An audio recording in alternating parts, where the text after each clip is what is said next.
This is Audible. Blackstone Audio presents Stoner by John Williams. This book is dedicated to my friends and former colleagues in the Department of English at the University of Missouri. They will recognize at once that it is a work of fiction, that no character portrayed in it is based upon any person, living or dead, and that no event has its counterpart in the reality we knew at the University of Missouri. They will also realize that I have taken certain liberties, both physical and historical, with the University of Missouri, so that, in effect, it too is a fictional place. Chapter 1. William Stoner entered the University of Missouri as a freshman in the year 1910, at the age of 19. 8 years later, during the height of World War I, he received his Doctor of Philosophy degree and accepted an instructorship at the same university, where he taught until his death in 1956. He did not rise above the rank of assistant professor, and few students remembered him with any sharpness after they had taken his courses. When he died, his colleagues made a memorial contribution of a medieval manuscript to the university library. This manuscript may still be found in the rare books collection, bearing the inscription, "Presented to the Library of the University of Missouri, in memory of William Stoner, Department of English," by his colleagues. An occasional student who comes upon the name may wonder idly who William Stoner was, but he seldom pursues his curiosity beyond a casual question.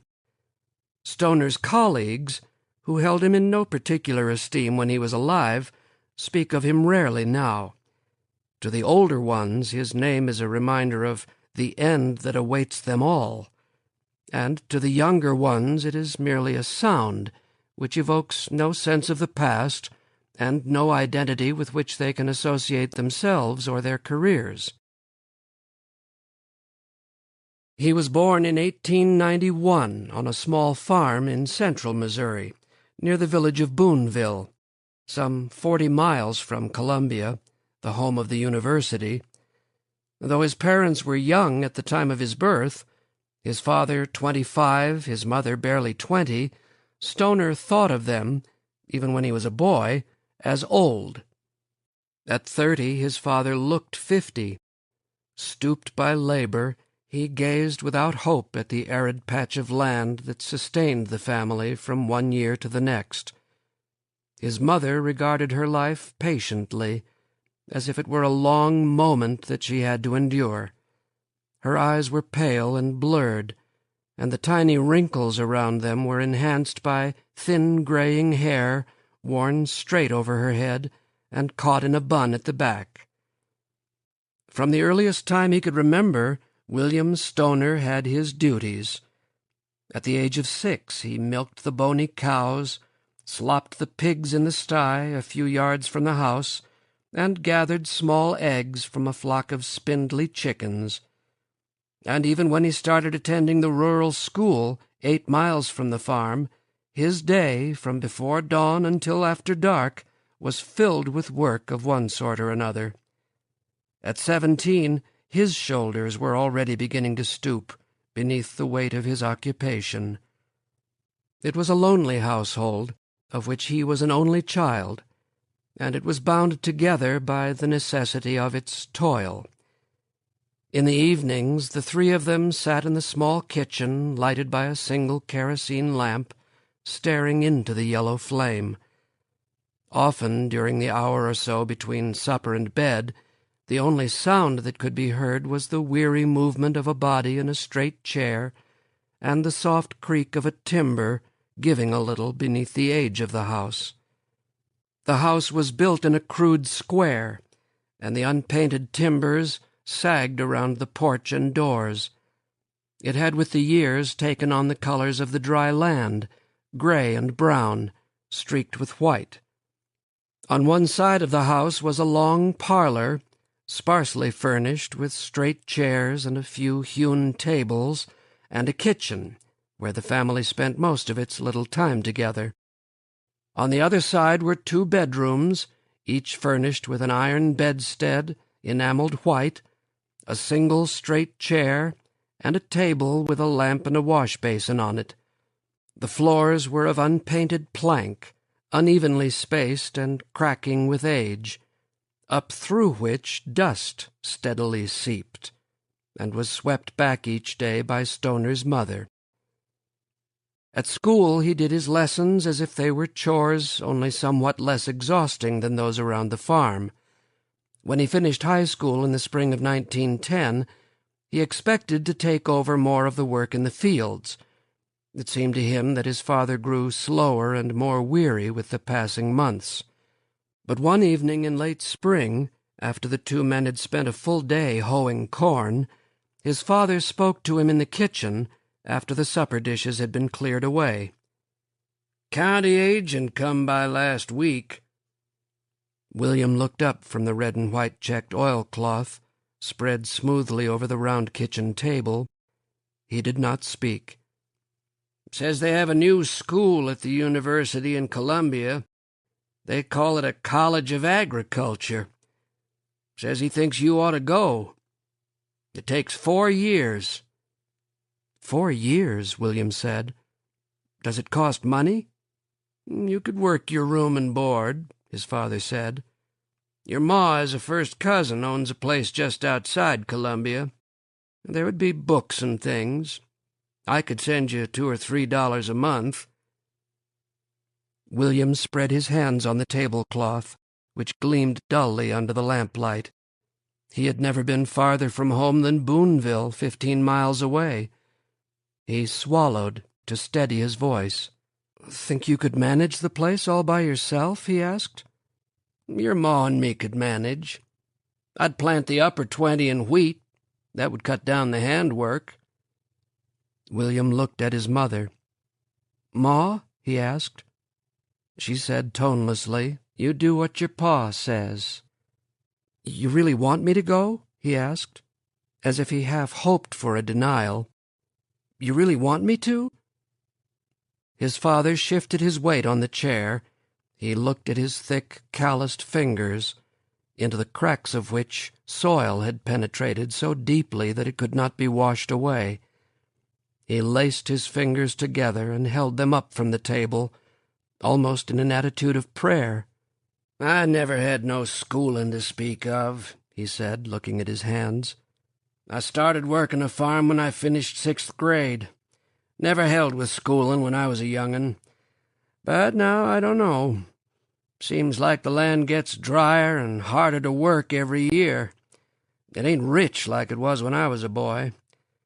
County agent says they got new ideas, ways of doing things they teach you at the university. Maybe he's right. Sometimes when I'm working the field, I get to thinking." He paused. His fingers tightened upon themselves, and his clasped hands dropped to the table. "I get to thinking." He scowled at his hands and shook his head. "You go on to the university come fall. Your ma and me will manage." It was the longest speech he had ever heard his father make. That fall he went to Columbia and enrolled in the university as a freshman in the College of Agriculture. He came to Columbia with a new black broadcloth suit, ordered from the catalog of Sears and Roebuck, and paid for with his mother's egg money, a worn greatcoat that had belonged to his father, a pair of blue serge trousers that once a month he had worn to the Methodist church in Boonville, 2 white shirts, 2 changes of work clothing, and $25 in cash, which his father had borrowed from a neighbor against the fall wheat. He started walking from Boonville, where in the early morning his father and mother brought him on the farm's flatbed, mule-drawn wagon. It was a hot fall day, and the road from Boonville to Columbia was dusty. He had been walking for nearly an hour before a goods wagon came up beside him, and the driver asked him if he wanted a ride. He nodded and got up on the wagon seat. His serge trousers were red with dust to his knees, and his sun and wind-browned face was caked with dirt, where the road dust had mingled with his sweat. During the long ride he kept brushing at his trousers with awkward hands, and running his fingers through his straight sandy hair, which would not lie flat on his head. They got to Columbia in the late afternoon. The driver let Stoner off at the outskirts of town and pointed to a group of buildings shaded by tall elms. "That's your university," he said. "That's where you'll be going to school." For several minutes after the man had driven off, Stoner stood unmoving, staring at the complex of buildings. He had never before seen anything so imposing. The red brick buildings stretched upward from a broad field of green that was broken by stone walks and small patches of garden. Beneath his awe he had a sudden sense of security and serenity he had never felt before.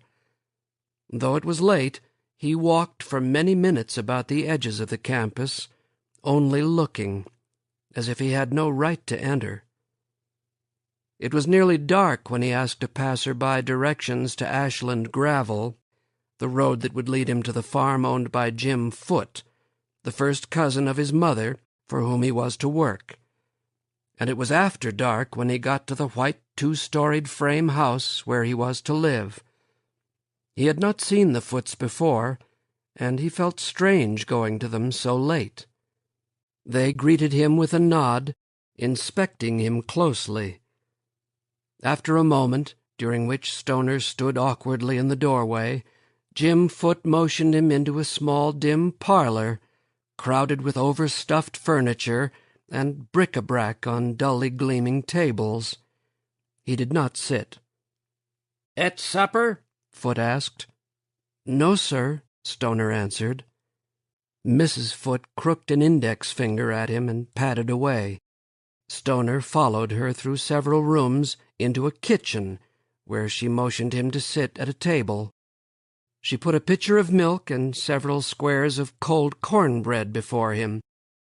He sipped the milk, but his mouth, dry from excitement, would not take the bread.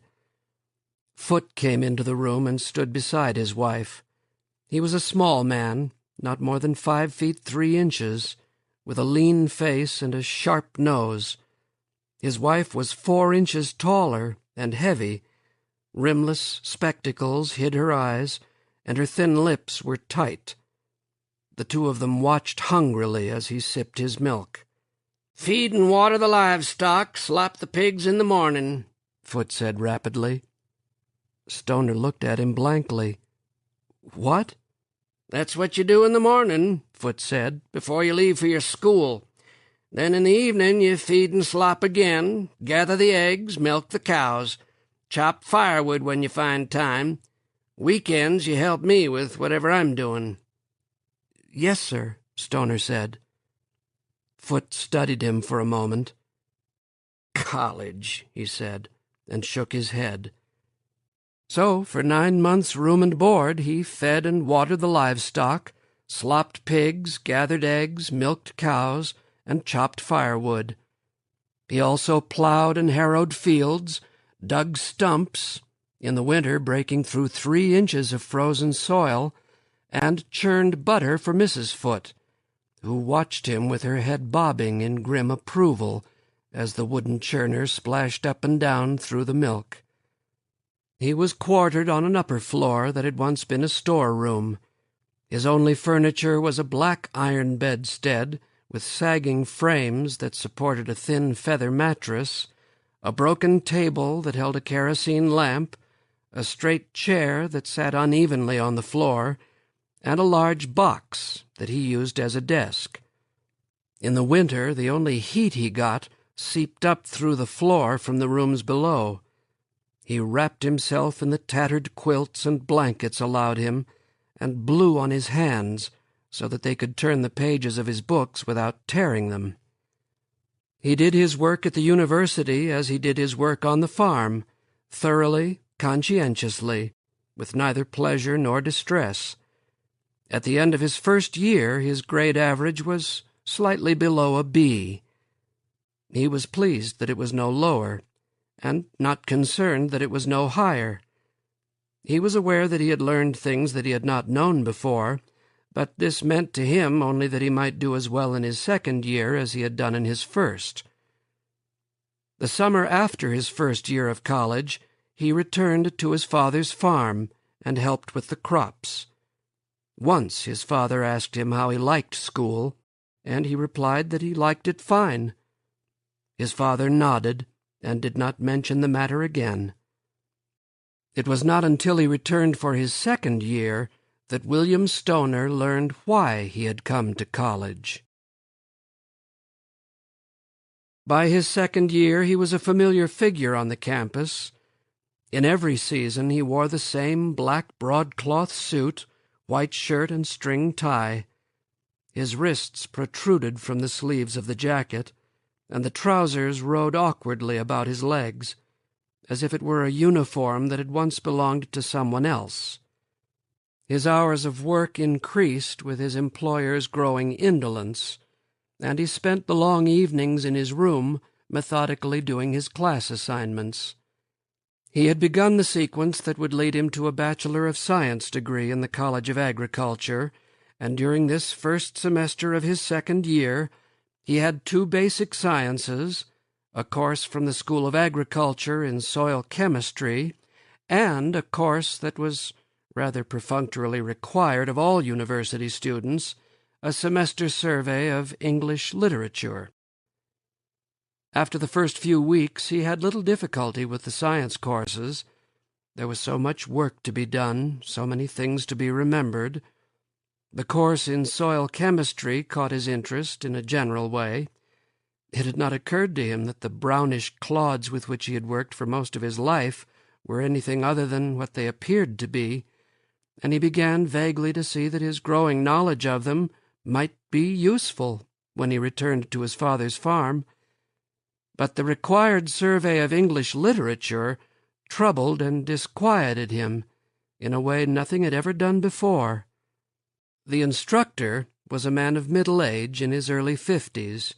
His name was Archer Sloane, and he came to his task of teaching with a seeming disdain and contempt, as if he perceived between his knowledge and what he could say a gulf so profound that he would make no effort to close it.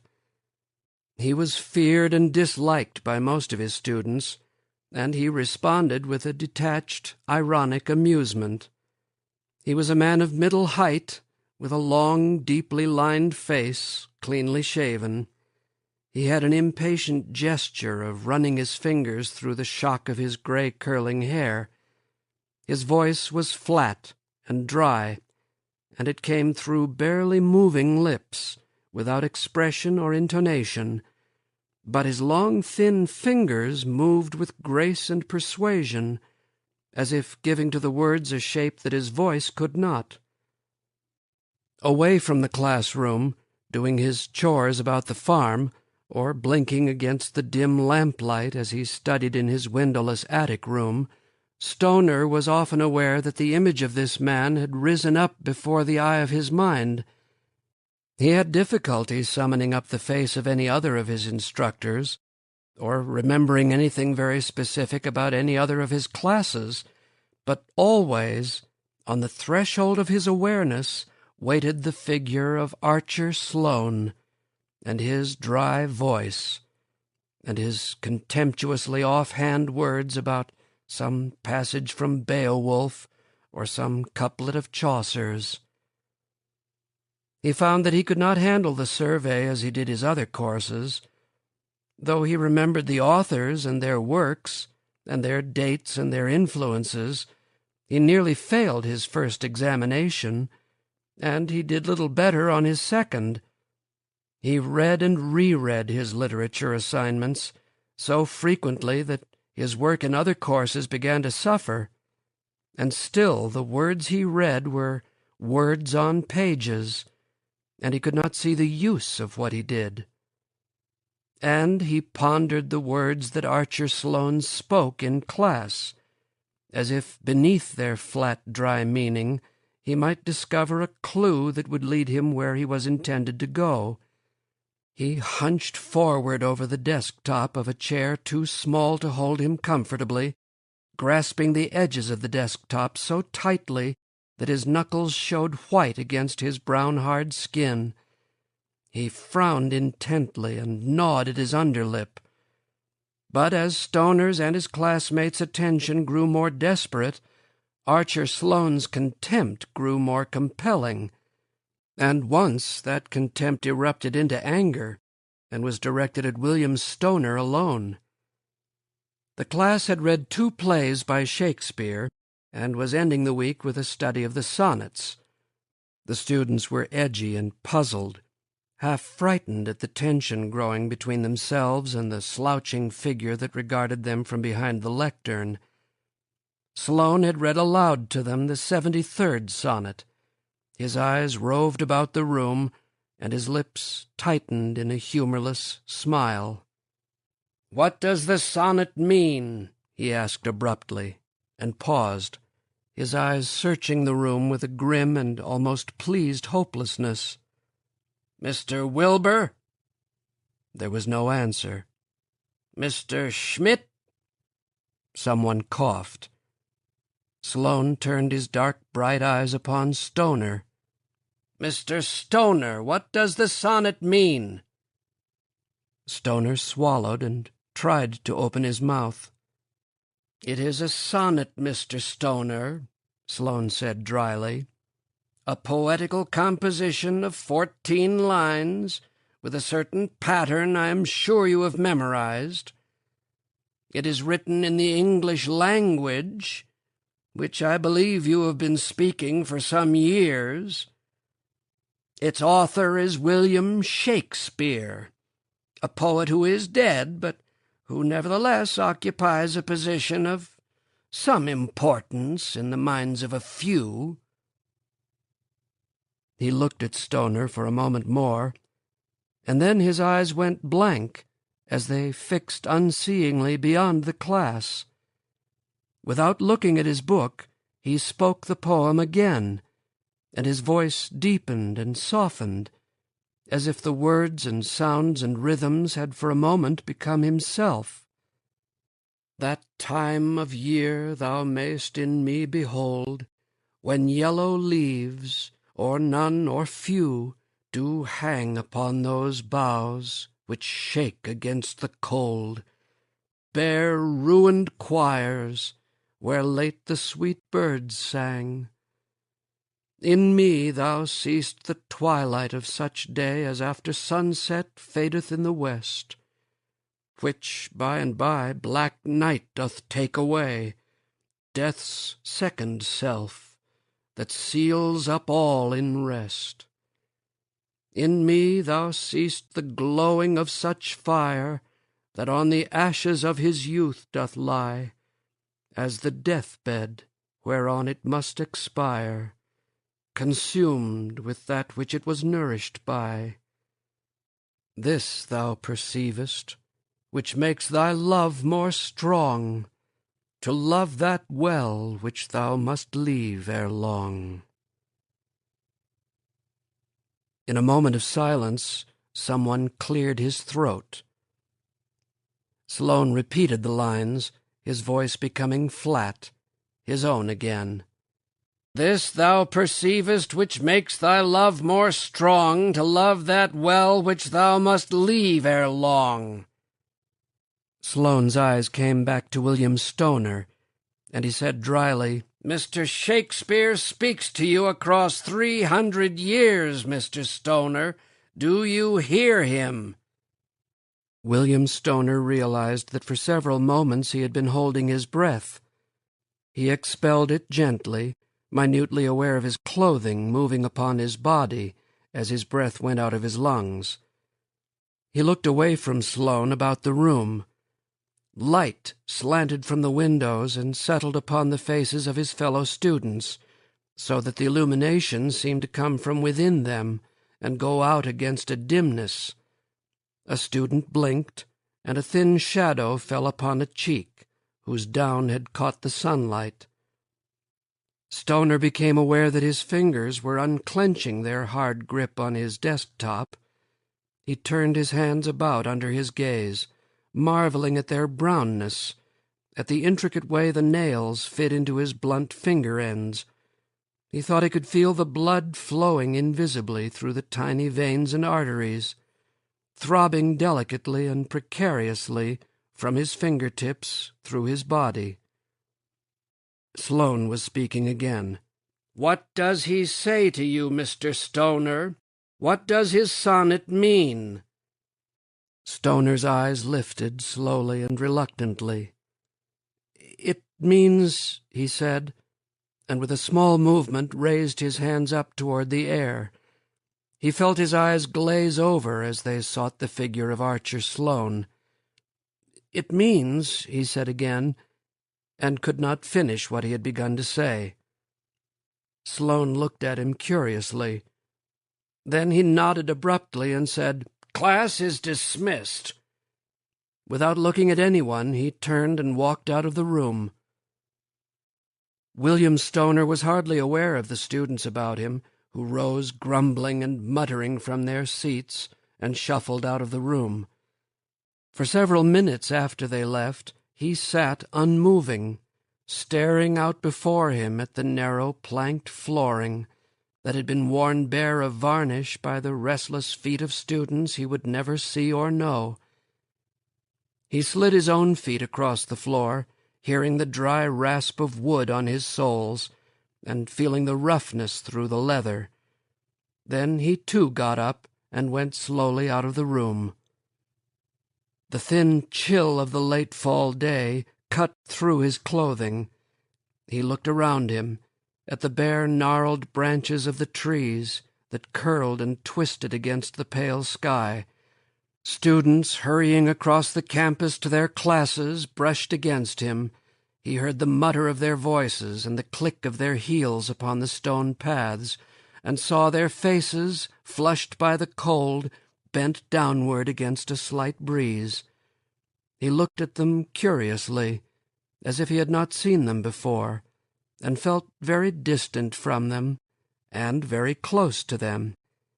He held the feeling to him as he hurried to his next class, and held it through the lecture by his professor in soil chemistry, against the droning voice that recited things to be written in notebooks and remembered by a process of drudgery that even now was becoming unfamiliar to him.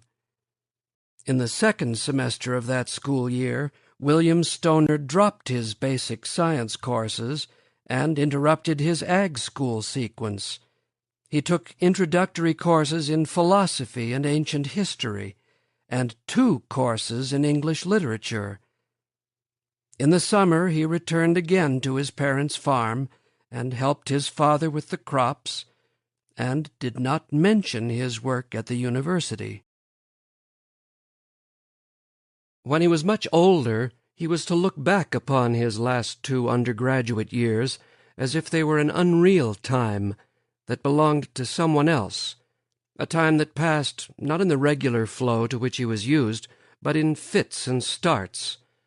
One moment was juxtaposed against another, yet isolated from it, and he had the feeling that he was removed from time, watching as it passed before him like a great, unevenly turned diorama. He became conscious of himself in a way that he had not done before. Sometimes he looked at himself in a mirror, at the long face with its thatch of dry brown hair, and touched his sharp cheekbones. He saw the thin wrists that protruded inches out of his coat sleeves, and he wondered if he appeared as ludicrous to others as he did to himself. He had no plans for the future, and he spoke to no one of his uncertainty. He continued to work at the Foots for his room and board, but he no longer worked the long hours of his first 2 years at the university. For 3 hours every afternoon, and for half a day on the weekends, he allowed himself to be used as Jim and Serena Foote desired. The rest of the time he claimed as his own. Some of this time he spent in his little attic room atop the Foote house, but as often as he could, After his classes were over and his work at the foots done, he returned to the university. Sometimes in the evenings he wandered in the long open quadrangle, among couples who strolled together and murmured softly. Though he did not know any of them, and though he did not speak to them, he felt a kinship with them. Sometimes he stood in the center of the quad, looking at the 5 huge columns in front of Jesse Hall that thrust upward into the night out of the cool grass.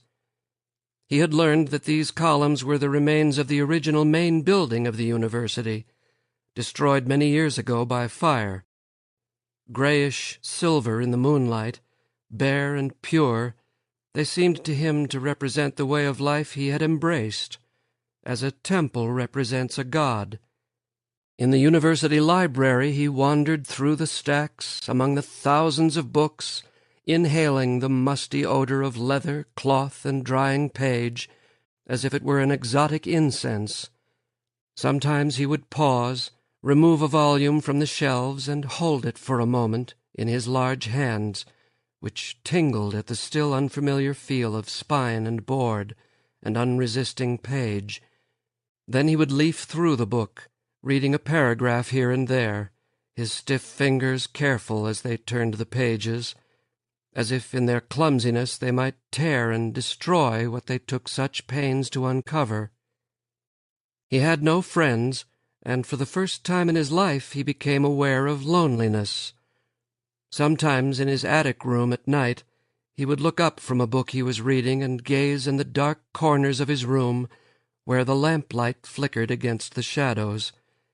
If he stared long and intently, the darkness gathered into a light, which took the insubstantial shape of what he had been reading, and he would feel that he was out of time, as he had felt that day in class when Archer Sloane had spoken to him. The past gathered out of the darkness where it stayed, and the dead raised themselves to live before him, and the past and the dead flowed into the present among the alive, so that he had for an intense instant a vision of denseness into which he was compacted, and from which he could not escape, and had no wish to escape. Tristan, Iseult the fair, walked before him. Paolo and Francesca whirled in the glowing dark. Helen and bright Paris, their faces bitter with consequence, rose from the gloom. And he was with them, in a way that he could never be with his fellows who went from class to class, who found a local habitation in a large university in Columbia, Missouri, and who walked unheeding in a Midwestern air. In a year he learned Greek and Latin well enough to read simple texts. Often his eyes were red and burning from strain and lack of sleep. Sometimes he thought of himself as he had been a few years before, and was astonished by the memory of that strange figure, brown and passive as the earth from which it had emerged. He thought of his parents, and they were nearly as strange as the child they had borne.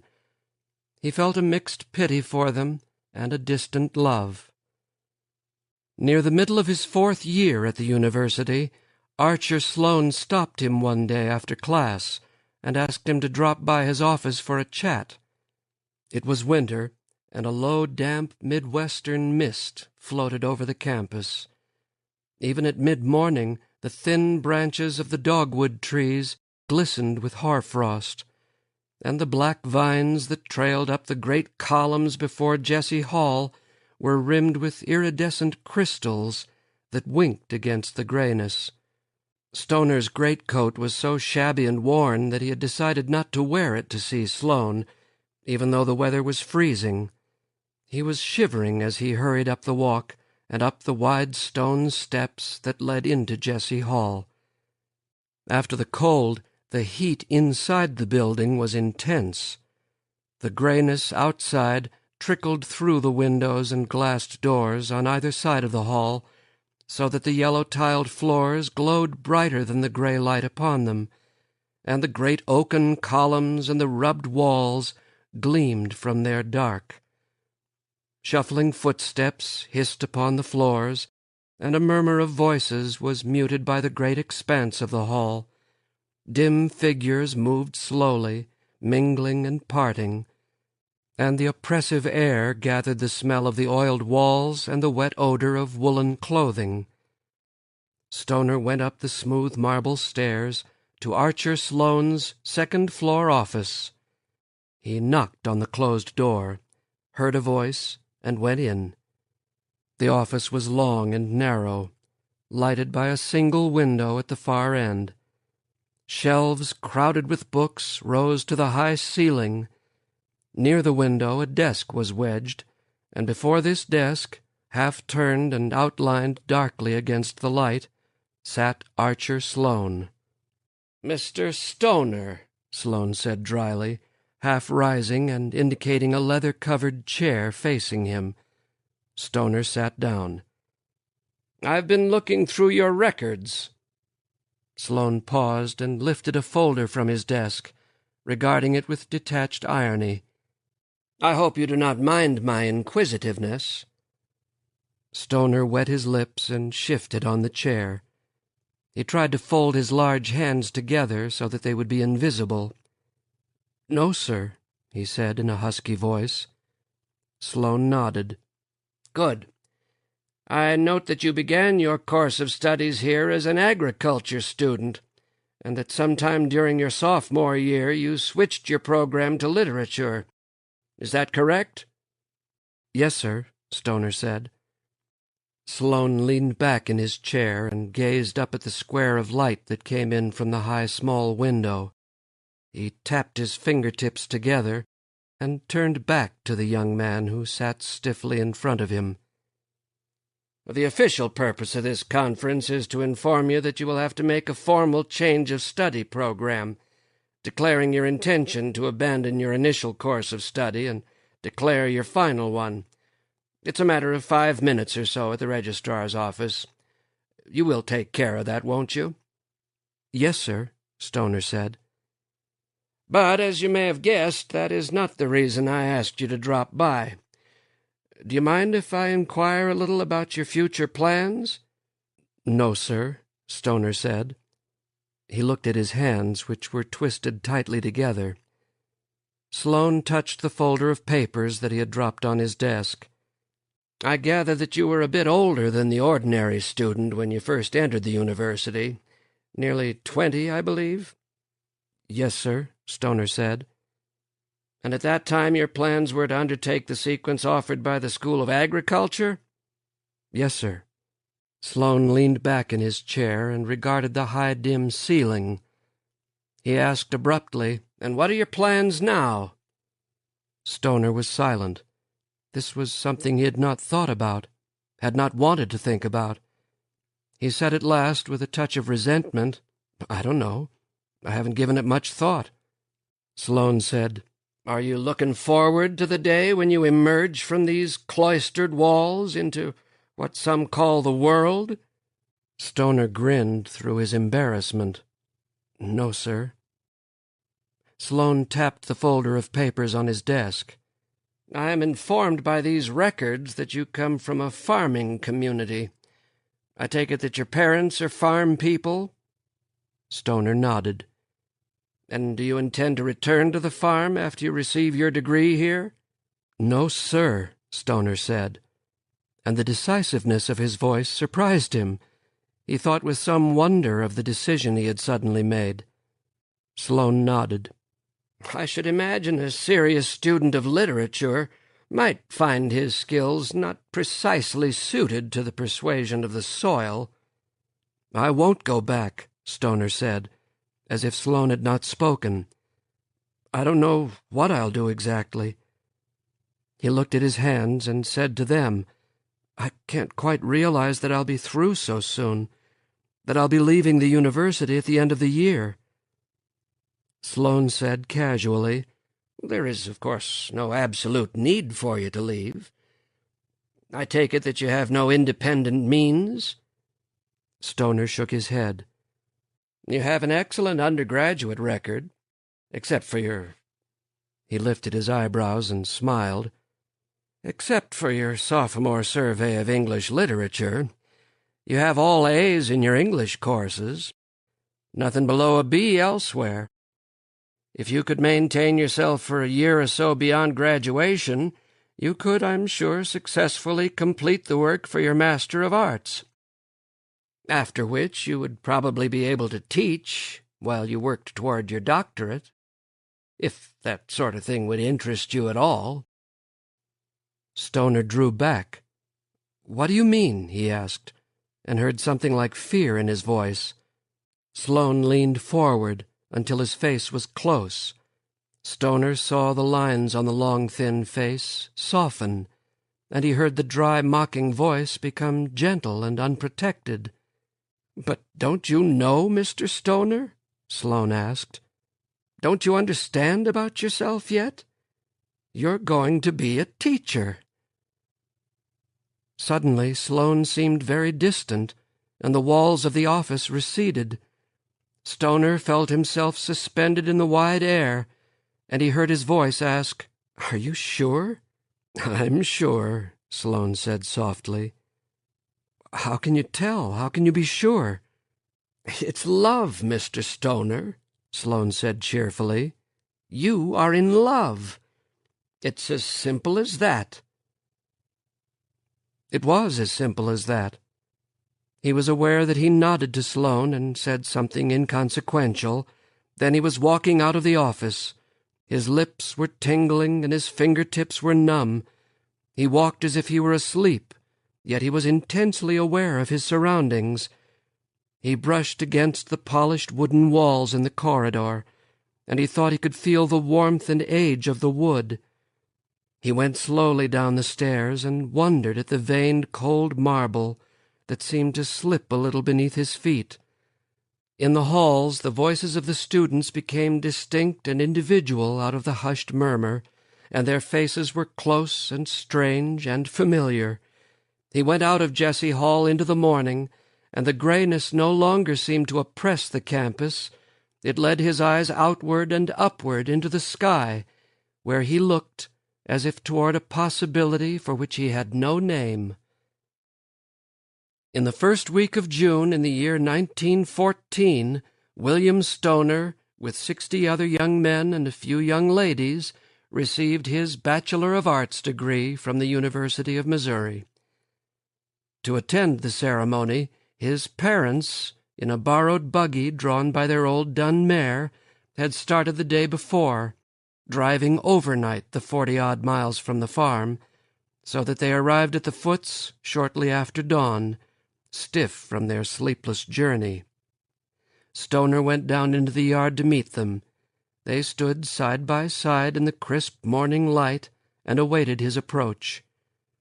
Stoner and his father shook hands with a single quick pumping action, not looking at each other. "How do?" his father said. His mother nodded. "Your pa and me come down to see you graduate." For a moment he did not speak. Then he said, "You'd better come in and get some breakfast." They were alone in the kitchen. Since Stoner had come to the farm, the Foots had got in the habit of sleeping late. But neither then nor after his parents had finished breakfast could he bring himself to tell them of his change of plans, of his decision not to return to the farm. Once or twice he started to speak. Then he looked at the brown faces that rose nakedly out of their new clothing, and thought of the long journey they had made, and of the years they had awaited his return. He sat stiffly with them until they finished the last of their coffee, and until the Foots roused themselves and came into the kitchen. Then he told them that he had to go early to the university, and that he would see them there later in the day at the exercises. He wandered about the campus, carrying the black robe and cap that he had hired. They were heavy and troublesome, but he could find no place to leave them. He thought of what he would have to tell his parents, and for the first time realized the finality of his decision, and almost wished that he could recall it. He felt his inadequacy to the goal he had so recklessly chosen, and felt the attraction of the world he had abandoned.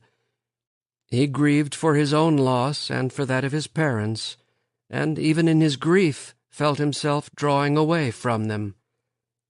He carried this feeling of loss with him throughout the graduation exercises.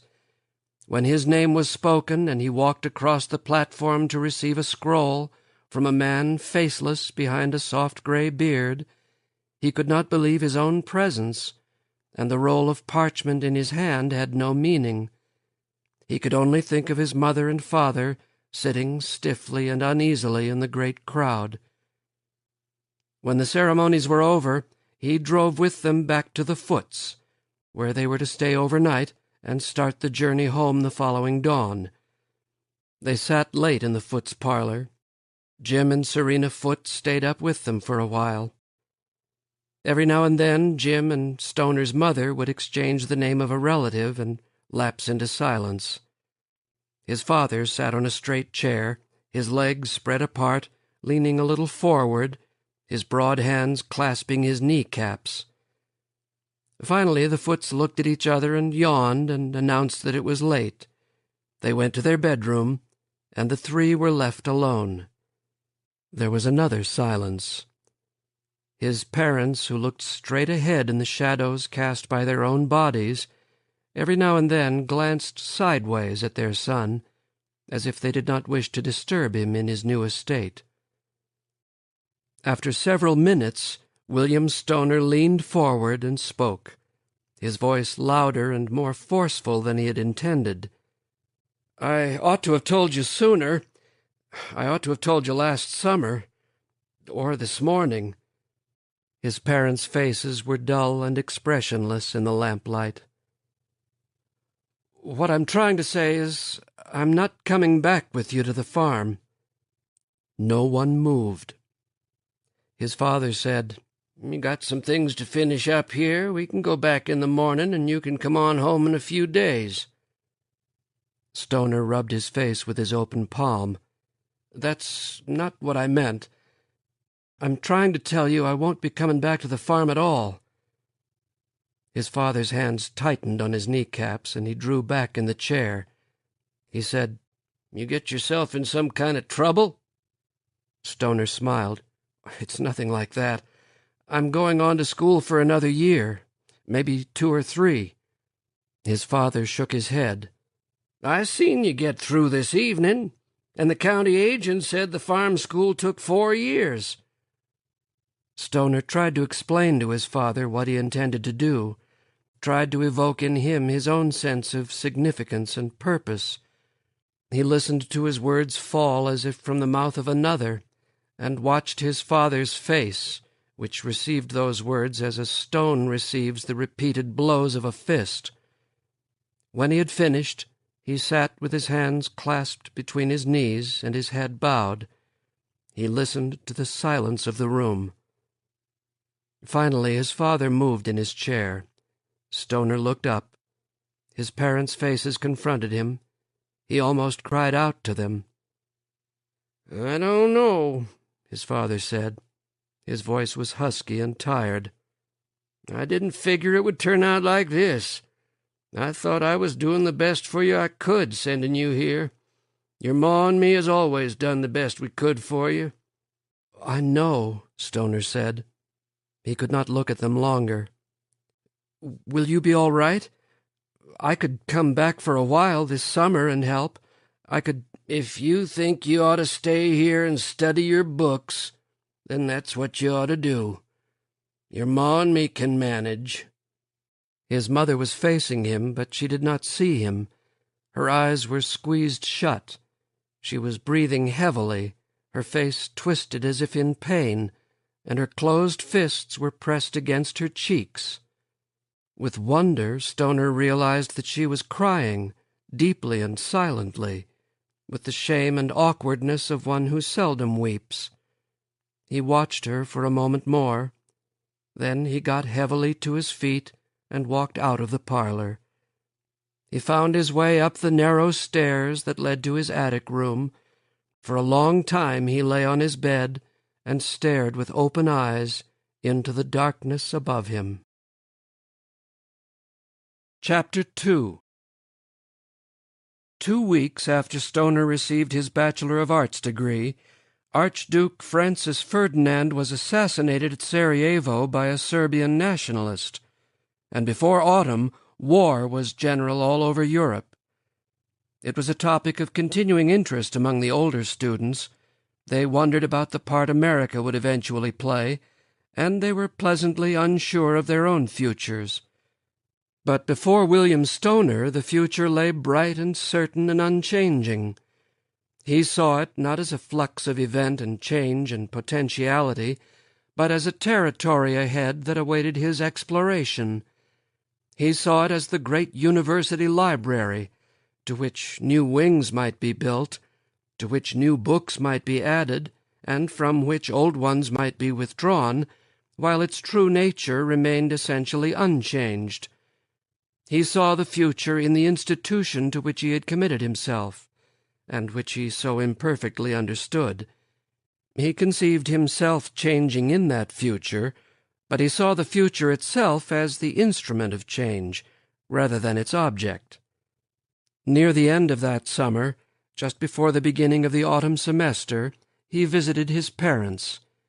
He had intended to help with the summer crop, but he found that his father had hired a Negro field hand who worked with a quiet, fierce intensity, accomplishing by himself in a day nearly as much as William and his father together had once done in the same time. His parents were happy to see him, and they seemed not to resent his decision, but he found that he had nothing to say to them. Already, he realized, he and his parents were becoming strangers, and he felt his love increased by its loss.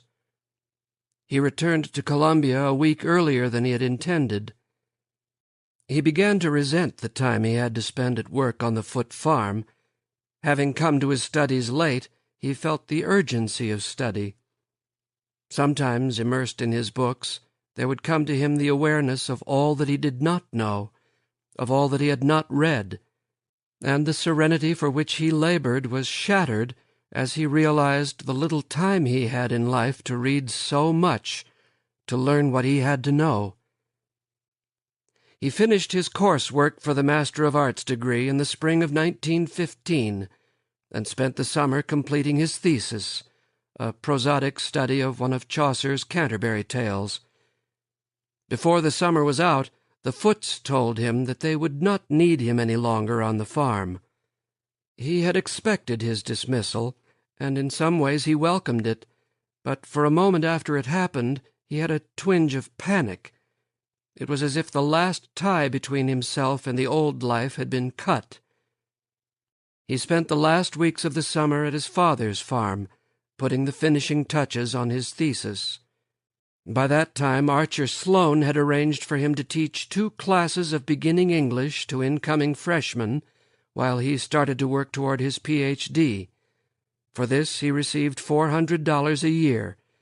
He removed his belongings from the Footes' tiny attic room, which he had occupied for 5 years, and took an even smaller room near the university. Though he was to teach only the fundamentals of grammar and composition to a group of unselected freshmen, he looked forward to his task with enthusiasm and with a strong sense of its significance. He planned the course during the week before the opening of the autumn semester, and saw the kinds of possibility that one sees as one struggles with the materials and subjects of an endeavor. He felt the logic of grammar, and he thought he perceived how it spread out from itself, permeating the language and supporting human thought. In the simple compositional exercises he made for his students, he saw the potentialities of prose and its beauties, and he looked forward to animating his students with a sense of what he perceived. But in the first classes he met, after the opening routines of roles and study plans, when he began to address himself to his subject and his students, he found that his sense of wonder remained hidden within him. Sometimes, as he spoke to his students, it was as if he stood outside himself and observed a stranger, speaking to a group assembled unwillingly.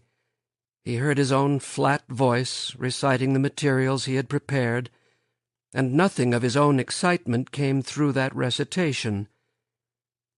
He found his release and fulfillment in the classes in which he himself was a student. There he was able to recapture the sense of discovery he had felt on that first day, when Archer Sloane had spoken to him in class, and he had, in an instant, become someone other than who he had been.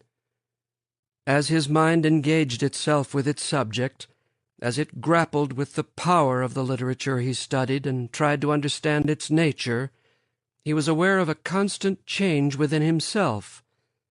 And as he was aware of that, he moved outward from himself into the world which contained him, so that he knew that the poem of Milton's that he read, or the essay of Bacon's, or the drama of Ben Jonson's, changed the world which was its subject, and changed it because of its dependence upon it. He seldom spoke in class, and his papers rarely satisfied him. Like his lectures to his young students, they did not betray what he most profoundly knew. He began to be on familiar terms with a few of his fellow students, who were also acting instructors in the department. Among those were two with whom he became friendly, David Masters and Gordon Finch. Masters was a slight, dark youth, with a sharp tongue and gentle eyes.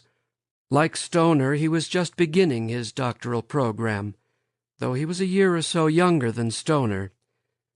Among the faculty and the graduate students, he had a reputation for arrogance and impertinence, and it was generally conceded that he would have some difficulty in finally obtaining his degree. Stoner thought him the most brilliant man he had ever known, and deferred to him without envy or resentment. Gordon Finch was large and blond, and already at the age of 23 beginning to run to fat.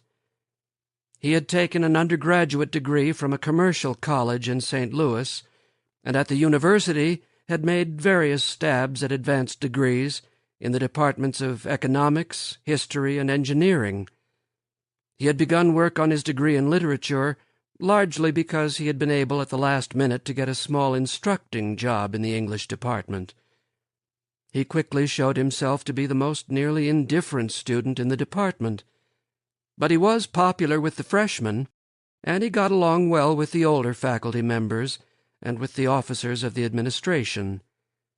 The three of them, Stoner, Masters, and Finch, got in the habit of meeting on Friday afternoons at a small saloon in downtown Columbia, drinking large schooners of beer and talking late into the night.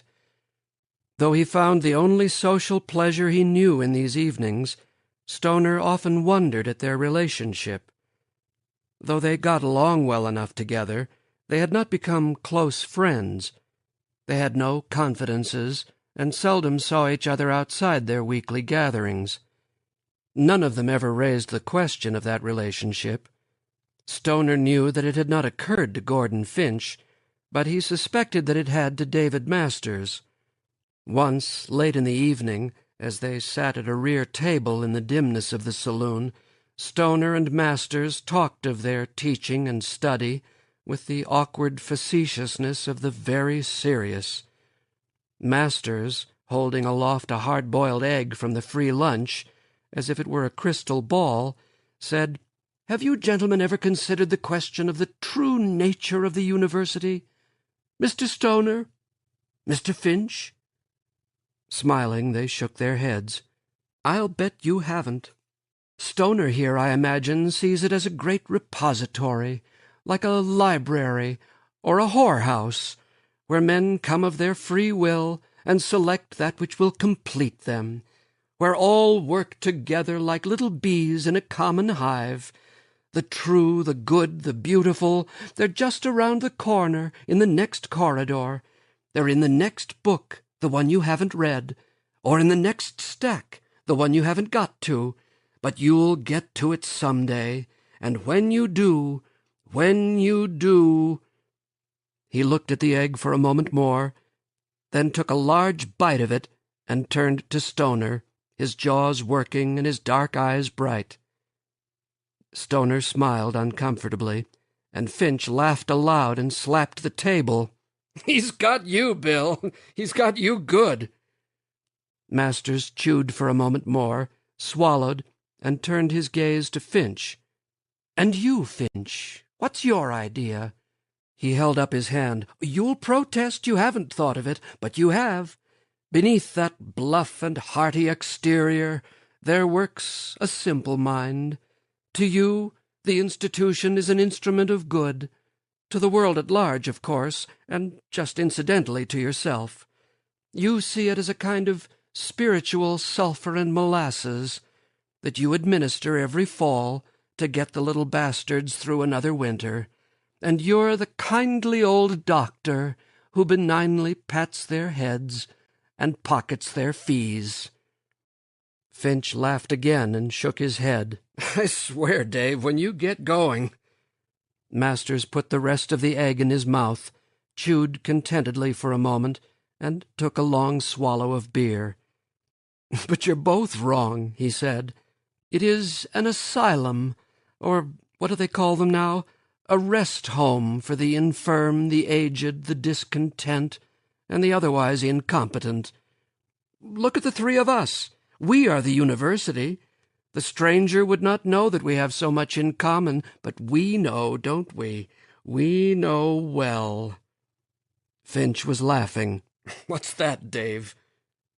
Interested now in what he was saying, Masters leaned intently across the table. "Let's take you first, Finch. Being as kind as I can, I would say that you are the incompetent. As you yourself know, you're not really very bright, though that doesn't have everything to do with it." "Here now," Finch said, still laughing. "But you're bright enough, and just bright enough, to realize what would happen to you in the world. You're cut out for failure, and you know it. Though you're capable of being a son of a bitch, you're not quite ruthless enough to be so consistently. Though you're not precisely the most honest man I've ever known, neither are you heroically dishonest.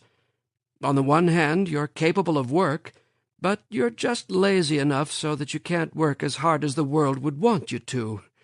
On the other hand, you're not quite so lazy that you can impress upon the world a sense of your importance. And you're not lucky. Not really. No aura rises from you, and you wear a puzzled expression. In the world you would always be on the fringe of success, and you would be destroyed by your failure. So you are chosen, elected. Providence, whose sense of humor has always amused me, has snatched you from the jaws of the world and placed you safely here among your brothers." Still smiling and ironically malevolent, he turned to Stoner. "Nor do you escape, my friend. No, indeed. Who are you? A simple son of the soil, as you pretend to yourself? Oh, no. You, too, are among the infirm. You are the dreamer, the madman in a madder world, our own Midwestern Don Quixote, without his Sancho, gambolling under the blue sky. You're bright enough, brighter anyhow than our mutual friend, but you have the taint, the old infirmity. You think there's something here, something to find. Well, in the world you'd learn soon enough. You too are cut out for failure. Not that you'd fight the world. You'd let it chew you up and spit you out, and you'd lie there wondering what was wrong, because you'd always expect the world to be something it wasn't, something it had no wish to be. The weevil in the cotton, the worm in the beanstalk, the borer in the corn, you couldn't face them, and you couldn't fight them, because you're too weak, and you're too strong, and you have no place to go in the world." "What about you?" Finch asked. "What about yourself?" "Oh," Masters said, leaning back, "I'm one of you. Worse, in fact. I'm too bright for the world, and I won't keep my mouth shut about it. It's a disease for which there is no cure. So I must be locked up where I can be safely irresponsible, where I can do no harm." He leaned forward again and smiled at them. We're all poor Toms, and we're a cold." "King Lear," Stoner said seriously. "Act 3, Scene 4, said Masters. "And so Providence, or Society, or Fate, or whatever name you want to give it, has created this hovel for us, so that we can go in out of the storm.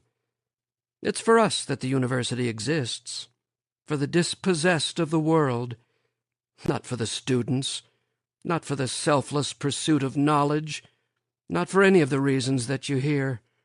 We give out the reasons, and we let a few of the ordinary ones in, those that would do in the world. But that's just protective coloration, like the church in the Middle Ages, which didn't give a damn about the laity or even about God. We have our pretenses in order to survive, and we shall survive, because we have to." Finch shook his head admiringly. "You sure make us sound bad, Dave." "Maybe I do," Masters said. "But, bad as we are, we're better than those on the outside in the muck, the poor bastards of the world. We do no harm, we say what we want, and we get paid for it. And that's a triumph of natural virtue, or pretty damn close to it." Masters leaned back from the table, indifferent, no longer concerned with what he had said. Gordon Finch cleared his throat. "Well, now," he said earnestly, "you may have something in what you say, Dave, but I think you go too far. I really do." Stoner and Masters smiled at each other, and they spoke no more of the question that evening. But for years afterward, at odd moments, Stoner remembered what Masters had said, and though it brought him no vision of the university to which he had committed himself, it did reveal to him something about his relationship to the two men, and it gave him a glimpse of the corrosive and unspoiled bitterness of youth. On May 7, 1915, a German submarine sank the British liner Lusitania, with 114 American passengers on board. By the end of 1916, submarine warfare by the Germans was unrestricted, and relations between the United States and Germany steadily worsened. In February 1917, President Wilson broke off diplomatic relations. On April 6, a state of war was declared by Congress to exist between Germany and the United States. With that declaration, thousands of young men across the nation, as if relieved that the tension of uncertainty had finally been broken, besieged the recruiting stations that had been hastily set up some weeks before. Indeed, hundreds of young men had not been able to wait for America's intervention, and had as early as 1915 signed up for duty with the Royal Canadian Forces, or as ambulance drivers for one of the European Allied armies. A few of the older students at the university had done so, and although William Stoner had not known any of these, he heard their legendary names with increasing frequency as the months and weeks drew on to the moment that they all knew must eventually come. War was declared on a Friday, and although classes remained scheduled the following week, few students or professors made a pretense of meeting them. They milled about in the halls and gathered in small groups, murmuring in hushed voices. Occasionally the tense quietness erupted into near violence. Twice there were general anti-German demonstrations, in which students shouted incoherently and waved American flags. Once there was a brief-lived demonstration against one of the professors, an old and bearded teacher of Germanic languages, who had been born in Munich and who as a youth had attended the University of Berlin. But when the professor met the angry and flushed little group of students, blinked in bewilderment and held out his thin, shaking hands to them, they disbanded in sullen confusion. During those first days after the declaration of war, Stoner also suffered a confusion, but it was profoundly different from that which gripped most of the others on the campus. Though he had talked about the war in Europe with the older students and instructors, he had never quite believed in it. And now that it was upon him, upon them all, he discovered within himself a vast reserve of indifference. He resented the disruption which the war forced upon the university, but he could find in himself no very strong feelings of patriotism, and he could not bring himself to hate the Germans. But the Germans were there to be hated. Once Stoner came upon Gordon Finch talking to a group of older faculty members. Finch's face was twisted, and he was speaking of the Huns as if he were spitting on the floor. Later, when he approached Stoner in the large office which half a dozen of the younger instructors shared, Finch's mood had shifted.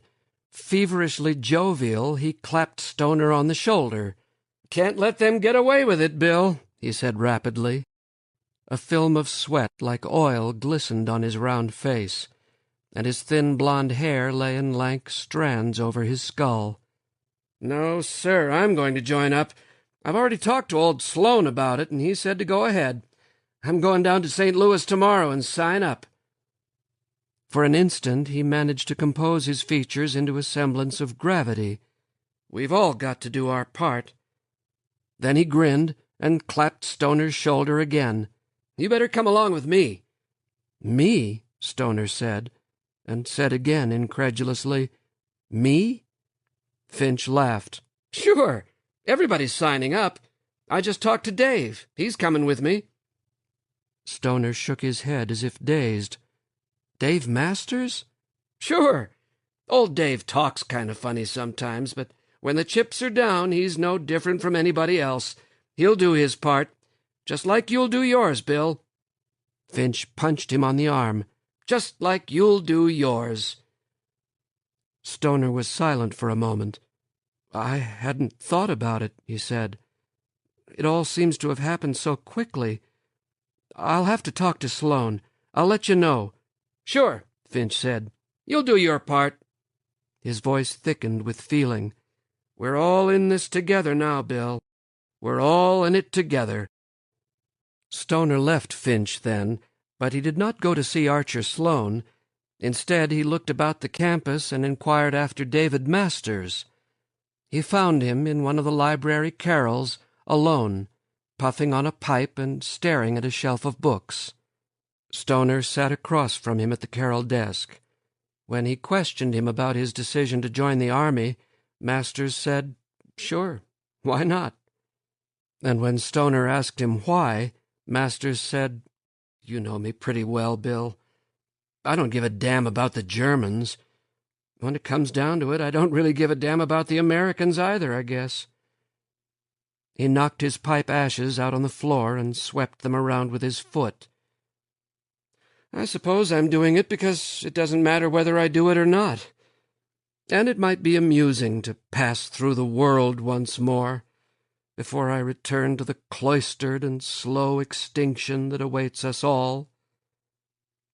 Though he did not understand, Stoner nodded, accepting what Masters told him.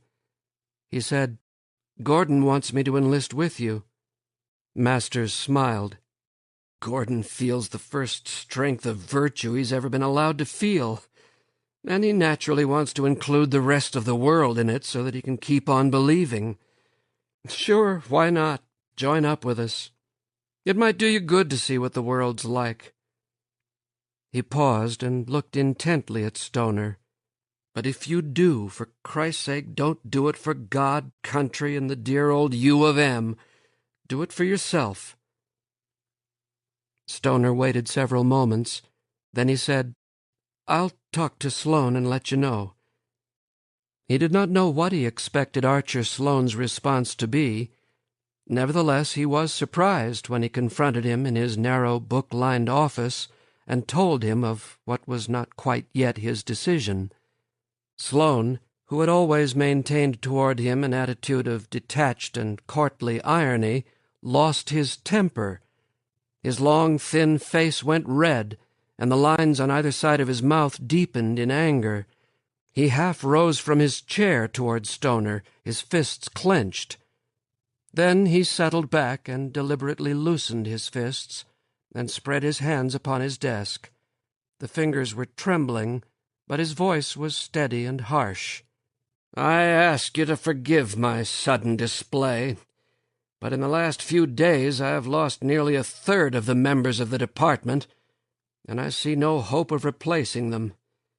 It is not you at whom I am angry, but—" He turned away from Stoner and looked up at the high window at the far end of his office.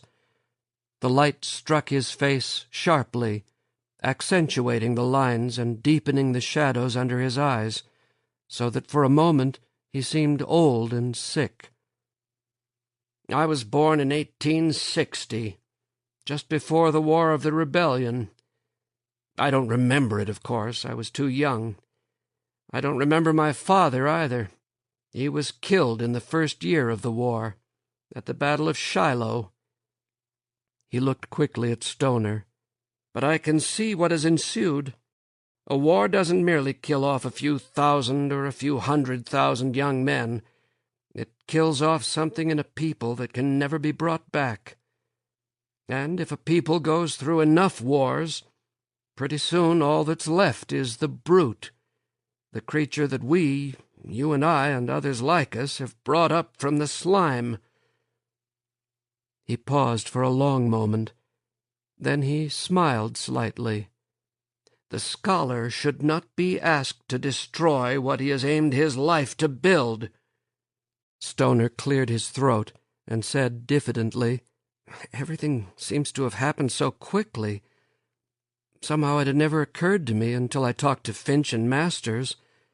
It still doesn't seem quite real." "It's not, of course," Sloane said. Then he moved restlessly, turning away from Stoner. "I'm not going to tell you what to do. I'll simply say this. It's your choice to make. There'll be a conscription, but you can be accepted if you want to be. You're not afraid to go, are you?"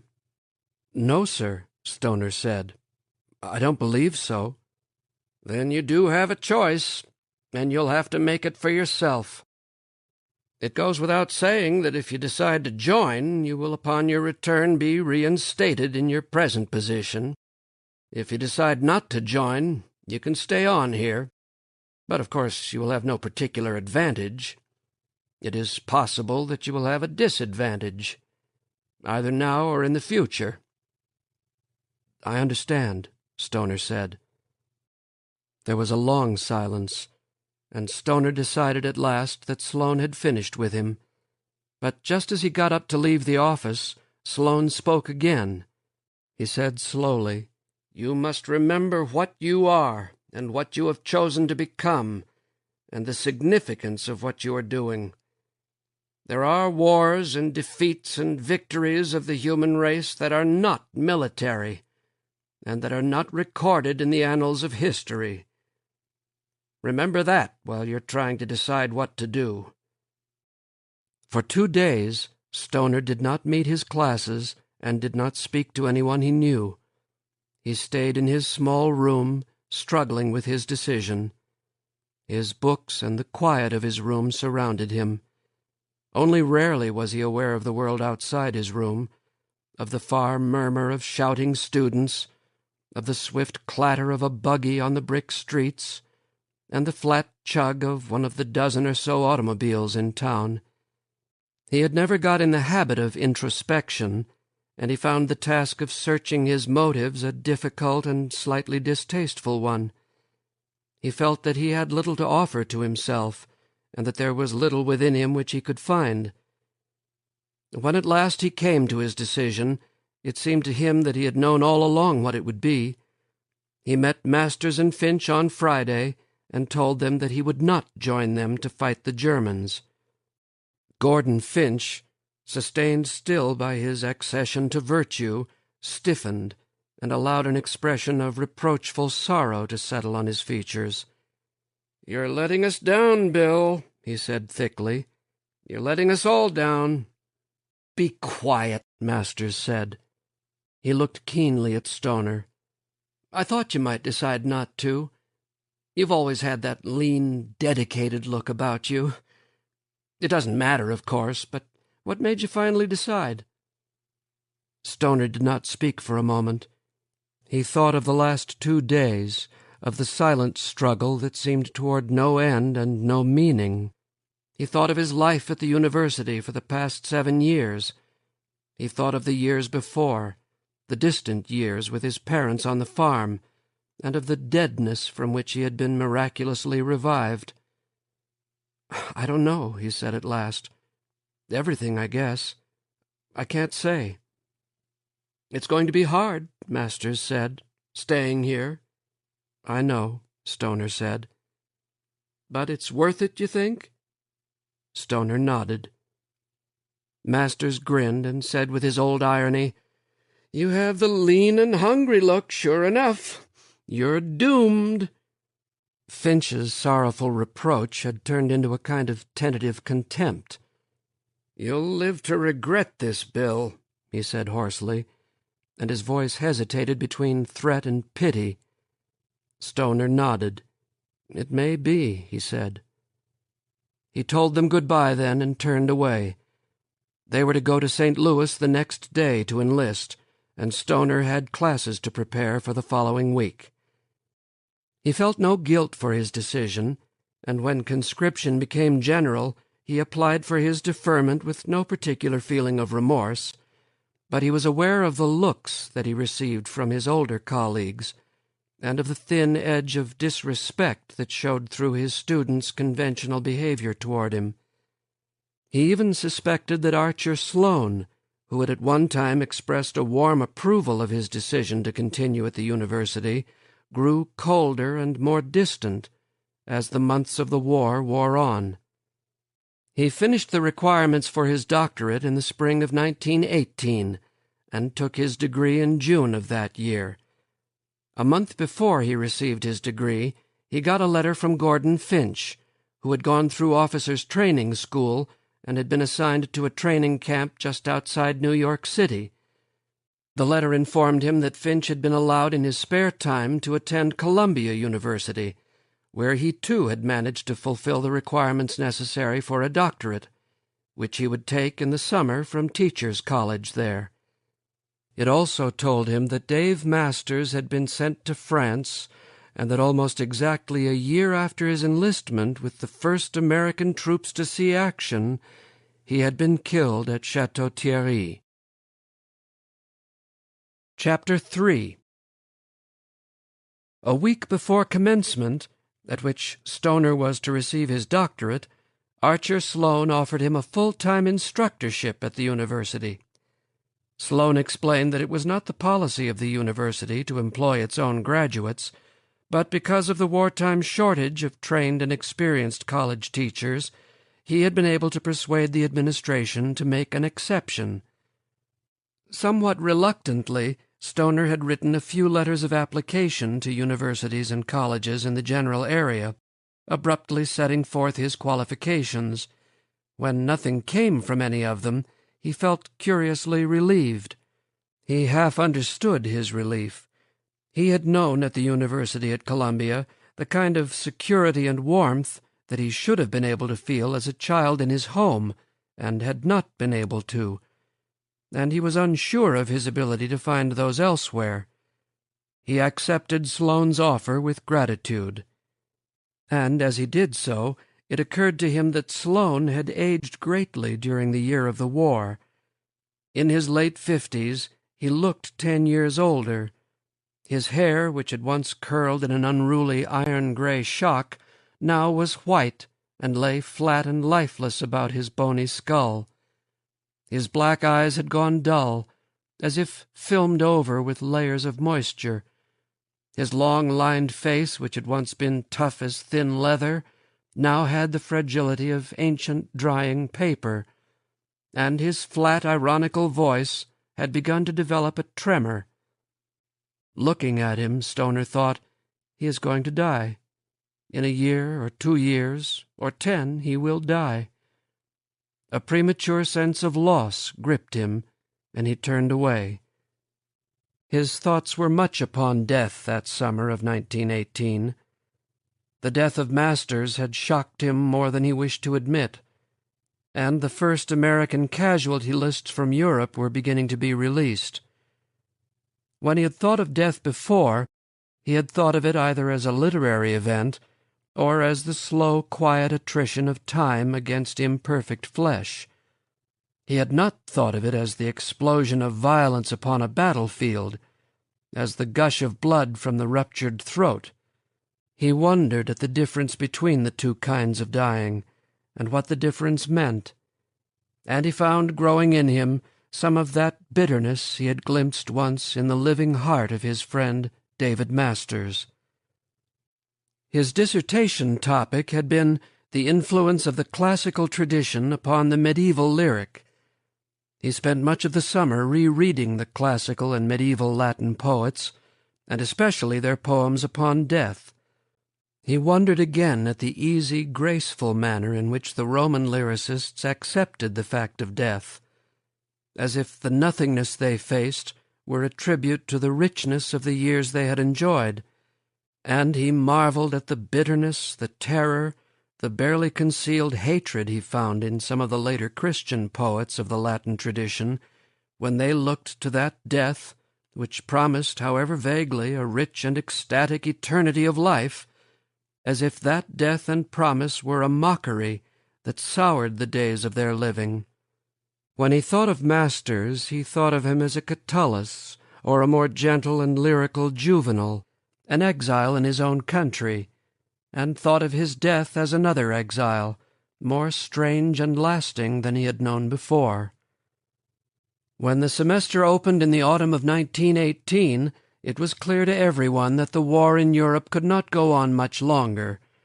The last desperate German counter-offensive had been stopped short of Paris, and Marshal Foch had ordered a general Allied counterattack that quickly pushed the Germans back to their original line. The British advanced to the north, and the Americans went through the Argonne at a cost that was widely ignored in the general elation. The newspapers were predicting a collapse of the Germans before Christmas. So the semester began in an atmosphere of tense geniality and well-being. The students and instructors found themselves smiling at each other and nodding vigorously in the halls. Outbursts of exuberance and small violence among the students were ignored by the faculty and administration, and an unidentified student, who immediately became a kind of local folk hero, shinnied up one of the huge columns in front of Jesse Hall and hung from its top a straw-stuffed effigy of the Kaiser. The only person in the university who seemed untouched by the general excitement was Archer Sloane. Since the day of America's entrance into the war, he had begun to withdraw into himself, and the withdrawal became more pronounced as the war neared its end. He did not speak to his colleagues, unless departmental business forced him to do so, and it was whispered that his teaching had become so eccentric that his students attended his classes in dread. He read dully and mechanically from his notes, never meeting his students' eyes.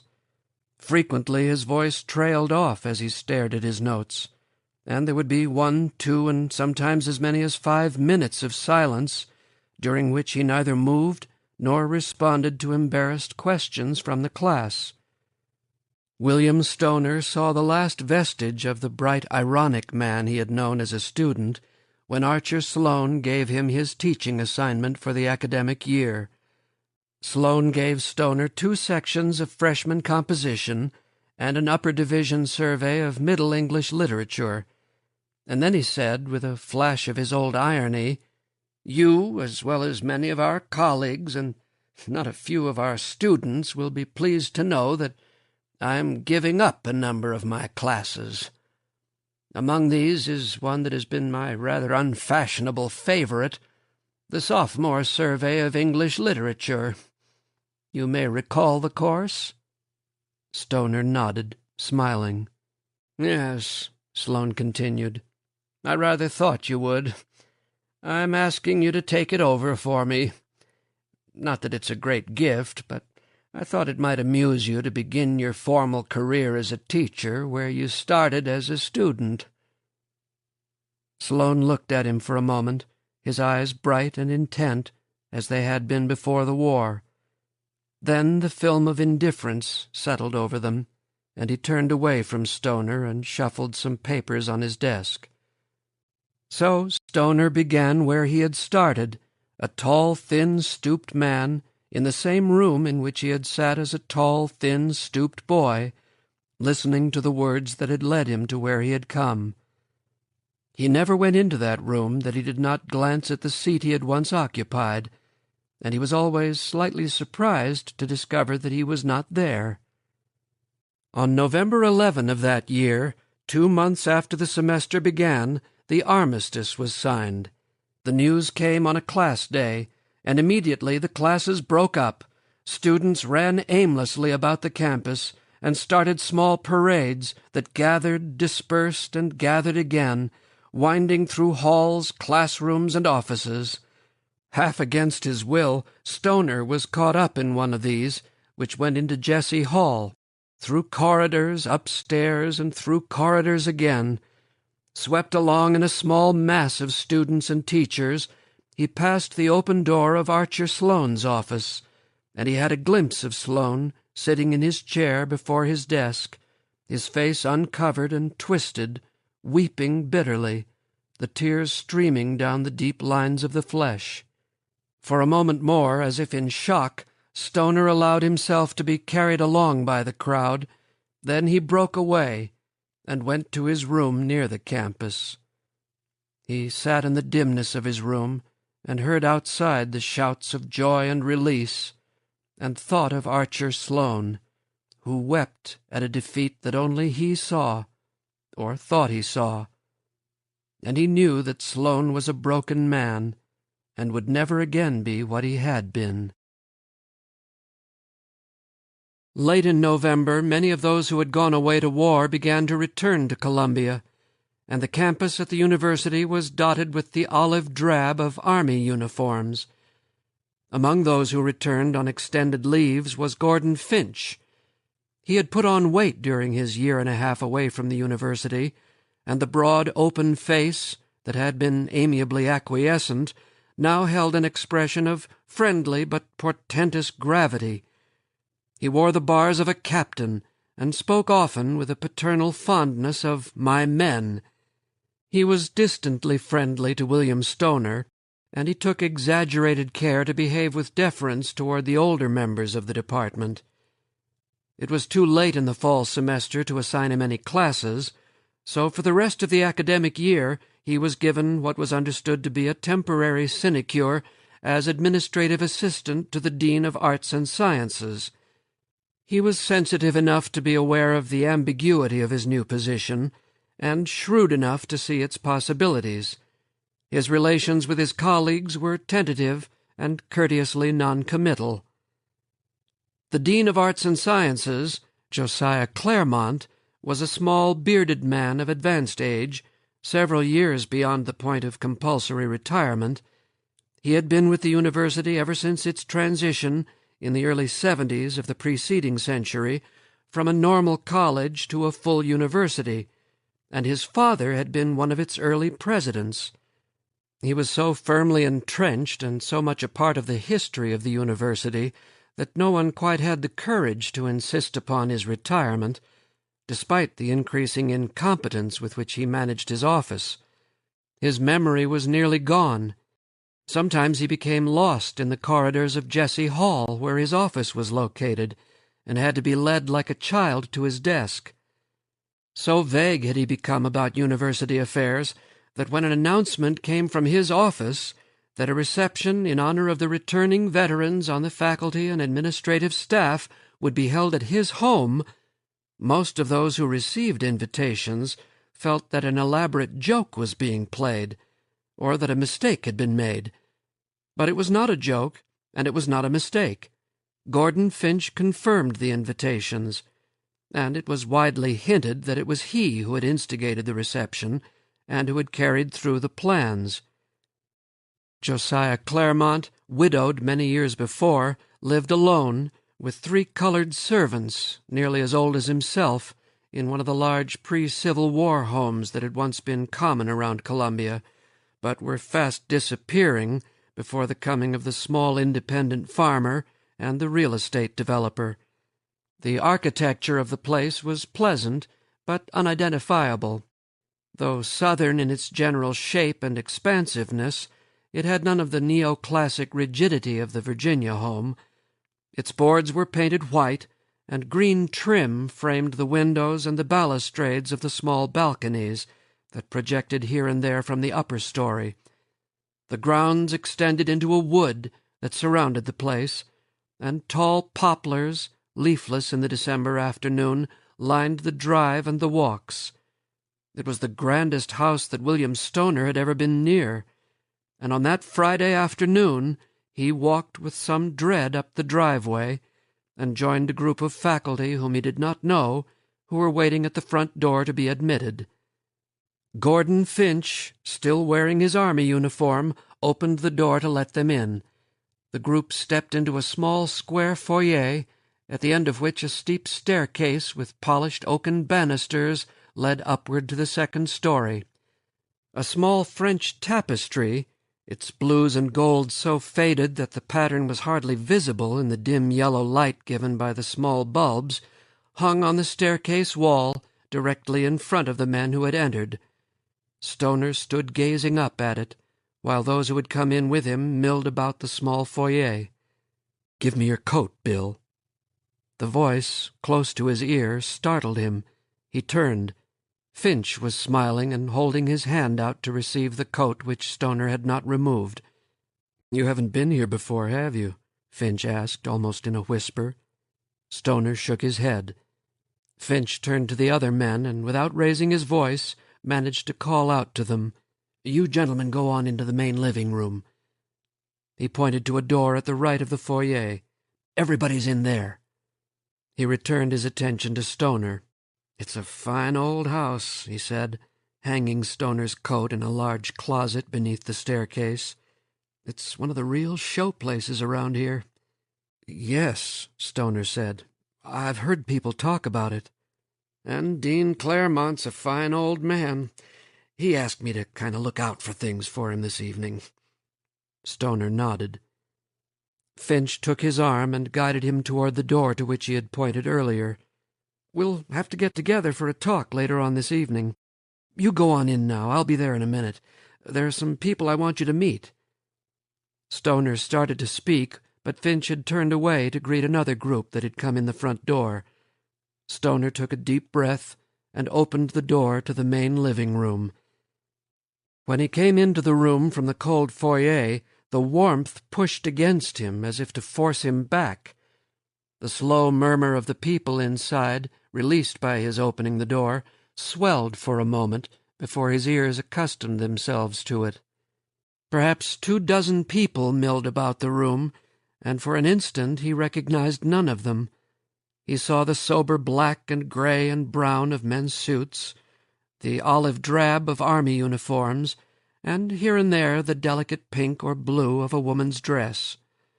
The people moved sluggishly through the warmth, and he moved with them, conscious of his height among the seated figures, nodding to the faces he now recognized. At the far end another door led into a sitting parlor, which was adjacent to the long, narrow dining hall. The double doors of the hall were open, revealing a massive walnut dining table covered with yellow damask and laden with white dishes and bowls of gleaming silver. Several people were gathered around the table, at the head of which a young woman, tall and slender and fair, dressed in a gown of blue watered silk, stood pouring tea into gold-rimmed china cups. Stoner paused in the doorway, caught by his vision of the young woman. Her long, delicately featured face smiled at those around her, and her slender, almost fragile fingers deftly manipulated urn and cup. Looking at her, Stoner was assailed by a consciousness of his own heavy clumsiness. For several moments he did not move from the doorway. He heard the girl's soft, thin voice rise above the murmur of the assembled guests she served. She raised her head and suddenly he met her eyes. They were pale and large, and seemed to shine with a light within themselves. In some confusion he backed from the doorway and turned into the sitting-room. He found an empty chair in a space by the wall, and he sat there looking at the carpet beneath his feet. He did not look in the direction of the dining-room, but every now and then he thought he felt the gaze of the young woman brush warmly across his face. The guests moved around him, exchanged seats, altered their inflections as they found new partners for conversation. Stoner saw them through a haze, as if he were an audience. After a while Gordon Finch came into the room, and Stoner got up from his chair and walked across the room to him. Almost rudely he interrupted Finch's conversation with an older man. Drawing him aside, but not lowering his voice, he asked to be introduced to the young woman pouring tea. Finch looked at him for a moment, the annoyed frown that had begun to pucker his forehead smoothing as his eyes widened. "You what?" Finch said. Though he was shorter than Stoner, he seemed to be looking down on him. "I want you to introduce me," Stoner said. He felt his face warm. "Do you know her?" "Sure," Finch said. The start of a grin began to tug at his mouth. "She's some kind of cousin of the Dean's, down from St. Louis, visiting an aunt." The grin widened. "Old Bill! What do you know? Sure, I'll introduce you. Come on." Her name was Edith Elaine Bostwick, and she lived with her parents in St. Louis, where the previous spring she had finished a 2-year course of study at a private seminary for young ladies. She was visiting her mother's older sister in Columbia for a few weeks, and in the spring they were to make the grand tour of Europe, an event once again possible now that the war was over. Her father, the president of one of the smaller St. Louis banks, was a transplanted New Englander. He had come west in the 70s and married the oldest daughter of a well-to-do central Missouri family. Edith had lived all her life in St. Louis. A few years before, she had gone east with her parents to Boston for the season. She had been to the opera in New York and had visited the museums. She was 20 years of age, she played the piano, and had artistic leanings, which her mother encouraged. Later, William Stoner could not remember how he learned these things, that first afternoon and early evening at Josiah Claremont's house, for the time of his meeting was blurred and formal, like the figured tapestry on the stair wall off the foyer. He remembered that he spoke to her that she might look at him, remain near him, and give him the pleasure of hearing her soft, thin voice, answering his questions, and making perfunctory questions in return. The guests began to leave. Voices called goodbyes, doors slammed, and the rooms emptied. Stoner remained behind after most of the other guests had departed, and when Edith's carriage came, he followed her into the foyer and helped her with her coat. Just before she started outside, he asked her if he might call on her the following evening. As if she had not heard him, she opened the door and stood for several moments without moving. The cold air swept through the doorway and touched Stoner's hot face. She turned and looked at him and blinked several times. Her pale eyes were speculative, almost bold. At last she nodded and said, "Yes, you may call." She did not smile. And so he called, walking across town to her aunt's house on an intensely cold Midwestern winter night. No cloud was overhead. The half-moon shone upon a light snow that had fallen earlier in the afternoon. The streets were deserted, and the muffled silence was broken by the dry snow crunching underfoot as he walked. He stood for a long while outside the large house to which he had come, listening to the silence. The cold numbed his feet, but he did not move. From the curtained windows a dim light fell upon the blue-white snow like a yellow smudge. He thought he saw movement inside, but he could not be sure. Deliberately, As if committing himself to something, he stepped forward and walked down the path to the porch and knocked on the front door. Edith's aunt, her name, Stoner had learned earlier, was Emma Darley, and she had been widowed for a number of years, met him at the door and asked him to come in. She was a short, plump woman with fine white hair that floated about her face. Her dark eyes twinkled moistly, and she spoke softly and breathlessly, as if she were telling secrets. Stoner followed her into the parlor, and sat facing her on a long walnut sofa, the seat and back of which were covered with thick blue velvet. Snow had clung to his shoes. He watched it melt and form damp patches on the thick floral rug under his feet. "Edith tells me you teach at the university, Mr. Stoner," Mrs. Darley said. "Yes, ma'am," he said, and cleared his throat.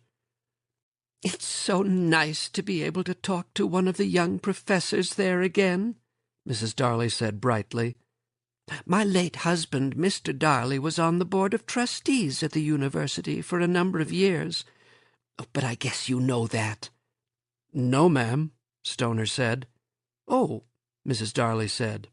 "Well, we used to have some of the younger professors over for tea in the afternoons, but that was quite a few years ago, before the war. You were in the war, Professor Stoner?" "No, ma'am," Stoner said. "I was at the university." "Yes," Mrs. Darley said. She nodded brightly. "And you teach?" "English," Stoner said. "And I'm not a professor. I'm just an instructor." He knew his voice was harsh. He could not control it. He tried to smile. "Ah, yes," she said. "Shakespeare, Browning." A silence came between them. Stoner twisted his hands together and looked at the floor. Mrs. Darley said, "I'll see if Edith is ready, if you'll excuse me." Stoner nodded and got to his feet as she went out. He heard fierce whispers in a back room. He stood for several minutes more. Suddenly Edith was standing in the wide doorway, pale and unsmiling. They looked at each other without recognition. Edith took a backward step and then came forward, her lips thin and tense. They shook hands gravely and sat together on the sofa. They had not spoken. She was even taller than he remembered, and more fragile. Her face was long and slender, and she kept her lips closed over rather strong teeth. Her skin had the kind of transparency that shows a hint of color and warmth upon any provocation. Her hair was a light reddish-brown, and she wore it piled in thick tresses upon her head, but it was her eyes that caught and held him, as they had done the day before. They were very large, and of the palest blue that he could imagine. When he looked at them, he seemed drawn out of himself into a mystery that he could not apprehend. He thought her the most beautiful woman he had ever seen, and he said impulsively, I want to know about you." She drew back from him a little. He said hastily, "I mean, yesterday at the reception, we didn't really have a chance to talk. I wanted to talk to you, but there were so many people. People sometimes get in your way." "It was a very nice reception," Edith said faintly. "I thought everyone was very nice." "Oh, yes, of course," Stoner said. "I meant—" He did not go on. Edith was silent. He said, "I understand you and your aunt will be going to Europe in a little while." "Yes," she said. "Europe?" He shook his head. "You must be very excited." She nodded reluctantly. "Where will you go? I mean, what places?" "England," she said. "France, Italy." "And you'll be going in the spring?" "April," she said. 5 months, he said. "It isn't very long. I hope that in that time we can—" "I'm only here for 3 more weeks," she said quickly. "Then I go back to St. Louis. for Christmas." "That is a short time." He smiled and said awkwardly, "Then I'll have to see you as often as I can, so that we can get to know each other." She looked at him almost with horror. "I didn't mean that," she said. "Please." Stoner was silent for a moment. "I'm sorry, but I do want to call on you again, as often as you'll let me. May I?" "Oh," she said. "Well." Her thin fingers were laced together in her lap, and her knuckles were white where the skin was stretched. She had very pale freckles on the backs of her hands. Stoner said, "This is going badly, isn't it?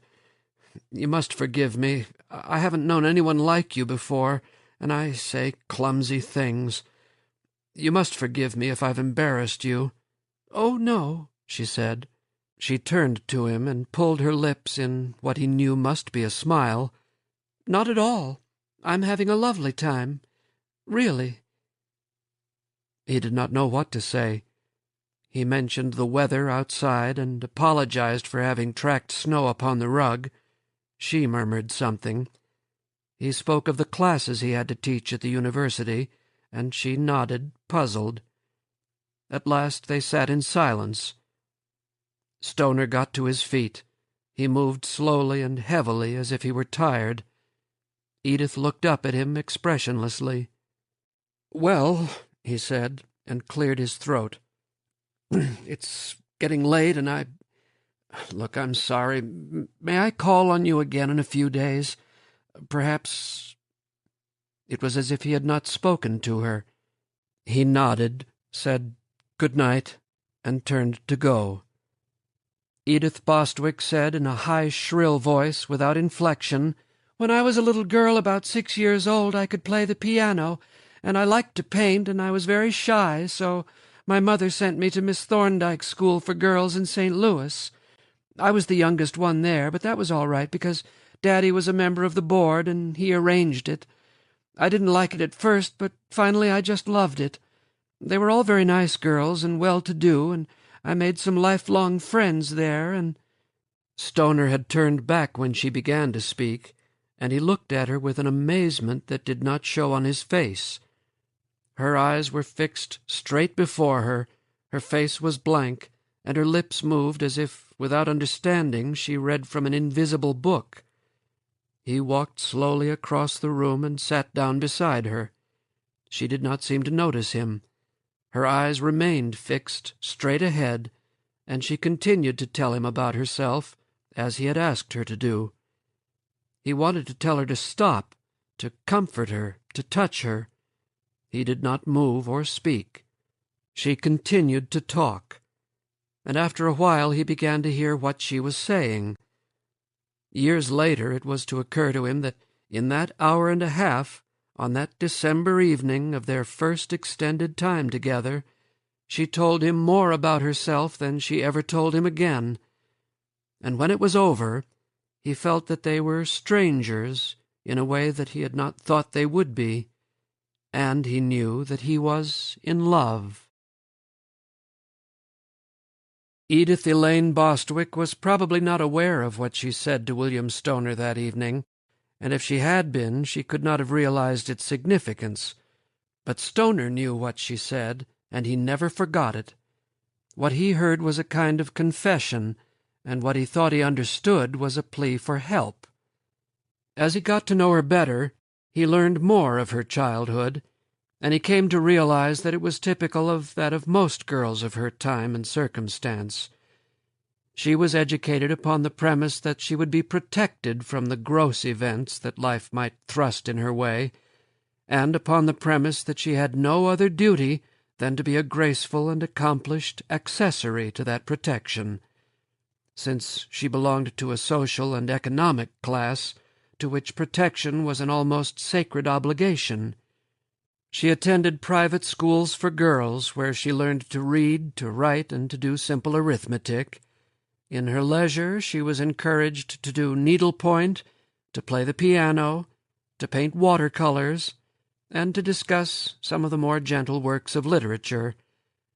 She was also instructed in matters of dress, carriage, ladylike diction, and morality.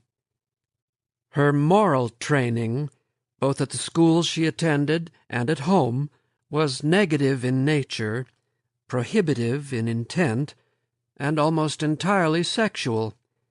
The sexuality, however, was indirect and unacknowledged. Therefore it suffused every other part of her education, which received most of its energy from that recessive and unspoken moral force. She learned that she would have duties toward her husband and family, and that she must fulfill them. Her childhood was an exceedingly formal one, even in the most ordinary moments of family life. Her parents behaved toward each other with a distant courtesy. Edith never saw pass between them the spontaneous warmth of either anger or love. Anger was days of courteous silence, and love was a word of courteous endearment. She was an only child, and loneliness was one of the earliest conditions of her life. So she grew up with a frail talent in the more genteel arts, and no knowledge of the necessity of living from day to day. Her needlepoint was delicate and useless. She painted misty landscapes of thin watercolor washes, and she played the piano with a forceless but precise hand. Yet she was ignorant of her own bodily functions. She had never been alone to care for her own self one day of her life, nor could it ever have occurred to her that she might become responsible for the well-being of another. Her life was invariable, like a low hum, and it was watched over by her mother, who, when Edith was a child, would sit for hours watching her paint her pictures or play her piano, as if no other occupation were possible for either of them. At the age of 13, Edith went through the usual sexual transformation. She also went through a physical transformation that was more uncommon. In the space of a few months, she grew almost a foot, so that her height was near that of a grown man, and the association between the ungainliness of her body and her awkward new sexual estate was one from which she never fully recovered. These changes intensified a natural shyness. She was distant from her classmates at school. She had no one at home to whom she could talk, and she turned more and more inward upon herself. Upon that inner privacy William Stoner now intruded, and something unsuspected within her, some instinct, made her call him back when he started to go out the door, made her speak quickly and desperately as she had never spoken before, and as she would never speak again. During the next 2 weeks he saw her nearly every evening. They went to a concert sponsored by the new music department at the university. On evenings when it was not too cold, they took slow, solemn walks through the streets of Columbia. But more often they sat in Mrs. Darley's parlor. Sometimes they talked, and Edith played for him, while he listened and watched her hands move lifelessly over the keys. After that first evening together, their conversation was curiously impersonal. He was unable to draw her out of her reserve, and when he saw that his efforts to do so embarrassed her, he stopped trying. Yet there was a kind of ease between them, and he imagined that they had an understanding. Less than a week before she was to return to St. Louis, he declared his love to her and proposed marriage. Though he did not know exactly how she would take the declaration and proposal, he was surprised at her equanimity. After he spoke, she gave him a long look that was deliberative and curiously bold, and he was reminded of the first afternoon, after he had asked permission to call on her, when she had looked at him from the doorway where a cold wind was blowing upon them. Then she dropped her glance, and the surprise that came upon her face seemed to him unreal. She said she had never thought of him that way, that she had never imagined, that she did not know. "You must have known I loved you," he said. "I don't see how I could have hidden it." She said with some hint of animation, "I didn't. I don't know anything about that." "Then I must tell you again," he said gently, "and you must get used to it. I love you, and I cannot imagine living without you." She shook her head as if confused. "My trip to Europe," she said faintly. "Aunt Emma—" He felt a laugh come up in his throat, and he said in happy confidence, "Ah, Europe! I'll take you to Europe. We'll see it together some day." She pulled away from him and put her fingertips upon her forehead. "You must give me time to think. And I would have to talk to Mother and Daddy before I could even consider—" And she would not commit herself further than that. She was not to see him again before she left for St. Louis in a few days, and she would write him from there after she talked to her parents and had things settled in her mind. When he left that evening, he stooped to kiss her. She turned her head, and his lips brushed her cheek. She gave his hand a little squeeze and let him out the front door without looking at him again. 10 days later he got his letter from her. It was a curiously formal note, and it mentioned nothing that had passed between them. It said that she would like him to meet her parents, and that they were all looking forward to seeing him when he came to St. Louis, the following weekend, if that was possible. Edith's parents met him with the cool formality he had expected, and they tried at once to destroy any sense of ease he might have had. Mrs. Bostwick would ask him a question, and upon his answer would say, "Yes," in a most doubtful manner, and look at him curiously, as if his face were smudged or his nose were bleeding. She was tall and thin like Edith, and at first Stoner was startled by a resemblance he had not anticipated. But Mrs. Bostwick's face was heavy and lethargic, without any strength or delicacy, and it bore the deep marks of what must have been a habitual dissatisfaction. Horace Bostwick was also tall, but he was curiously and unsubstantially heavy, almost corpulent. A fringe of gray hair curled about an otherwise bald skull, and folds of skin hung loosely around his jaws. When he spoke to Stoner, he looked directly above his head, as if he saw something behind him, and when Stoner answered, he drummed his thick fingers upon the center piping of his vest. Edith greeted Stoner as if he were a casual visitor, and then drifted away unconcernedly, busying herself with inconsequential tasks. His eyes followed her, but he could not make her look at him. It was the largest and most elegant house that Stoner had ever been in. The rooms were very high and dark, and they were crowded with vases of all sizes and shapes, dully gleaming silverwork upon marble-topped tables and commodes and chests, and richly tapestried furniture with most delicate lines. They drifted through several rooms to a large parlor, where, Mrs. Bostwick murmured, she and her husband were in the habit of sitting and chatting informally with friends. Stoner sat in a chair so fragile that he was afraid to move upon it. He felt it shift beneath his weight. Edith had disappeared. Stoner looked around for her almost frantically, but she did not come back down to the parlor for nearly 2 hours, until after Stoner and her parents had had their talk. The talk was indirect and elusive and slow, interrupted by long silences. Horace Bostwick talked about himself in brief speeches, directed several inches over Stoner's head. Stoner learned that Bostwick was a Bostonian, whose father, late in his life, had ruined his banking career and his son's future in New England by a series of unwise investments that had closed his bank. "Betrayed," Bostwick announced to the ceiling, "by false friends." Thus the son had come to Missouri shortly after the Civil War, intending to move west. But he had never got farther than Kansas City, where he went occasionally on business trips.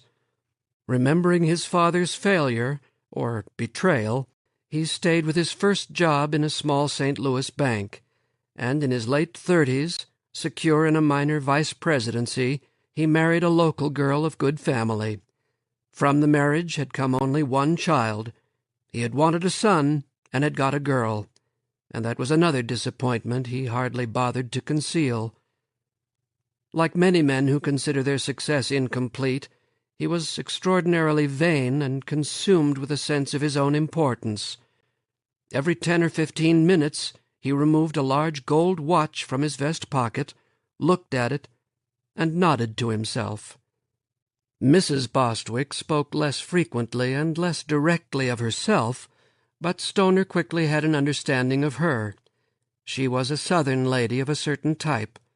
Of an old and discreetly impoverished family, she had grown up with the presumption that the circumstances of need under which the family existed were inappropriate to its quality. She had been taught to look forward to some betterment of that condition, but the betterment had never been very precisely specified. She had gone into her marriage to Horace Bostwick with that dissatisfaction so habitual within her that it was a part of her person, and as the years went on, the dissatisfaction and bitterness increased, so general and pervasive that no specific remedy might assuage them. Her voice was thin and high, and it held a note of hopelessness that gave a special value to every word she said. It was late in the afternoon before either of them mentioned the matter that had brought them together. They told him how dear Edith was to them, how concerned they were for her future happiness, of the advantages she had had. Stoner sat in an agony of embarrassment, and tried to make responses he hoped were appropriate.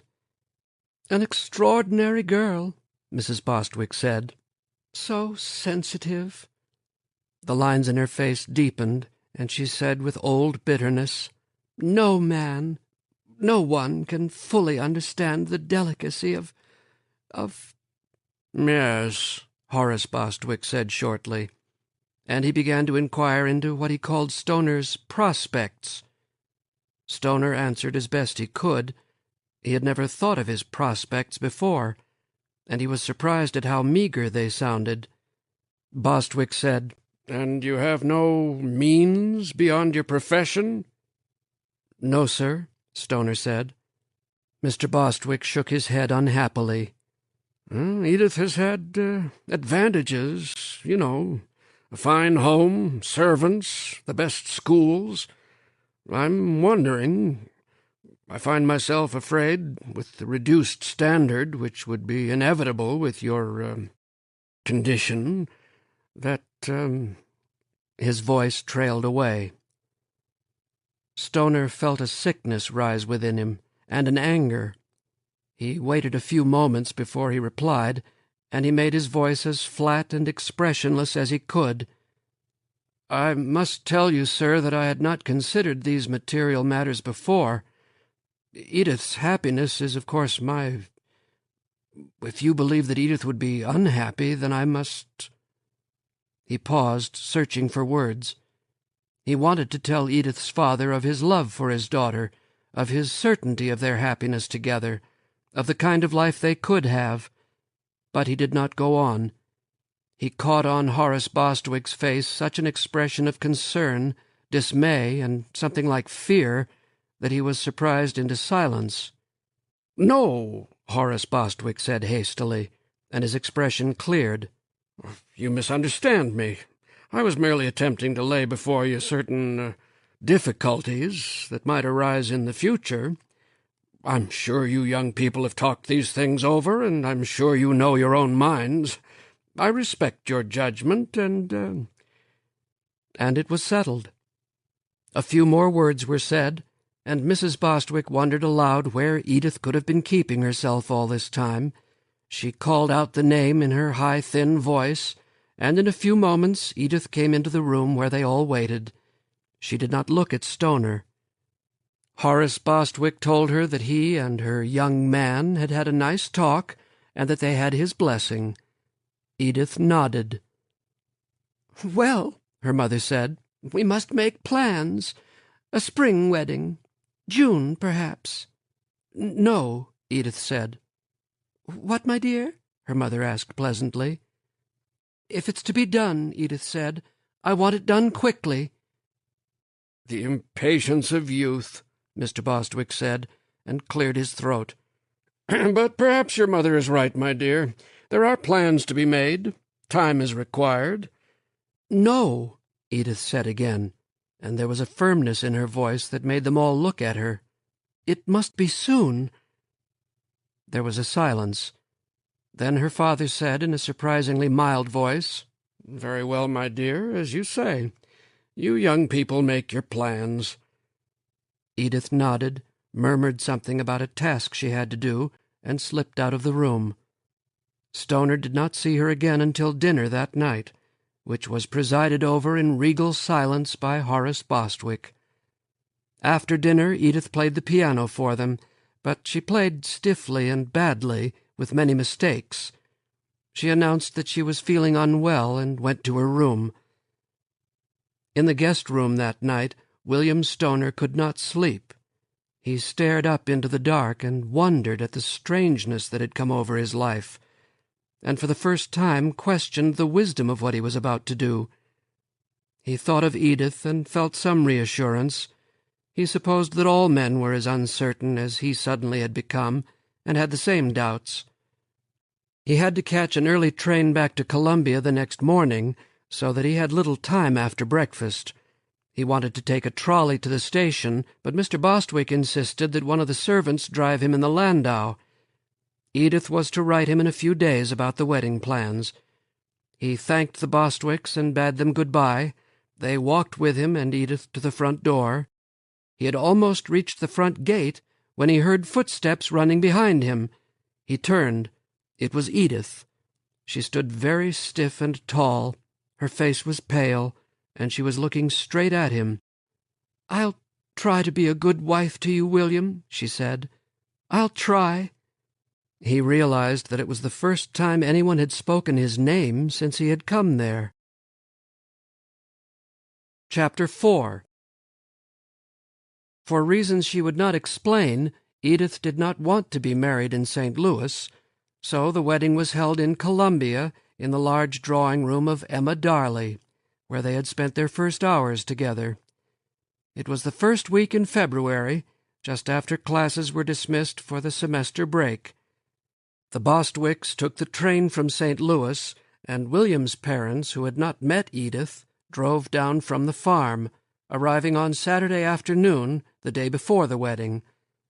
Stoner wanted to put them up at a hotel, but they preferred to stay with the Foots, even though the Foots had grown cold and distant since William had left their employ.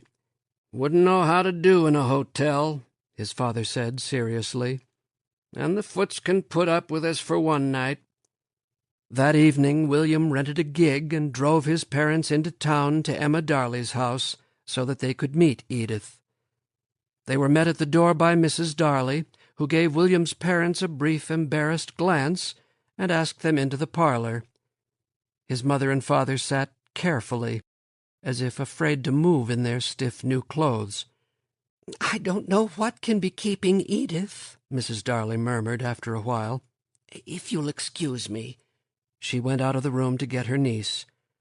After a long time Edith came down. She entered the parlor slowly, reluctantly, with a kind of frightened defiance. They rose to their feet, and for several moments the four of them stood awkwardly, not knowing what to say. Then Edith came forward stiffly and gave her hand, first to William's mother and then to his father. "How do?" his father said formally, and released her hand as if afraid it would break. Edith glanced at him, tried to smile, and backed away. "Sit down," she said. "Please sit down." They sat. William said something. His voice sounded strained to him. In a silence, quietly and wonderingly, as if she spoke her thoughts aloud, his mother said, "My, she's a pretty thing, isn't she?" William laughed a little and said gently, "Yes, ma'am, she is." They were able to speak more easily then, though they darted glances at each other and then looked away into the distances of the room. Edith murmured that she was glad to meet them, that she was sorry they hadn't met before. "And when we get settled—" She paused, and William wondered if she was going to continue. "When we get settled, you must come to visit us." "Thank you kindly," his mother said.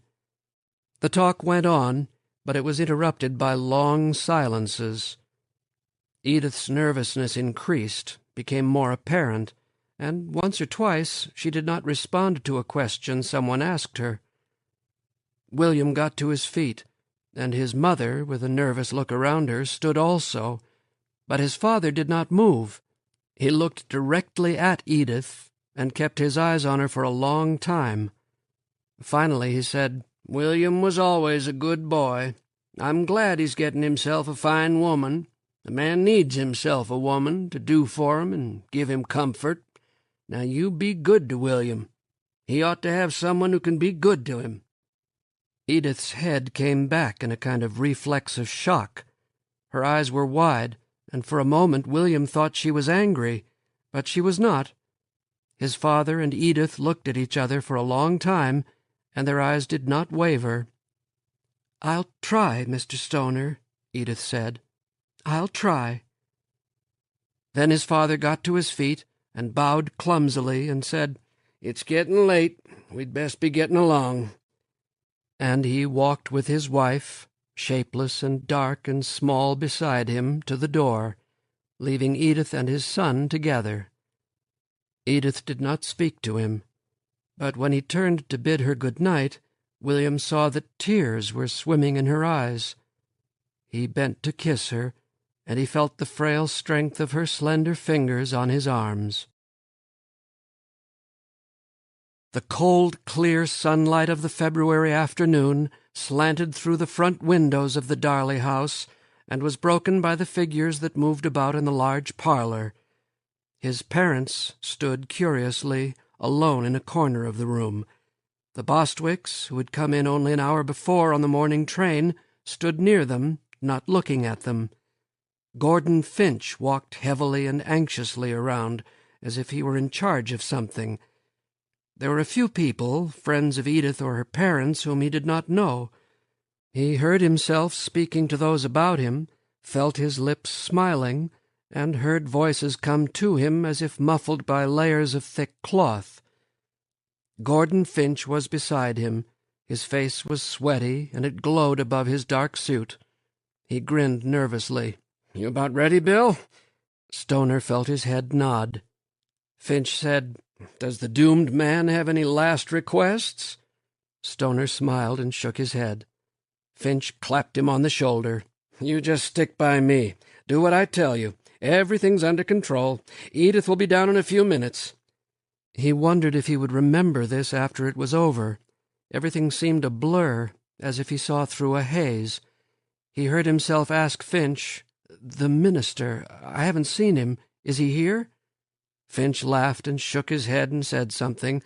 Then a murmur came over the room. Edith was walking down the stairs. In her white dress, she was like a cold light coming into the room.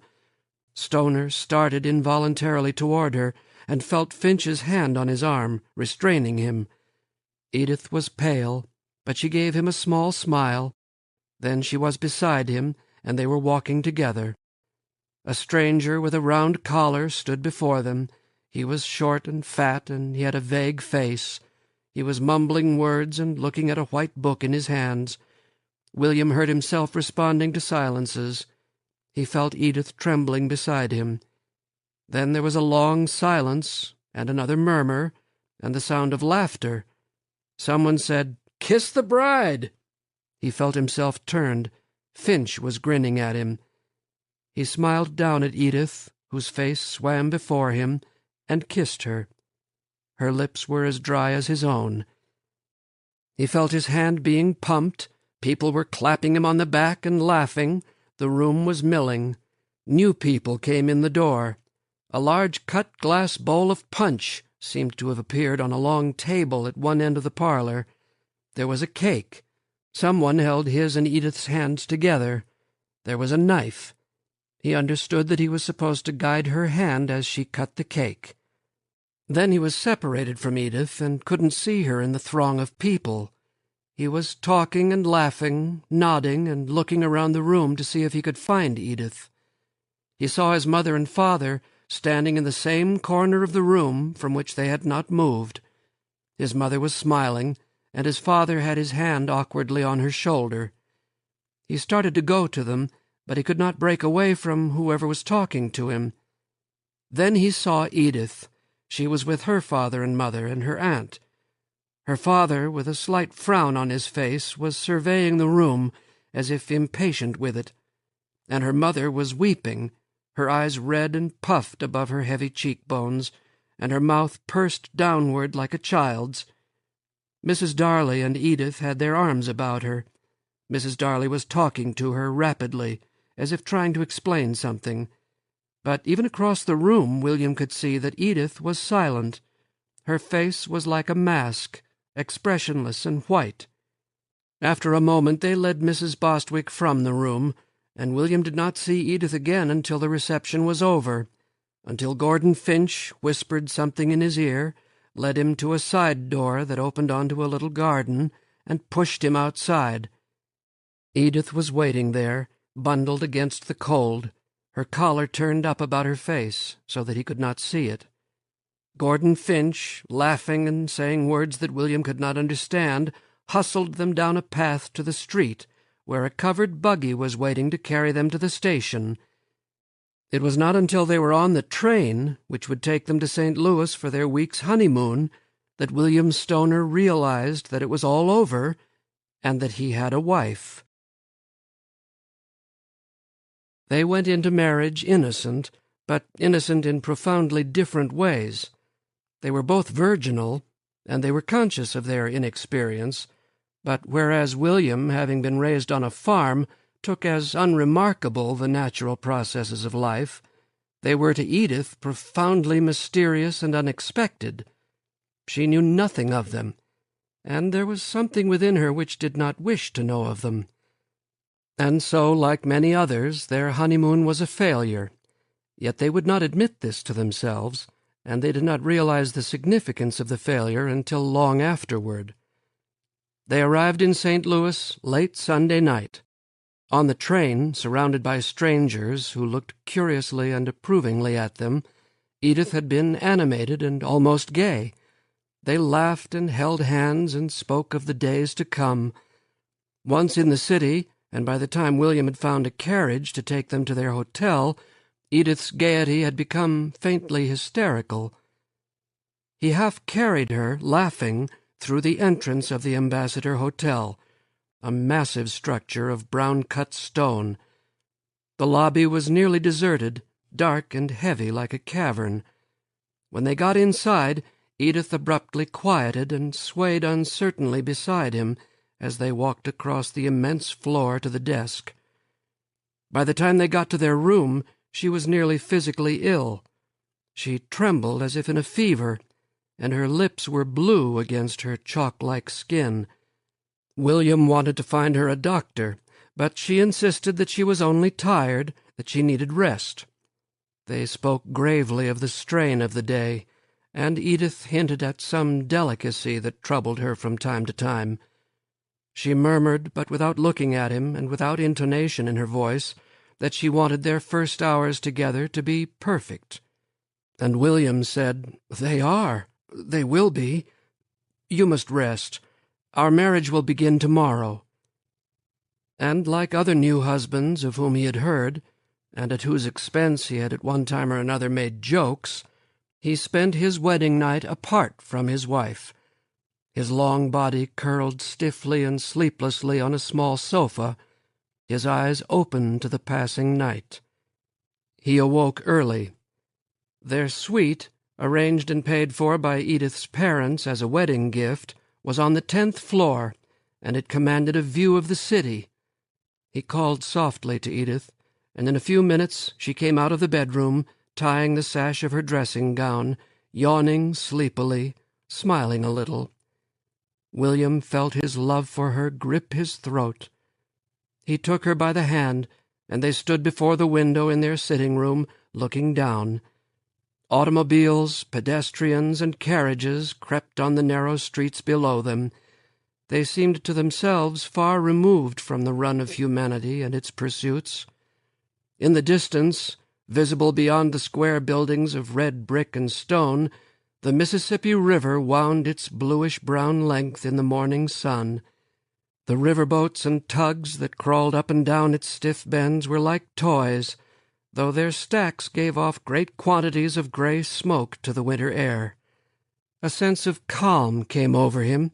He put his arm around his wife and held her lightly, and they both gazed down upon a world that seemed full of promise and quiet adventure. They breakfasted early. Edith seemed refreshed, fully recovered from her indisposition of the night before. She was almost gay again, and she looked at William with an intimacy and warmth that he thought were from gratitude and love. They did not speak of the night before. Every now and then Edith looked at her new ring and adjusted it on her finger. They wrapped themselves against the cold and walked the St. Louis streets, which were just beginning to crowd with people. They looked at goods in windows, they spoke of the future, and gravely thought of how they would fill it. William began to regain the ease and fluency he had discovered during his early courtship of this woman, who had become his wife. Edith clung to his arm, and seemed to attend to what he said as she had never done before. They had mid-morning coffee in a small warm shop, and watched the passers-by scurry through the cold. They found a carriage and drove to the art museum. Arm in arm they walked through the high rooms, through the rich glow of light reflected from the paintings. In the quietness, in the warmth, in the air that took on a timelessness from the old paintings and statuary, William Stoner felt an outrush of affection for the tall, delicate girl who walked beside him, and he felt a quiet passion rise within him, warm and formally sensuous, like the colors that came out from the walls around him. When they left there late in the afternoon, the sky had clouded and a thin drizzle had started, but William Stoner carried within him the warmth he had gathered in the museum. They got back to the hotel shortly after sunset.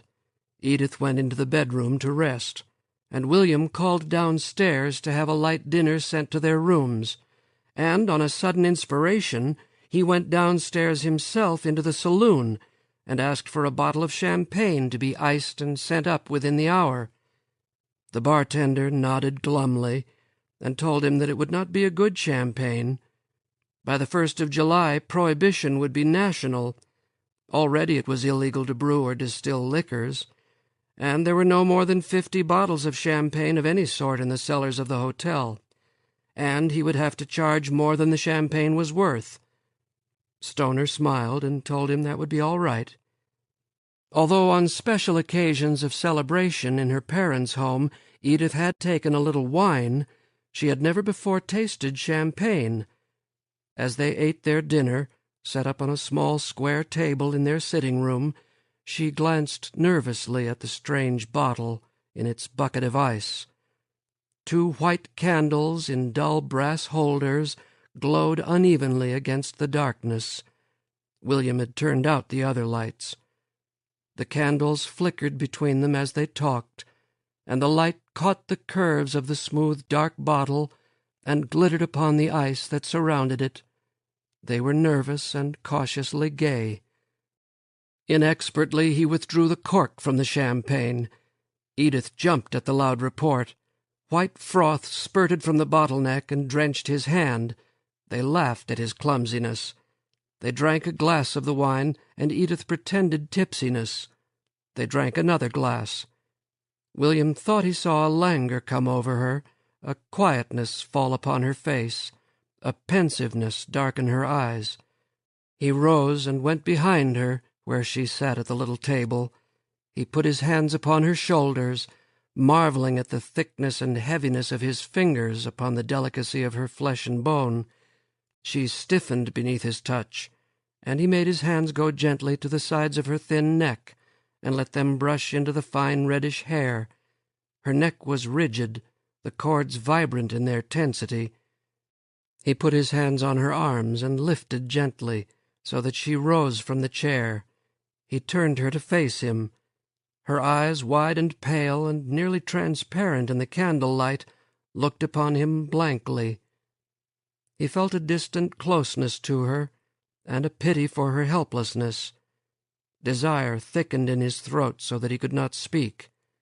He pulled her a little toward the bedroom, feeling a quick, hard resistance in her body, and feeling at the same moment a willed putting away of the resistance. He left the door to the unlighted bedroom open. The candlelight glowed feebly in the darkness. He murmured as if to comfort and assure her, but his words were smothered, and he could not hear what he said. He put his hands upon her body and fumbled for the buttons that would open her to him. She pushed him away impersonally. In the dimness her eyes were closed and her lips tight. She turned away from him, and with a quick movement loosened her dress so that it fell crumpled about her feet. Her arms and shoulders were bare. She shuddered as if from cold, and said in a flat voice, "Go in the other room. I'll be ready in a minute." He touched her arms and put his lips to her shoulder, but she would not turn to him. In the sitting-room he stared at the candles that flickered over the remains of their dinner, in the midst of which rested the bottle of champagne, still more than half full. He poured a little of the wine into a glass and tasted it. It had grown warm and sweetish. When he returned, Edith was in bed with the covers pulled to her chin, her face turned upward, her eyes closed, a thin frown creasing her forehead. Silently, as if she were asleep, Stoner undressed and got into bed beside her. For several moments he lay with his desire, which had become an impersonal thing, belonging to himself alone. He spoke to Edith, as if to find a haven for what he felt. She did not answer. He put his hand upon her, and felt beneath the thin cloth of her nightgown the flesh he had longed for. He moved his hand upon her. She did not stir. Her frown deepened. Again he spoke, saying her name to silence. Then he moved his body upon her, gentle in his clumsiness. When he touched the softness of her thighs, she turned her head sharply away and lifted her arm to cover her eyes. She made no sound. Afterward he lay beside her and spoke to her in the quietness of his love. Her eyes were open then, and they stared at him out of the shadow. There was no expression on her face. Suddenly she flung the covers from her and crossed swiftly to the bathroom. He saw the light go on and heard her retch loudly and agonizingly. He called to her and went across the room.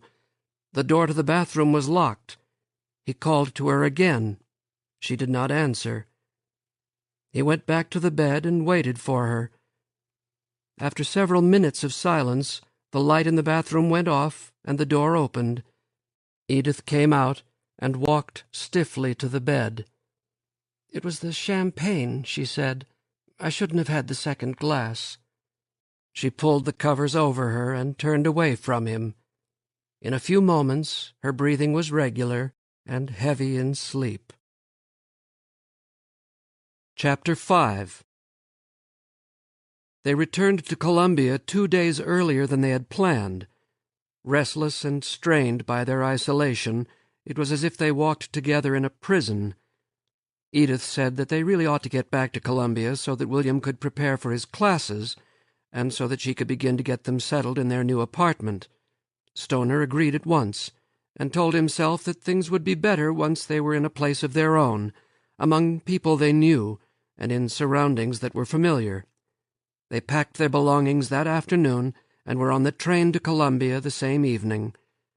In the hurried, vague days before their marriage, Stoner had found a vacant second-floor apartment in an old barn-like house 5 blocks from the university. It was dark and bare, with a small bedroom, a tiny kitchen, and a huge living room with high windows. It had at one time been occupied by an artist, a teacher at the university, who had been none too tidy.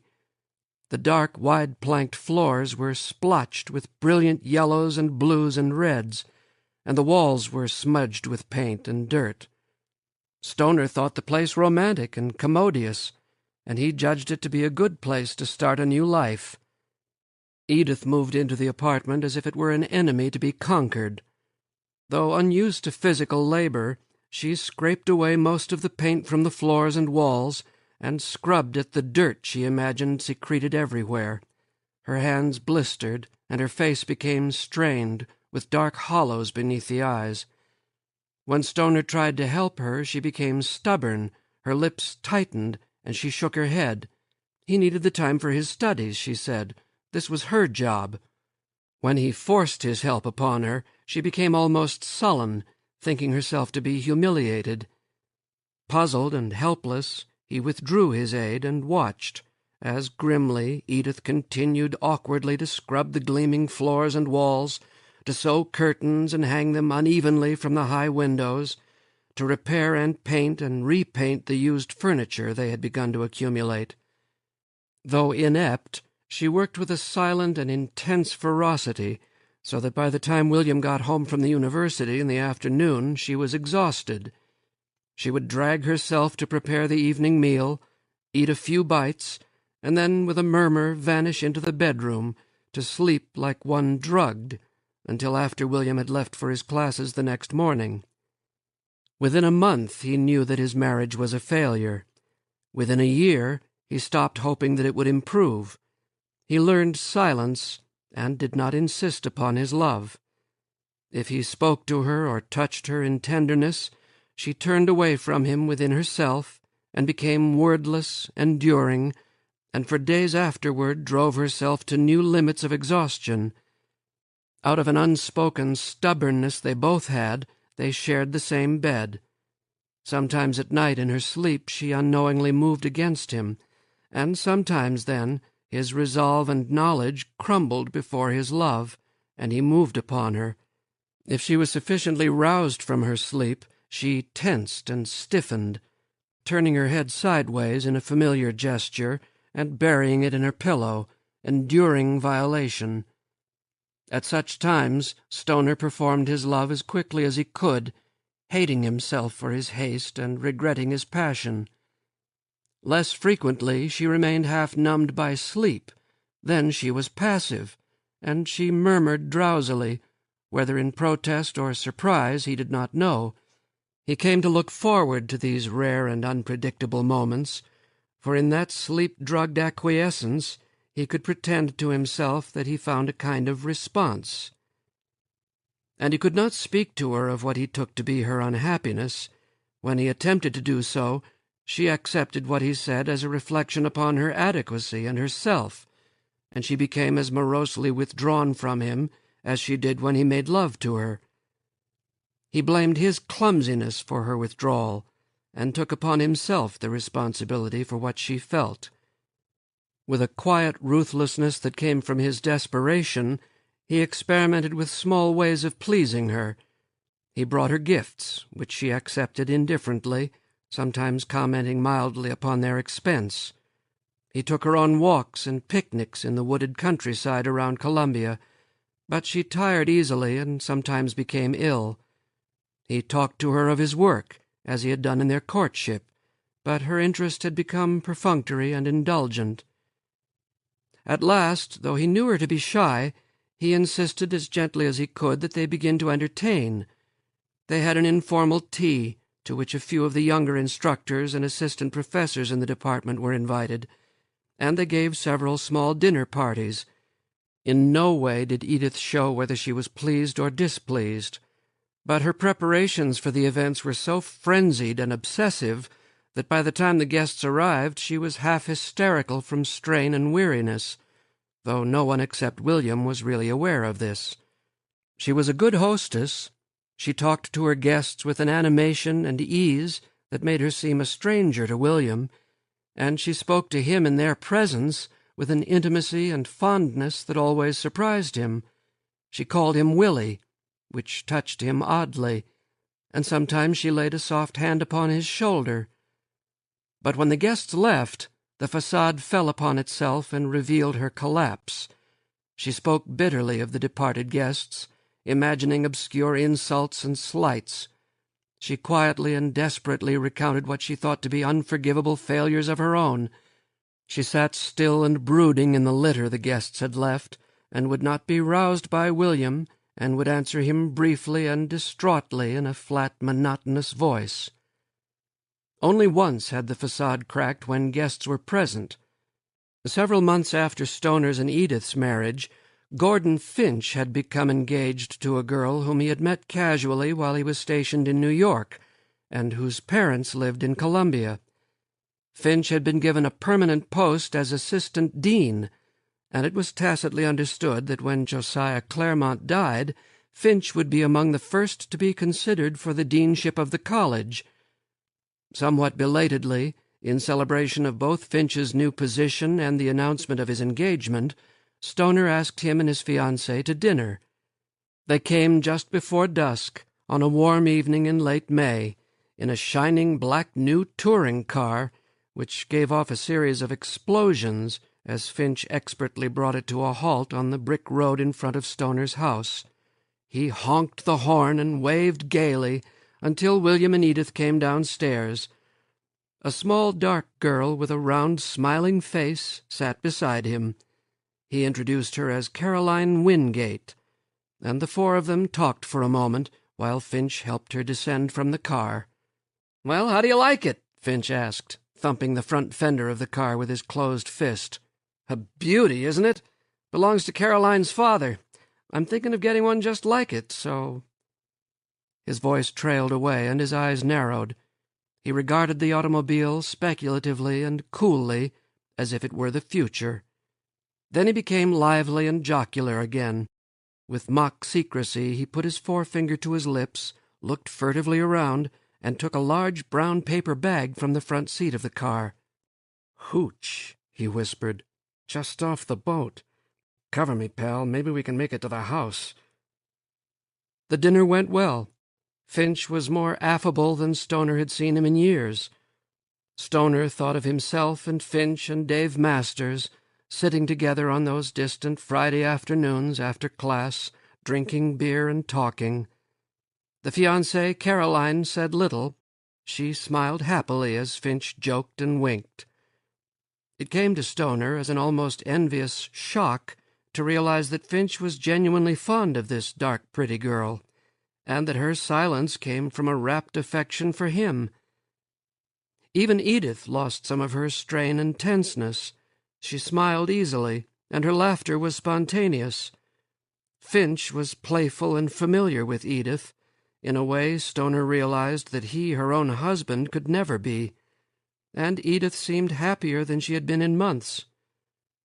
After dinner, Finch removed the brown paper bag from the icebox, where he had placed it earlier to cool, and took from it a number of dark brown bottles. It was a home brew that he made with great secrecy and ceremony in the closet of his bachelor apartment. "No room for my clothes," he said, "but a man's got to keep his sense of values." Carefully, with his eyes squinted, with the light glistening upon his fair skin and thinning blonde hair, like a chemist measuring a rare substance, he poured the beer from the bottles into glasses.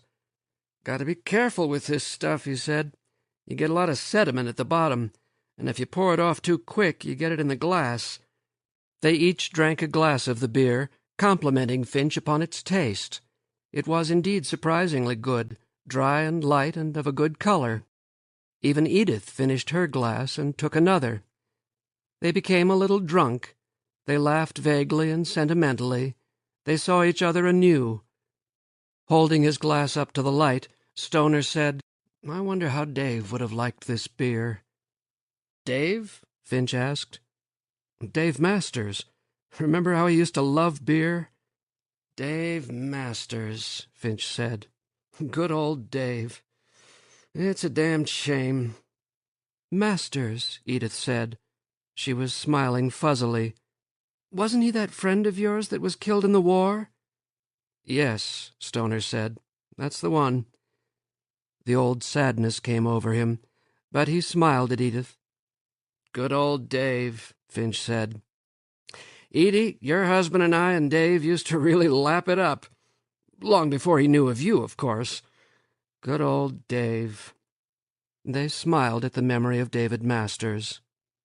"He was a good friend of yours?" Edith asked. Stoner nodded. "He was a good friend." Chateau Thierry. Finch drained his glass. War's a hell of a thing. He shook his head. But old Dave, he's probably somewhere laughing at us right now.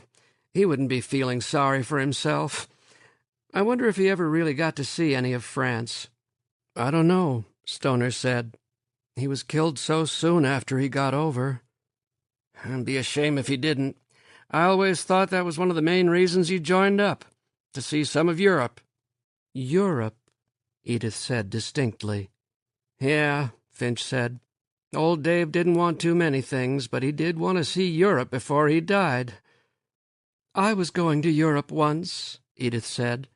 She was smiling, and her eyes glittered helplessly. Do you remember, Willie? I was going with my Aunt Emma just before we got married. Do you remember? I remember, Stoner said. Edith laughed gratingly and shook her head as if she were puzzled. It seems like a long time ago, but it wasn't. How long has it been, Willie? Edith, Stoner said. Let's see, we were going in April, and then a year, and now it's May. I would have been... Suddenly her eyes filled with tears, though she was still smiling with a fixed brightness. I'll never get there now, I guess. Aunt Emma is going to die pretty soon, and I'll never have a chance to... Then, with the smile still tightening her lips and her eyes streaming with tears, she began to sob. Stoner and Finch rose from their chairs. Edith, Stoner said helplessly. Oh, leave me alone! With a curious twisting motion, she stood erect before them, her eyes shut tight and her hands clenched at her sides. All of you, just leave me alone! And she turned and stumbled into the bedroom, slamming the door behind her. For a moment no one spoke. They listened to the muffled sound of Edith's sobbing. Then Stoner said, You'll have to excuse her. She's been tired and not too well. The strain... Sure, I know how it is, Bill. Finch laughed hollowly. Women and all. Guess I'll be getting used to it pretty soon myself. He looked at Caroline, laughed again, and lowered his voice. Well, we won't disturb Edie right now. You just thank her for us. Tell her it was a fine meal, and you folks will have to come over to our place after we get settled in. Thanks, Gordon, Stoner said. I'll tell her. And don't worry, Finch said. He punched Stoner on the arm. These things happen. After Gordon and Caroline had left, after he heard the new car roar and sputter away into the night, William Stoner stood in the middle of the living room and listened to Edith's dry and regular sobbing. It was a sound curiously flat and without emotion, and it went on as if it would never stop. He wanted to comfort her, he wanted to soothe her, but he did not know what to say. So he stood and listened, and after a while he realized that he had never before heard Edith cry. After the disastrous party with Gordon Finch and Caroline Wingate, Edith seemed almost contented, calmer than she had been at any time during their marriage. But she did not want to have anyone in, and she showed a reluctance to go outside the apartment. Stoner did most of their shopping, from lists that Edith made for him in a curiously laborious and childlike handwriting on little sheets of blue note-paper. She seemed happiest when she was alone. She would sit for hours working needlepoint or embroidering tablecloths and napkins, with a tiny, indrawn smile on her lips. Her Aunt Emma Darley began more and more frequently to visit her. When William came from the university in the afternoon, he often found the two of them together, drinking tea and conversing in tones so low that they might have been whispers. They always greeted him politely, but William knew that they saw him with regret. Mrs. Darley seldom stayed for more than a few minutes after he arrived. He learned to maintain an unobtrusive and delicate regard for the world in which Edith had begun to live. In the summer of 1920, he spent a week with his parents, while Edith visited her relatives in St. Louis. He had not seen his mother and father since the wedding. He worked in the fields for a day or two, helping his father and the Negro hired hand. But the give of the warm, moist clods beneath his feet, and the smell of the new-turned earth in his nostrils, evoked in him no feeling of return or familiarity. He came back to Columbia and spent the rest of the summer preparing for a new class that he was to teach the following academic year. He spent most of each day in the library, sometimes returning to Edith and the apartment late in the evening, through the heavy, sweet scent of honeysuckle that moved in the warm air and among the delicate leaves of dogwood trees that rustled and turned ghost-like in the darkness. His eyes burned from their concentration upon dim texts, his mind was heavy with what it observed, and his fingers tingled numbly from the retained feel of old leather and board and paper. But he was open to the world through which for a moment he walked, and he found some joy in it. A few new faces appeared at departmental meetings. Some familiar ones were not there, and Archer Sloane continued the slow decline which Stoner had begun to notice during the war. His hands shook, and he was unable to keep his attention upon what he said. The department went on with the momentum it had gathered through its tradition and the mere fact of its being. Stoner went about his teaching with an intensity and ferocity that awed some of the newer members of the department, and that caused a small concern among the colleagues who had known him for a longer time. His face grew haggard, he lost weight, and the stoop of his shoulders increased.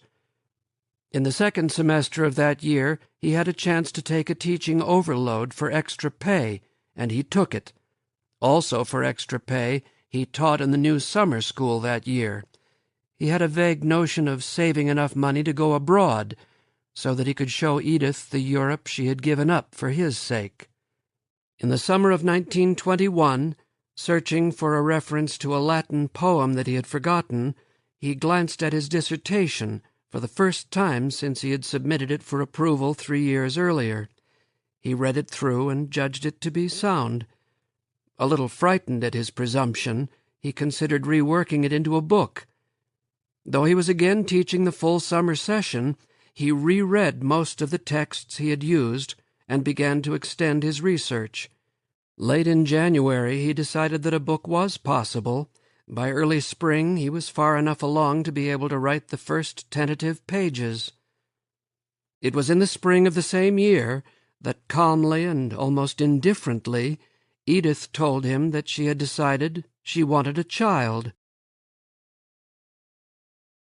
The decision came suddenly and without apparent source, so that when she made the announcement one morning at breakfast, only a few minutes before William had to leave for his first class, she spoke almost with surprise, as if she had made a discovery. "What?" William said. "What did you say?" "I want a baby," Edith said. "I think I want to have a baby." She was nibbling a piece of toast. She wiped her lips with the corner of a napkin and smiled fixedly. "Don't you think we ought to have one?" she asked. "We've been married for nearly 3 years." "Of course," William said. He set his cup down in its saucer with great care. He did not look at her. "Are you sure? We've never talked about it. I wouldn't want you to—" "Oh, yes," she said, "I'm quite sure. I think we ought to have a child." William looked at his watch. "I'm late. I wish we had more time to talk. I want you to be sure." A small frown came between her eyes. "I told you I was sure. Don't you want one? Why do you keep asking me? I don't want to talk about it any more." "All right," William said. He sat looking at her for a moment. "I've got to go." But he did not move. Then awkwardly he put his hand over her long fingers that rested on the tablecloth and kept it there until she moved her hand away. He got up from the table and edged around her, almost shyly, and gathered his books and papers. As she always did, Edith came into the living room to wait for him to leave. He kissed her on the cheek, something he had not done for a long while. At the door he turned and said, I'm glad you want a child, Edith. I know that in some ways our marriage has been a disappointment to you. I hope this will make a difference between us." "Yes," Edith said. "You'll be late for your class. You'd better hurry."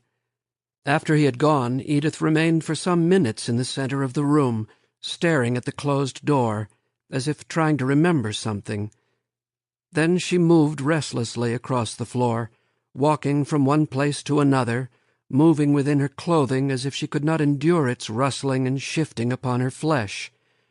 She unbuttoned her stiff gray taffeta morning robe and let it drop to the floor. She crossed her arms over her breasts and hugged herself, kneading the flesh of her upper arms through her thin flannel nightgown. Again she paused in her moving and walked purposefully into the tiny bedroom and opened a closet door, upon the inside of which hung a full-length mirror. She adjusted the mirror to the light and stood back from it, inspecting the long, thin figure in the straight blue nightgown that it reflected. Without removing her eyes from the mirror, she unbuttoned the top of her gown and pulled it up from her body and over her head, so that she stood naked in the morning light. She wadded the nightgown and threw it in the closet. Then she turned about before the mirror, inspecting the body as if it belonged to someone else. She passed her hands over her small drooping breasts, and let her hands go lightly down her long waist and over her flat belly. She moved away from the mirror and went to the bed, which was still unmade. She pulled the covers off, folded them carelessly, and put them in the closet. She smoothed the sheet on the bed and lay there on her back, her legs straight and her arms at her side. Unblinking and motionless, she stared up at the ceiling and waited through the morning and the long afternoon. When William Stoner got home that evening, it was nearly dark, but no light came from the second-floor windows.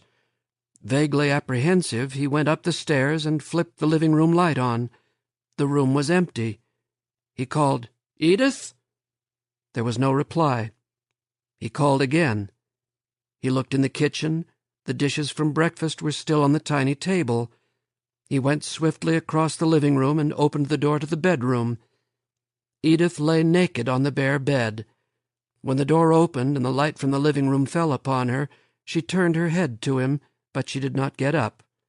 Her eyes were wide and staring, and little sounds came from her parted mouth. "Edith," he said, and went to where she lay, kneeling beside her. "Are you all right? What's the matter?" She did not answer, but the sounds she had been making became louder, and her body moved beside him. Suddenly her hands came out at him like claws, and he almost jerked away. But they went to his clothing, clutching and tearing at it, pulling him upon the bed beside her. Her mouth came up to him, gaping and hot. Her hands were going over him, pulling at his clothes, seeking him, and all the time her eyes were wide and staring and untroubled, as if they belonged to somebody else, and saw nothing. It was a new knowledge he had of Edith, this desire that was like a hunger so intense that it seemed to have nothing to do with herself, and no sooner was it sated than it began at once to grow again within her, so that they both lived in the tense expectation of its presence. Although the next 2 months were the only time of passion William and Edith Stoner ever had together, their relationship did not really change. Very soon Stoner realized that the force which drew their bodies together had little to do with love. They coupled with a fierce yet detached determination, drew apart and coupled again, without the strength to surfeit their need. Sometimes during the day, while William was at the university, the need came so strongly upon Edith that she could not remain still. She would leave the apartment and walk swiftly up and down the streets, going aimlessly from one place to another, and then she would return, draw closed the curtains of the windows, undress herself, and wait, crouched in the semi-darkness, for William to get home. And when he opened the door, she was upon him, her hands wild and demanding, as if they had a life of their own, pulling him toward the bedroom, upon the bed, which was still rumpled from their use of it the night or the morning before. Edith became pregnant in June, and immediately fell into an illness, from which she did not wholly recover during the full time of her waiting. Nearly at the moment she became pregnant, even before the fact was confirmed by her calendar and her physician, the hunger for William that had raged within her for the better part of 2 months ceased. She made it clear to her husband that she could not endure the touch of his hand upon her, and it began to seem to him that even his looking at her was a kind of violation.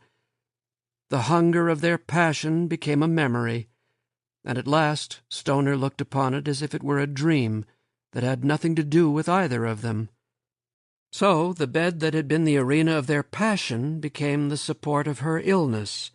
She kept to it most of the day, rising only to relieve her nausea in the morning, and to walk unsteadily about the living-room for a few minutes in the afternoon.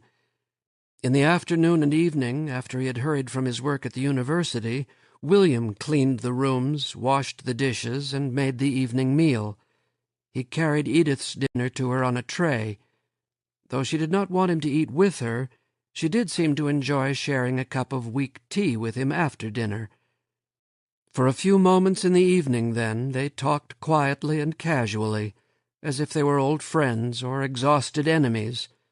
Edith would fall asleep soon afterward, and William would return to the kitchen, complete the housework, and then set up a table before the living-room sofa, where he would grade papers or prepare lectures. Then, past midnight, he would cover himself with a blanket he kept neatly folded behind the couch, and with his length curled up on the couch, he would sleep fitfully until morning. The child, a girl, was born after a 3-day period of labor in the middle of March in the year 1923. They named her Grace, after one of Edith's aunts who had died many years before. Even at birth, Grace was a beautiful child, with distinct features and a light down of golden hair. Within a few days, the first redness of her skin turned into a glowing golden pink. She seldom cried, and she seemed almost aware of her surroundings. William fell instantly in love with her.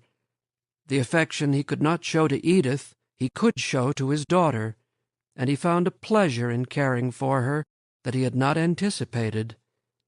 For nearly a year after the birth of Grace, Edith remained partly bedridden. There was some fear that she might become a permanent invalid, though the doctor could find no specific trouble. William hired a woman to come in during the morning to care for Edith, and he arranged his classes so that he would be at home early in the afternoon. Thus, for more than a year, William kept the house and cared for 2 helpless people. He was up before dawn, grading papers and preparing lectures. Before going to the university, he fed Grace, prepared breakfast for himself and Edith, and fixed a lunch for himself, which he took to school in his briefcase.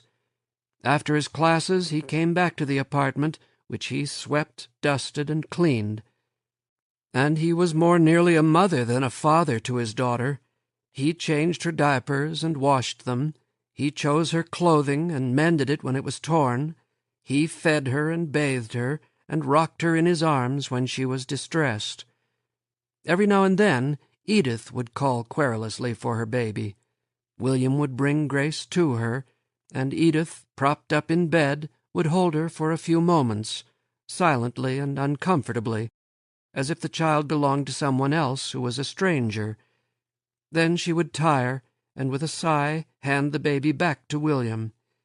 Moved by some obscure emotion, she would weep a little, dab at her eyes, and turn away from him. So, for the first year of her life, Grace Stoner knew only her father's touch, and his voice, and his love. Chapter 6. Early in the summer of 1924, on a Friday afternoon, Archer Sloane was seen by several students going into his office. He was discovered shortly after dawn the following Monday by a janitor who made the rounds of the offices in Jesse Hall to empty the wastebaskets. Sloane was sitting rigidly, slumped in his chair before his desk, his head at an odd angle, his eyes open and fixed in a terrible stare. The janitor spoke to him, and then ran shouting through the empty halls. There was some delay in the removal of the body from the office, and a few early students were milling in the corridors when the curiously humped and sheeted figure was carried on a stretcher down the steps to the waiting ambulance. It was later determined that Sloane had died sometime late Friday night or early Saturday morning, of causes that were obviously natural, but never precisely determined, and had remained the whole weekend at the desk, staring endlessly before him. The coroner announced heart failure as the cause of death, but William Stoner always felt that in a moment of anger and despair Sloane had willed his heart to cease, as if in a last mute gesture of love and contempt for a world that had betrayed him so profoundly that he could not endure in it. Stoner was one of the pall-bearers at the funeral. At the services he could not keep his mind on the words the minister said, but he knew that they were empty. He remembered Sloane as he had first seen him in the classroom. He remembered their first talks together, and he thought of the slow decline of this man who had been his distant friend. Later, after the services were over, when he lifted his handle of the gray casket and helped to carry it out to the hearse, what he carried seemed so light that he could not believe there was anything inside the narrow box. Sloane had no family. Only his colleagues and a few people from town gathered around the narrow pit and listened in awe, embarrassment, and respect as the minister said his words. And because he had no family or loved ones to mourn his passing, it was Stoner who wept when the casket was lowered, as if that weeping might reduce the loneliness of the last descent. Whether he wept for himself, for the part of his history and youth that went down to the earth, or whether for the poor thin figure that once kept the man he had loved, he did not know. Gordon Finch drove him back to town, and for most of the ride they did not speak. Then when they neared town, Gordon asked about Edith. William said something, and inquired after Caroline. Gordon replied, and there was a long silence. Just before they drove up to William's apartment, Gordon Finch spoke again. "I don't know. All during the service I kept thinking about Dave Masters, about Dave dying in France, and about old Sloane sitting there at his desk, dead 2 days, like they were the same kinds of dying. I never knew Sloane very well, but I guess he was a good man. At least I hear he used to be. And now we'll have to bring somebody else in and find a new chairman for the department. It's like it all just goes around and keeps on going. It makes you wonder." "Yes," William said, and did not speak further. But he was for a moment very fond of Gordon Finch, and when he got out of the car and watched Gordon drive away, he felt the keen knowledge that another part of himself, of his past, was drawing slowly, almost imperceptibly away from him, into the darkness. In addition to his duties as assistant dean, Gordon Finch was given the interim chairmanship of the English department, and it became his immediate duty to find a replacement for Archer Sloane. It was July before the matter was settled. Then Finch called those members of the department who had remained in Columbia over the summer and announced the replacement. It was, Finch told the little group, a 19th-century specialist, Hollis N. Lomax, who had recently received his Ph.D. from Harvard University, but who had nevertheless taught for several years at a small downstate New York liberal arts college. He came with high recommendations. He had already started publishing, and he was being hired at the assistant professor level. There were, Finch emphasized, no present plans about the departmental chairmanship. Finch was to remain interim chairman for at least 1 more year. For the rest of the summer, Lomax remained a figure of mystery and the object of speculation by the permanent members of the faculty.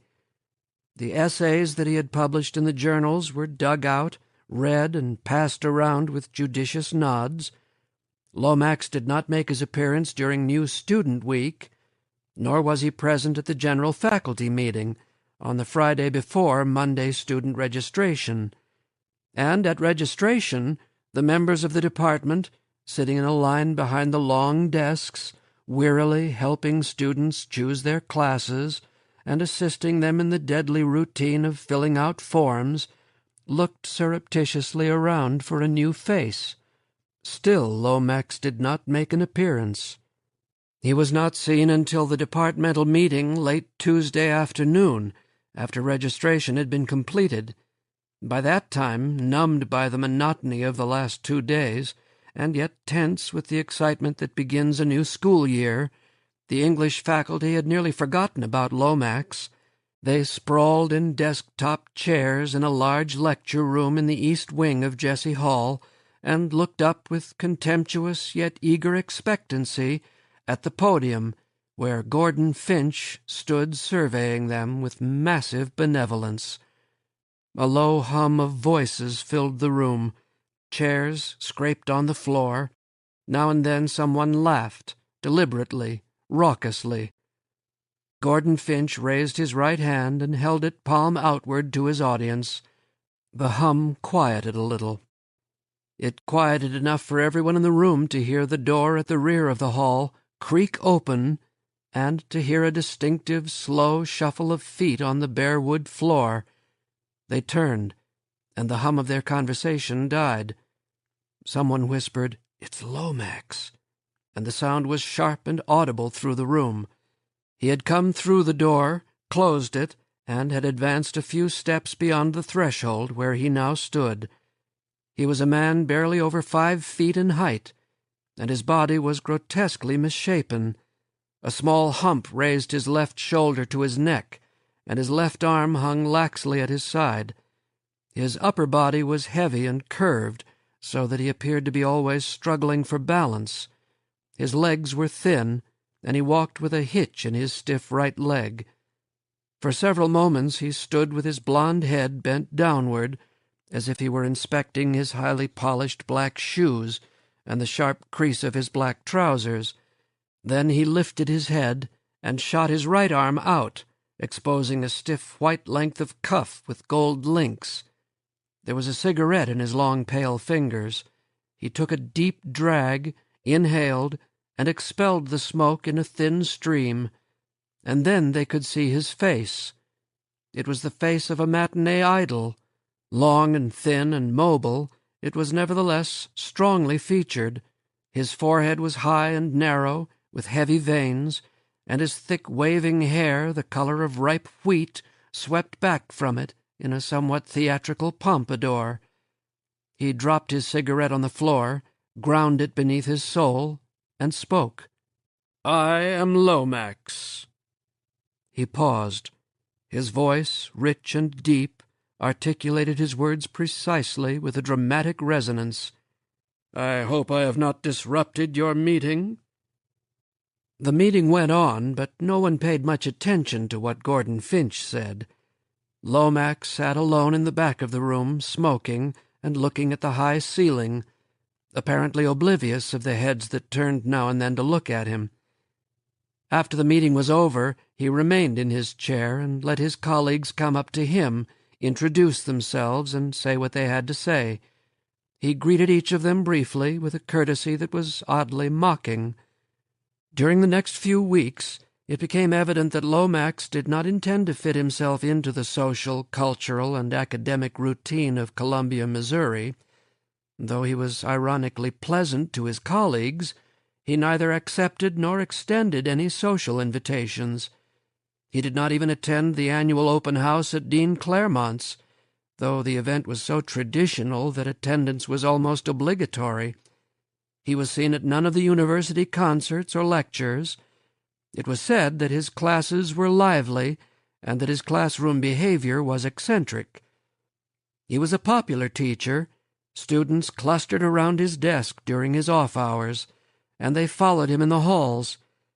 It was known that he occasionally invited groups of students to his rooms, where he entertained them with conversation and recordings of string quartets. William Stoner wished to know him better, but he did not know how to do so. He spoke to him when he had something to say, and he invited him to dinner. When Lomax answered him, as he did everyone else, ironically polite and impersonal, and when he refused the invitation to dinner, Stoner could think of nothing else to do. It was some time before Stoner recognized the source of his attraction to Hollis Lomax. In Lomax's arrogance, his fluency, and his cheerful bitterness, Stoner saw, distorted but recognizable, an image of his friend David Masters. He wished to talk to him as he had talked to Dave, but he could not, even after he admitted his wish to himself. The awkwardness of his youth had not left him, but the eagerness and straightforwardness that might have made the friendship possible had. He knew what he wished was impossible, and the knowledge saddened him. In the evenings, after he had cleaned the apartment, washed the dinner dishes, and put Grace to bed in a crib set in a corner of the living room, he worked on the revision of his book. By the end of the year it was finished, and though he was not altogether pleased with it, he sent it to a publisher. To his surprise, the study was accepted and scheduled for publication in the fall of 1925. On the strength of the unpublished book, he was promoted to assistant professor and granted permanent tenure. The assurance of his promotion came a few weeks after his book was accepted. Upon that assurance, Edith announced that she and the baby would spend a week in St. Louis visiting her parents. She returned to Columbia in less than a week, harried and tired, but quietly triumphant. She had cut her visit short because the strain of caring for an infant had been too much for her mother, and the trip had so tired her that she was unable to care for Grace herself. But she had accomplished something. She drew from her bag a sheaf of papers and handed a small slip to William. It was a check for $6,000, made out to Mr. and Mrs. William Stoner, and signed with the bold, nearly illegible scrawl of Horace Bostwick. "What's this?" Stoner asked. She handed him the other papers. "It's a loan," she said. "All you have to do is sign these. I already have." "But $6,000? What's it for?" "A house," Edith said.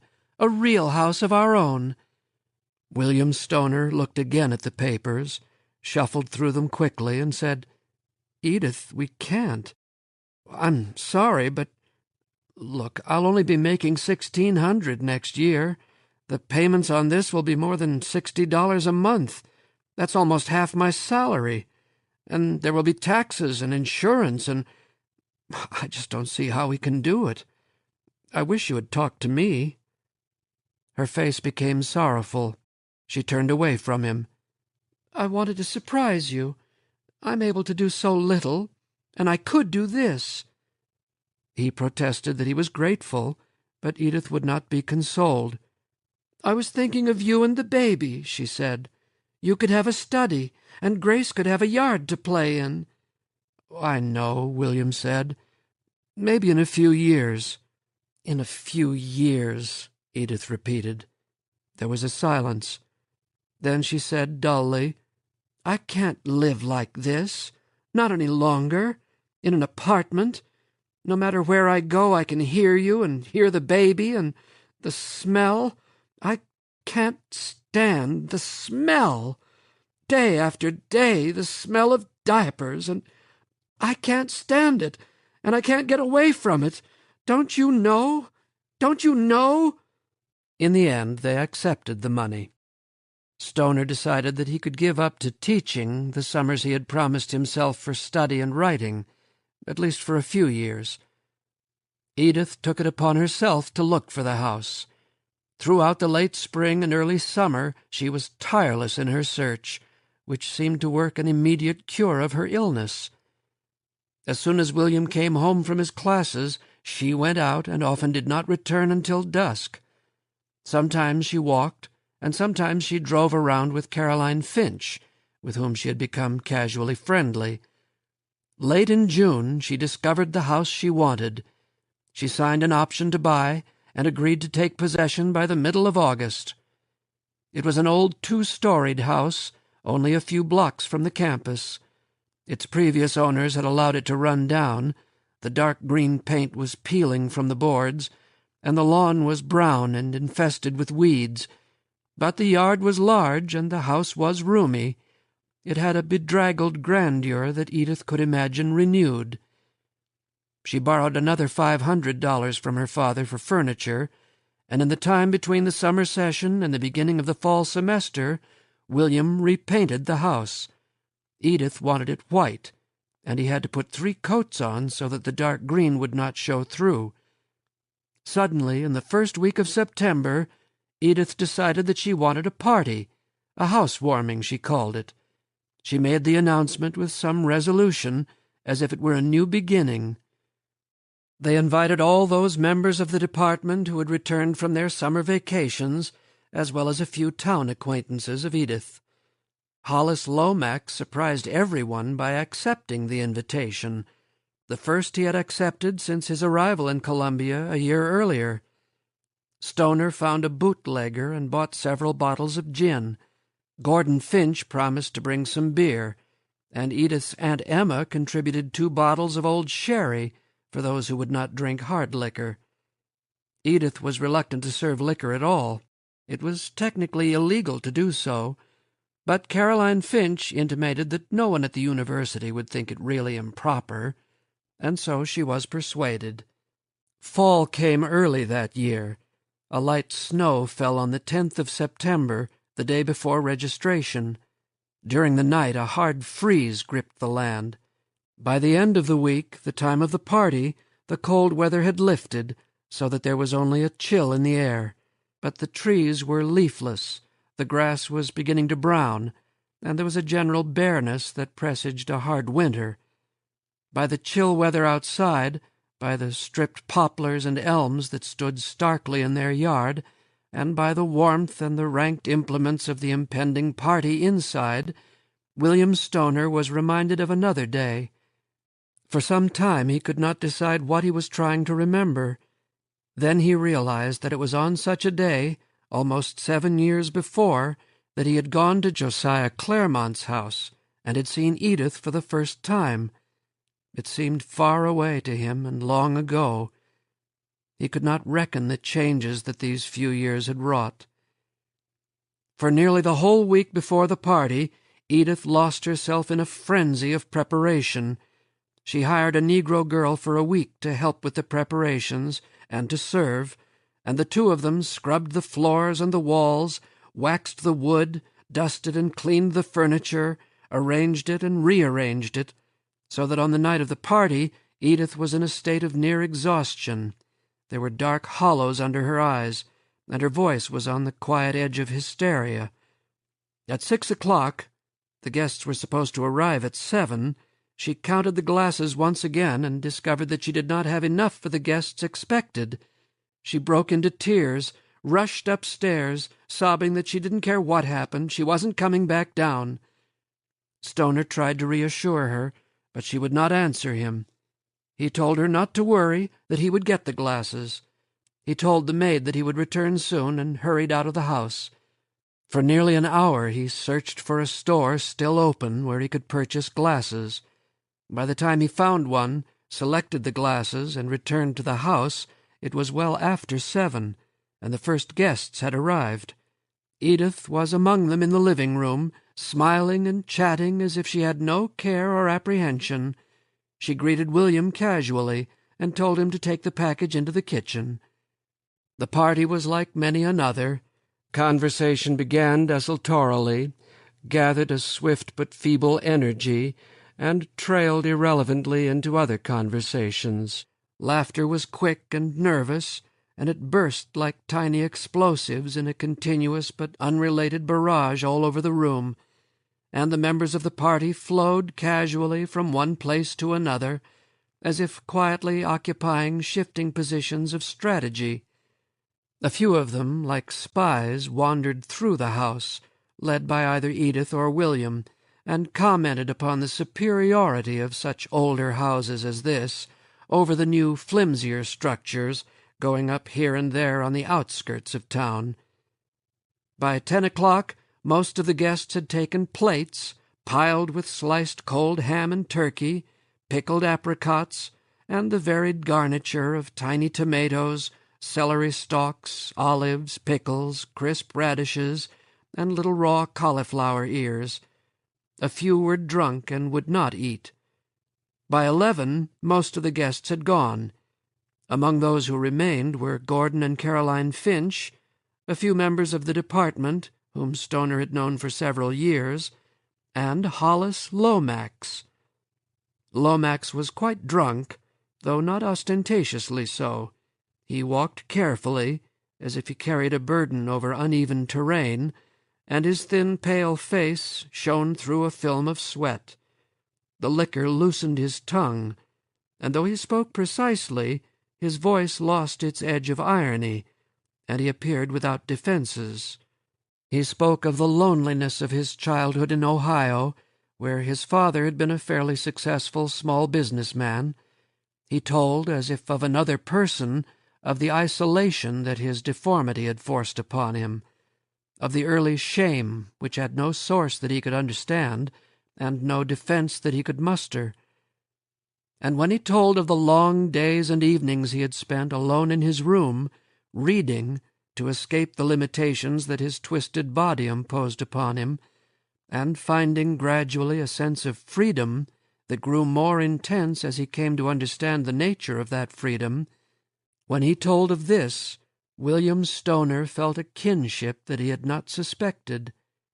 He knew that Lomax had gone through a kind of conversion, an epiphany of knowing something through words that could not be put in words, as Stoner himself had once done, in the class taught by Archer Sloane. Lomax had come to it early and alone, so that the knowledge was more nearly a part of himself than it was a part of Stoner. But, in the way that was finally most important, the two men were alike, though neither of them might wish to admit it to the other, or even to himself. They talked till nearly 4 in the morning, and though they drank more, their talk grew quieter and quieter, until at last no one spoke at all.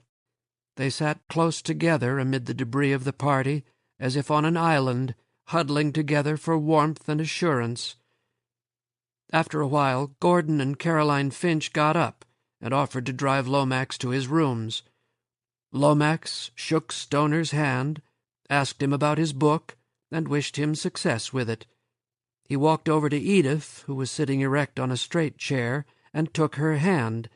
He thanked her for the party. Then, as if on a quiet impulse, he bent a little and touched his lips to hers. Edith's hand came up lightly to his hair, and they remained so for several moments while the others looked on. It was the chastest kiss Stoner had ever seen, and it seemed perfectly natural. Stoner saw his guests out the front door and lingered a few moments, watching them descend the steps and walk out of the light from the porch. The cold air settled around him and clung. He breathed deeply, and the sharp coldness invigorated him. He closed the door reluctantly and turned. The living room was empty. Edith had already gone upstairs. He turned the lights off and made his way across the cluttered room to the stairs. Already the house was becoming familiar to him. He grasped a balustrade he could not see and let himself be guided upward. When he got to the top of the stairs, he could see his way, for the hall was illumined by the light from the half-opened door of the bedroom. The boards creaked as he walked down the hall and went into the bedroom. Edith's clothes were flung in disarray on the floor beside the bed, the covers of which had been thrown back carelessly. She lay naked and glistening under the light on the white unwrinkled sheet. Her body was lax and wanton in its naked sprawl, and it shone like pale gold. William came nearer the bed. She was fast asleep, but in a trick of the light her slightly opened mouth seemed to shape the soundless words of passion and love. He stood looking at her for a long time.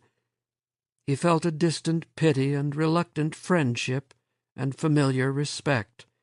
And he felt also a weary sadness, for he knew that no longer could the sight of her bring upon him the agony of desire that he had once known, and knew that he would never again be moved as he had once been moved by her presence.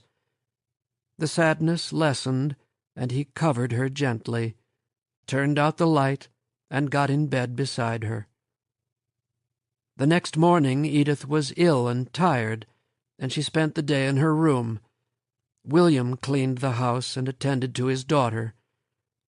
On Monday he saw Lomax and spoke to him with a warmth that trailed from the night of the party. Lomax answered him with an irony that was like cold anger, and did not speak of the party that day or thereafter. It was as if he had discovered an enmity to hold him apart from Stoner, and he would not let it go. As William had feared, the house soon proved to be an almost destructive financial burden. Though he allocated his salary with some care, the end of the month found him always without funds, and each month he reduced the steadily dwindling reserve made by his summer teaching. The first year they owned the house, he missed 2 payments to Edith's father, and he received a frosty and principled letter of advice upon sound financial planning. Nevertheless, he began to feel a joy in property, and to know a comfort that he had not anticipated. His study was on the first floor off the living room, with a high north window. In the daytime the room was softly illumined, and the wood paneling glowed with the richness of age. He found in the cellar a quantity of boards, which, beneath the ravages of dirt and mold, matched the paneling of the room. He refinished these boards and constructed bookcases, so that he might be surrounded by his books. At a used furniture store he found some dilapidated chairs, a couch, and an ancient desk, for which he paid a few dollars, and which he spent many weeks repairing. As he worked on the room, and as it began slowly to take a shape, he realized that for many years, unknown to himself, he had had an image locked somewhere within him like a shamed secret, an image that was ostensibly of a place, but which was actually of himself. So it was himself that he was attempting to define as he worked on his study. As he sanded the old boards for his bookcases, and saw the surface roughnesses disappear, the gray weathering flake away to the essential wood, and finally to a rich purity of grain and texture, as he repaired his furniture and arranged it in the room, it was himself that he was slowly shaping. It was himself that he was putting into a kind of order. It was himself that he was making possible. Thus, despite the regularly recurring pressures of debt and need, the next few years were happy, and he lived much as he had dreamed that he might live when he was a young student in graduate school, and when he had first married. Edith did not partake of so large a part of his life as he had once hoped. Indeed, it seemed that they had entered into a long truce that was like a stalemate. They spent most of their lives apart. Edith kept the house, which seldom had visitors, in spotless condition. When she was not sweeping or dusting or washing or polishing, she stayed in her room, and seemed content to do so. She never entered William's study. It was as if it did not exist to her. William still had most of the care of their daughter. In the afternoons, when he came home from the university, he took Grace from the upstairs bedroom that he had converted into a nursery, and let her play in the study while he worked. She played quietly and contentedly on the floor, satisfied to be alone. Every now and then William spoke to her, and she paused to look at him in solemn and slow delight. Sometimes he asked students to drop by for conferences and chats. He brewed tea for them on a little hot plate that he kept beside his desk, and felt an awkward fondness for them as they sat self-consciously on the chairs, remarked upon his library, and complimented him on the beauty of his daughter. He apologized for the absence of his wife, and explained her illness, until at last he realized that his repetitions of apology were stressing her absence rather than accounting for it. He said no more, and hoped that his silence was less compromising than were his explanations. Except for Edith's absence from it, his life was nearly what he wanted it to be. He studied and wrote when he was not preparing for class or grading papers or reading theses. He hoped in time to make a reputation for himself as both a scholar and a teacher. His expectations for his first book had been both cautious and modest, and they had been appropriate. One reviewer had called it pedestrian, and another had called it a competent survey. At first he had been very proud of the book. He had held it in his hands and caressed its plain wrapper and turned its pages. It seemed delicate and alive, like a child. He had reread it in print, mildly surprised that it was neither better nor worse than he had thought it would be. After a while he tired of seeing it, but he never thought of it and his authorship without a sense of wonder and disbelief at his own temerity and at the responsibility he had assumed. Chapter 7. One evening in the spring of 1927, William Stoner came home late. The scent of budding flowers mingled and hung in the moist, warm air. Crickets hummed in the shadows. In the distance a lone automobile raised dust and sent into the stillness a loud, defiant clatter. He walked slowly, caught in the somnolence of a new season, bemused by the tiny green buds that glowed out of the shade of bush and tree. When he went into the house, Edith was at the far end of the living room, holding the telephone receiver to her ear and looking at him. "You're late," she said. "Yes," he said pleasantly. "We had doctor's orals." She handed him the receiver. "It's for you, long distance. Someone's been trying to get you all afternoon. I told them you were at the university, but they've been calling back here every hour." William took the receiver and spoke into the mouthpiece. No one answered. "Hello?" he said again. The thin, strange voice of a man answered him. "This Bill Stoner?" "Yes, who is this?" "You don't know me.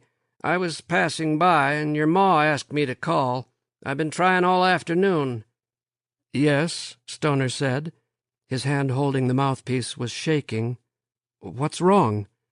"It's your pa," the voice said. "I don't rightly know how to start."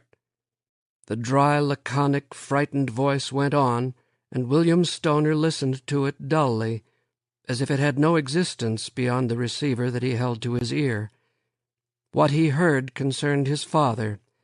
He had been, the voice said, feeling poorly for nearly a week, and because his field hand by himself had not been able to keep up with the furrowing and planting, and even though he had a high fever, he had started out early in the morning to get some planting done.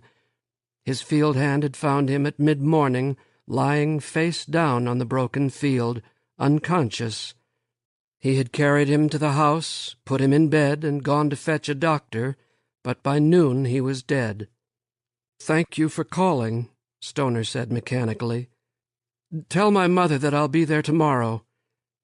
He put the receiver back on its hook and stared for a long time at the bell-shaped mouthpiece attached to the narrow black cylinder. He turned around and looked at the room. Edith was regarding him expectantly. "Well, what is it?" she asked. "It's my father," Stoner said. "He's dead." "Oh, Willie," Edith said. Then she nodded. "You'll probably be gone for the rest of the week, then?" "Yes," Stoner said. "Then I'll get Aunt Emma to come over and help with Grace." "Yes," Stoner said mechanically. "Yes." He got someone to take his classes for the rest of the week, and early the next morning caught the bus for Boonville. The highway from Columbia to Kansas City, which cut through Boonville, was the one that he had traveled 17 years before, when he had first come to the university. Now it was wide and paved, and neat straight fences enclosed fields of wheat and corn that flashed by him outside the bus window. Boonville had changed little during the years he had not seen it. A few new buildings had gone up, a few old ones had been torn down, but the town retained its bareness and flimsiness, and looked still as if it were only a temporary arrangement that could be dispensed with at any moment. Though most of the streets had been paved in the last few years, a thin haze of dust hung about the town, and a few horse-drawn, steel-tired wagons were still around, the wheels sometimes giving off sparks as they scraped against the concrete paving of street and curb. Nor had the house changed substantially. It was perhaps drier and grayer than it had been. Not even a fleck of paint remained on the clapboards, and the unpainted timber of the porch sagged a bit nearer to the bare earth. There were some people in the house, neighbors whom Stoner did not remember.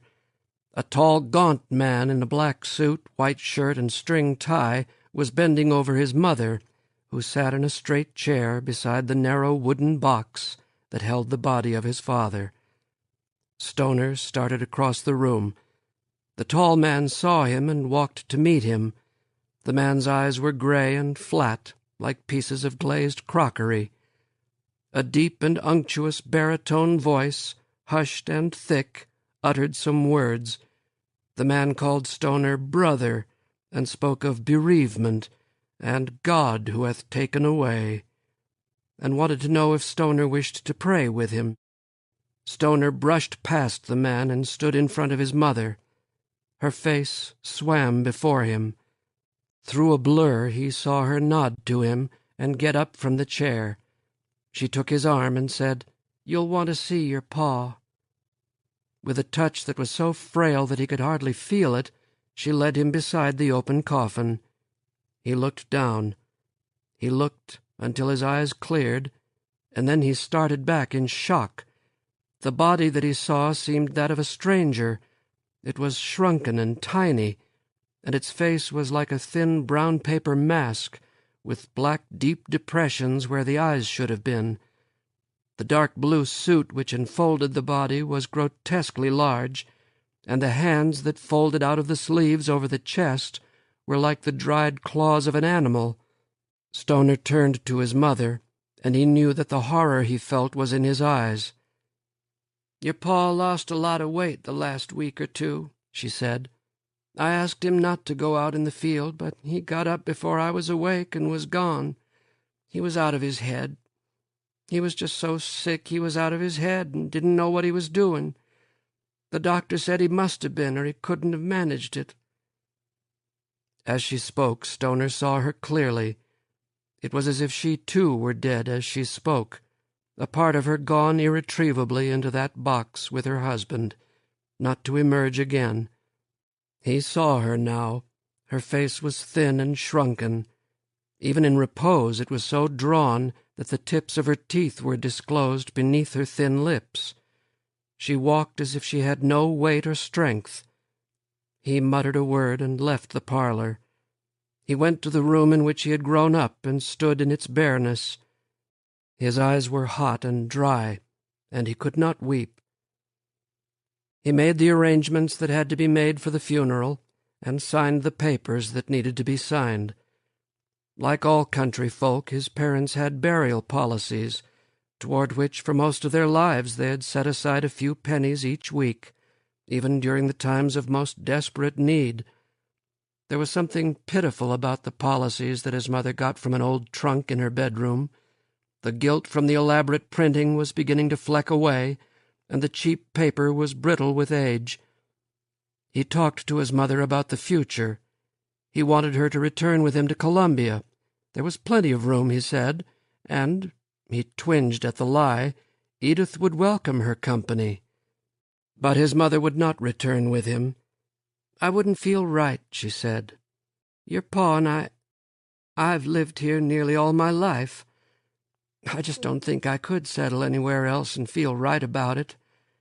And besides, Tobe—" Stoner remembered that Tobe was the Negro field hand his father had hired many years ago. "Tobe has said he'd stay on here as long as I need him. He's got a nice room fixed up in the cellar. We'll be all right." Stoner argued with her, but she would not be moved. At last he realized that she wished only to die, and wished to do so where she had lived.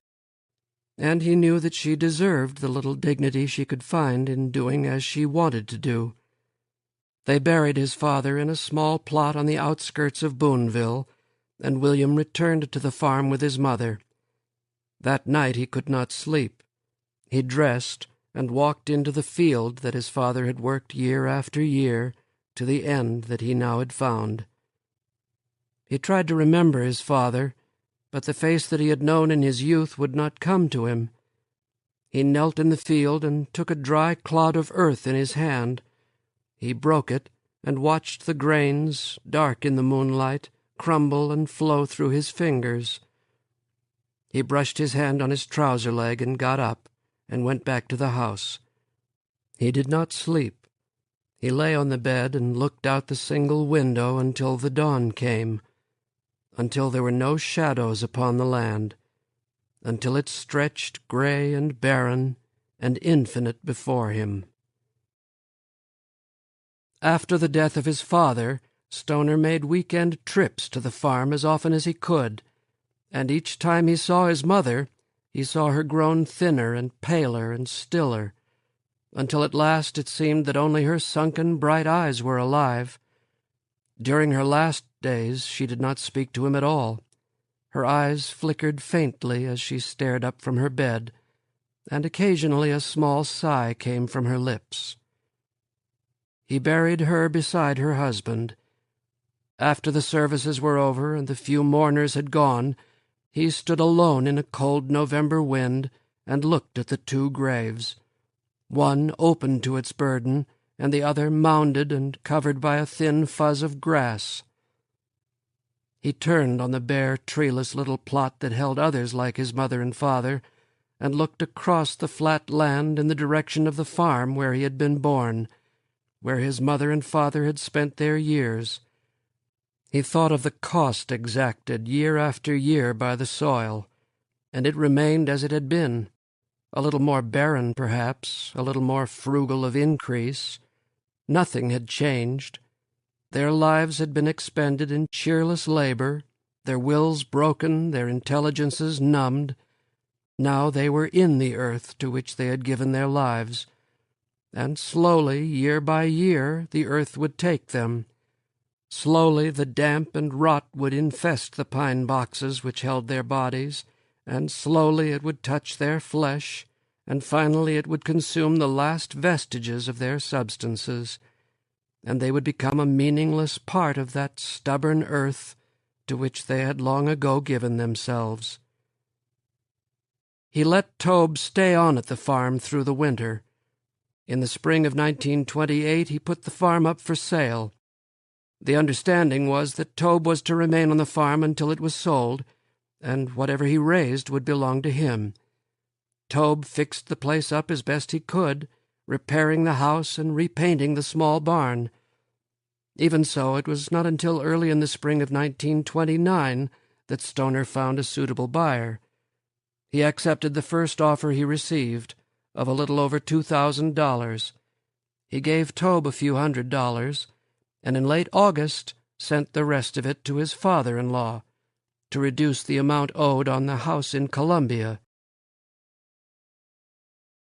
In October of that year the stock market failed, and local newspapers carried stories about Wall Street, about fortunes ruined and great lives altered. Few people in Columbia were touched.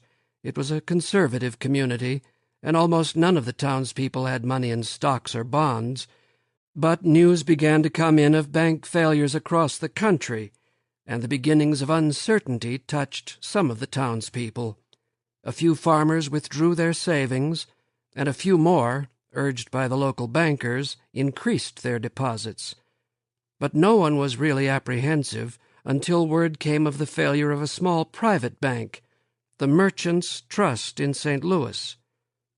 Stoner was at lunch in the university cafeteria when the news came, and he immediately went home to tell Edith. The Merchants' Trust was the bank that held the mortgage on their home, and the bank of which Edith's father was president. Edith called St. Louis that afternoon and talked to her mother. Her mother was cheerful, and she told Edith that Mr. Bostwick had assured her that there was nothing to worry about, that everything would be all right in a few weeks. 3 days after that, Horace Bostwick was dead. A suicide. He went to his office at the bank one morning in an unusually cheerful mood. He greeted several of the bank employees, who still worked behind the closed doors of the bank, went into his office, after telling his secretary that he would receive no calls, and locked his door. At about 10 o'clock in the morning, he shot himself in the head with a revolver he had purchased the day before and brought with him in his briefcase.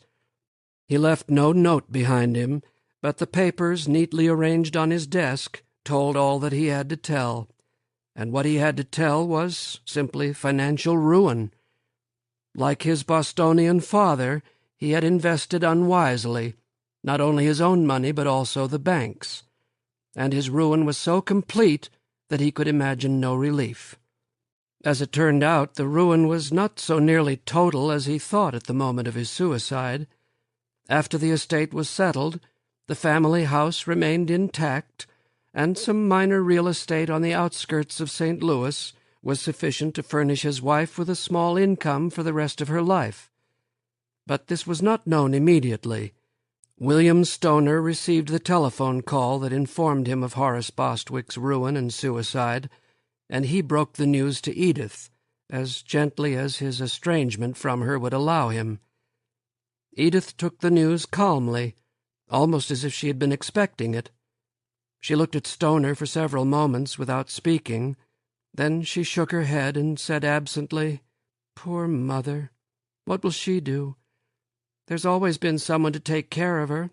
How will she live?" Stoner said, "Tell her—" He paused awkwardly. "Tell her that if she wants to, she can come live with us. She will be welcome." Edith smiled at him with a curious mixture of fondness and contempt. "Oh, Willie, she'd rather die herself. Don't you know that?" Stoner nodded. "I suppose I do," he said. So on the evening of the day that Stoner received the call, Edith left Columbia to go to St. Louis for the funeral, and to stay there as long as she was needed. When she had been gone a week, Stoner received a brief note informing him that she would remain with her mother for another 2 weeks, perhaps longer. She was gone for nearly 2 months, and William was alone in the big house with his daughter. For the first few days, the emptiness of the house was strangely and unexpectedly disquieting, but he got used to the emptiness and began to enjoy it. Within a week, he knew himself to be as happy as he had been in years, and when he thought of Edith's inevitable return, it was with a quiet regret that he no longer needed to hide from himself. Grace had had her 6th birthday in the spring of that year, and she started her first year of school that fall. Every morning Stoner got her ready for school, and he was back from the university in the afternoon in time to greet her when she came home.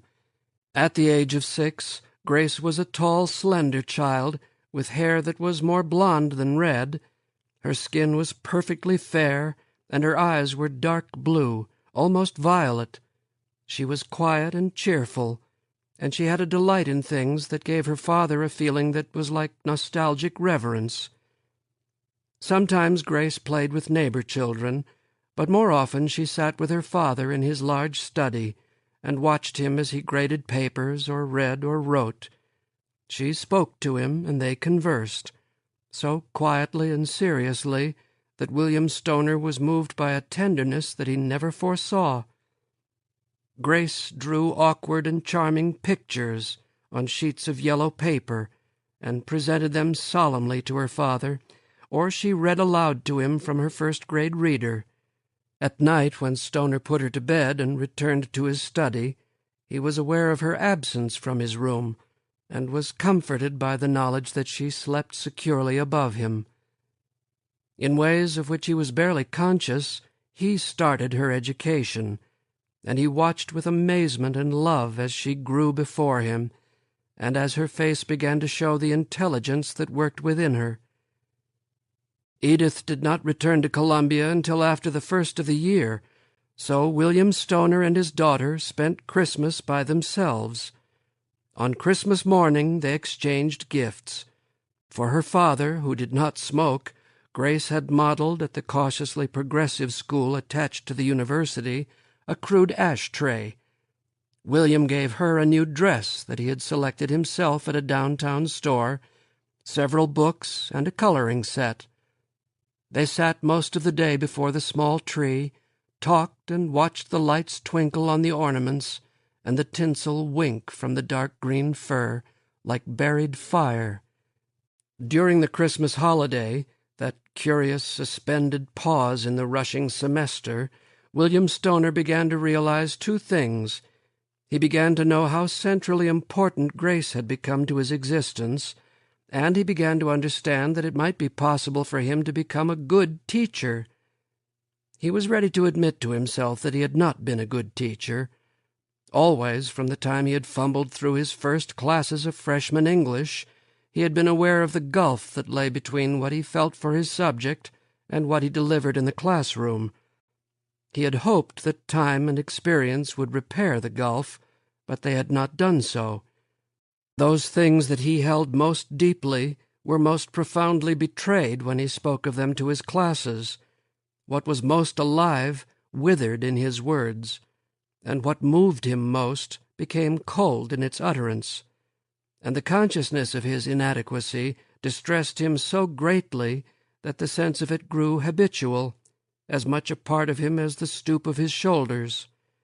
But during the weeks that Edith was in St. Louis, when he lectured, he now and then found himself so lost in his subject that he became forgetful of his inadequacy, of himself, and even of the students before him. Now and then he became so caught by his enthusiasm that he stuttered, gesticulated, and ignored the lecture notes that usually guided his talks. At first he was disturbed by his outbursts, as if he presumed too familiarly upon his subject, and he apologized to his students. But when they began coming up to him after class, and when in their papers they began to show hints of imagination and the revelation of a tentative love, he was encouraged to do what he had never been taught to do. The love of literature, of language, of the mystery of the mind and heart showing themselves in the minute, strange, and unexpected combinations of letters and words, in the blackest and coldest print, the love which he had hidden as if it were illicit and dangerous, he began to display, tentatively at first, and then boldly, and then proudly. He was both saddened and heartened by his discovery of what he might do. Beyond his intention, he felt he had cheated both his students and himself. The students who had been able theretofore to plod through his courses by the repetition of mechanical steps began to look at him with puzzlement and resentment. Those who had not taken courses from him began to sit in on his lectures and nod to him in the halls. He spoke more confidently and felt a warm, hard severity gather within him. He suspected that he was beginning, 10 years late, to discover who he was, and the figure he saw was both more and less than he had once imagined it to be. He felt himself at last beginning to be a teacher, which was simply a man to whom his book is true, to whom is given a dignity of art that has little to do with his foolishness or weakness or inadequacy as a man. It was a knowledge of which he could not speak, but one which changed him once he had it, so that no one could mistake its presence.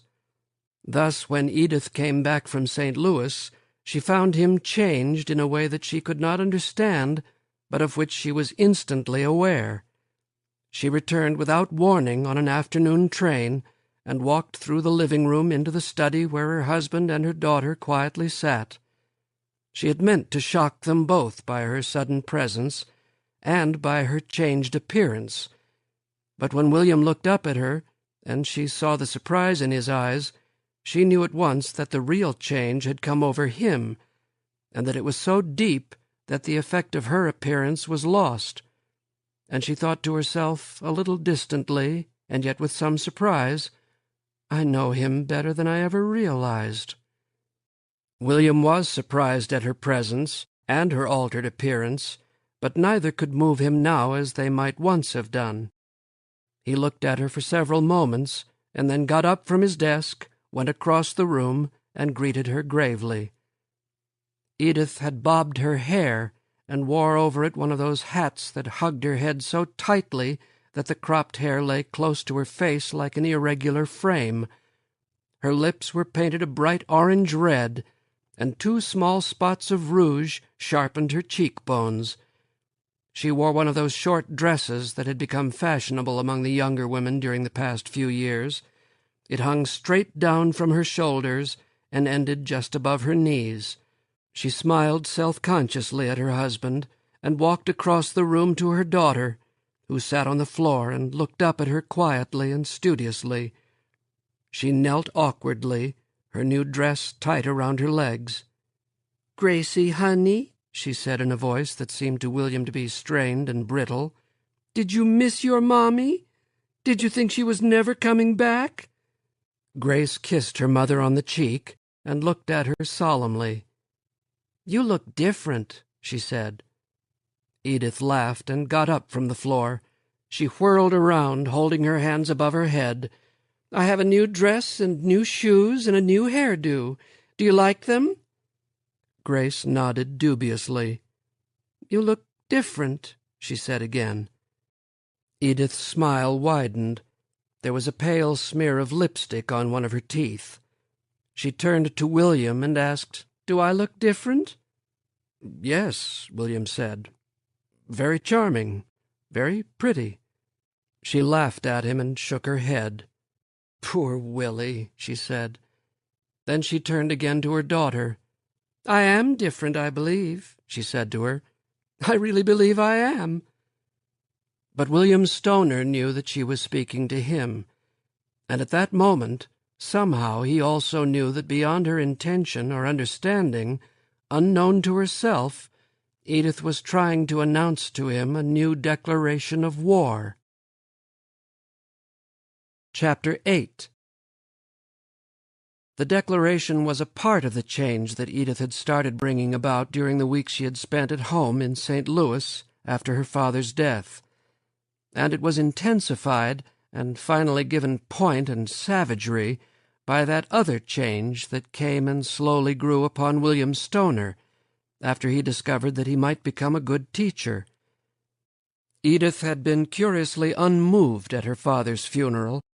During the elaborate ceremonies she sat erect and hard-faced, and her expression did not alter when she had to go past her father's body, resplendent and plump, in the ornate coffin.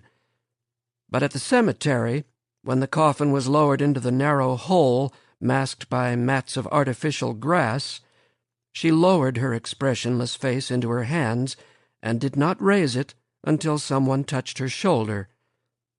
After the funeral she spent several days in her old room, the room in which she had grown up. She saw her mother only at breakfast and at dinner. It was thought by callers that she was secluded in her grief. They were very close, Edith's mother said mysteriously, much closer than they seemed. But in that room Edith walked about as if for the first time, freely, touching the walls and windows, testing their solidity. She had a trunk full of her childhood belongings brought down from the attic. She went through her bureau drawers, which had remained undisturbed for more than a decade. With a bemused air of leisure, as if she had all the time in the world, she went through her things, fondling them, turning them this way and that, examining them with an almost ritualistic care. When she came upon a letter she had received as a child, she read it through from beginning to end as if for the first time. When she came upon a forgotten doll, she smiled at it and caressed the painted bisque of its cheek as if she were a child again who had received a gift. Finally, she arranged all of her childhood belongings neatly in 2 piles. One of these consisted of toys and trinkets she had acquired for herself, of secret photographs and letters from school friends, of gifts she had at one time received from distant relatives. The other pile consisted of those things that her father had given her, and of things with which he had been directly or indirectly connected. It was to this pile that she gave her attention. Methodically, expressionlessly, with neither anger nor joy, she took the objects there one by one and destroyed them. The letters and clothes, the stuffing from the dolls, the pin-cushions and pictures, she burned in the fireplace. The clay and porcelain heads, the hands and arms and feet of the dolls, she pounded to a fine powder on the hearth, and what remained after the burning and pounding she swept into a small pile and flushed down the toilet in the bathroom that adjoined her room. When the job was done, the room cleared of smoke, the hearth swept, the few remaining belongings returned to the chest of drawers, Edith Bostwick Stoner sat at her small dressing-table and looked at herself in the mirror, the silver backing of which was thinning and flecking away, so that here and there her image was imperfectly reflected, or not reflected at all, giving her face a curiously incomplete look. She was 30 years old. The youthful gloss was beginning to fall from her hair, tiny lines were starting out from around her eyes, and the skin of her face was beginning to tighten around her sharp cheekbones. She nodded to the image in the mirror, got up abruptly, and went downstairs, where for the first time in days she talked cheerfully and almost intimately to her mother. She wanted, she said, a change in herself. She had too long been what she was. She spoke of her childhood, of her marriage, and from sources that she could speak of but vaguely and uncertainly, she fixed an image that she wished to fulfill, and for nearly the whole of the 2 months that she stayed in St. Louis with her mother, she devoted herself to that fulfillment. She asked to borrow a sum of money from her mother, who made her an impetuous gift of it. She bought a new wardrobe, burning all the clothes she had brought with her from Columbia. She had her hair cut short and fashioned in the mode of the day. She bought cosmetics and perfumes, the use of which she practiced daily in her room. She learned to smoke, and she cultivated a new way of speaking, which was brittle, vaguely English, and a little shrill. She returned to Columbia with this outward change well under control, and with another change, secret and potential, within her. During the first few months after her return to Columbia, she was furious with activity. No longer did it seem necessary to pretend to herself that she was ill or weak. She joined a little theater group and devoted herself to the work that was given her.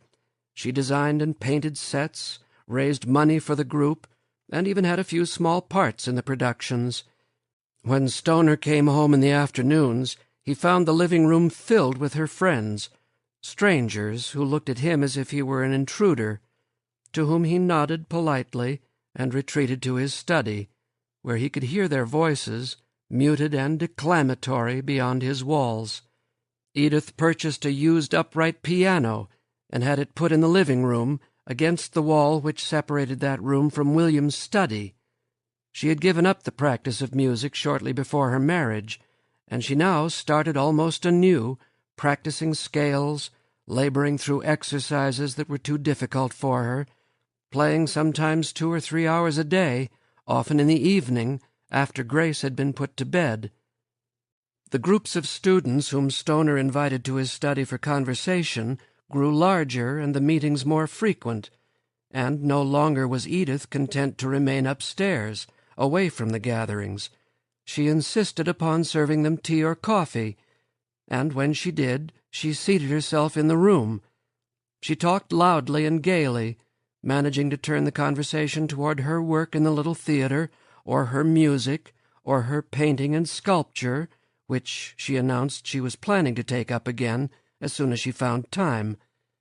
The students, mystified and embarrassed, gradually stopped coming, and Stoner began meeting them for coffee in the university cafeteria, or in one of the small cafes scattered around the campus. He did not speak to Edith about her new behavior.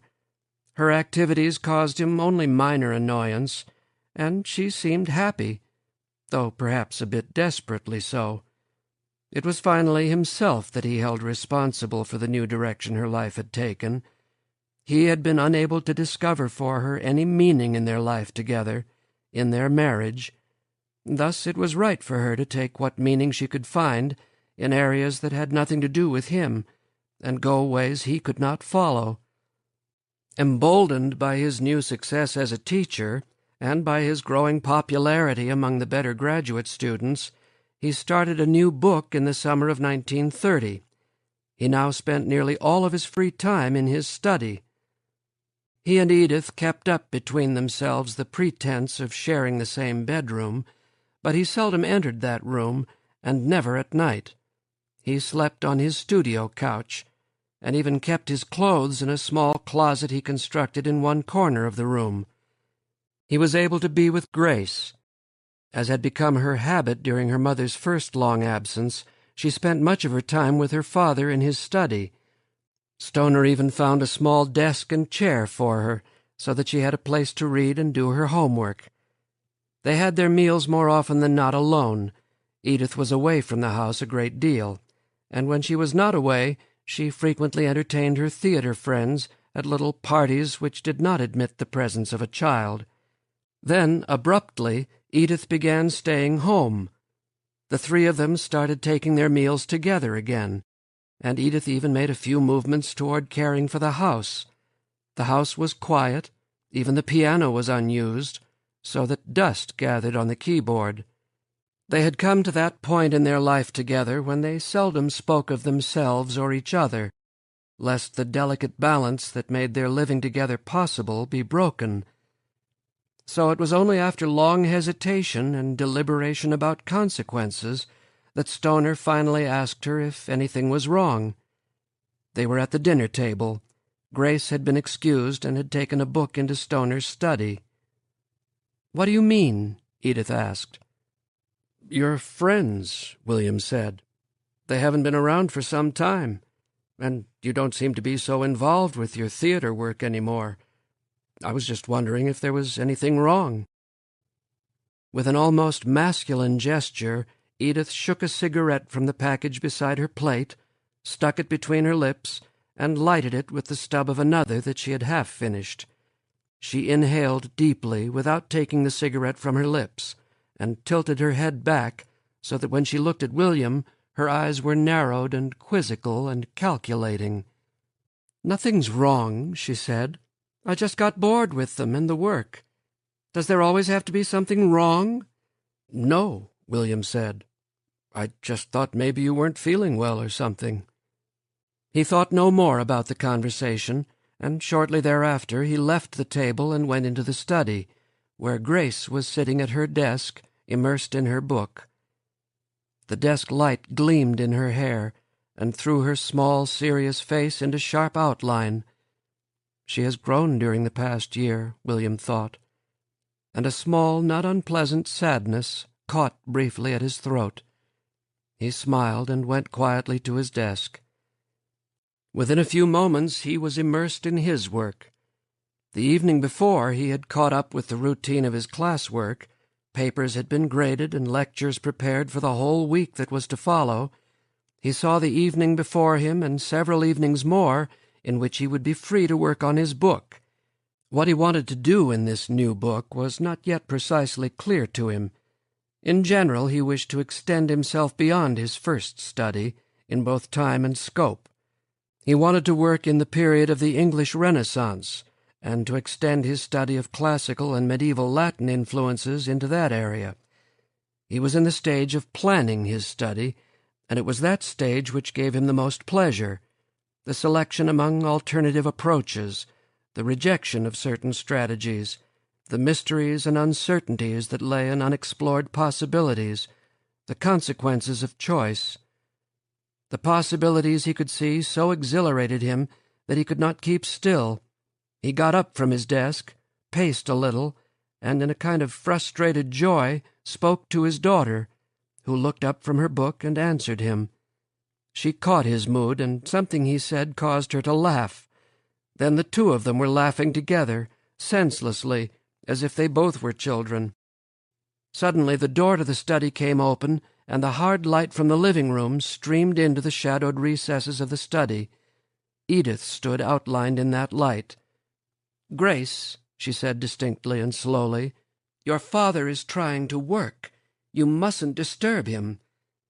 For several moments William and his daughter were so stunned by this sudden intrusion that neither of them moved or spoke. Then William managed to say, "It's all right, Edith. She doesn't bother me." As if he had not spoken, Edith said, "Grace, did you hear me? Come out of there this instant." Bewildered, Grace got down from her chair and walked across the room. In the center she paused, looking first at her father and then at her mother. Edith started to speak again, but William managed to cut her off. "It's all right, Grace," he said as gently as he could. "It's all right. Go with your mother." As Grace went through the study door to the living room, Edith said to her husband, "The child has had entirely too much freedom. It isn't natural for her to be so quiet, so withdrawn. She's been too much alone. She should be more active, play with children her own age. Don't you realize how unhappy she has been?" And she shut the door before he could answer. He did not move for a long while. He looked at his desk, littered with notes and open books. He walked slowly across the room and aimlessly rearranged the sheets of paper, the books. He stood there, frowning, for several minutes more, as if he were trying to remember something. Then he turned again and walked to Grace's small desk. He stood there for some time, as he had stood at his own desk. He turned off the lamp there, so that the desk top was gray and lifeless, and went across to the couch, where he lay with his eyes open, staring at the ceiling. The enormity came upon him gradually, so that it was several weeks before he could admit to himself what Edith was doing, and when he was able at last to make that admission, he made it almost without surprise. Edith's was a campaign waged with such cleverness and skill that he could find no rational grounds for complaint. After her abrupt and almost brutal entrance into his study that night, an entrance which in retrospect seemed to him a surprise attack, Edith's strategy became more indirect, more quiet and contained. It was a strategy that disguised itself as love and concern, and thus one against which he was helpless. Edith was at home nearly all the time now. During the morning and early afternoon, while Grace was at school, she occupied herself with redecorating Grace's bedroom. She removed the small desk from Stoner's study, refinished and repainted it a pale pink, attaching around the top a broad ribbon of matching ruffled satin, so that it bore no resemblance to the desk Grace had grown used to. One afternoon, with Grace standing mutely beside her, she went through all the clothing William had bought for her, discarded most of it, and promised Grace that they would this weekend go downtown and replace the discarded items with things more fitting, something girlish. And they did.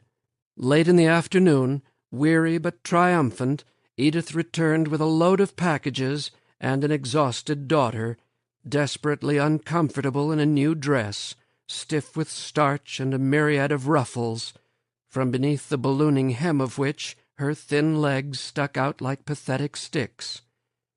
Edith bought her daughter dolls and toys and hovered about her while she played with them, as if it were a duty. She started her on piano lessons and sat beside her on the bench as she practiced. Upon the slightest occasion she gave little parties for her, which neighborhood children attended, vindictive and sullen in their stiff formal clothing, and she strictly supervised her daughter's reading and homework, not allowing her to work beyond the time she had allotted. Now Edith's visitors were neighborhood mothers. They came in the mornings and drank coffee and talked while their children were in school. In the afternoons they brought their children with them and watched them playing games in the large living room, and talked aimlessly above the noise of games and running. On these afternoons Stoner was usually in his study, and could hear what the mothers said as they spoke loudly across the room above their children's voices. Once, when there was a lull in the noise, he heard Edith say, "Poor Grace! She's so fond of her father, but he has so little time to devote to her. His work, you know. And he has started a new book." Curiously, almost detachedly, he watched his hands, which had been holding a book, begin to shake. They shook for several moments before he brought them under control by jamming them deep in his pockets, clenching them and holding them there. He saw his daughter seldom now.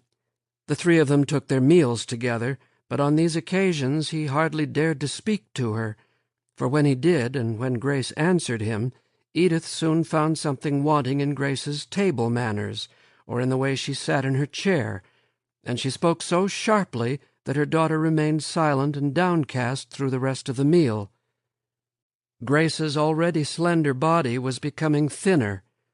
Edith laughed gently about her growing up but not out. Her eyes were becoming watchful, almost wary. The expression that had once been quietly serene was now either faintly sullen at one extreme or gleeful and animated on the thin edge of hysteria at the other. She seldom smiled any more, although she laughed a great deal, and when she did smile, it was as if a ghost flitted across her face. Once, while Edith was upstairs, William and his daughter passed each other in the living-room.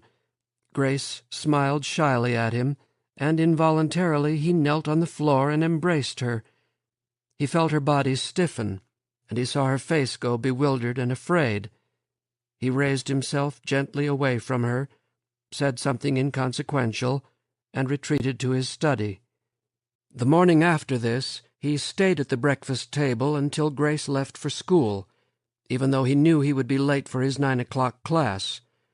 After seeing Grace out the front door, Edith did not return to the dining-room, and he knew that she was avoiding him. He went into the living-room, where his wife sat at one end of the sofa with a cup of coffee and a cigarette. Without preliminaries, he said, "Edith, I don't like what's happening to Grace." Instantly, as if she were picking up a cue, she said, "What do you mean?" He let himself down on the other end of the sofa, away from Edith. A feeling of helplessness came over him. "You know what I mean," he said wearily. "Let up on her. Don't drive her so hard." Edith ground her cigarette out in her saucer. "Grace has never been happier. She has friends now, things to occupy her. I know you're too busy to notice these things, but surely you must realize how much more outgoing she's been recently. And she laughs. She never used to laugh. Almost never." William looked at her in quiet amazement. "You believe that, don't you?" "Of course I do," Edith said. "I'm her mother." And she did believe it, Stoner realized. He shook his head. "I've never wanted to admit it to myself," he said with something like tranquility.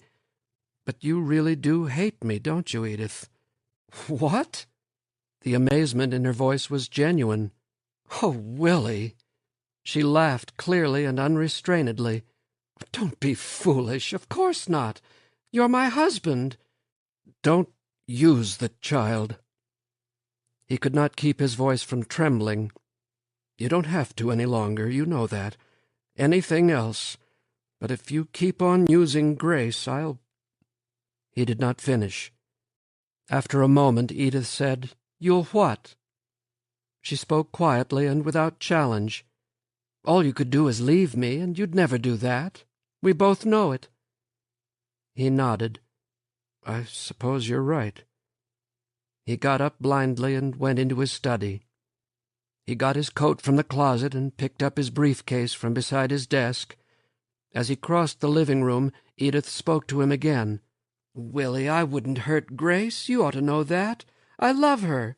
She's my very own daughter." And he knew that it was true. She did love her. The truth of the knowledge almost made him cry out. He shook his head and went out into the weather.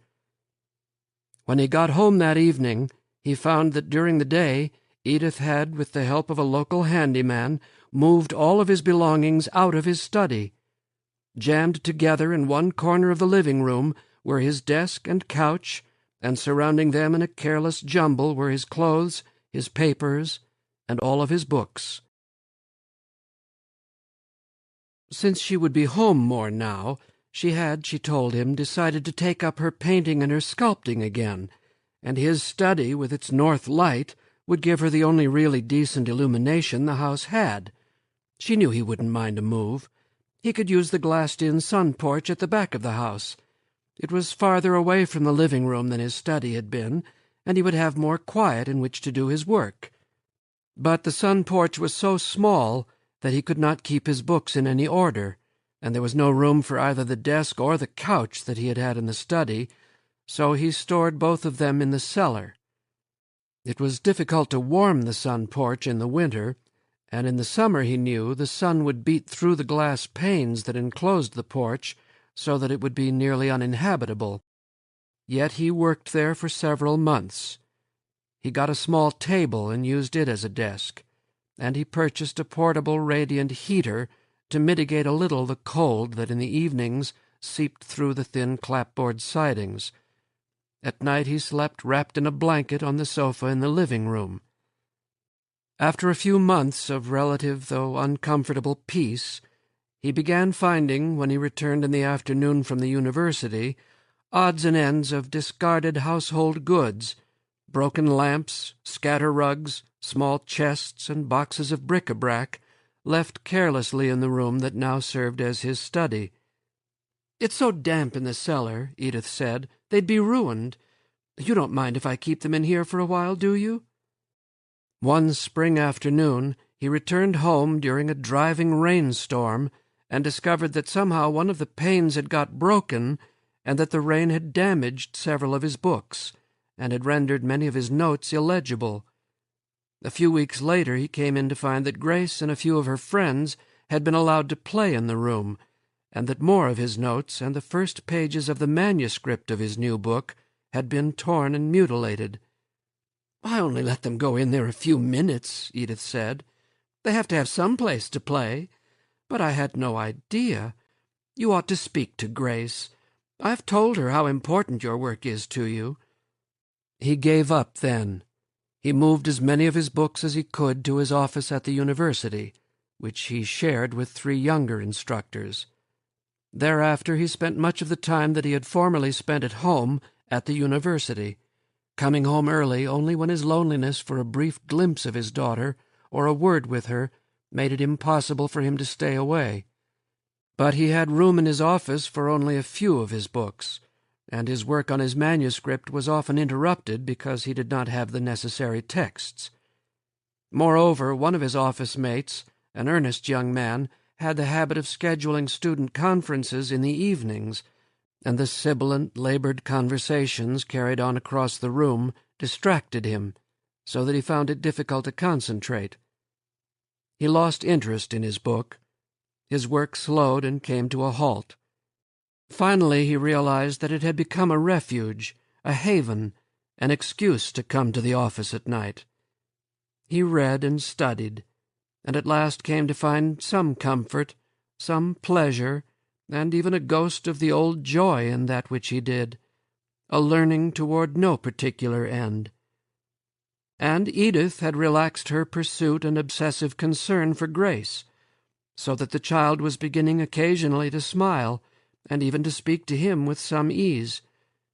Thus he found it possible to live and even to be happy, now and then. Chapter 9.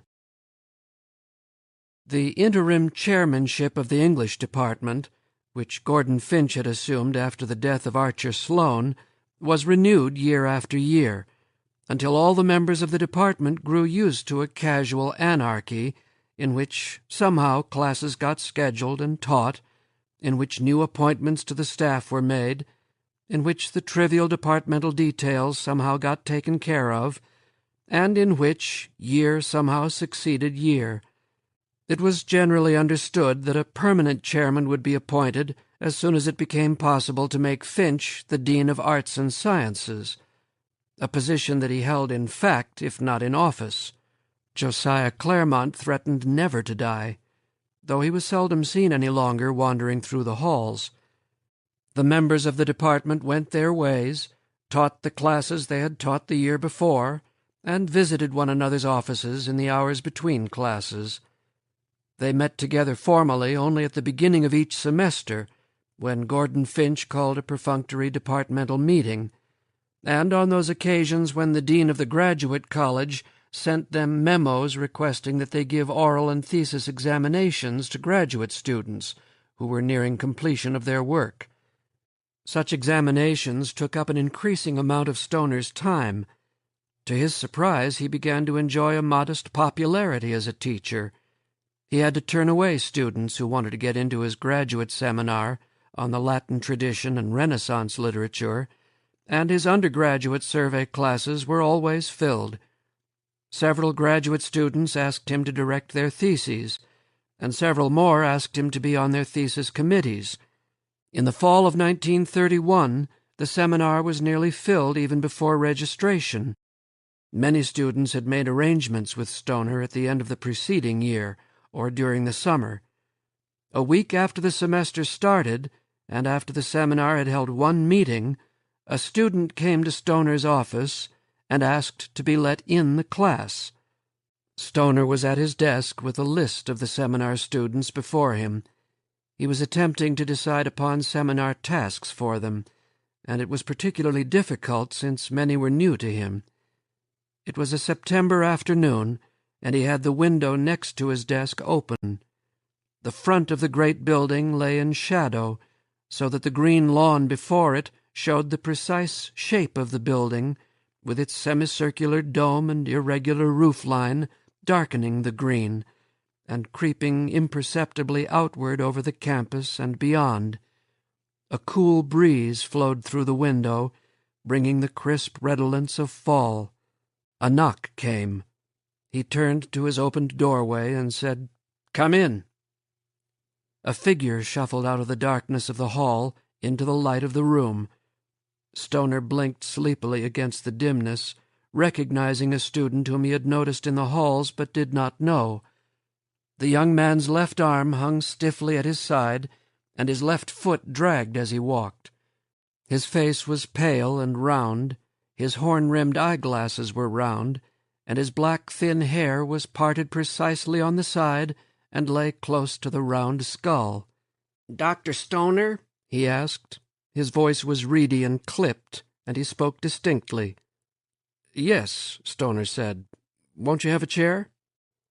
The young man lowered himself into the straight wooden chair beside Stoner's desk. His leg was extended in a straight line, and his left hand, which was permanently twisted into a half-closed fist, rested upon it. He smiled, bobbed his head, and said with a curious air of self-deprecation, "You may not know me, sir. I'm Charles Walker. I'm a second-year Ph.D. candidate. I assist Dr. Lomax." "Yes, Mr. Walker," Stoner said. "What can I do for you?" "Well, I'm here to ask a favor, sir." Walker smiled again. "I know your seminar is filled, but I want very much to get in it." He paused and said pointedly, "Dr. Lomax suggested that I talk to you." "I see," Stoner said. "What's your specialty, Mr. Walker?" "The Romantic poets," Walker said. "Dr. Lomax will be the director of my dissertation." Stoner nodded. "How far along are you in your coursework?" "I hope to finish within 2 years," Walker said. "Well, that makes it easier," Stoner said. "I offer the seminar every year. It's really so full now that it's hardly a seminar any longer, and one more person would just about finish the job. Why can't you wait until next year if you really want the course?" Walker's eyes shifted away from him. "Well, frankly," he said, and flashed his smile again, "I'm the victim of a misunderstanding. All my own fault, of course. I didn't realize that each Ph.D. student has to have at least 4 graduate seminars to get his degree, and I didn't take any at all last year. And as you know, they don't allow you to take more than 1 each semester. So if I'm to graduate in 2 years, I have to have 1 this semester." Stoner sighed. "I see. So you don't really have a very special interest in the influence of the Latin tradition." "Oh, indeed I do, sir. Indeed I do. It will be most helpful in my dissertation." "Mr. Walker, you should know this is a rather specialized class, and I don't encourage people to enter it unless they have a particular interest." "Yes, sir," Walker said. "I assure you that I do have a particular interest." Stoner nodded. "How is your Latin?" Walker bobbed his head. "Oh, it's fine, sir. I haven't taken my Latin exam yet, but I read it very well. Do you have French or German? Oh, yes, sir. Again, I haven't taken the exams yet. I thought I'd get them all out of the way at the same time at the end of this year, but I read them both very well.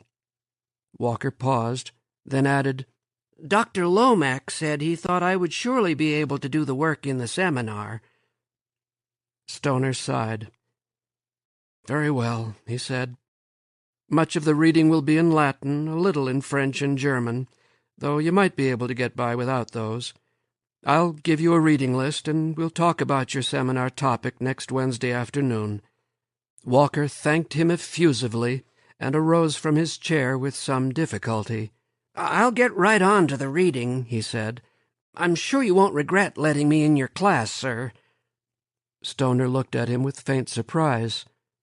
The question had not occurred to me, Mr. Walker, he said dryly. I'll see you on Wednesday. The seminar was held in a small basement room in the south wing of Jesse Hall. A dank but not unpleasant odor seeped from the cement walls, and feet shuffled in hollow whispers upon the bare cement floor. A single light hung from the ceiling in the center of the room and shone downward, so that those seated at desk-top chairs in the center of the room rested in a splash of brightness. But the walls were a dim gray, and the corners were almost black, as if the smooth, unpainted cement sucked in the light that streamed from the ceiling. On that second Wednesday of the seminar, William Stoner came into the room a few minutes late. He spoke to the students and began to arrange his books and papers on the small, stained oak desk that stood squatly before the center of a blackboard wall. He glanced at the small group scattered about the room. Some of them he knew. 2 of the men were Ph.D. candidates, whose work he was directing. 4 others were M.A. students in the department who had done undergraduate work with him. Of the remaining students, 3 were candidates for advanced degrees in modern language. 1 was a philosophy student, doing his dissertation on the scholastics. 1 was a woman of advanced middle age, a high school teacher trying to get an M.A. during her sabbatical. And the last was a dark-haired young woman, a new instructor in the department, who had taken a job for 2 years while she completed a dissertation she had begun after finishing her coursework at an Eastern university. She had asked Stoner if she might audit the seminar, and he had agreed that she might. Charles Walker was not among the group. Stoner waited a few moments more, shuffling his papers. Then he cleared his throat and began the class. During our first meeting, we discussed the scope of this seminar, and we decided that we should limit our study of the medieval Latin tradition to the first 3 of the 7 liberal arts, that is, to grammar, rhetoric, and dialectic. He paused and watched the faces, tentative, curious, and mask-like, focus upon him and what he said. Such a limiting may seem foolishly rigorous to some of you, but I have no doubt that we shall find enough to keep us occupied, even if we trace only superficially the course of the trivium upward into the 16th century. It is important that we realize that these arts of rhetoric, grammar, and dialectic meant something to a late medieval and early Renaissance man that we today can only dimly sense without an exercise of the historical imagination. To such a scholar, the art of grammar, for example, was not merely a mechanical disposition of the parts of speech. From late Hellenistic times through the Middle Ages, the study and practice of grammar included not only the skill of letters, mentioned by Plato and Aristotle, it included also, and this became very important, a study of poetry in its technical felicities, an exegesis of poetry both in form and substance, and nicety of style, insofar as that can be distinguished from rhetoric. He felt himself warming to his subject, and he was aware that several of the students had leaned forward and had stopped taking notes. He continued, "Moreover, if we in the 20th century are asked which of these three arts is the most important, we might choose dialectic or rhetoric, but we would be most unlikely to choose grammar. And yet the Roman and medieval scholar and poet would almost certainly consider grammar the most significant. And we must remember. A loud noise interrupted him. The door had opened, and Charles Walker entered the room. As he closed the door, the books he carried under his crippled arm slipped and crashed to the floor. He bent awkwardly, his bad leg extended behind him, and slowly gathered his books and papers. Then he drew himself erect and shuffled across the room, the scrape of his foot across the bare cement raising a loud and grating hiss that sounded sibilantly hollow in the room. He found a chair in the front row and sat down. After Walker had settled himself and got his papers and books in order around his desk chair, Stoner continued. We must remember that the medieval conception of grammar was even more general than the late Hellenistic or Roman. Not only did it include the science of correct speech and the art of exegesis, it included as well the modern conceptions of analogy, etymology, methods of presentation, construction, the condition of poetic license and the exceptions to that condition, and even metaphorical language or figures of speech. As he continued, elaborating upon the categories of grammar he had named, Stoner's eyes flitted over the class. He realized that he had lost them during Walker's entrance, and knew that it would be some time before he could once more persuade them out of themselves. Again and again his glance fell curiously upon Walker, who, after having taken notes furiously for a few moments, gradually let his pencil rest on his notebook while he gazed at Stoner with a puzzled frown. Finally, Walker's hand shot up. Stoner finished the sentence he had begun and nodded to him. "Sir," Walker said, "pardon me, but I don't understand. What can—" He paused and let his mouth curl around the word grammar have to do with poetry? Fundamentally, I mean. Real poetry." Stoner said gently, "As I was explaining before you came in, Mr. Walker, the term grammar to both the Roman and medieval rhetoricians was a great deal more comprehensive than it is today. To them it meant—" He paused, realizing that he was about to repeat the early part of his lecture. He sensed the students stirring restlessly. "I think this relationship will become clearer to you as we go on, as we see the extent to which the poets and dramatists, even of the Middle and Late Renaissance, were indebted to the Latin rhetoricians." "All of them, sir?" Walker smiled and leaned back in his chair. "Wasn't it Samuel Johnson who said of Shakespeare himself that he had little Latin and less Greek?" As the repressed laughter stirred in the room, Stoner felt a kind of pity come over him. "You mean Ben Jonson, of course." Walker took off his glasses and polished them, blinking helplessly. "Of course," he said. "A slip of the tongue." Though Walker interrupted him several times, Stoner managed to get through his lecture without serious difficulty, and he was able to make assignments for the first reports. He let the seminar out nearly half an hour early, and hurried away from the classroom when he saw Walker shuffling toward him with a fixed grin on his face. He clattered up the wooden stairs from the basement and took two at a time the smooth marble stairs that led to the second floor. He had the curious feeling that Walker was doggedly shuffling behind him, trying to overtake him in his flight. A hasty wash of shame and guilt came over him. On the third floor he went directly to Lomax's office. Lomax was in conference with a student. Stoner stuck his head in the door and said, "Holly, can I see you for a minute after you're through?" Lomax waved genially. "Come on in. We're just breaking up." Stoner came in and pretended to examine the rows of books in their cases, as Lomax and the student said their last words. When the student left, Stoner sat in the chair that he had vacated. Lomax looked at him inquiringly. "It's about a student," Stoner said. "Charles Walker. He said you sent him around to me." Lomax placed the tips of his fingers together and contemplated them as he nodded. "Yes, I believe I did suggest that he might profit from your seminar. What is it, in the Latin tradition? Can you tell me something about him?" Lomax looked up from his hands and gazed at the ceiling, his lower lip thrust out judiciously. "A good student, a superior student, I might say. He is doing his dissertation on Shelley and the Hellenistic ideal.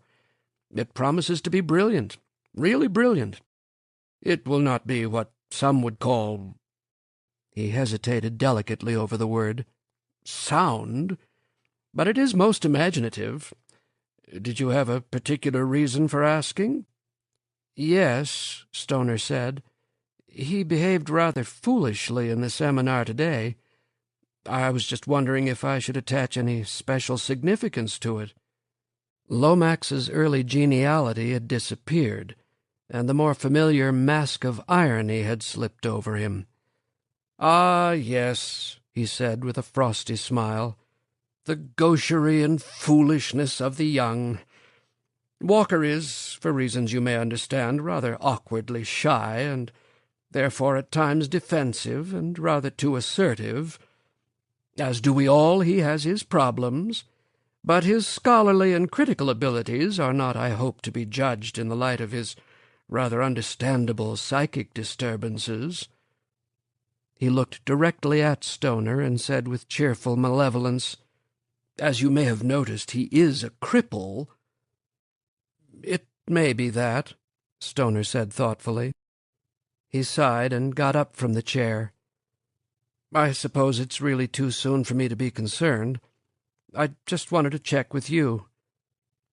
Suddenly Lomax's voice was tight and near trembling with suppressed anger. "You will find him to be a superior student. I assure you, you will find him to be an excellent student." Stoner looked at him for a moment, frowning perplexedly. Then he nodded and went out of the room. The seminar met weekly. For the first several meetings, Walker interrupted the class with questions and comments that were so bewilderingly far off the mark that Stoner was at a loss as to how to meet them. Soon Walker's questions and statements were greeted with laughter or pointedly disregarded by the students themselves, and after a few weeks he spoke not at all, but sat with a stony indignation and an air of outraged integrity as the seminar surged around him. It would, Stoner thought, have been amusing had there not been something so naked in Walker's outrage and resentment. But despite Walker, it was a successful seminar, one of the best classes Stoner had ever taught.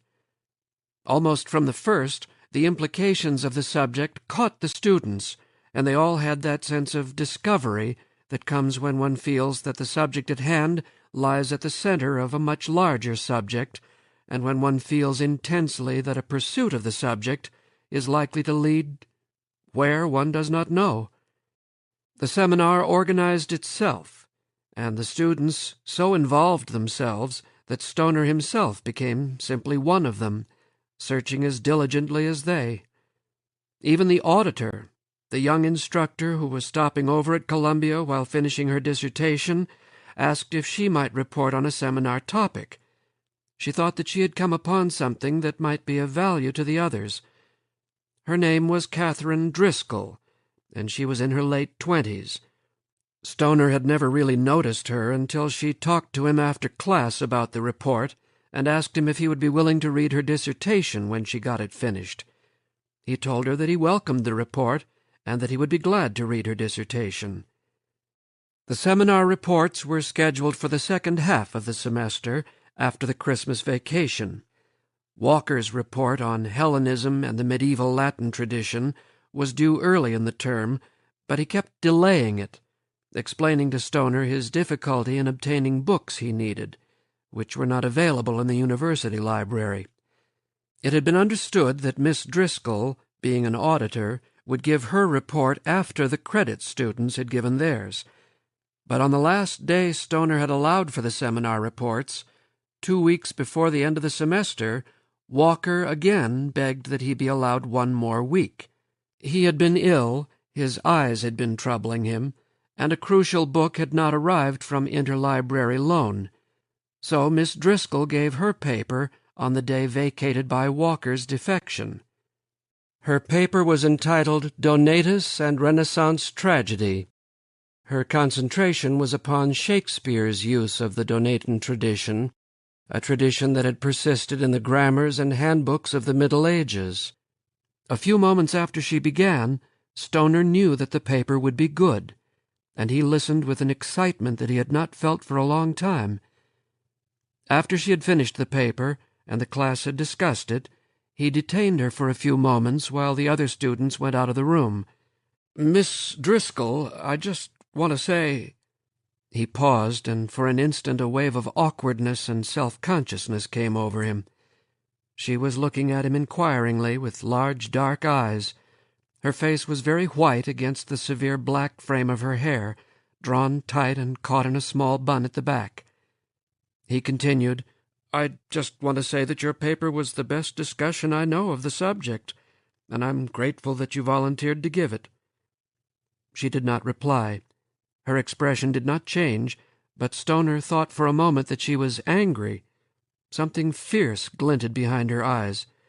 Then she blushed furiously and ducked her head, whether in anger or acknowledgment Stoner did not know, and hurried away from him. Stoner walked slowly out of the room, disquieted and puzzled, fearful that in his clumsiness he might somehow have offended her. He had warned Walker as gently as he could that it would be necessary for him to deliver his paper the next Wednesday if he was to receive credit for the course.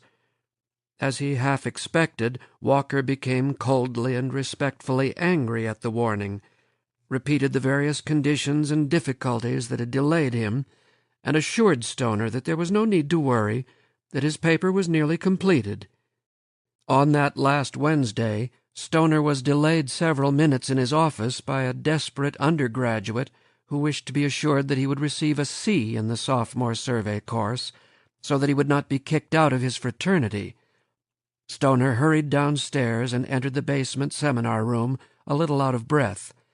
He found Charles Walker seated at his desk, looking imperiously and somberly at the small group of students.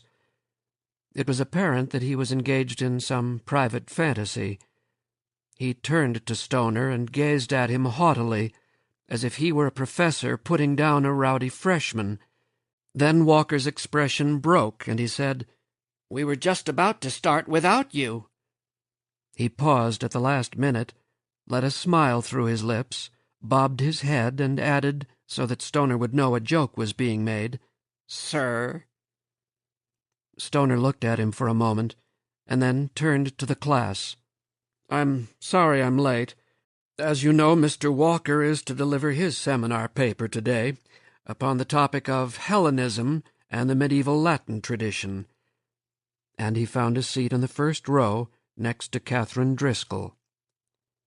Charles Walker fiddled for a moment with the sheaf of papers on the desk before him, and allowed the remoteness to creep back into his face. He tapped the forefinger of his right hand on his manuscript, and looked toward the corner of the room away from where Stoner and Catherine Driscoll sat, as if he were waiting for something. Then, glancing every now and then at the sheaf of papers on the desk, he began. "Confronted as we are by the mystery of literature, and by its inenarrable power, we are behooved to discover the source of the power and mystery. And yet, finally, what can avail? The work of literature throws before us a profound veil, which we cannot plumb, and we are but votaries before it, helpless in its sway. Who would have the temerity to lift that veil aside, to discover the undiscoverable, to reach the unreachable? The strongest of us are but the puniest weaklings.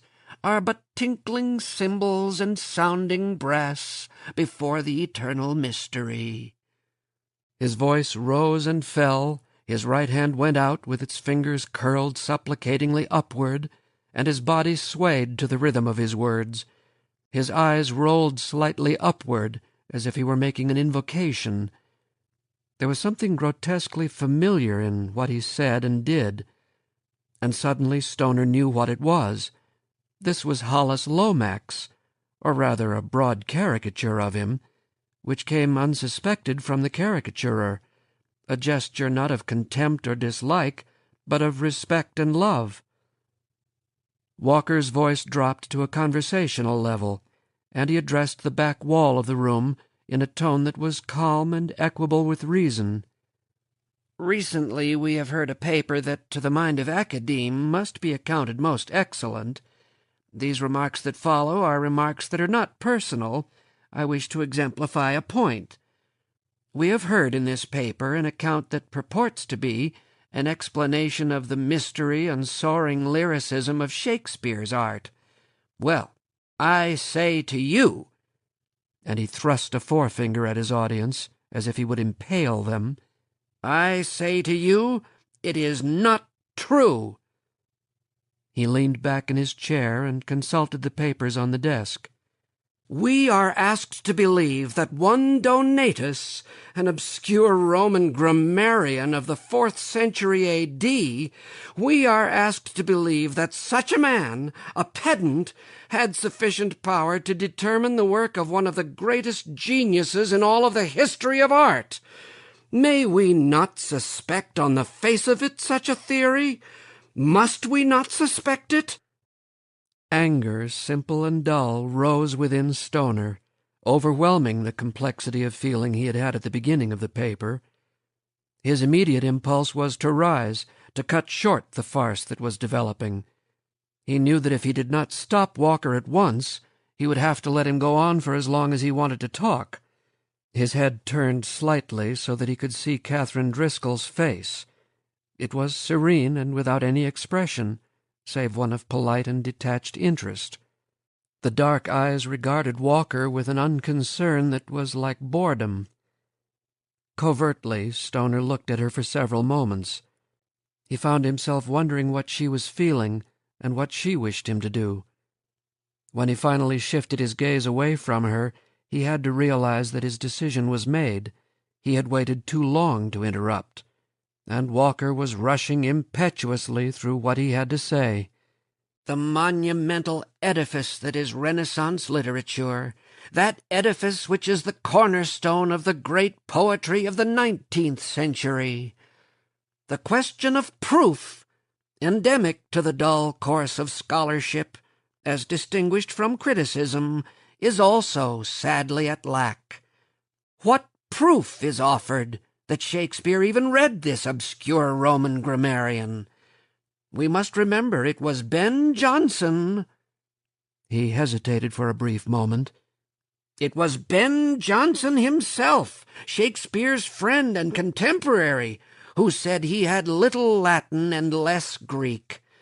And certainly Jonson, who idolized Shakespeare this side of idolatry, did not impute to his great friend any lack. On the contrary, he wished to suggest, as do I, that the soaring lyricism of Shakespeare was not attributable to the burning of the midnight oil, but to a genius natural and supreme to rule and mundane law. Unlike lesser poets, Shakespeare was not born to blush unseen and waste his sweetness on the desert air. Partaking of that mysterious source to whence all poets go for their sustenance, what need had the immortal bard of such stultifying rules as are to be found in a mere grammar? What would Donatus be to him, even if he had read him? Genius, unique and a law unto itself, needs not the support of such a tradition as has been described to us, whether it be generically Latin or Donatan or whatever. Genius, soaring and free, must—" After he became used to his anger, Stoner found a reluctant and perverse admiration stealing over him. However florid and imprecise, the man's powers of rhetoric and invention were dismayingly impressive, and however grotesque, his presence was real. There was something cold and calculating and watchful in his eyes, something needlessly reckless and yet desperately cautious. Stoner became aware that he was in the presence of a bluff so colossal and bold that he had no ready means of dealing with it. For it was clear even to the most inattentive students in the class that Walker was engaged in a performance that was entirely impromptu. Stoner doubted that he had had any very clear idea of what he was going to say until he had sat at the desk before the class and looked at the students in his cold, imperious way. It became clear that the sheaf of papers on the desk before him was only a sheaf of papers. As he became heated, he did not even glance at them in pretense, and toward the end of his talk, in his excitement and urgency, he shoved them away from him. He talked for nearly an hour. Toward the end, the other students in the seminar were glancing worriedly at one another, almost as if they were in some danger, as if they were contemplating escape. They carefully avoided looking at either Stoner or the young woman who sat impassively beside him.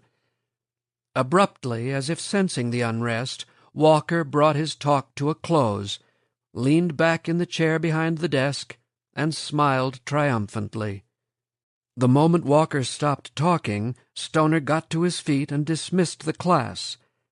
Though he did not realize it at the time, he did so out of a vague consideration for Walker, so that none of them might have the chance to discuss what he had said.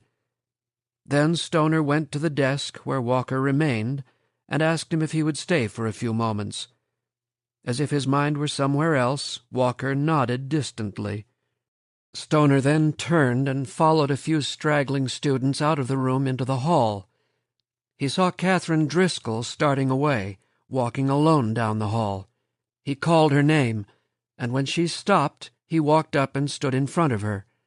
And as he spoke to her, he felt again the awkwardness that had come over him when last week he had complimented her on her paper.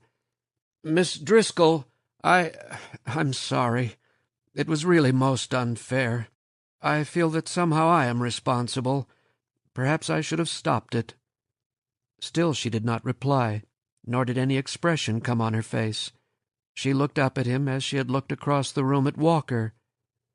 "Anyhow," he continued, still more awkwardly, "I'm sorry he attacked you." And then she smiled. It was a slow smile that started in her eyes and pulled at her lips until her face was wreathed in radiant, secret, and intimate delight. Stoner almost pulled back from the sudden and involuntary warmth. "Oh, it wasn't me," she said, a tiny tremor of suppressed laughter giving timbre to her low voice.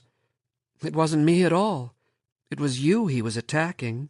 I was hardly even involved." Stoner felt lifted from a burden of regret and worry that he had not known he carried. The relief was almost physical, and he felt light on his feet and a little giddy. He laughed. "Of course," he said. "Of course that's true." The smile eased itself off her face, and she looked at him gravely for a moment more. Then she bobbed her head, turned away from him, and walked swiftly down the hall. Her body was slim and straight, and she carried herself unobtrusively. Stoner stood looking down the hall for several moments after she disappeared. Then he sighed and went back into the room where Walker waited. Walker had not moved from the desk. He gazed at Stoner and smiled, upon his face an odd mixture of obsequiousness and arrogance. Stoner sat in the chair he had vacated a few minutes before, and looked curiously at Walker. "Yes, sir," Walker said. "Do you have an explanation?" Stoner asked quietly.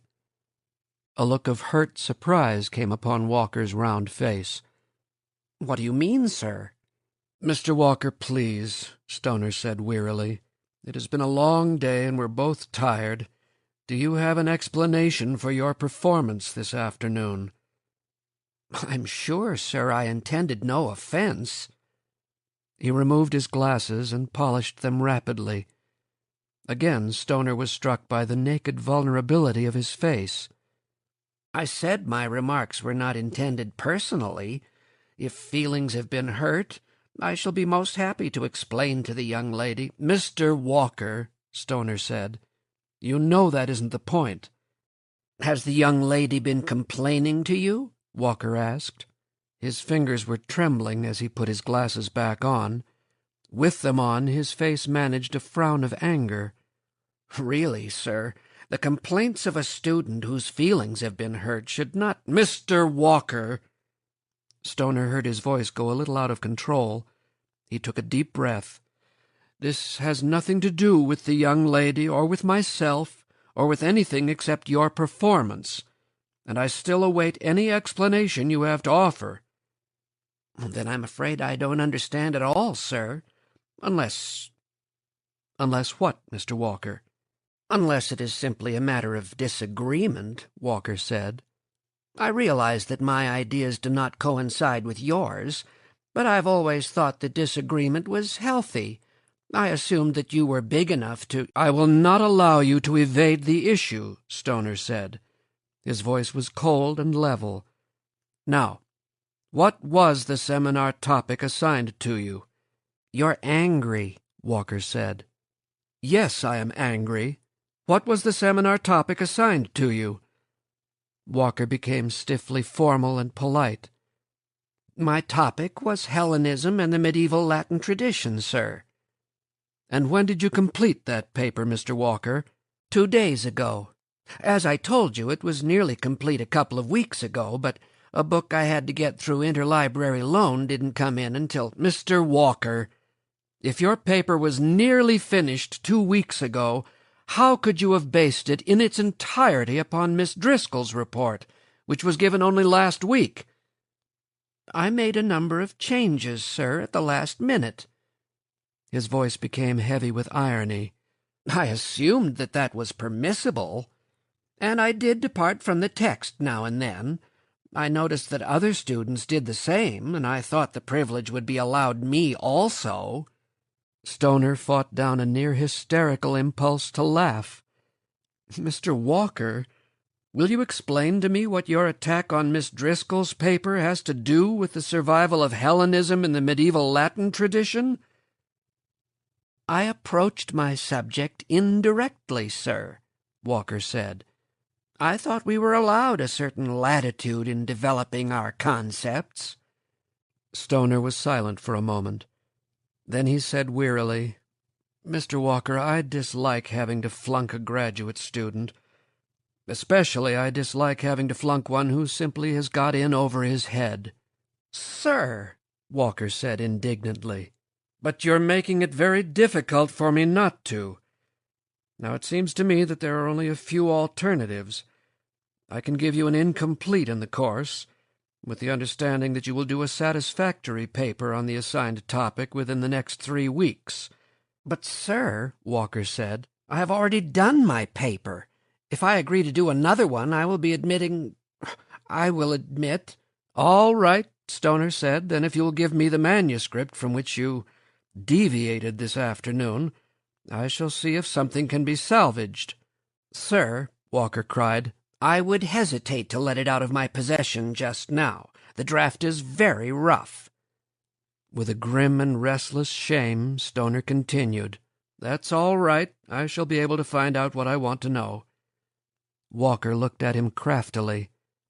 Tell me, sir, have you asked anyone else to hand his manuscript in to you? I have not, Stoner said. Then, Walker said triumphantly, almost happily, I must refuse also to hand my manuscript in to you on principle, unless you require everyone else to hand theirs in. Stoner looked at him steadily for a moment. Very well, Mr. Walker, you have made your decision. That will be all. Walker said, What am I to understand, then, sir? What may I expect from this course?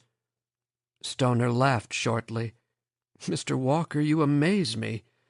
You will, of course, receive an F. Walker tried to make his round face long. With the patient bitterness of a martyr, he said, "I see. Very well, sir. One must be prepared to suffer for one's beliefs." "And for one's laziness and dishonesty and ignorance," Stoner said.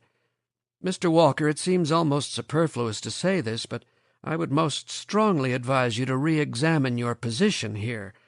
I seriously question whether you have a place in a graduate program." For the first time, Walker's emotion appeared genuine. His anger gave him something that was close to dignity. "Mr. Stoner, you're going too far. You can't mean that." "I most certainly mean it," Stoner said. For a moment Walker was quiet. He looked thoughtfully at Stoner. Then he said, "I was willing to accept the grade you gave me, but you must realize that I cannot accept this. You are questioning my competence." "Yes, Mr. Walker," Stoner said wearily. He raised himself from the chair. "Now, if you will excuse me," he started for the door. But the sound of his shouted name halted him. He turned. Walker's face was a deep red. The skin was puffed so that the eyes behind their thick glasses were like tiny dots. "Mr. Stoner," he shouted again, "you have not heard the last of this. Believe me, you have not heard the last of this." Stoner looked at him dully, incuriously. He nodded distractedly, turned, and went out into the hall. His feet were heavy, and they dragged on the bare cement floor. He was drained of feeling, and he felt very old and tired. This audiobook has been broken into multiple parts to make the download faster. You have reached the end of a part, but not the end of the complete audiobook. So please check your library for the next part of this audiobook. Audible hopes you have enjoyed this program. This is Audible. Blackstone Audio presents Stoner by John Williams. Chapter 10. And he had not heard the last of it. He turned his grades in on the Monday following the Friday closing of the semester. It was the part of teaching he most disliked, and he always got it out of the way as soon as he could. He gave Walker his F and thought no more about the matter. He spent most of the week between semesters reading the first drafts of 2 theses due for final presentation in the spring. They were awkwardly done, and they needed much of his attention. The Walker incident was crowded from his mind. But 2 weeks after the second semester started, he was again reminded of it. He found one morning in his mailbox a note from Gordon Finch, asking him to drop by the office at his convenience for a chat. The friendship between Gordon Finch and William Stoner had reached a point that all such relationships, carried on long enough, come to. It was casual, deep, and so guardedly intimate that it was almost impersonal. They seldom saw each other socially, although occasionally Caroline Finch made a perfunctory call on Edith. While they talked, they remembered the years of their youth, and each thought of the other as he had been at another time. In his early middle age, Finch had the erect, soft bearing of one who tries vigorously to keep his weight under control. His face was heavy and as yet unlined, though his jowls were beginning to sag, and the flesh was gathering in rolls on the back of his neck. His hair was very thin, and he had begun to comb it so that the baldness would not be readily apparent. On the afternoon that Stoner stopped by his office, they spoke for a few moments casually about their families. Finch maintained the easy convention of pretending that Stoner's marriage was a normal one, and Stoner professed his conventional disbelief that Gordon and Caroline could be the parents of 2 children, the younger of which was already in kindergarten. After they had made their automatic gestures toward their casual intimacy, Finch looked out his window distractedly and said, "Now, what was it I wanted to talk to you about? Oh, yes, the dean of the graduate college. He thought, since we were friends, I ought to mention it to you. Nothing of any importance. He looked at a note on his memo book. "Just an irate graduate student who thinks he got screwed in one of your classes last semester." "Walker," Stoner said. "Charles Walker." Finch nodded. "That's the one. What's the story on him?" Stoner shrugged. "As far as I could tell, he didn't do any of the reading assigned. It was my seminar in the Latin tradition. He tried to fake his seminar report, and when I gave him the chance either to do another one or produce a copy of his paper, he refused. I had no alternative but to flunk him." Finch nodded again. "I figured it was something like that. God knows I wish they wouldn't waste my time with stuff like this. But it has to be checked out, as much for your protection as anything else." Stoner asked, "Is there some special difficulty here?" No, Finch said. "Not at all. Just a complaint. You know how these things go. As a matter of fact, Walker received a C in the first course he took here as a graduate student. He could be kicked out of the program right now if we wanted to do it. But I think we've about decided to let him take his preliminary orals next month and let that tell the story. I'm sorry I even had to bother you about it." They talked for a few moments about other things. Then, just as Stoner was about to leave, Finch detained him casually. "Oh, there was something else I wanted to mention to you. The president and the board have finally decided that something's going to have to be done about Claremont. So I guess beginning next year I'll be Dean of Arts and Sciences. Officially." "I'm glad, Gordon," Stoner said. "It's about time.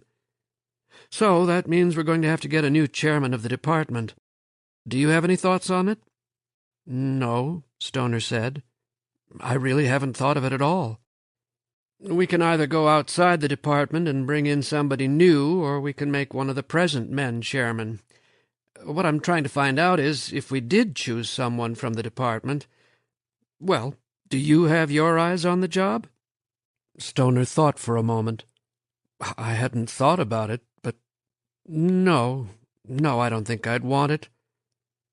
Finch's relief was so obvious that Stoner smiled. "Good. I didn't think you would. It means a lot of horse shit, entertaining and socializing, and—" He looked away from Stoner. "I know you don't go in for that sort of thing. But since old Sloan died, and since Huggins and what's-his-name, Cooper, retired last year, you're the senior member of the department. But if you haven't been casting covetous eyes, then—" "No," Stoner said definitely. "I'd probably be a rotten chairman. I neither expect nor want the appointment." "Good," Finch said. "Good. That simplifies things a great deal." They said their goodbyes, and Stoner did not think of the conversation again for some time. Charles Walker's preliminary oral comprehensives were scheduled for the middle of March. Somewhat to Stoner's surprise, he received a note from Finch informing him that he would be a member of the three-man committee who would examine him. He reminded Finch that he had flunked Walker, that Walker had taken the flunk personally, and he asked to be relieved of this particular duty. "Regulations," Finch answered with a sigh. "You know how it is. The committee is made up of the candidate's advisor, one professor who has had him in a graduate seminar, and one outside his field of specialization. Lomax is the advisor. You're the only one he's had a graduate seminar from, and I've picked the new man, Jim Holland, for the one outside his specialty. Dean Rutherford of the Graduate College and I will be sitting in ex officio. I'll try to make it as painless as possible." But it was an ordeal that could not be made painless. Though Stoner wished to ask as few questions as possible, the rules that governed the preliminary oral were inflexible.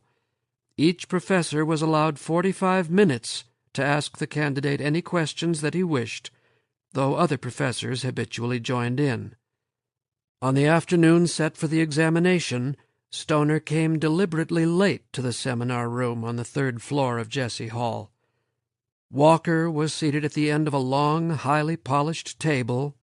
The four examiners already present, Finch, Lomax, the new man Holland, and Henry Rutherford, were ranged down the table from him, Stoner slipped in the door and took a chair at the end of the table, opposite Walker. Finch and Holland nodded to him. Lomax, slumped in his chair, stared straight ahead, tapping his long white fingers on the mirror-like surface of the table. Walker stared down the length of the table, his head held stiff and high in cold disdain. Rutherford cleared his throat. "Ah, Mr. He consulted a sheet of paper in front of him. "Mr. Stoner." Rutherford was a slight, thin, grey man with round shoulders. His eyes and brows dropped at the outer corners, so that his expression was always one of gentle hopelessness. Though he had known Stoner for many years, he never remembered his name. He cleared his throat again. "We were just about to begin." Stoner nodded, rested his forearms on the table, clasped his fingers, and contemplated them, as Rutherford's voice droned through the formal preliminaries of the oral examination. Mr. Walker was being examined, Rutherford's voice dropped to a steady, uninflected hum, to determine his ability to continue in the doctoral program in the Department of English at the University of Missouri. This was an examination which all doctoral candidates underwent, and it was designed not only to judge the candidate's general fitness, but also to determine strengths and weaknesses, so that his future course of study could be profitably guided. 3 results were possible: a pass, a conditional pass, and a failure. Rutherford described the terms of these eventualities, and, without looking up, performed the ritualistic introduction of the examiners and the candidate. Then he pushed the sheet of paper away from him and looked hopelessly at those around him. "The custom is," he said softly, "for the candidate's thesis advisor to begin the questioning. Mr. He glanced at the paper. "Mr. Lomax is, I believe, Mr. Walker's advisor. So—" Lomax's head jerked back as if he had been suddenly awakened from a doze. He glanced around the table, blinking, a little smile on his lips, but his eyes were shrewd and alert. "Mr. Walker, you are planning a dissertation on Shelley and the Hellenistic ideal. It is unlikely that you have thought through your subject yet, but would you begin by giving us some of the background, your reason for choosing it, and so forth?" Walker nodded and began swiftly to speak. "I intend to trace Shelley's first rejection of Godwinian necessitarianism for a more or less Platonic ideal in the Hymn to Intellectual Beauty, through the mature use of that ideal in Prometheus Unbound, as a comprehensive synthesis of his earlier atheism, radicalism, Christianity, and scientific necessitarianism, and ultimately to account for the decay of the ideal in such a late work as Hellas. It is, to my mind, an important topic for 3 reasons. First, it shows the quality of Shelley's mind, and hence leads us into a better understanding of his poetry. Second, it demonstrates the leading philosophical and literary conflicts of the early 19th century, and hence enlarges our understanding and appreciation of Romantic poetry. And third, it is a subject that might have a peculiar relevance to our own time, a time in which we face many of the same conflicts that confronted Shelley and his contemporaries." Stoner listened, and as he listened his astonishment grew. He could not believe that this was the same man who had taken his seminar, whom he thought he knew. Walker's presentation was lucid, forthright, and intelligent. At times it was almost brilliant. Lomax was right. If the dissertation fulfilled its promise, it would be brilliant. Hope, warm and exhilarating, rushed upon him, and he leaned forward attentively. Walker talked upon the subject of his dissertation for perhaps 10 minutes, and then abruptly stopped. Quickly Lomax asked another question, and Walker responded at once. Gordon Finch caught Stoner's eye and gave him a look of mild inquiry. Stoner smiled slightly, self-deprecatingly, and gave a small shrug of his shoulders. When Walker stopped again, Jim Holland spoke immediately. He was a thin young man, intense and pale, with slightly protuberant blue eyes. He spoke with a deliberate slowness, with a voice that seemed always to tremble before a forced restraint. "Mr. Walker, you mentioned a bit earlier Godwin's necessitarianism. I wonder if you could make a connection between that and the phenomenalism of John Locke?" Stoner remembered that Holland was an 18th-century man. There was a moment of silence. Walker turned to Holland, removed the round glasses and polished them. His eyes blinked and stared at random. He put them back on and blinked again. "Would you repeat the question, please?" Holland started to speak, but Lomax interrupted. "Jim," he said affably, "do you mind if I extend the question a bit?" He turned quickly to Walker before Holland could answer. "Mr. Walker, proceeding from the implications of Professor Holland's question, namely that Godwin accepted Locke's theory of the sensational nature of knowledge, the tabula rasa and all that, and that Godwin believed with Locke that judgment and knowledge, falsified by the accidents of passion and the inevitability of ignorance, could be rectified by education. Given these implications, would you comment on Shelley's principle of knowledge, specifically the principle of beauty, enunciated in the final stanzas of Adonais?" Holland leaned back in his chair, a puzzled frown on his face. Walker nodded and said rapidly, "Though the opening stanzas of Adonais, Shelley's tribute to his friend and peer John Keats, are conventionally classical, what with their allusions to the mother, the hours, to Urania, and so forth, and with their repetitive invocations, the really classical moment does not appear until the final stanzas, which are in effect a sublime hymn to the eternal principle of beauty. If for a moment we may focus our attention upon these famous lines, 'Life, like a dome of many-colored glass, stains the white radiance of eternity until death tramples it to fragments.'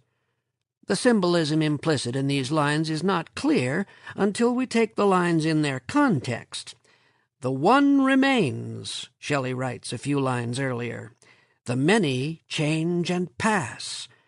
And we are reminded of Keats' equally famous lines, 'Beauty is truth, truth beauty.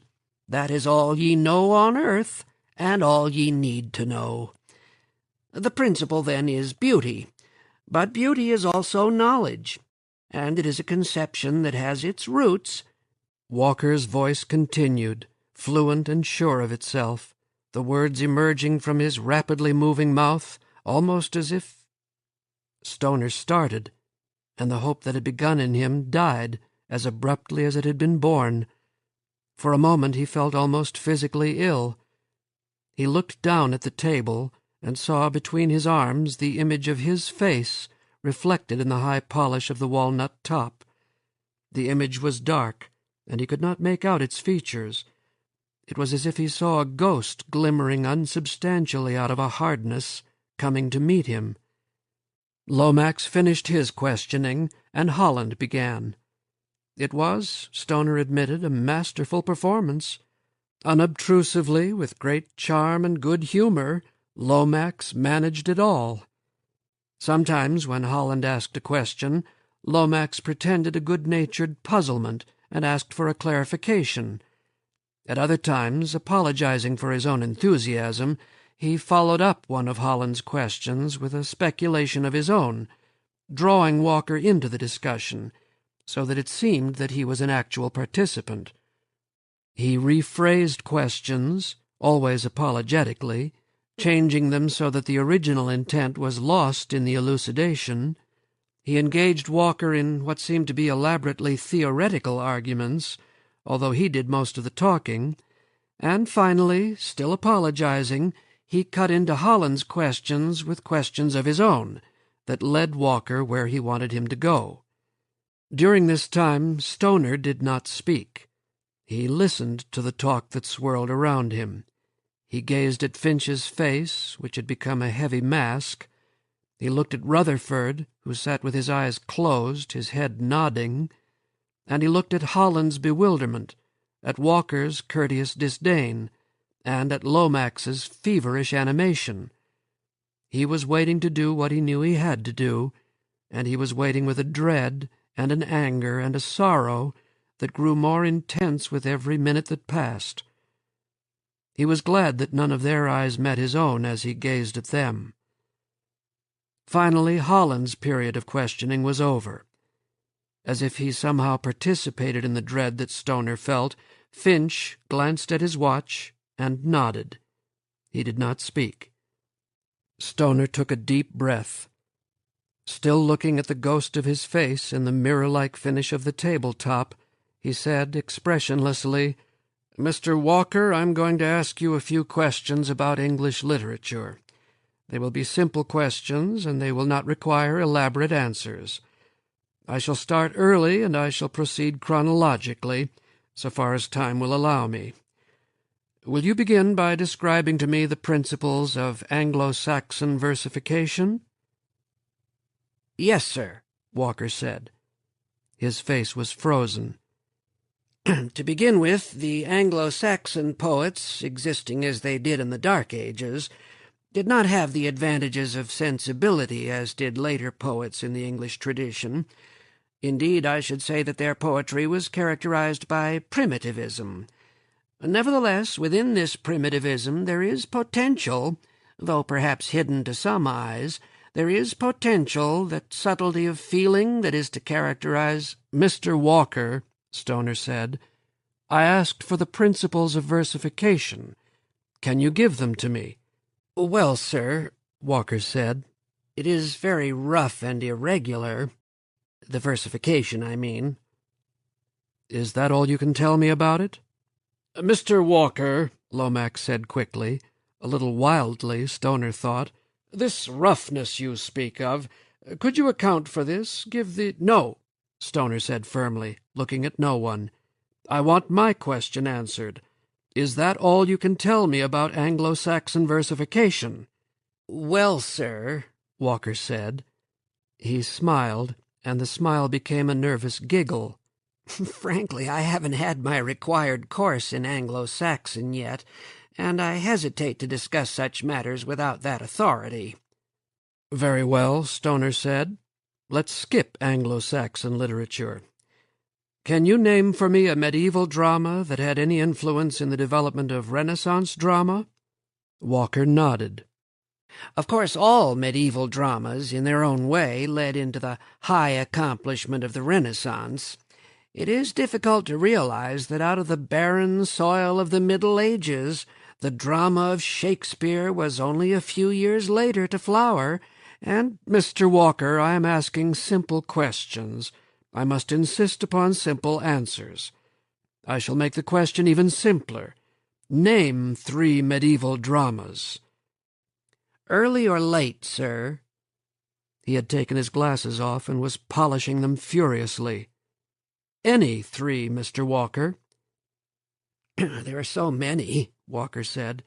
"It's difficult to— There's Everyman." "Can you name any more?"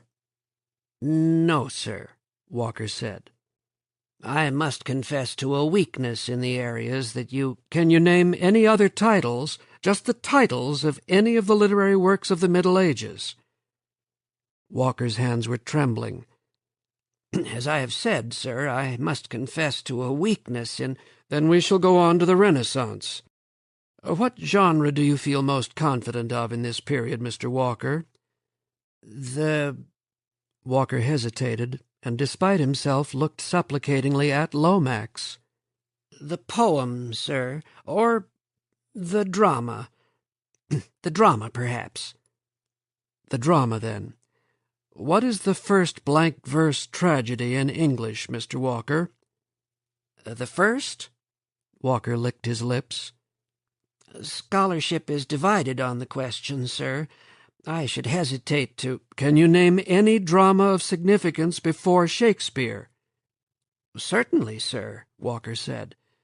There's Marlowe, the mighty line. Name some plays of Marlowe. With an effort, Walker pulled himself together. There is, of course, the justly famous Dr. Faust, and the Jew of Malfi. Faustus and the Jew of Malta. Can you name any more? Frankly, sir, those are the only two plays that I have had a chance to reread in the last year or so I would prefer not to. All right, tell me something about the Jew of Malta. Mr. Walker, Lomax cried out, if I may broaden the question a bit, if you will— No, Stoner said grimly, not looking at Lomax. I want answers to my questions. Mr. Walker? Walker said desperately, Marlowe's mighty line— Let's forget about the mighty line, Stoner said wearily. What happens in the play? Well, Walker said a little wildly, Marlowe is attacking the problem of anti-Semitism as it manifested itself in the early 16th century. The sympathy, I might even say the profound sympathy— Never mind, Mr. Walker, let's go on to— Lomax shouted, Let the candidate answer the question! Give him time to answer at least! Very well, Stoner said mildly. Do you wish to continue with your answer, Mr. Walker? Walker hesitated for a moment. No, sir, he said. Relentlessly, Stoner continued his questioning. What had been an anger and outrage that included both Walker and Lomax became a kind of pity and sick regret that included them too. After a while it seemed to Stoner that he had gone outside himself, and it was as if he heard a voice going on, impersonal and deadly. At last he heard the voice say, All right, Mr. Walker, your period of specialization is the 19th century. You seem to know little about the literature of earlier centuries. Perhaps you will feel more at ease among the Romantic poets. He tried not to look at Walker's face, but he could not prevent his eyes from rising now and then to see the round, staring mask that faced him with a cold, pale malevolence. Walker nodded curtly. You are familiar with Lord Byron's more important poems, are you not? Of course, Walker said. Then would you care to comment upon English bards and Scottish reviewers? Walker looked at him suspiciously for a moment. Then he smiled triumphantly. Ah, sir, he said, and nodded his head vigorously. I see. Now I see. You're trying to trick me. Of course. English bards and Scottish reviewers is not by Byron at all. It is John Keats's famous reply to the journalists who attempted to smirch his reputation as a poet after the publication of his first poems. Very good, sir, very— All right, Mr. Walker, Stoner said wearily. I have no more questions. For several moments silence lay upon the group. Then Rutherford cleared his throat, shuffled the papers on the table before him, and said, Thank you, Mr. Walker. If you will step outside for a few moments and wait, the committee will discuss your examination and let you know its decision. In the few moments that it took Rutherford to say what he had to say, Walker recomposed himself. He rose and rested his crippled hand upon the table-top. He smiled at the group almost condescendingly. Thank you, gentlemen, he said. It has been a most rewarding experience. He limped out of the room and shut the door behind him. Rutherford sighed. Well, gentlemen, is there any discussion? Another silence came over the room. Lomax said, I thought he did quite well on my part of the examination, and he did rather well on Holland's portion. I must confess that I was somewhat disappointed by the way the latter part of the exam went, but I imagine he was rather tired by that time. He is a good student, but he doesn't show up as well as he might under pressure. He flashed an empty, pained smile at Stoner. And you did press him a bit, Bill. You must admit that. I vote pass. Rutherford said, Mr. Holland?" Holland looked from Lomax to Stoner. He was frowning in puzzlement, and his eyes blinked. "But, well, he seemed awfully weak to me. I don't know exactly how to figure it." He swallowed uncomfortably. "This is the first orals I've sat in on here. I really don't know what the standards are, but, well, he seemed awfully weak. Let me think about it for a minute." Rutherford nodded. "Mr. Stoner?" "Fail," Stoner said. "It's a clear failure." "Oh, come now, Bill," Lomax cried. "You're being a bit hard on the boy, aren't you?" "No," Stoner said levelly, his eyes straight before him. "You know I'm not, Holly." "What do you mean by that?" Lomax asked. It was as if he were trying to generate feeling in his voice by raising it. "Just what do you mean?" "Come off it, Holly," Stoner said tiredly. "The man's incompetent. There can be no question of that. The questions I asked him were those that should have been asked a fair undergraduate, and he was unable to answer a single one of them satisfactorily. And he's both lazy and dishonest. In my seminar last semester—" "Your seminar?" Lomax laughed curtly. "Well, I've heard about that. And besides, that's another matter. The question is how he did today, and it's clear—" His eyes narrowed. "It's clear that he did quite well today until you started in on him." "I asked him questions," Stoner said. "The simplest questions I could imagine. I was prepared to give him every chance." He paused and said carefully, "You are his thesis advisor, and it is natural that you two should have talked over his thesis subject. So when you questioned him on his thesis, he did very well. But when we got beyond that—" "What do you mean?" Lomax shouted. "Are you suggesting that there was any—" "I am suggesting nothing, except that in my opinion the candidate did not do an adequate job. I cannot consent to his passing." "Look," Lomax said. His voice had quieted, and he tried to smile. "I can see how I would have a higher opinion of his work than you would. He has been in several of my classes, and no matter. I'm willing to compromise.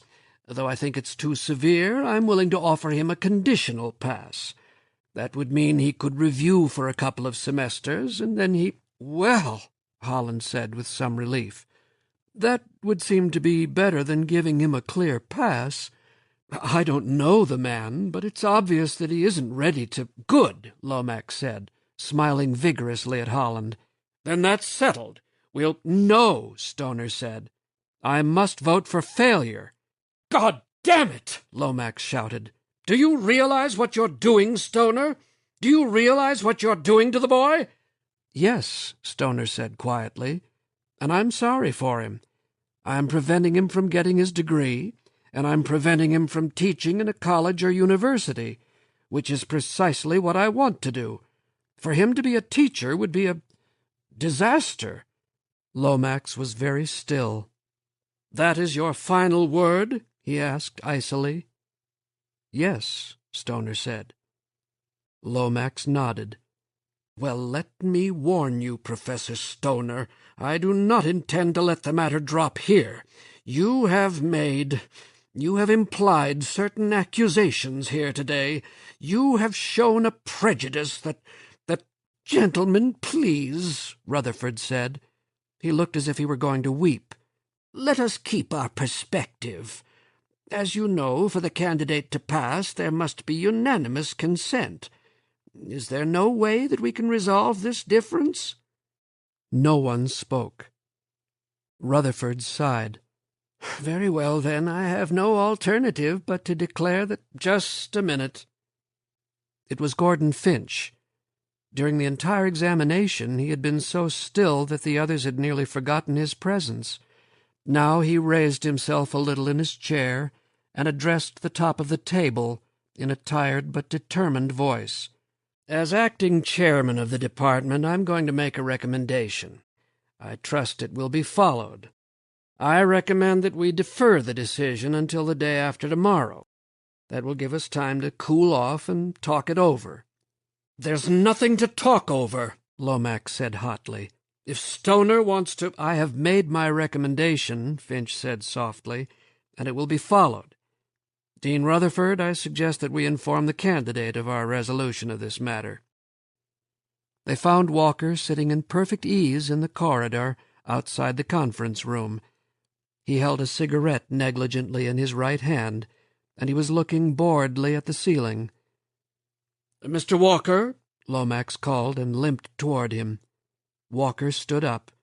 He was several inches taller than Lomax, so that he had to look down at him. "Mr. Walker, I have been directed to inform you that the committee has been unable to reach agreement concerning your examination. You will be informed the day after tomorrow. But I assure you," his voice rose, "I assure you that you have nothing to worry about. Nothing at all." Walker stood for a moment, looking coolly from one of them to another. "I thank you again, gentlemen, for your consideration." He caught Stoner's eye, and the flicker of a smile went across his lips. Gordon Finch hurried away without speaking to any of them. Stoner, Rutherford, and Holland wandered down the hall together.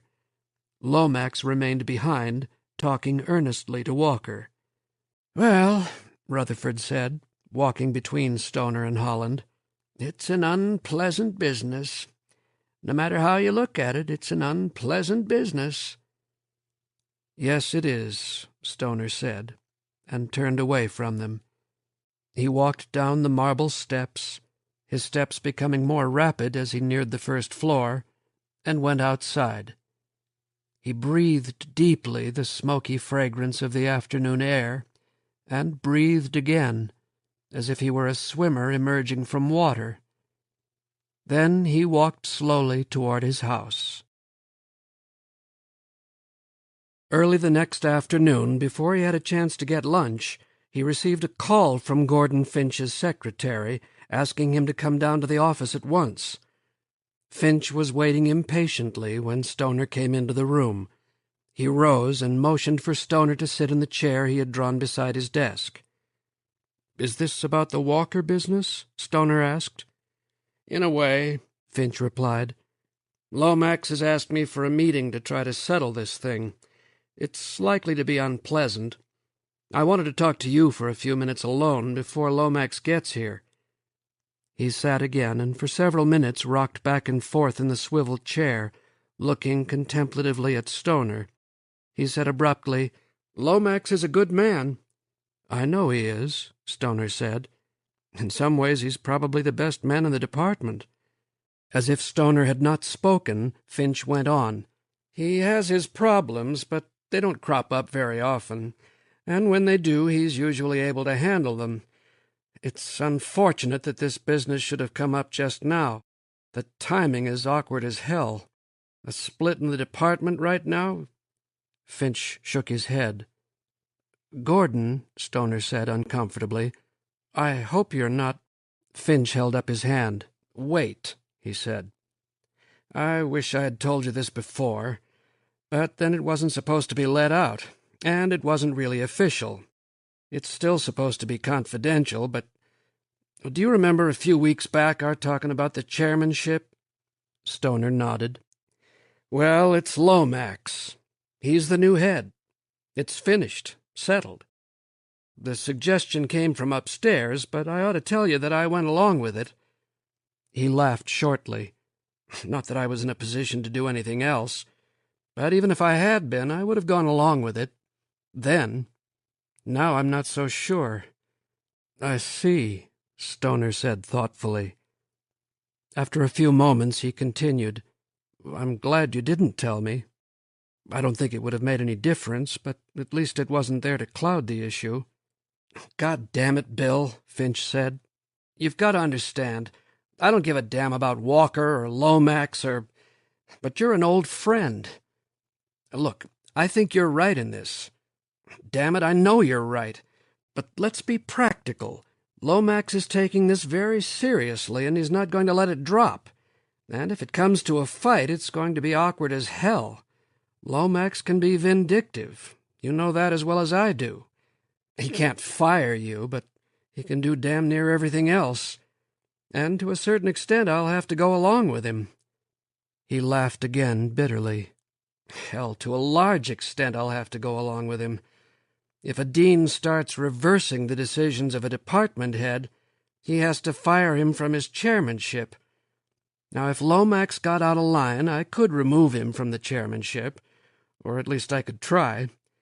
I might even get away with it, or I might not. But even if I did, there would be a fight that would split the department, maybe even the college, wide open. And, God damn it," Finch was suddenly embarrassed. He mumbled, "God damn it, I've got to think of the college."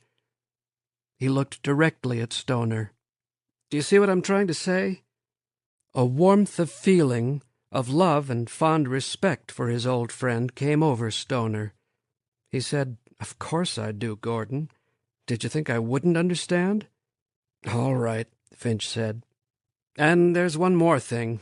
Somehow Lomax has got his finger in the president's nose, and he leads him around like a cut bull, so it may be even rougher than you think. Look, all you'd have to do is say you'd reconsidered. You could even blame it on me. Say I made you do it." "It isn't a matter of my saving face, Gordon." "I know that," Finch said. "I said it wrong. Look at it this way. What does it matter about Walker? Sure, I know it's the principle of the thing, but there's another principle you ought to think of." "It's not the principle," Stoner said. "It's Walker. It would be a disaster to let him loose in a classroom." "Hell," Finch said wearily. "If he doesn't make it here, he can go somewhere else and get his degree. And despite everything, he might even make it here. You could lose this, you know, no matter what you do. We can't keep the Walkers out." "Maybe not," Stoner said, "but we can try." Finch was silent for several moments. He sighed. "All right. There's no use keeping Lomax waiting any longer. We might as well get it over with." He got up from his desk and started for the door that led to the small anteroom, but as he passed Stoner, Stoner put his hand on his arm, delaying him for a moment. "Gordon, do you remember something Dave Masters said once?" Finch raised his brows in puzzlement. "Why do you bring Dave Masters up?" Stoner looked across the room, out of the window, trying to remember. "The three of us were together, and he said something about the university being an asylum, a refuge from the world, for the dispossessed, the crippled. But he didn't mean Walker. Dave would have thought of Walker as the world. And we can't let him in, for if we do, we become like the world, just as unreal, just as... The only hope we have is to keep him out." Finch looked at him for several moments. Then he grinned. "You son of a bitch," he said cheerfully. "We'd better see Lomax now." He opened the door, beckoned, and Lomax came into the room. He came into the room so stiffly and formally that the slight hitch in his right leg was barely noticeable. His thin, handsome face was set and cold, and he held his head high so that his rather long and wavy hair nearly touched the hump that disfigured his back beneath his left shoulder. He did not look at either of the two men in the room with him. He took a chair opposite Finch's desk and sat as erect as he could, staring at the space between Finch and Stoner. He turned his head slightly toward Finch. "I asked for the three of us to meet for a simple purpose. I wish to know whether Professor Stoner has reconsidered his ill-advised vote yesterday." "Mr. Stoner and I have been discussing the matter," Finch said. "I'm afraid that we've been unable to resolve it." Lomax turned to Stoner and stared at him. His light blue eyes were dull, as if a translucent film had dropped over them. "Then I'm afraid I'm going to have to bring some rather serious charges out in the open." "Charges?" Finch's voice was surprised, a little angry. "You never mentioned anything about—" "I'm sorry," Lomax said, "but this is necessary." He said to Stoner, "The first time you spoke to Charles Walker was when he asked you for admittance to your graduate seminar. Is that right?" "That's right," Stoner said. You were reluctant to admit him, were you not?" "Yes," Stoner said. "The class already had 12 students." Lomax glanced at some notes he held in his right hand. "And when the student told you he had to get in, you reluctantly admitted him, at the same time saying that his admission would virtually ruin the seminar. Is that right?" "Not exactly," Stoner said. "As I remember, I said one more in the class would—" Lomax waved his hand. "It doesn't matter. I'm just trying to establish a context. Now, during this first conversation, did you not question his competence to do the work in the seminar?" Gordon Finch said tiredly, "Holly, where's all this getting us? What good do you—" "Please," Lomax said. "I have said that I have charges to bring. You must allow me to develop them. Now, did you not question his competence?" Stoner said calmly, "I asked him a few questions, yes, to see whether he was capable of doing the work." "And did you satisfy yourself that he was?" "I was unsure, I believe," Stoner said. "It's difficult to remember." Lomax turned to Finch. "We have established, then, first, that Professor Stoner was reluctant to admit Walker to his seminar. Second, that his reluctance was so intense that he threatened Walker with the fact that his admission would ruin the seminar. Third, that he was at least doubtful that Walker was competent to do the work. And fourth, that despite this doubt and these strong feelings of resentment, he allowed him in the class anyway." Finch shook his head hopelessly. "Holly, this is all pointless." "Wait," Lomax said. He glanced hastily at his notes, and then looked up shrewdly at Finch. "I have a number of other points to make. I could develop them by cross-examination." He gave the words an ironic inflection. "But I'm no attorney. But I assure you I am prepared to specify these charges if it becomes necessary." He paused as if gathering his strength. "I am prepared to demonstrate first that Professor Stoner allowed Mr. Walker into his seminar while holding incipiently prejudiced feelings against him. I am prepared to demonstrate that this prejudicial feeling was intensified by the fact that certain conflicts of temperament and feeling came out during the course of this seminar, that the conflict was aided and intensified by Mr. Stoner himself, who allowed and indeed at times encouraged other members of the class to ridicule and laugh at Mr. Walker.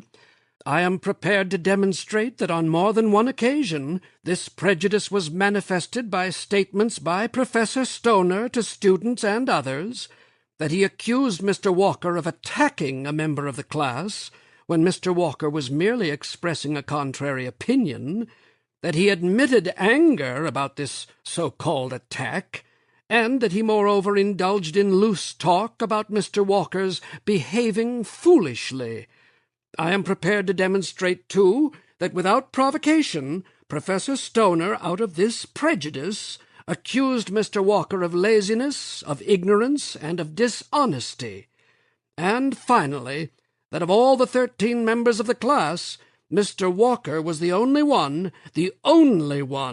that Professor Stoner singled out for suspicion, asking him alone to hand in the text of his seminar report.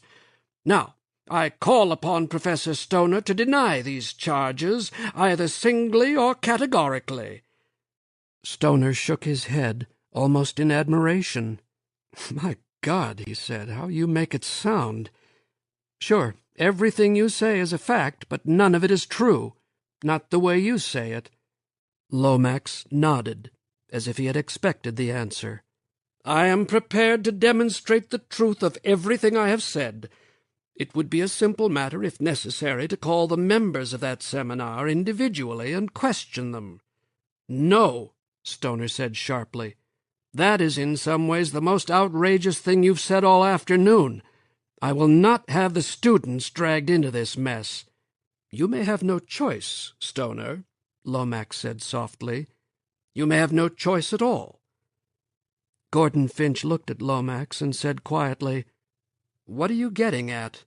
Lomax ignored him. He said to Stoner, Mr. Walker has told me that although he is against doing so in principle, he is now willing to deliver over to you the seminar paper that you cast so many ugly doubts about. He is willing to abide by any decision that you and any other 2 qualified members of the department may make. If it receives a passing grade from a majority of the 3, he will receive a passing grade in the seminar, and he will be allowed to remain in graduate school." Stoner shook his head. He was ashamed to look at Lomax. "You know I can't do that." "Very well. I dislike doing this, but if you do not change your vote of yesterday, I shall be compelled to bring formal charges against you."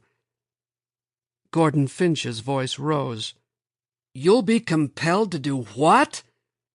Lomax said coolly, "The Constitution of the University of Missouri allows any faculty member with tenure to bring charges against any other faculty member with tenure if there is compelling reason to believe that the charged faculty member is incompetent, unethical, or not performing his duties in accord with the ethical standards laid out in Article 6, Section 3 of the Constitution. These charges and the evidence to support them will be heard by the entire faculty, and at the end of the trial the faculty will either uphold the charges by a 2/3 vote or dismiss them with a lesser vote." Gordon Finch sat back in his chair, his mouth open. He shook his head unbelievingly. He said, "Now look, this thing is getting out of hand. You can't be serious, Holly." "I assure you that I am," Lomax said. "This is a serious matter. It's a matter of principle. And my integrity has been questioned. It is my right to bring charges if I see fit." Finch said, "You could never make them stick." "It is my right, nevertheless, to bring charges." For a moment Finch gazed at Lomax. Then he said quietly, almost affably, "There will be no charges. I don't know how this thing is going to resolve itself, and I don't particularly care, but there will be no charges. We're all going to walk out of here in a few minutes, and we're going to try to forget most of what has been said this afternoon, or at least we're going to pretend to. I'm not going to have the department or the college dragged into a mess. There will be no charges, because," he added pleasantly, "if there are, I promise you that I will do my damnedest to see that you are ruined. I will stop at nothing. I will use every ounce of influence I have. I will lie if necessary. I will frame you if I have to. I am now going to report to Dean Rutherford that the vote on Mr. Walker stands. If you still want to carry through on this, you can take it up with him, with the President, or with God, but this office is through with the matter. I want to hear no more about it." During Finch's speech, Lomax's expression had gone thoughtful and cool. When Finch finished, Lomax nodded almost casually and got up from his chair. He looked once at Stoner, and then he limped across the room and went out. For several moments Finch and Stoner sat in silence. Finally Finch said, "I wonder what it is between him and Walker." Stoner shook his head. "It isn't what you're thinking," he said. "I don't know what it is.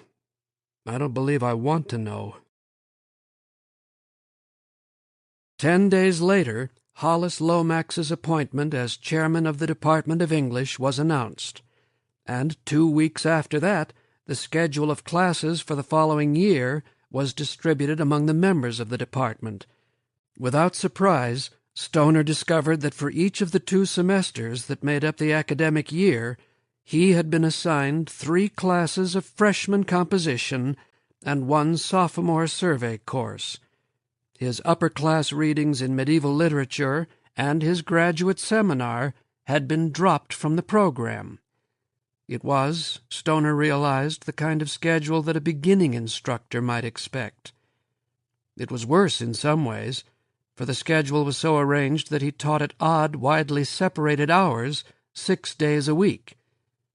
He made no protest about his schedule, and resolved to teach the following year as if nothing were amiss. But for the first time since he had started teaching, it began to seem to him that it was possible that he might leave the university, that he might teach elsewhere. He spoke to Edith of the possibility, and she looked at him as if he had struck her. "I couldn't," she said. "Oh, I couldn't." And then, aware that she had betrayed herself by showing her fear, she became angry. "What are you thinking of?" she asked. "Our home, our lovely home, and our friends, and Grace's school. It isn't good for a child to be shifted around from school to school." "It may be necessary," he said. He had not told her about the incident of Charles Walker and of Lomax's involvement, but it became quickly evident that she knew all about it. "Thoughtless," she said, "absolutely thoughtless." But her anger was oddly distracted, almost perfunctory. Her pale blue eyes wandered from their regard of him and rested casually upon odd objects in the living room, as if she were reassuring herself of their continued presence. Her thin, lightly freckled fingers moved restlessly. "Oh, I know all about your trouble. I've never interfered with your work, but really, you're very stubborn. I mean, Grace and I are involved in this, and certainly we can't be expected to pick up and move just because you've put yourself in an awkward position." "But it's for you and Grace, partly at least, that I'm thinking about it. It isn't likely that I'll go much farther in the department if I stay here." "Oh," Edith said distantly, summoning bitterness to her voice, "that isn't important. We've been poor so far. There's no reason we can't go on like this. You should have thought of this before, of what it might lead to. A cripple." Suddenly her voice changed, and she laughed indulgently, almost fondly. "Honestly, things are so important to you. What difference could it make?" And she would not consider leaving Columbia. If it came to that, she said, she and Grace could always move in with Aunt Emma. She was getting very feeble and would welcome the company. So he dropped the possibility almost as soon as he broached it. He was to teach that summer, and 2 of his classes were ones in which he had a particular interest. They had been scheduled before Lomax became chairman. He resolved to give them all of his attention, for he knew that it might be some time before he had a chance to teach them again. Chapter 11. A few weeks after the fall semester of 1932 began, it was clear to William Stoner that he had been unsuccessful in his battle to keep Charles Walker out of the graduate English program.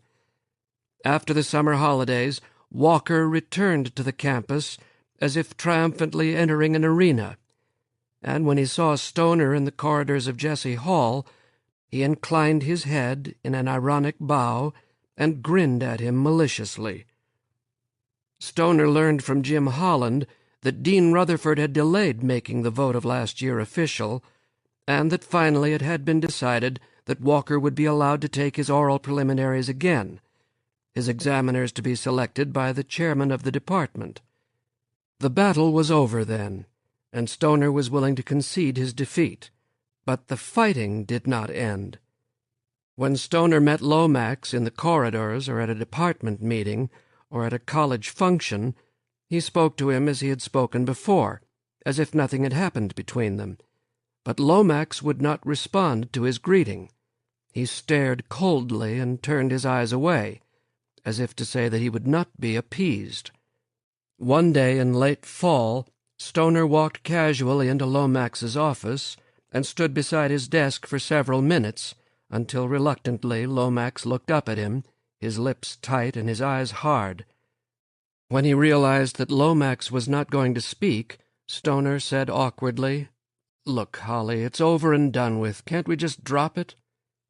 Lomax looked at him steadily. Stoner continued, "We've had a disagreement, but that isn't unusual. We've been friends before, and I see no reason—" "We have never been friends," Lomax said distinctly. "All right," Stoner said. "But we've got along at least. We can keep whatever differences we have, but for God's sake there's no need to display them. Even the students are beginning to notice. And well the students might, Lomax said bitterly, since one of their own number nearly had his career ruined. A brilliant student whose only crimes were his imagination, an enthusiasm and integrity that forced him into conflict with you, and, yes, I might as well say it, an unfortunate physical affliction that would have called forth sympathy in a normal human being. With his good right hand, Lomax held a pencil, and it trembled before him. Almost with horror, Stoner realized that Lomax was dreadfully and irrevocably sincere. "No," Lomax went on passionately, "for that I cannot forgive you." Stoner tried to keep his voice from becoming stiff. "It isn't a question of forgiving. It's simply a question of our behaving toward each other so that not too much discomfort is made for the students and the other members of the department." "I'm going to be very frank with you, Stoner," Lomax said. His anger had quieted, and his voice was calm, matter-of-fact. "I don't think you're fit to be a teacher. No man is whose prejudices override his talents and his learning. I should probably fire you if I had the power, but I don't have the power, as we both know. You are protected by the tenure system. I must accept that. But I don't have to play the hypocrite. I want to have nothing to do with you, nothing at all, and I will not pretend otherwise." Stoner looked at him steadily for several moments. Then he shook his head. "All right, Holly," he said tiredly. He started to go. "Just a minute," Lomax called. Stoner turned. Lomax was gazing intently at some papers on his desk. His face was red, and he seemed to be struggling with himself.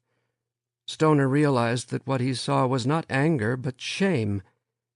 Lomax said, "Hereafter, if you want to see me, on department business, you will make an appointment with the secretary." And although Stoner stood looking at him for several moments more, Lomax did not raise his head.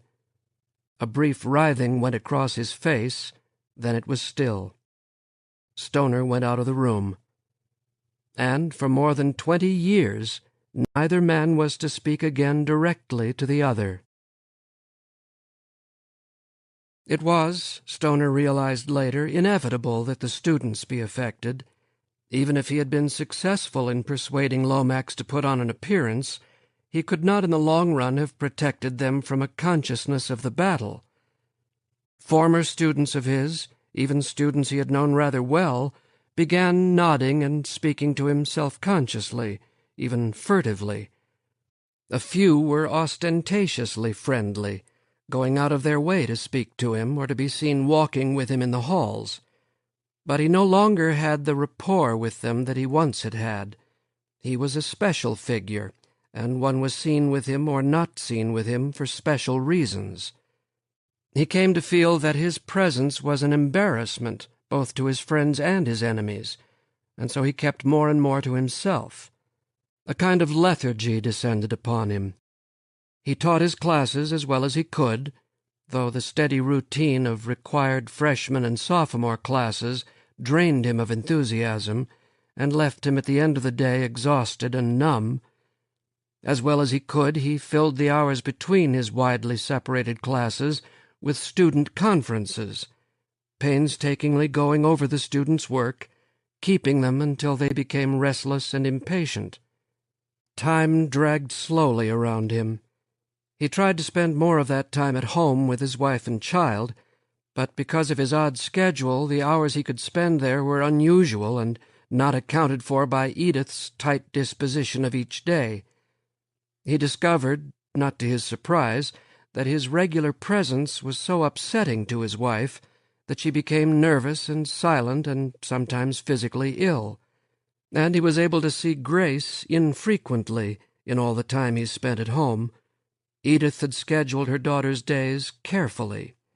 Her only free time was in the evening, and Stoner was scheduled to teach a late class 4 evenings a week. By the time the class was over, Grace was usually in bed. So he continued to see Grace only briefly in the mornings at breakfast.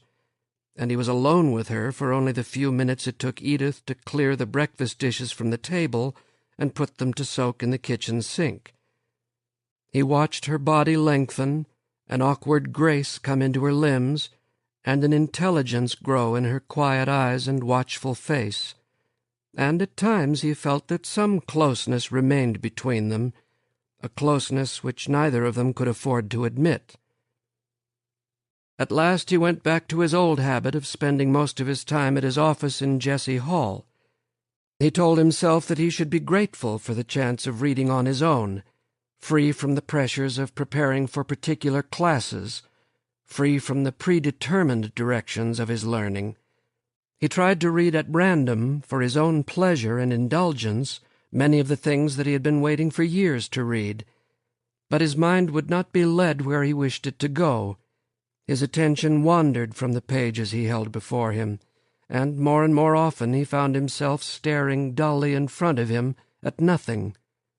It was as if from moment to moment his mind were emptied of all it knew, and as if his will were drained of its strength.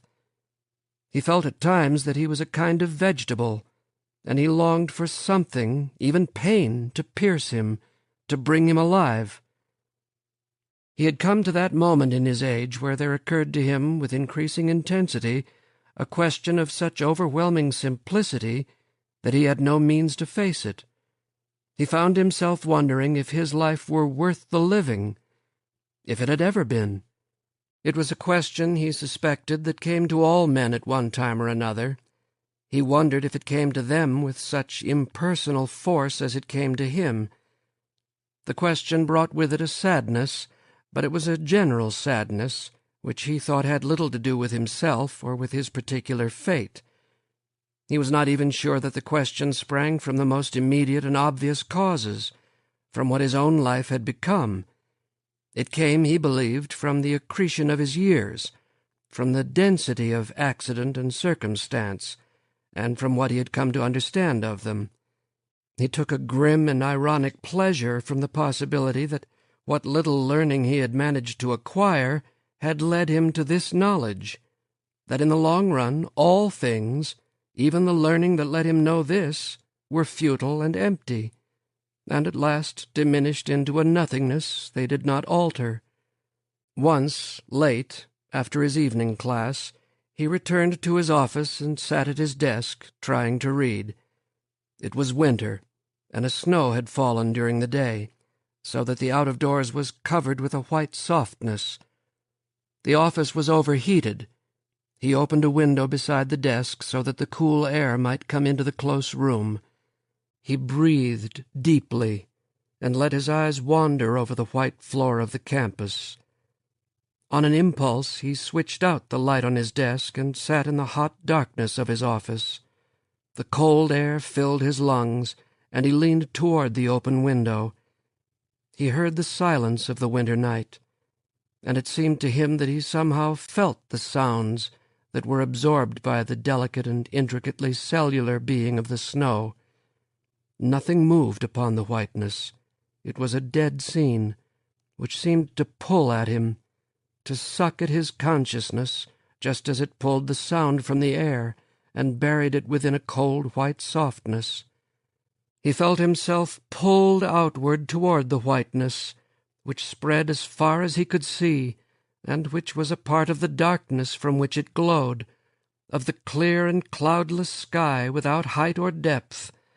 For an instant he felt himself go out of the body that sat motionless before the window, and as he felt himself slip away, everything, the flat whiteness, the trees, the tall columns, the night, the far stars, seemed incredibly tiny and far away, as if they were dwindling to a nothingness.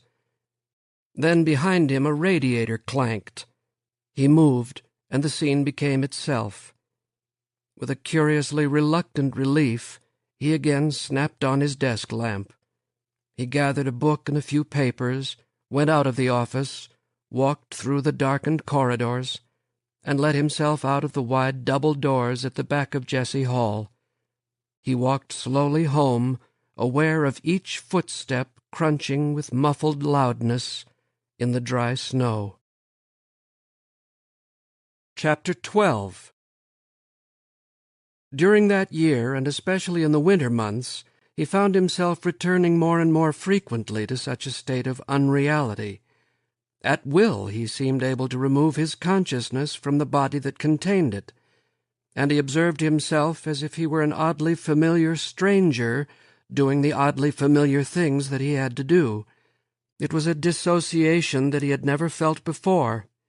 He knew that he ought to be troubled by it, but he was numb, and he could not convince himself that it mattered. He was 42 years old, and he could see nothing before him that he wished to enjoy, and little behind him that he cared to remember. In its 43rd year, William Stoner's body was nearly as lean as it had been when he was a youth, when he had first walked in dazed awe upon the campus that had never wholly lost its effect upon him. Year by year the stoop of his shoulders had increased, and he had learned to slow his movements so that his farmer's clumsiness of hand and foot seemed a deliberation rather than an awkwardness bred in the bone. His long face had softened with time, and although the flesh was still like tanned leather, it no longer stretched so tautly over the sharp cheekbones. It was loosened by thin lines around his eyes and mouth. Still sharp and clear, his gray eyes were sunk more deeply in his face, the shrewd watchfulness there half hidden. His hair, once light brown, had darkened, although a few touches of gray were beginning around his temples. He did not think often of the years, or regret their passing, but when he saw his face in a mirror, or when he approached his reflection in one of the glass doors that led into Jesse Hall, he recognized the changes that had come over him with a mild shock. Late one afternoon in the early spring, he sat alone in his office. A pile of freshman themes lay on his desk. He held one of the papers in his hand, but he was not looking at it. As he had been doing frequently of late, he gazed out the window, upon that part of the campus he could see from his office. The day was bright, and the shadow cast by Jesse Hall had crept while he watched nearly up to the base of the 5 columns that stood in powerful isolate grace in the center of the rectangular quad. The portion of the quad in shadow was a deep brownish gray. Beyond the edge of the shadow, the winter grass was a light tan, overlaid with a shimmering film of the palest green. Against the spidery black tracings of vine stems that curled around them, the marble columns were brilliantly white. Soon the shadow would creep upon them, Stoner thought, and the bases would darken, and the darkness would creep up slowly and then more rapidly, until he became aware that someone was standing behind him. He turned in his chair and looked up. It was Catherine Driscoll, the young instructor who last year had sat in on his seminar. Since that time, though they sometimes met in the corridors and nodded, they had not really spoken to each other. Stoner was aware that he was dimly annoyed by this confrontation. He did not wish to be reminded of the seminar, and of what had ensued from it. He pushed his chair back and got awkwardly to his feet. "Miss Driscoll," he said soberly, and motioned to the chair beside his desk. She gazed at him for a moment. Her eyes were large and dark, and he thought that her face was extraordinarily pale. With a slight ducking motion of the head, she moved away from him and took the chair to which he vaguely motioned. Stoner seated himself again and stared at her for a moment without really seeing her. Then, aware that his regard of her might be taken as rudeness, he tried to smile, and he murmured an inane, automatic question about her classes. She spoke abruptly. You said once that you would be willing to look over my dissertation whenever I had a good start on it." "Yes," Stoner said, and nodded. "I believe I did. Of course." Then for the first time he noticed that she clutched a folder of papers in her lap. Of course, if you're busy," she said tentatively. "Not at all," Stoner said, trying to put some enthusiasm in his voice. "I'm sorry, I didn't intend to sound distracted." She hesitantly lifted the folder toward him. He took it, hefted it, and smiled at her. "I thought you would be further along than this," he said. "I was," she said, But I started over. I'm taking a new tack, and I'll be grateful if you'll tell me what you think." He smiled at her again and nodded. He did not know what to say. They sat in awkward silence for a moment. Finally he said, "When do you need this back?" She shook her head. "Any time. Whenever you can get around to it." "I don't want to hold you up," he said. "How about this coming Friday? That should give me plenty of time. About 3 o'clock?" She rose as abruptly as she had sat down. "Thank you," she said. "I don't want to be a bother. Thank you." And she turned and walked, slim and erect, out of his office. He held the folder in his hands for a few moments, staring at it. Then he put it on his desk and got back to his freshman themes.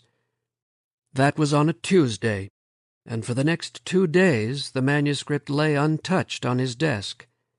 For reasons that he did not fully understand, he could not bring himself to open the folder, to begin the reading which a few months before would have been a duty of pleasure. He watched it warily, as if it were an enemy that was trying to entice him again into a war that he had renounced. And then it was Friday, and he still had not read it. He saw it lying accusingly on his desk in the morning, when he gathered his books and papers for his 8 o'clock class. When he returned at a little after 9, he nearly decided to leave a note in Miss Driscoll's mailbox in the main office, begging off for another week. But he resolved to look at it hurriedly before his 11 o'clock class, and say a few perfunctory words to her when she came by that afternoon. But he could not make himself get to it, and just before he had to leave for the class, his last of the day, he grabbed the folder from his desk, stuck it among his other papers, and hurried across campus to his classroom.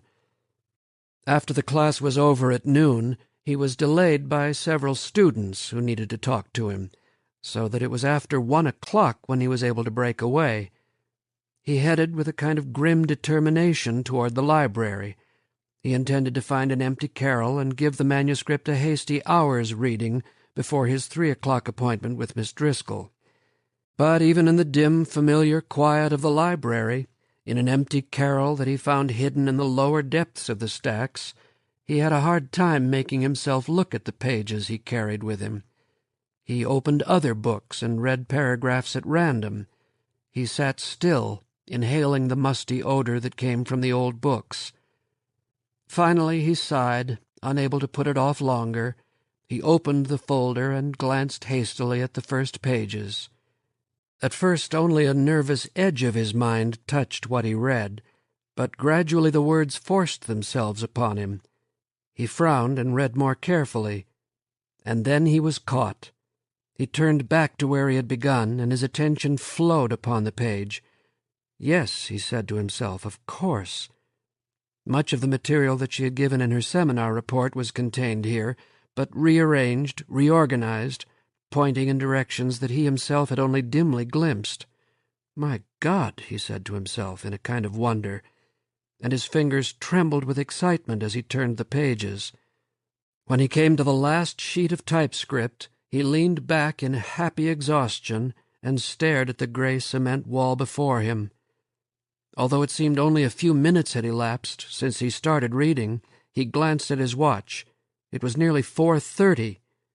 He scrambled to his feet, gathered the manuscript hastily, and hurried out of the library. And though he knew it was too late for it to make any difference, he half ran across the campus to Jesse Hall. As he passed the open door of the main office on his way to his own, he heard his name called. He halted and stuck his head in the doorway. The secretary, a new girl that Lomax had recently hired, said to him accusingly, almost insolently, "Miss Driscoll was here to see you at 3 o'clock. She waited nearly an hour." He nodded, thanked her, and proceeded more slowly to his office. He told himself that it didn't matter, that he could return the manuscript to her on Monday and make his apologies then. But the excitement he had felt when he finished the manuscript would not subside, and he paced restlessly around his office. Every now and then he paused and nodded to himself. Finally he went to his bookcase, searched for a moment, and withdrew a slender pamphlet with smeared black lettering on the cover, Faculty and Staff Directory, University of Missouri. He found Catherine Driscoll's name. She did not have a telephone. He noted her address, gathered her manuscript from his desk, and went out of his office. About 3 blocks from the campus, toward town, a cluster of large old houses had some years before been converted into apartments. These were filled by older students, younger faculty, staff members of the university, and a scattering of townspeople. The house in which Catherine Driscoll lived stood in the midst of these. It was a huge 3-storied building of gray stone with a bewildering variety of entrances and exits, with turrets and bay windows and balconies projecting outward and upward on all sides. Stoner finally found Catherine Driscoll's name on a mailbox at the side of the building, where a short flight of cement steps led down to a basement door. He hesitated for a moment, then knocked. When Catherine Driscoll opened the door for him, William Stoner almost did not recognize her. She had swept her hair up and caught it carelessly high in the back, so that her small pink-white ears were bare. She wore dark-rimmed glasses, behind which her dark eyes were wide and startled. She had on a mannish shirt, open at the neck, and she was wearing dark slacks that made her appear slimmer and more graceful than he remembered her. I'm sorry I missed our appointment," Stoner said awkwardly. He thrust the folder toward her. "I thought you might need this over the weekend." For several moments she did not speak. She looked at him expressionlessly and bit her lower lip. She moved back from the door. "Won't you come in?" He followed her through a very short, narrow hall into a tiny room, low-ceilinged and dim, with a low 3/4 bed that served as a couch, a long, low table before it, a single upholstered chair, a small desk and chair, and a bookcase filled with books on one wall. Several books were lying open on the floor and on the couch, and papers were scattered on the desk. "It's very small," Catherine Driscoll said, stooping to pick up one of the books on the floor, "but I don't need much room." He sat in the upholstered chair across from the couch. She asked him if he would like some coffee, and he said he would. She went into the little kitchen off the living room, and he relaxed and gazed around him, listening to the quiet sounds of her moving around in the kitchen. She brought the coffee in delicate white china cups on a black lacquered tray, which she set on the table before the couch. They sipped the coffee and talked strainedly for a few moments. Then Stoner spoke of the part of the manuscript he had read, and the excitement he had felt earlier in the library came over him. He leaned forward, speaking intensely. For many minutes the two of them were able to talk together unself-consciously, hiding themselves under the cover of their discourse. Catherine Driscoll sat on the edge of the couch, her eyes flashing, her slender fingers clasping and unclasping above the coffee table. William Stoner hitched his chair forward and leaned intently toward her. They were so close that he could have extended his hand and touched her. They spoke of the problems raised by the early chapters of her work, of where the inquiry might lead, of the importance of the subject. "You mustn't give it up," he said, and his voice took on an urgency that he could not understand. "No matter how hard it will seem sometimes, you mustn't give it up. It's too good for you to give it up. Oh, it's good, there's no doubt of it." She was silent, and for a moment the animation left her face. She leaned back, looked away from him, and said, as if absently, "The seminar, some of the things you said, it was very helpful." He smiled and shook his head. "You didn't need the seminar. But I'm glad you were able to sit in on it. It was a good one, I think." "Oh, it's shameful," she burst out. "It's shameful. The seminar, I had to start it over after the seminar. It's shameful that they should—" She paused in bitter, furious confusion, got up from the couch and walked restlessly to the desk. Stoner, taken aback by her outburst, for a moment did not speak. Then he said, "You shouldn't concern yourself. These things happen. It will all work out in time. It really isn't important." And suddenly, after he said the words, it was not important. For an instant he felt the truth of what he said, and for the first time in months he felt lift away from him the weight of a despair whose heaviness he had not fully realized. Nearly giddy, almost laughing, he said again, "It really isn't important."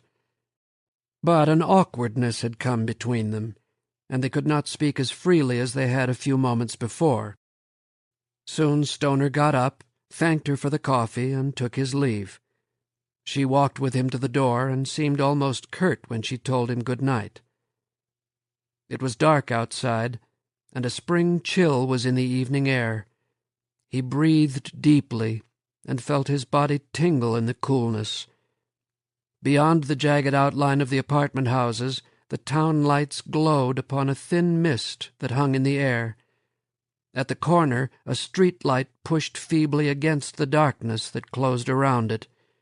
From the darkness beyond it, the sound of laughter broke abruptly into the silence, lingered, and died. The smell of smoke from trash burning in backyards was held by the mist.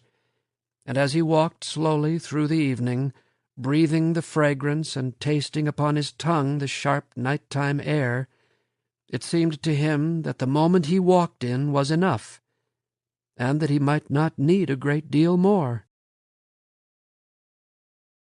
And so he had his love affair. The knowledge of his feeling for Catherine Driscoll came upon him slowly. He found himself discovering pretexts for going to her apartment in the afternoons. The title of a book or article would occur to him. He would note it and deliberately avoid seeing her in the corridors of Jessie Hall, so that he might drop by her place in the afternoon to give her the title, have a cup of coffee, and talk. Once he spent half a day in the library, pursuing a reference that might reinforce a point that he thought dubious in her second chapter. Another time he laboriously transcribed a portion of a little-known Latin manuscript, of which the library owned a photostat, and was thus able to spend several afternoons helping her with the translation. During the afternoons they spent together, Catherine Driscoll was courteous, friendly, and reserved. She was quietly grateful for the time and interest he expended upon her work, and she hoped she was not keeping him from more important things. It did not occur to him that she might think of him other than as an interested professor whom she admired, and whose aid, though friendly, was little beyond the call of his duty. He thought of himself as a faintly ludicrous figure, one in whom no one could take an interest other than impersonal, and after he admitted to himself his feeling for Catherine Driscoll, he was desperately careful that he not show this feeling in any way that could be easily discerned. For more than a month he dropped by her apartment 2 or 3 times a week, staying no more than 2 hours at any one time. He was fearful that she would become annoyed at his continued reappearances, so he was careful to come only when he was sure that he could be genuinely helpful to her work. With a kind of grim amusement, he realized that he was preparing for his visits to her with the same diligence that he prepared for lectures, and he told himself that this would be enough, that he would be contented only to see her and talk to her, for as long as she might endure his presence. But despite his care and effort, the afternoons they spent together became more and more strained. For long moments they found themselves with nothing to say. They sipped their coffee and looked away from each other. They said, "Well," in tentative and guarded voices, and they found reasons for moving restlessly around the room away from each other. With a sadness, the intensity of which he had not expected, Stoner told himself that his visits were becoming a burden to her, and that her courtesy forbade her to let him be aware of that. As he had known he would have to do, he came to his decision. He would withdraw from her gradually, so that she would not realize he had noticed her restlessness, as if he had given her all the help that he could. He dropped by her apartment only once the next week, and the following week he did not visit her at all. He had not anticipated the struggle that he would have with himself. In the afternoons, as he sat in his office, he had almost physically to restrain himself from rising from his desk, hurrying outside, and walking to her apartment. Once or twice he saw her at a distance in the halls as she was hurrying to or from class. He turned away and walked in another direction so that they would not have to meet. After a while a kind of numbness came upon him, and he told himself that it would be all right, that in a few days he would be able to see her in the halls, nod to her and smile, perhaps even detain her for a moment and ask her how her work was going. Then one afternoon in the main office, as he was removing some mail from his box, he overheard a young instructor mention to another that Catherine Driscoll was ill, that she hadn't met her classes for the past 2 days, and the numbness left him. He felt a sharp pain in his chest, and his resolve and the strength of his will went out of him. He walked jerkily to his own office and looked with a kind of desperation at his bookcase, selected a book, and went out. By the time he got to Catherine Driscoll's apartment, he was out of breath, so that he had to wait several moments in front of her door. He put a smile on his face that he hoped was casual, fixed it there, and knocked at her door. She was even paler than usual, and there were dark smudges around her eyes. She wore a plain dark blue dressing gown, and her hair was drawn back severely from her face. Stoner was aware that he spoke nervously and foolishly, yet he was unable to stop the flow of his words. "Hello," he said brightly. "I heard you were ill. I thought I would drop over to see how you were. I have a book that might be helpful to you. Are you all right? I don't want to—" He listened to the sounds tumble from his stiff smile, and could not keep his eyes from searching her face. When at last he was silent, she moved back from the door and said quietly, "Come in." Once inside the little sitting bedroom, his nervous inanity dropped away. He sat in the chair opposite the bed and felt the beginnings of a familiar ease come over him when Catherine Driscoll sat across from him. For several moments neither of them spoke. Finally she asked, "Do you want some coffee?" "You mustn't bother," Stoner said. "It's no bother." Her voice was brusque and had that undertone of anger that he had heard before. "I'll just heat it up." She went into the kitchen. Stoner, alone in the little room, stared glumly at the coffee table and told himself that he should not have come. He wondered at the foolishness that drove men to do the things they did. Catherine Driscoll came back with the coffee pot and 2 cups. She poured their coffee, and they sat watching the steam rise from the black liquid. She took a cigarette from a crumpled package, lit it, and puffed nervously for a moment. Stoner became aware of the book he had carried with him and that he still clutched in his hands. He put it on the coffee table between them. "Perhaps you aren't feeling up to it," he said, "but I ran across something that might be helpful to you, and I thought—" "I haven't seen you in nearly 2 weeks," she said, and stubbed her cigarette out, twisting it fiercely in the ashtray. He was taken aback. He said distractedly, "I've been rather busy. So many things. It doesn't matter," she said. "Really it doesn't. I shouldn't have—" She rubbed the palm of her hand across her forehead. He looked at her with concern. He thought she must be feverish. "I'm sorry you're ill. If there's anything I can—" "I am not ill," she said, and she added in a voice that was calm, speculative, and almost uninterested, "I am desperately, desperately unhappy." And still he did not understand. The bare, sharp utterance went into him like a blade. He turned a little away from her. He said confusedly, "I'm sorry. Could you tell me about it? If there's anything I can do—" She lifted her head. Her features were stiff, but her eyes were brilliant in pools of tears. "I didn't intend to embarrass you. I'm sorry. You must think me very foolish." "No," he said. He looked at her for a moment more, at the pale face that seemed held expressionless by an effort of will. Then he gazed at his large bony hands that were clasped together on one knee. The fingers were blunt and heavy, and the knuckles were like white knobs upon the brown flesh. He said at last, heavily and slowly, "In many ways I am an ignorant man. It is I who am foolish, not you. I have not come to see you because I felt that I was becoming a nuisance. Maybe that was not true." "No," she said, "no, it wasn't true." Still not looking at her, he continued, "And I didn't want to cause you the discomfort of having to deal with my feelings for you, which I knew sooner or later would become obvious if I kept seeing you." She did not move. 2 tears welled over her lashes and ran down her cheeks. She did not brush them away. "I was perhaps selfish. I felt that nothing could come of this except awkwardness for you and unhappiness for me. You know my circumstances.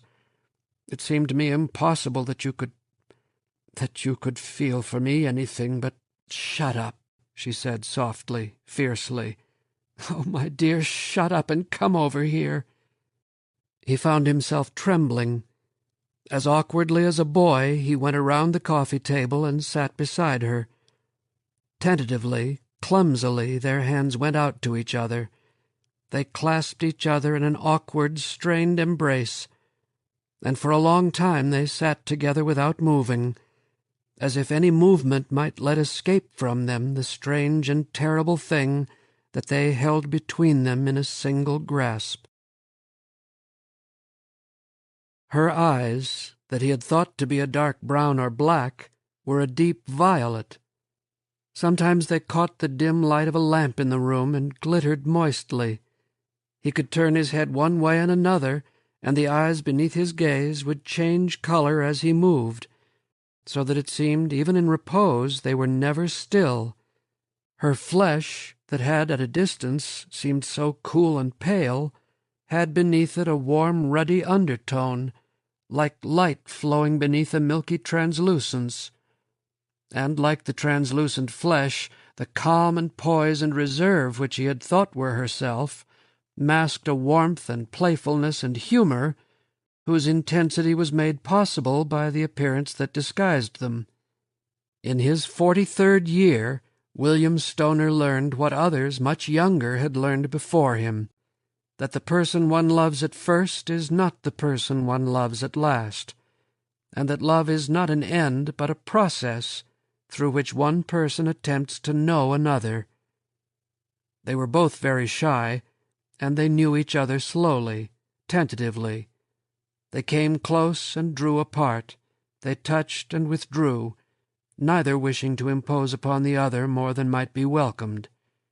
Day by day the layers of reserve that protected them dropped away, so that at last they were like many who are extraordinarily shy, each open to the other, unprotected, perfectly and unself-consciously at ease. Nearly every afternoon when his classes were over, he came to her apartment.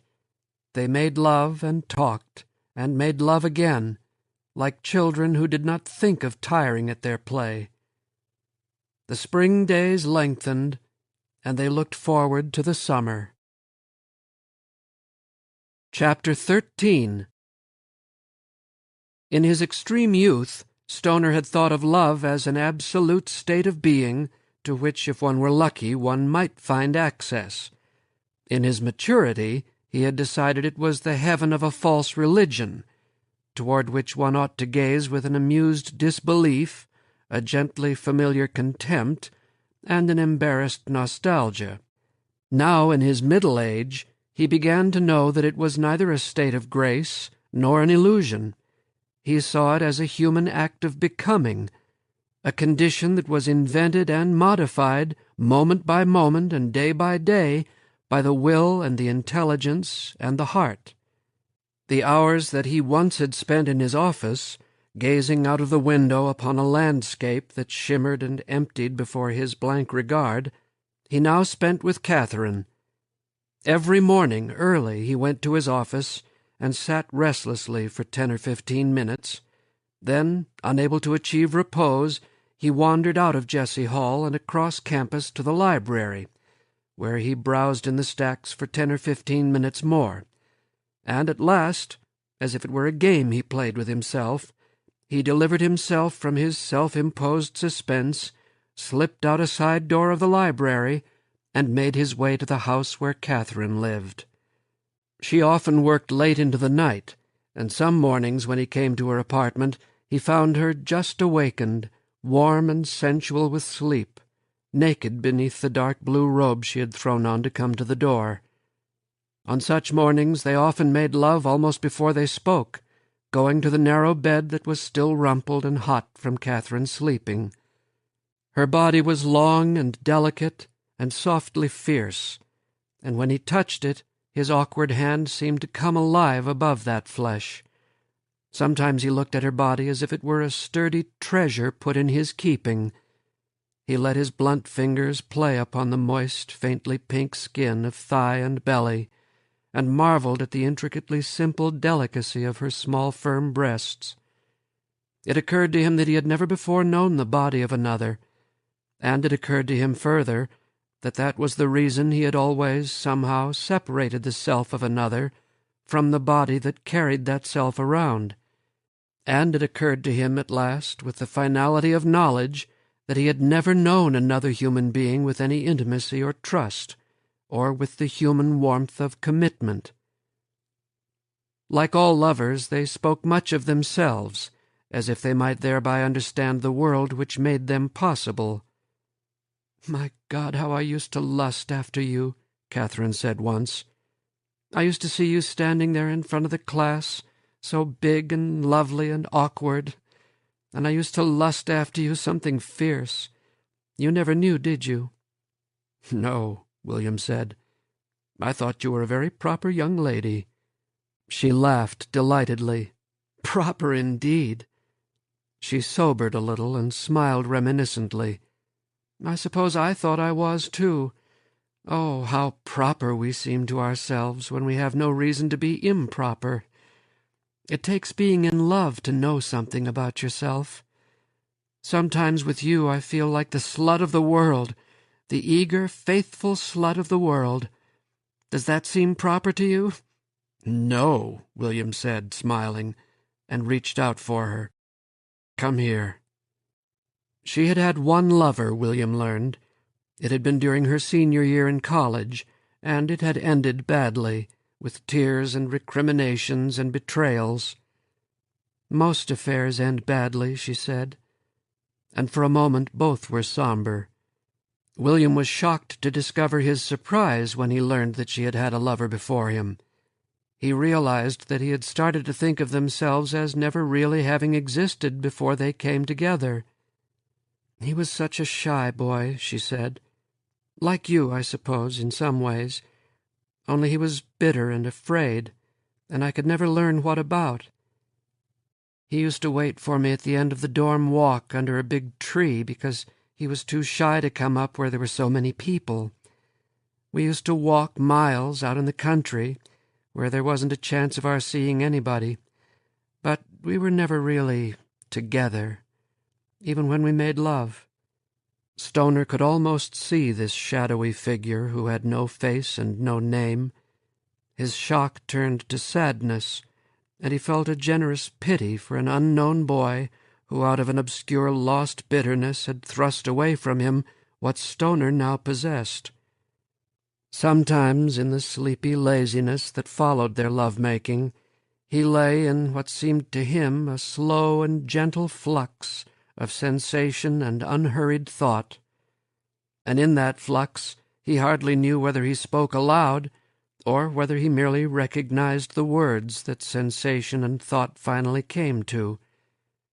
He dreamed of perfections, of worlds in which they could always be together, and half believed in the possibility of what he dreamed. What, he said, would it be like if... and went on to construct a possibility hardly more attractive than the one in which they existed. It was an unspoken knowledge they both had, that the possibilities they imagined and elaborated were gestures of love and a celebration of the life they had together now. The life they had together was one that neither of them had really imagined. They grew from passion to lust to a deep sensuality that renewed itself from moment to moment. "Lust and learning," Catherine once said. "That's really all there is, isn't it?" And it seemed to Stoner that that was exactly true, that that was one of the things he had learned.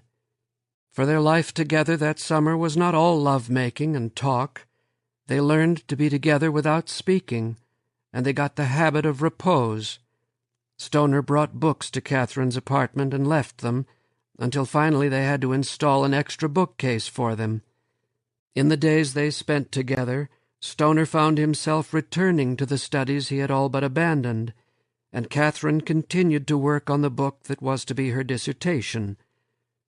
For hours at a time she would sit at the tiny desk against the wall, her head bent down in intense concentration over books and papers, her slender pale neck curving and flowing out of the dark blue robe she habitually wore. Stoner sprawled in the chair or lay on the bed in like concentration. Sometimes they would lift their eyes from their studies, smile at each other, and return to their reading. Sometimes Stoner would look up from his book and let his gaze rest upon the graceful curve of Catherine's back and upon the slender neck where a tendril of hair always fell. Then a slow, easy desire would come over him like a calm, and he would rise and stand behind her and let his arms rest lightly on her shoulders. She would straighten and let her head go back against his chest, and his hands would go forward into the loose robe and gently touch her breasts.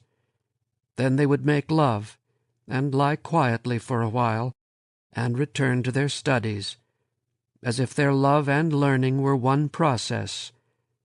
That was one of the oddities of what they called given opinion that they learned that summer.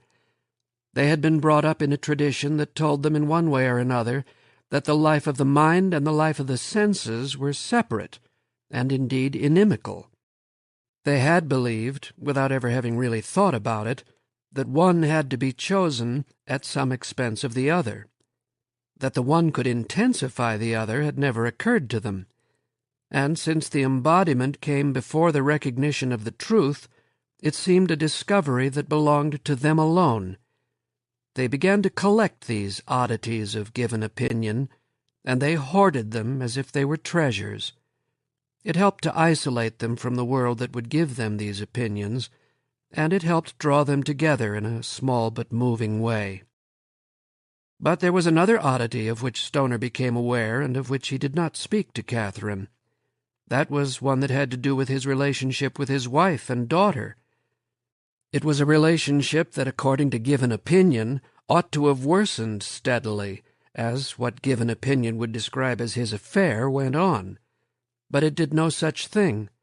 On the contrary, it seemed steadily to improve. His lengthening absences away from what he still had to call his home seemed to bring him closer to both Edith and Grace than he had been in years. He began to have for Edith a curious friendliness that was close to affection, and they even talked together now and then of nothing in particular. During that summer she even cleaned the glassed-in sun porch, had repaired the damage done by the weather, and put a day-bed there, so that he no longer had to sleep on the living-room couch. And sometimes on weekends she made calls upon neighbors and left Grace alone with her father. Occasionally Edith was away long enough for him to take walks in the country with his daughter. Away from the house, Grace's hard, watchful reserve dropped away, and at times she smiled, with a quietness and charm that Stoner had almost forgotten. She had grown rapidly in the last year and was very thin. Only by an effort of the will could he remind himself that he was deceiving Edith. The two parts of his life were as separate as the two parts of a life can be, and though he knew that his powers of introspection were weak, and that he was capable of self-deception, he could not make himself believe that he was doing harm to anyone for whom he felt responsibility. He had no talent for dissimulation, nor did it occur to him to dissemble his affair with Catherine Driscoll. Neither did it occur to him to display it for anyone to see. It did not seem possible to him that anyone on the outside might be aware of their affair, or even be interested in it. It was therefore a deep yet impersonal shock when he discovered at the end of the summer that Edith knew something of the affair, and that she had known of it almost from the beginning. She spoke of it casually one morning while he lingered over his breakfast coffee, chatting with Grace. Edith spoke a little sharply, told Grace to stop dawdling over her breakfast, that she had an hour of piano practice before she could waste any time. William watched the thin, erect figure of his daughter walk out of the dining-room, and waited absently until he heard the first resonant tones coming from the old piano. "Well," Edith said, with some of the sharpness still in her voice, "you're a little late this morning, aren't you?" William turned to her questioningly. The absent expression remained on his face. Edith said, "Won't your little co-ed be angry if you keep her waiting?" He felt a numbness come to his lips. "What?" he asked. "What's that?" "Oh, Willie," Edith said, and laughed indulgently. "Did you think I didn't know about your little flirtation? Why, I've known it all along. What's her name? I heard it, but I've forgotten what it is." In its shock and confusion, his mind grasped but one word, and when he spoke, his voice sounded to him petulantly annoyed. "You don't understand," he said. "There's no flirtation, as you call it. It's—" "Oh, Willie," she said, and laughed again. "You look so flustered. Oh, I know all about these things, a man your age and all. It's natural, I suppose. At least they say it is." For a moment he was silent. Then, reluctantly, he said, "Edith, if you want to talk about this—" "No," she said. There was an edge of fear in her voice.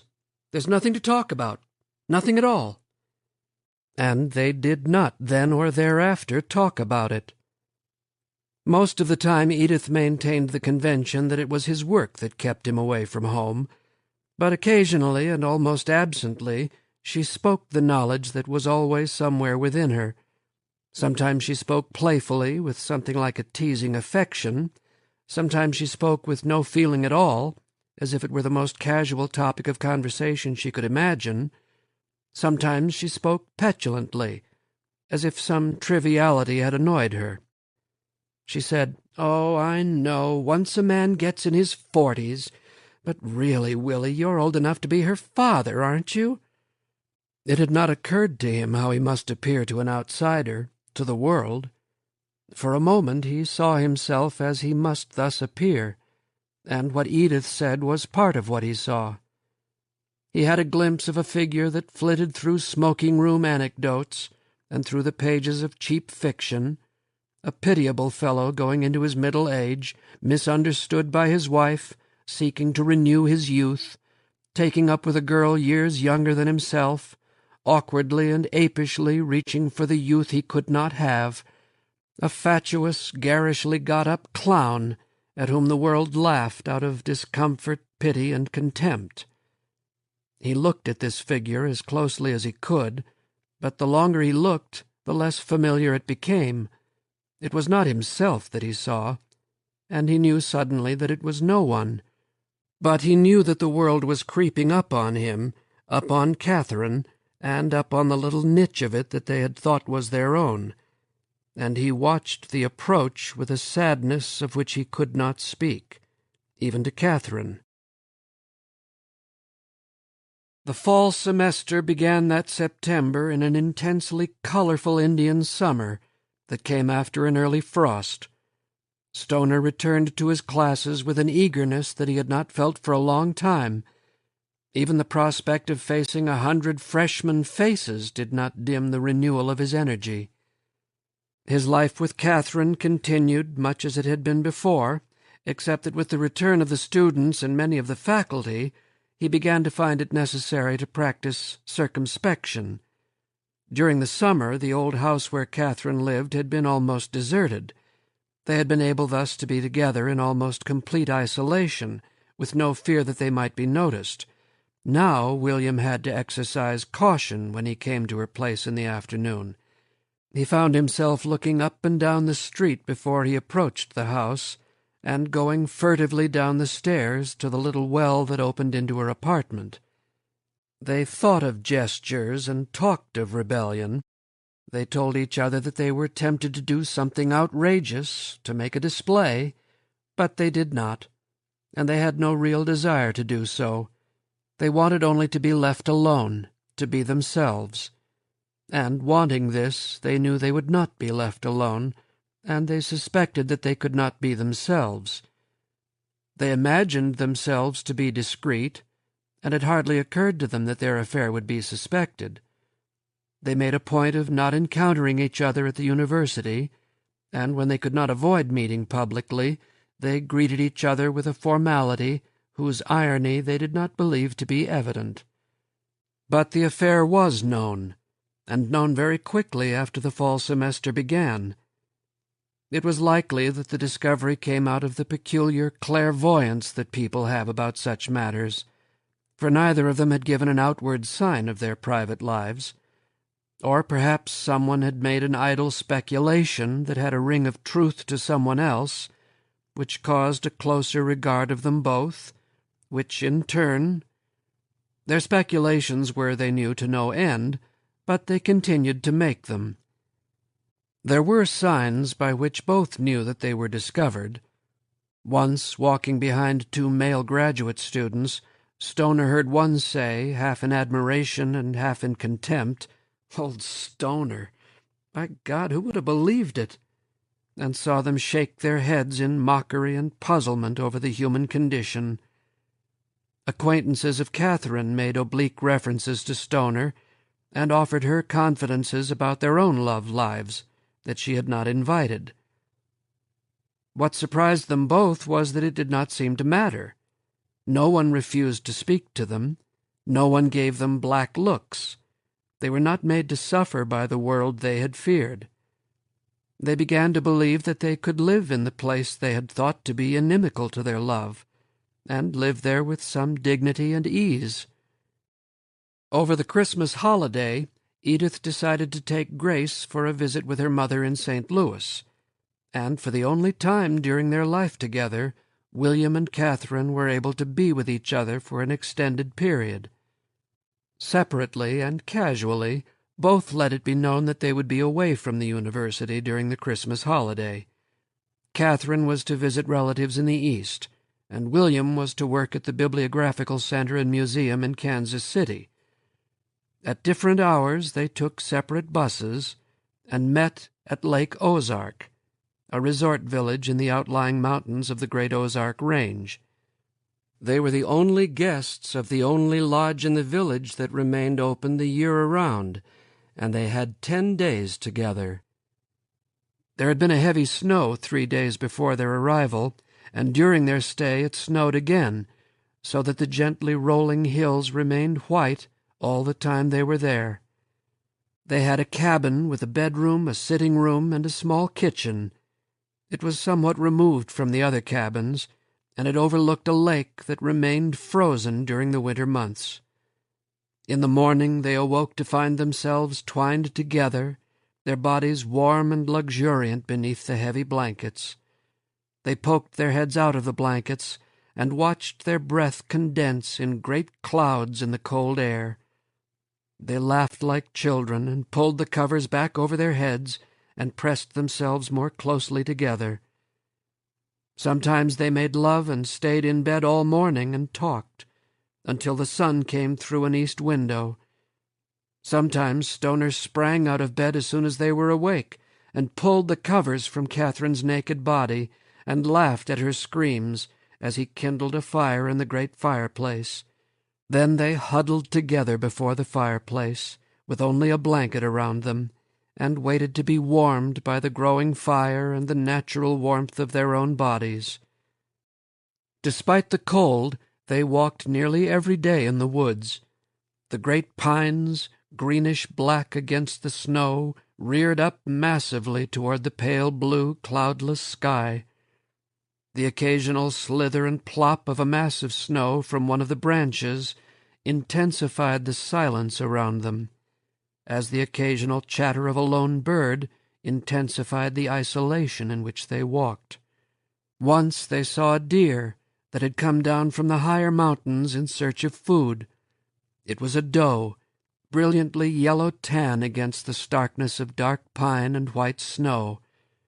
Now, 50 yards away, it faced them, one forepaw lifted delicately above the snow, the small ears pitched forward, the brown eyes perfectly round and incredibly soft. No one moved. The doe's delicate face tilted, as if regarding them with polite inquiry. Then, unhurriedly, it turned and walked away from them, lifting its feet daintily out of the snow and placing them precisely, with a tiny sound of crunching. In the afternoon they went to the main office of the lodge, which also served as the village's general store and restaurant. They had coffee there and talked to whoever had dropped in, and perhaps picked up a few things for their evening meal, which they always took in their cabin.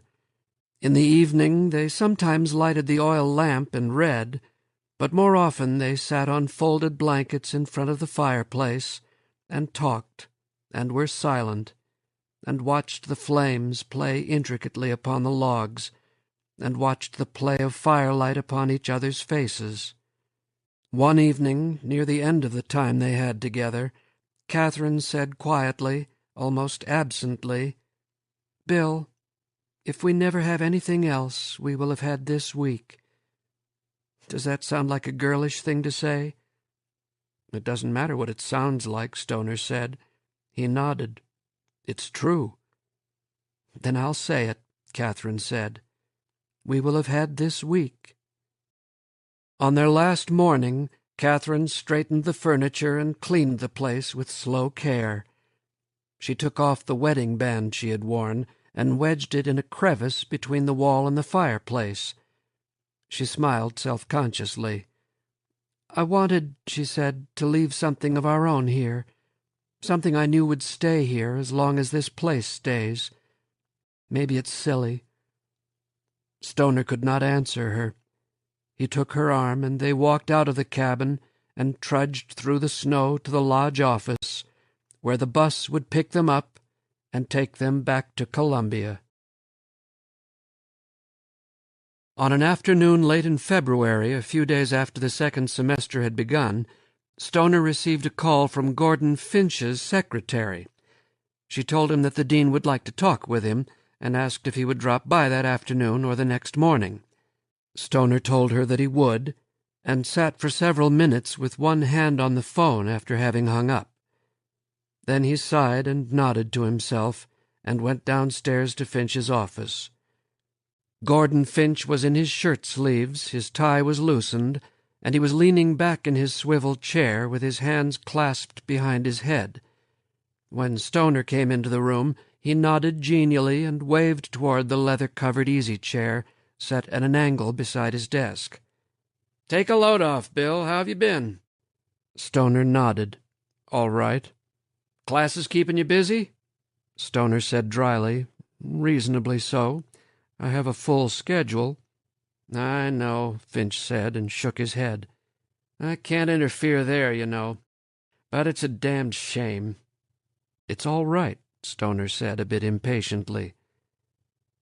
"Well," Finch straightened in his chair and clasped his hands on the desk in front of him, "there's nothing official about this visit, Bill. I just wanted to chat with you for a while." There was a long silence. Stoner said gently, "What is it, Gordon?" Finch sighed and then said abruptly, "Okay, I'm talking to you right now as a friend. There's been talk. It isn't anything that as a dean I have to pay attention to yet, but, well, sometime I might have to pay attention to it, and I thought I ought to speak to you, as a friend, mind you, before anything serious develops." Stoner nodded. "What kind of talk?" "Oh, hell, Bill. You and the Driscoll girl, you know." "Yes," Stoner said. "I know." I just wanted to know how far it has gone." "Not far yet. Innuendos, remarks, things like that." "I see," Stoner said. "I don't know what I can do about it." Finch creased a sheet of paper carefully.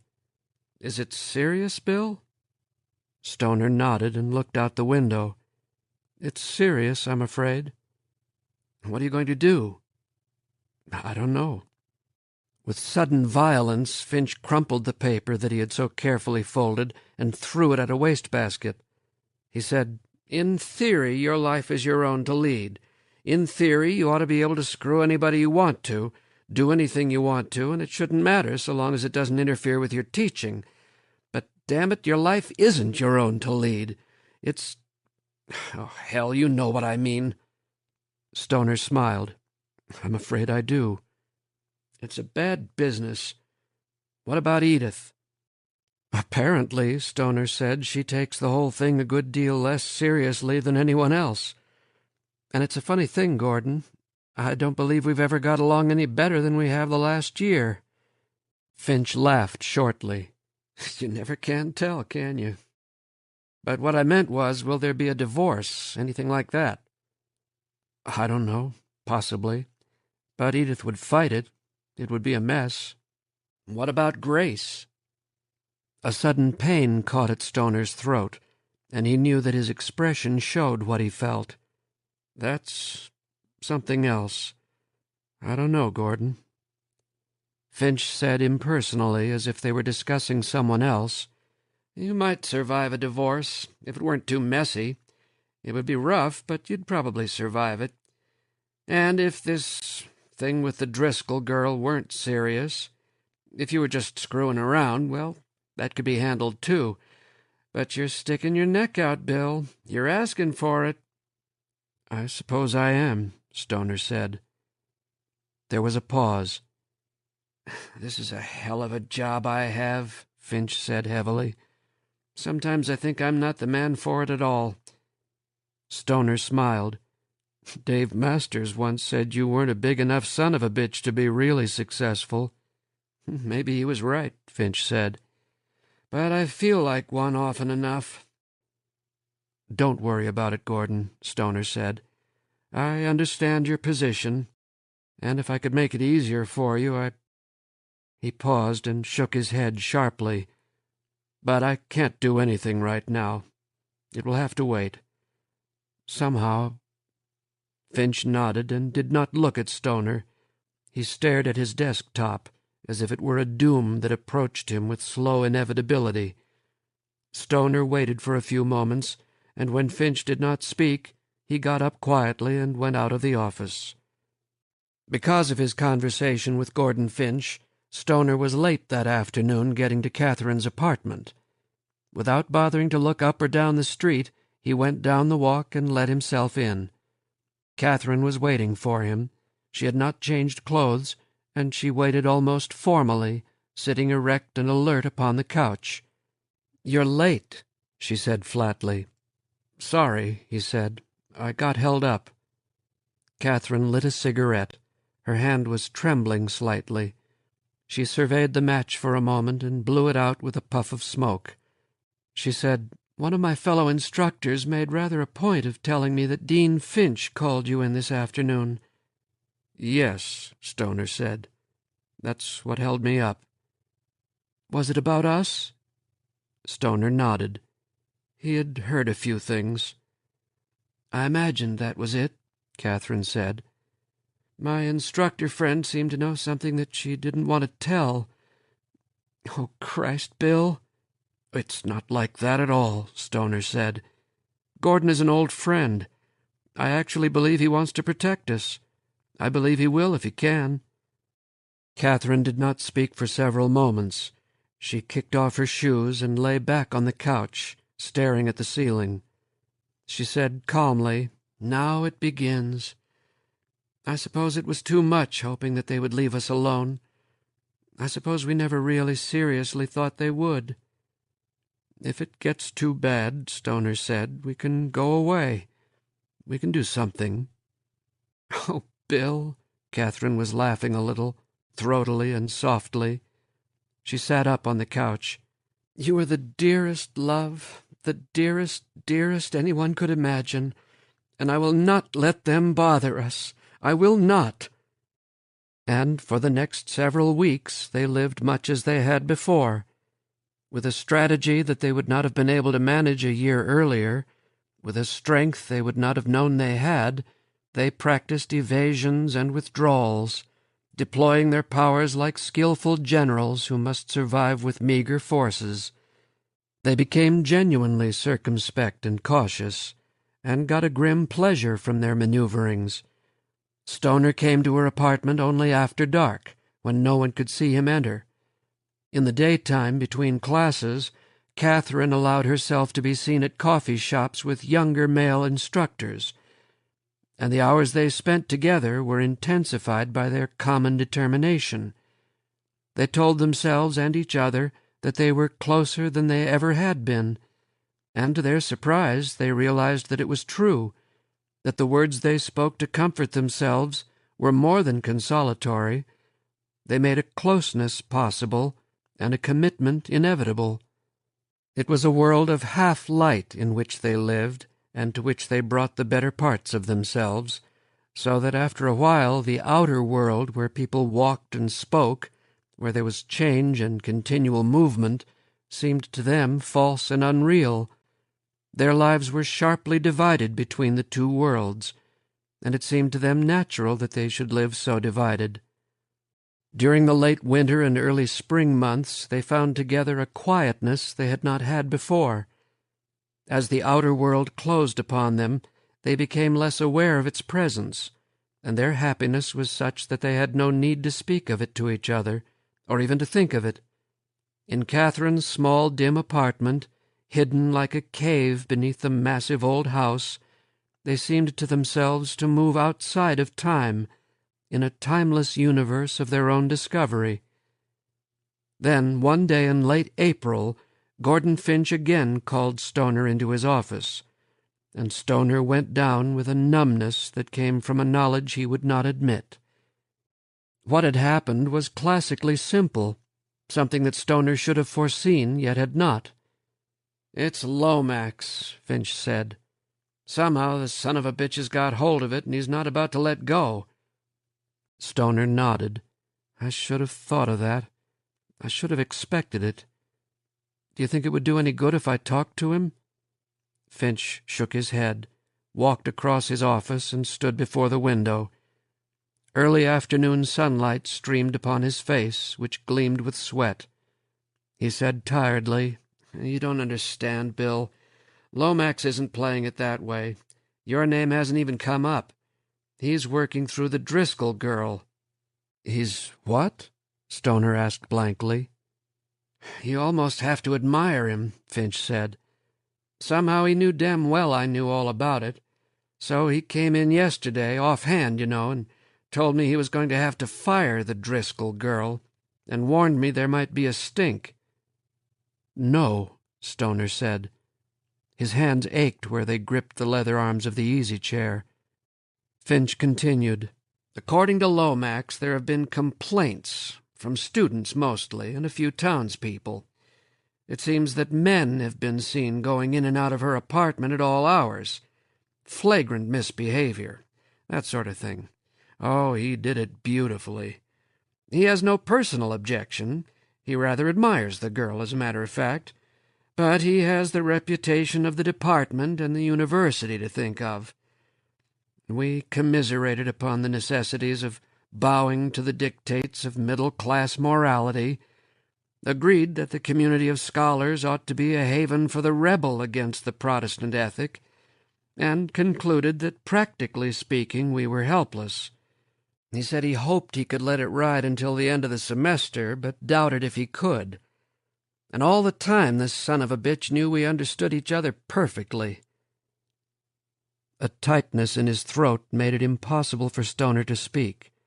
He swallowed twice and tested his voice. It was steady and flat. "What he wants is perfectly clear, of course." "I'm afraid it is," Finch said.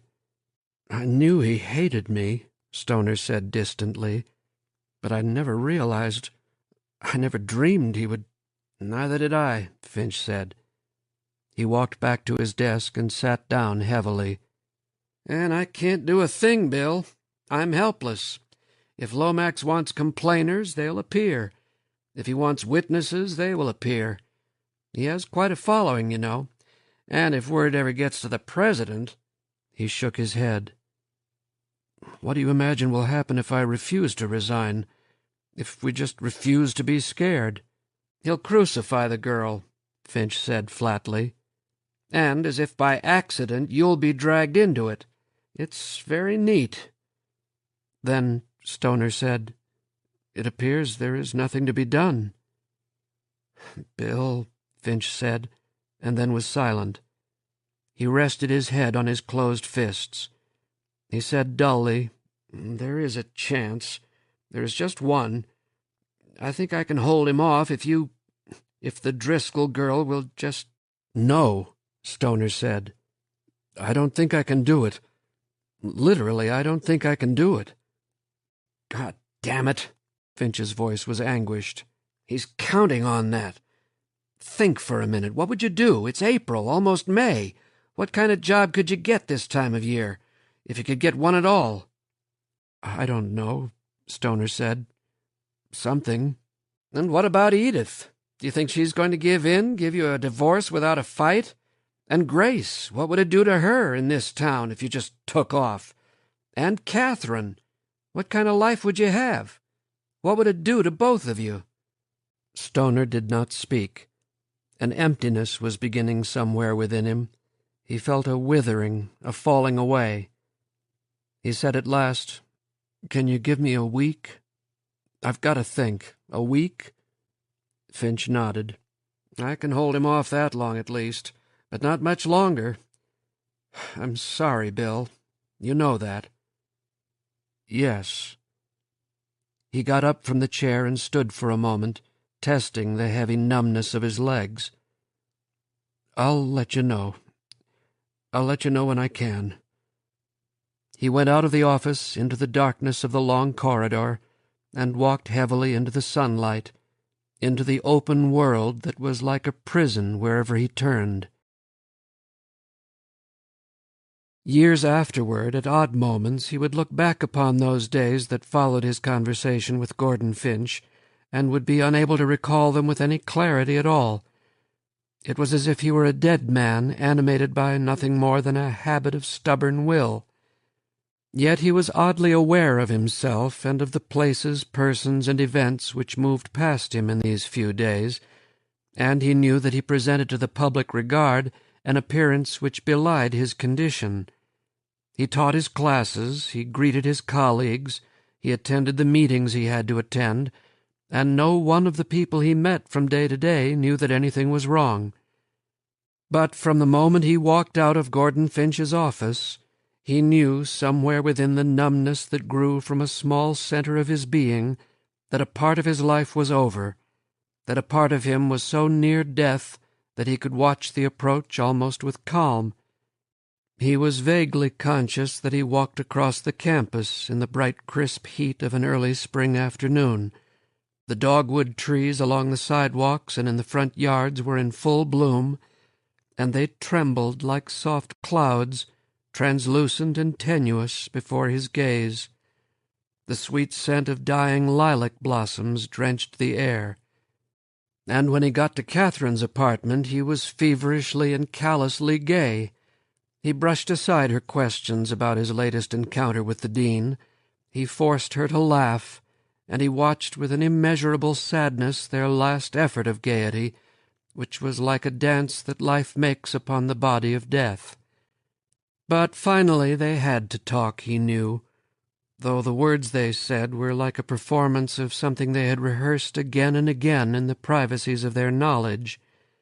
They revealed that knowledge by grammatical usage. They progressed from the perfect, "We have been happy, haven't we?" to the past, "We were happy, happier than anyone, I think," and at last came to the necessity of discourse. Several days after the conversation with Finch, in a moment of quiet that interrupted the half-hysterical gaiety they had chosen, as that convention most appropriate to see them through their last days together, Catherine said, "We don't have much time, do we?" "No," Stoner said quietly. "How much longer?" Catherine asked. "A few days, 2 or 3. Catherine nodded. "I used to think I wouldn't be able to endure it, but I'm just numb. I don't feel anything." "I know," Stoner said. They were silent for a moment. "You know if there were anything I could do, I'd—" "Don't," she said. "Of course I know." He leaned back on the couch and looked at the low, dim ceiling that had been the sky of their world. He said calmly, "If I threw it all away, if I gave it up, just walked out, you would go with me, wouldn't you?" "Yes," she said. "But you know I won't do that, don't you?" "Yes, I know." "Because then," Stoner explained it to himself, "none of it would mean anything. Nothing we have done, nothing we have been. I almost certainly wouldn't be able to teach, and you would become something else. We both would become something else, something other than ourselves. We would be nothing." "Nothing," she said. "And we have come out of this, at least, with ourselves. We know that we are what we are." "Yes," Catherine said. "Because, in the long run," Stoner said, "it isn't Edith or even Grace, or the certainty of losing Grace that keeps me here. It isn't the scandal or the hurt to you or me. It isn't the hardship we would have to go through, or even the loss of love we might have to face. It's simply the destruction of ourselves, of what we do." "I know," Catherine said. "So we are of the world after all. We should have known that. We did know it, I believe. But we had to withdraw a little, pretend a little, so that we could—" "I know," Catherine said. "I've known it all along, I guess. Even with the pretending, I've known that sometime we would— I've known." She halted and looked at him steadily. Her eyes became suddenly bright with tears. "But damn it all, Bill! Damn it all!" They said no more. They embraced, so that neither might see the other's face, and made love so that they would not speak. They coupled with the old tender sensuality of knowing each other well, and with the new intense passion of loss. Afterward, in the black night of the little room, they lay still, unspeaking, their bodies touching lightly. After a long while, Catherine's breath came steadily, as if in sleep. Stoner got up quietly, dressed in the dark, and went out of the room without awakening her. He walked the still, empty streets of Columbia until the first gray light began in the east. Then he made his way to the university campus. He sat on the stone steps in front of Jesse Hall and watched the light from the east creep upon the great stone columns in the center of the quad. He thought of the fire that before he was born had gutted and ruined the old building, and he was distantly saddened by the view of what remained. When it was light, he let himself into the hall and went to his office, where he waited until his first class began. He didn't see Catherine Driscoll again. After he left her during the night, she got up, packed all her belongings, cartoned her books, and left word with the manager of the apartment house where to send them. She mailed the English office her grades, her instructions to dismiss her classes for the week and a half that remained of the semester, and her resignation. And she was on the train on her way out of Columbia by 2:00 that afternoon. She must have been planning her departure for some time, Stoner realized, and he was grateful that he had not known, and that she left him no final note to say what could not be said. Chapter 14. That summer he did not teach. and he had the first illness of his life. It was a fever of high intensity and obscure origin, which lasted only a week, but it drained him of his strength. He became very gaunt, and suffered in its aftermath a partial loss of hearing. For the entire summer he was so weak and listless that he could walk only a few steps without becoming exhausted. He spent nearly all that time in the small enclosed porch at the back of the house, lying on the day-bed, or sitting in the old easy-chair he had had brought up from the basement.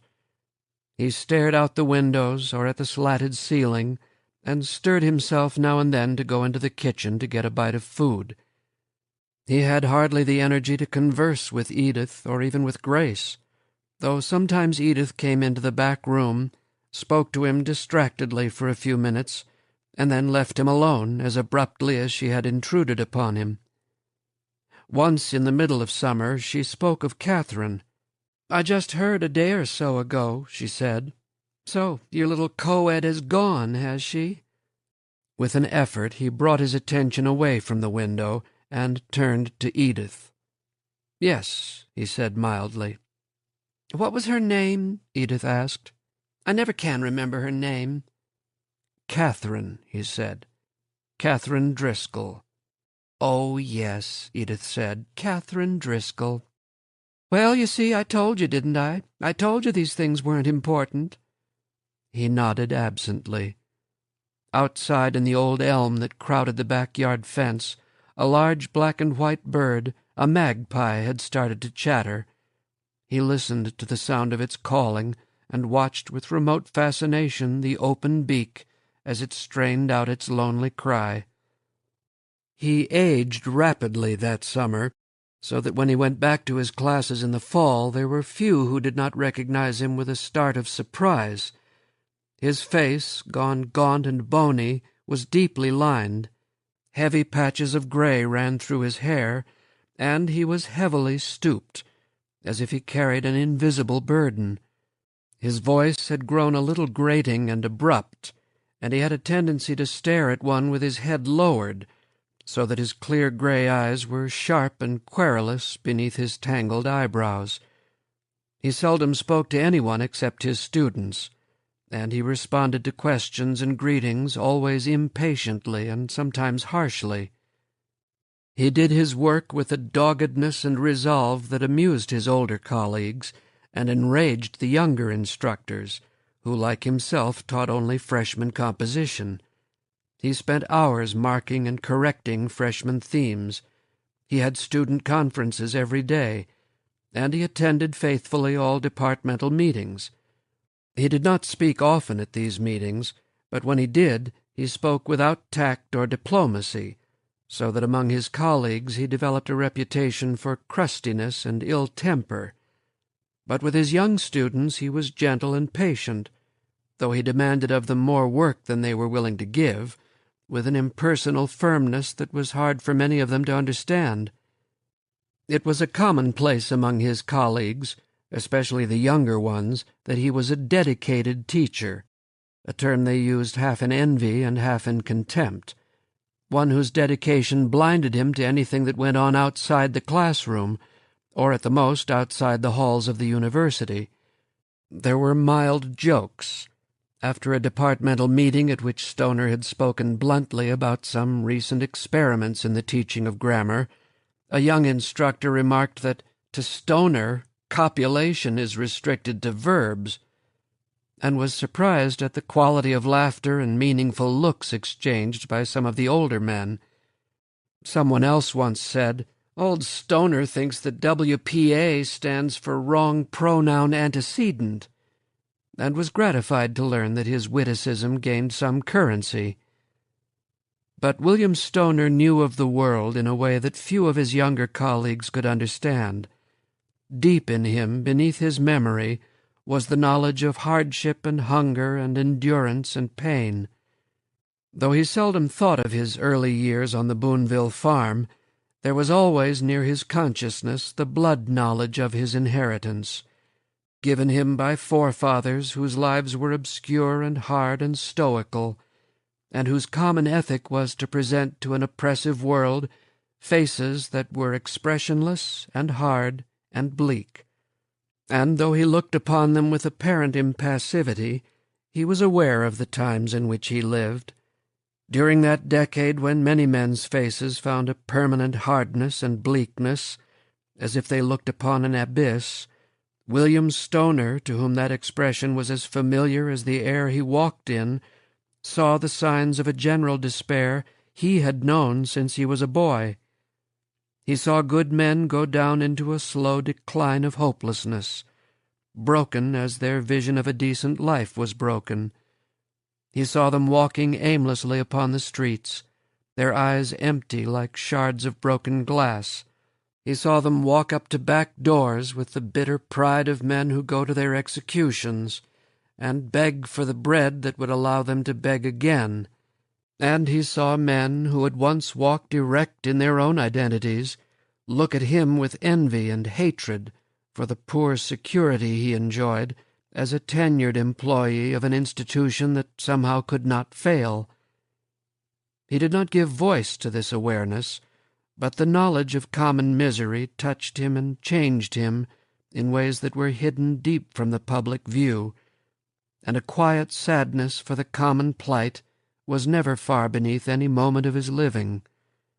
He was aware, too, of the stirrings in Europe, like a distant nightmare, and in July 1936, when Franco rebelled against the Spanish government and Hitler fanned that rebellion into a major war, Stoner, like many others, was sickened by the vision of the nightmare breaking out of the dream into the world. When the fall semester began that year, the younger instructors could talk of little else. Several of them proclaimed their intention of joining a volunteer unit and fighting for the Loyalists or driving ambulances. By the close of the first semester, a few of them had actually taken the step and submitted hasty resignations. Stoner thought of Dave Masters, and the old loss was brought back to him with a renewed intensity. He thought, too, of Archer Sloane, and remembered from nearly 20 years before the slow anguish that had grown upon that ironic face, and the erosive despair that had dissipated that hard self. And he thought that he knew now, in a small way, something of the sense of waste that Sloane had apprehended. He foresaw the years that stretched ahead, and knew that the worst was to come. As Archer Sloane had done, he realized the futility and waste of committing oneself wholly to the irrational and dark forces that impelled the world toward its unknown end. As Archer Sloane had not done, Stoner withdrew a little distance to pity and love, so that he was not caught in the rushing that he observed. And as in other moments of crisis and despair, he looked again to the cautious faith that was embodied in the institution of the university. He told himself that it was not much, but he knew that it was all he had. In the summer of 1937, he felt a renewal of the old passion for study and learning, and with the curious and disembodied vigor of the scholar, that is the condition of neither youth nor age, he returned to the only life that had not betrayed him. He discovered that he had not gone far from that life, even in his despair. His schedule that fall was particularly bad. His 4 classes of freshman composition were spaced at widely separated hours, 6 days a week. During all his years as chairman, Lomax had not once failed to give Stoner a teaching schedule that even the newest instructor would have accepted with bad grace. On the first class day of that academic year, in the early morning, Stoner sat in his office and looked again at his neatly typed schedule. He had been up late the night before reading a new study of the survival of the medieval tradition into the Renaissance, and the excitement he had felt carried over to the morning. He looked at his schedule, and a dull anger rose within him. He stared at the wall in front of him for several moments, glanced at his schedule again, and nodded to himself. He dropped the schedule and the attached syllabus into a wastebasket and went to his filing cabinet in a corner of the room. He pulled out the top drawer, looked absently at the brown folders there, and withdrew one. He flipped through the papers in the folder, whistling silently as he did so. Then he closed the drawer, and with the folder under one arm, went out of his office and across the campus to his first class. The building was an old one with wooden floors, and it was used as a classroom only in emergencies. The room to which he had been assigned was too small for the number of students enrolled, so that several of the boys had to sit on the window sills or stand. When Stoner came in, they looked at him with the discomfort of uncertainty. He might be friend or foe, and they did not know which was worse. He apologized to the students for the room, made a small joke at the expense of the registrar, and assured those who were standing that there would be chairs for them tomorrow. Then he put his folder on the battered lectern that rested unevenly on the desk, and surveyed the faces before him. He hesitated for a moment. Then he said, "Those of you who have purchased your texts for this course may return them to the bookstore and get a refund. We shall not be using the texts described in the syllabus, which I take it you all received when you signed up for the course. Neither will we be using the syllabus. I intend in this course to take a different approach to the subject, an approach which will necessitate your buying 2 new texts." He turned his back to the students and picked up a piece of chalk from the trough beneath the scuffed blackboard. He held the chalk poised for a moment and listened to the muted sigh and rustle of the students as they settled at their desks, enduring the routine that suddenly became familiar to them. Stoner said, "Our texts will be," and he enunciated the words slowly as he wrote them down, "Medieval English, verse and prose, edited by Loomis and Willard, and English Literary Criticism, the Medieval Phase, by J. W. H. Atkins." He turned to the class. "You will find that the bookstore has not yet received these books. It may be as much as 2 weeks before they are in. In the meantime, I will give you some background information upon the matter and purpose of this course, and I shall make a few library assignments to keep you occupied." He paused. Many of the students were bent over their desks, assiduously noting what he said.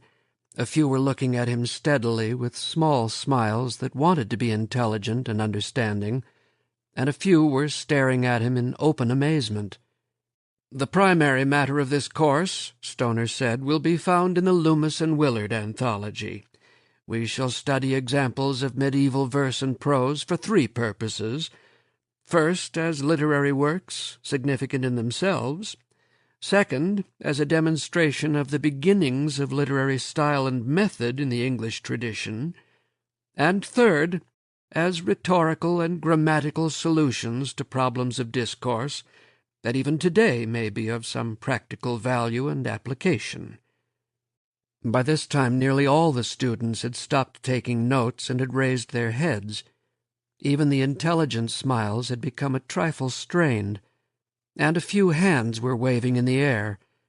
Stoner pointed to one whose hand remained steady and high, a tall young man with dark hair and glasses.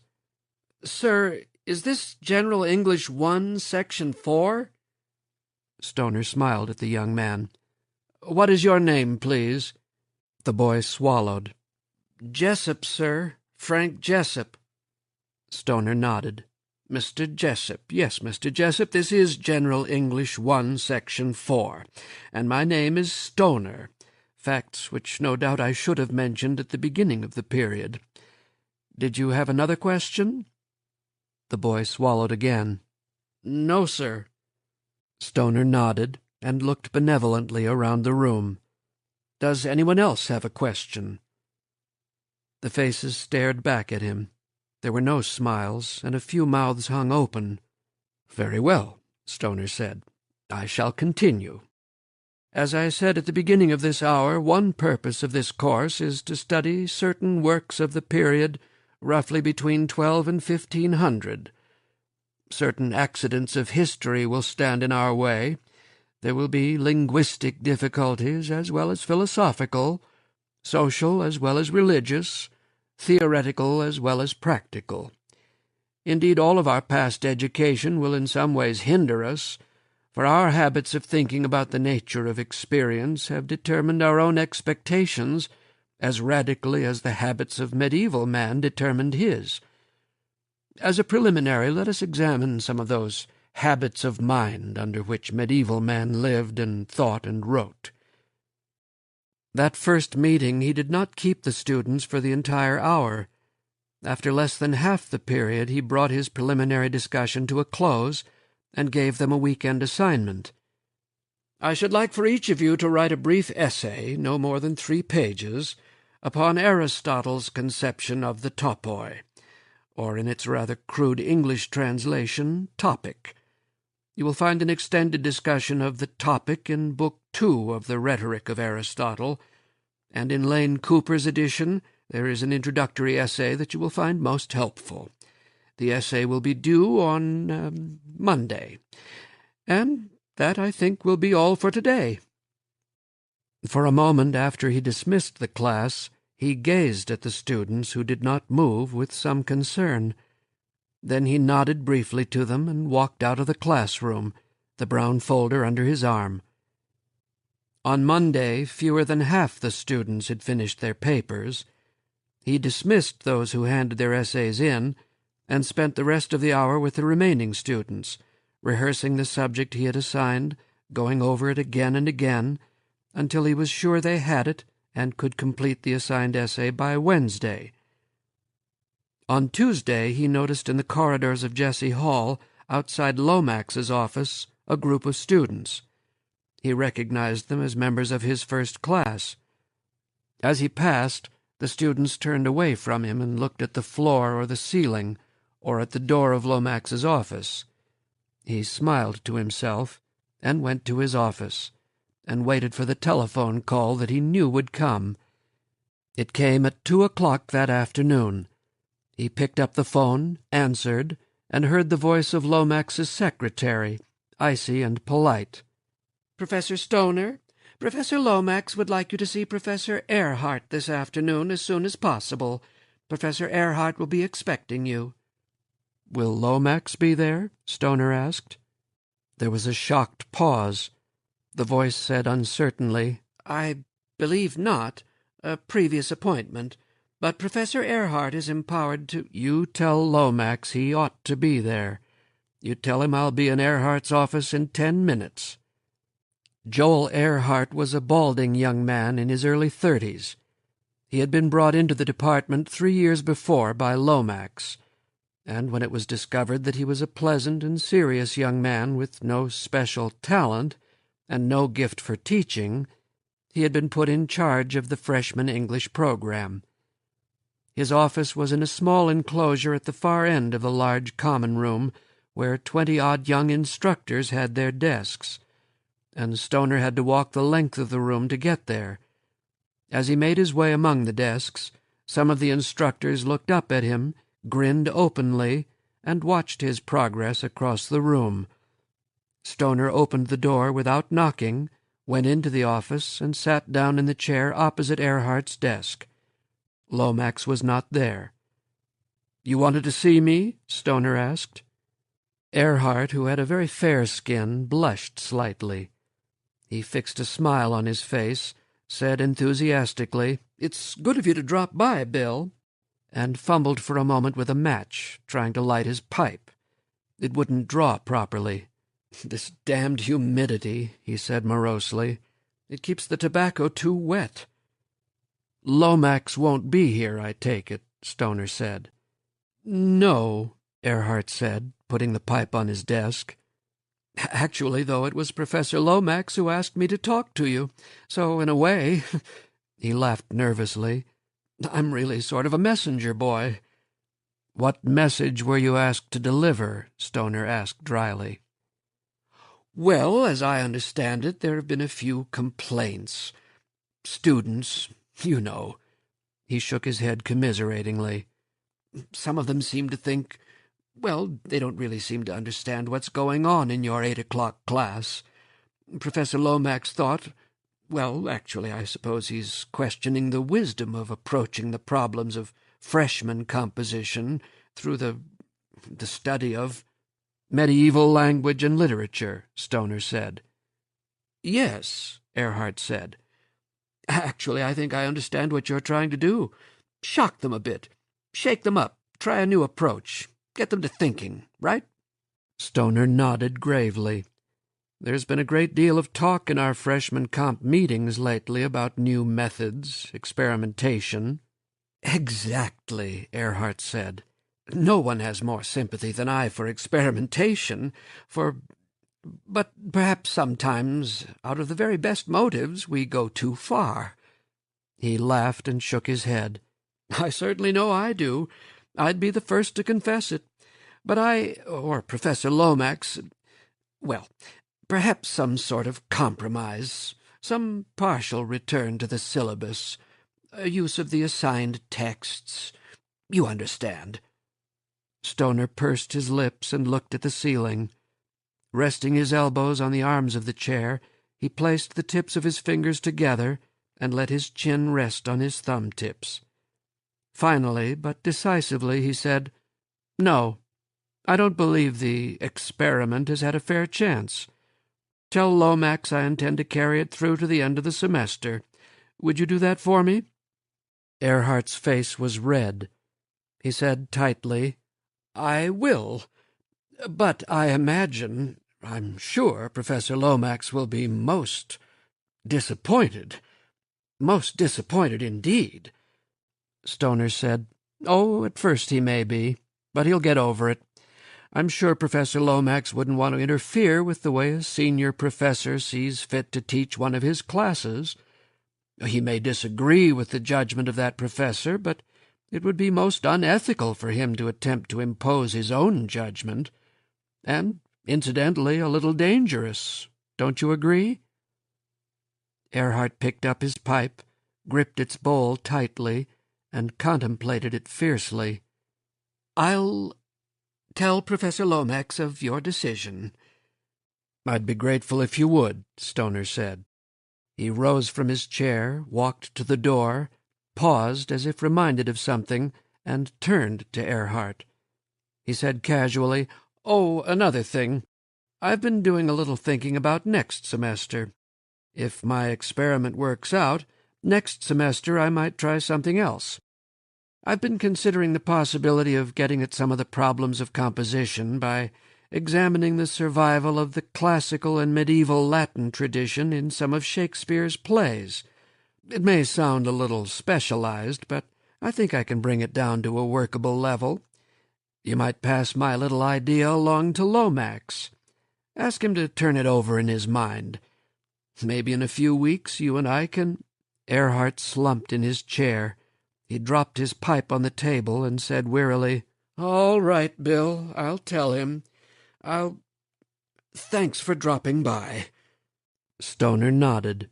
He opened the door, went out, closed it carefully behind him, and walked across the long room.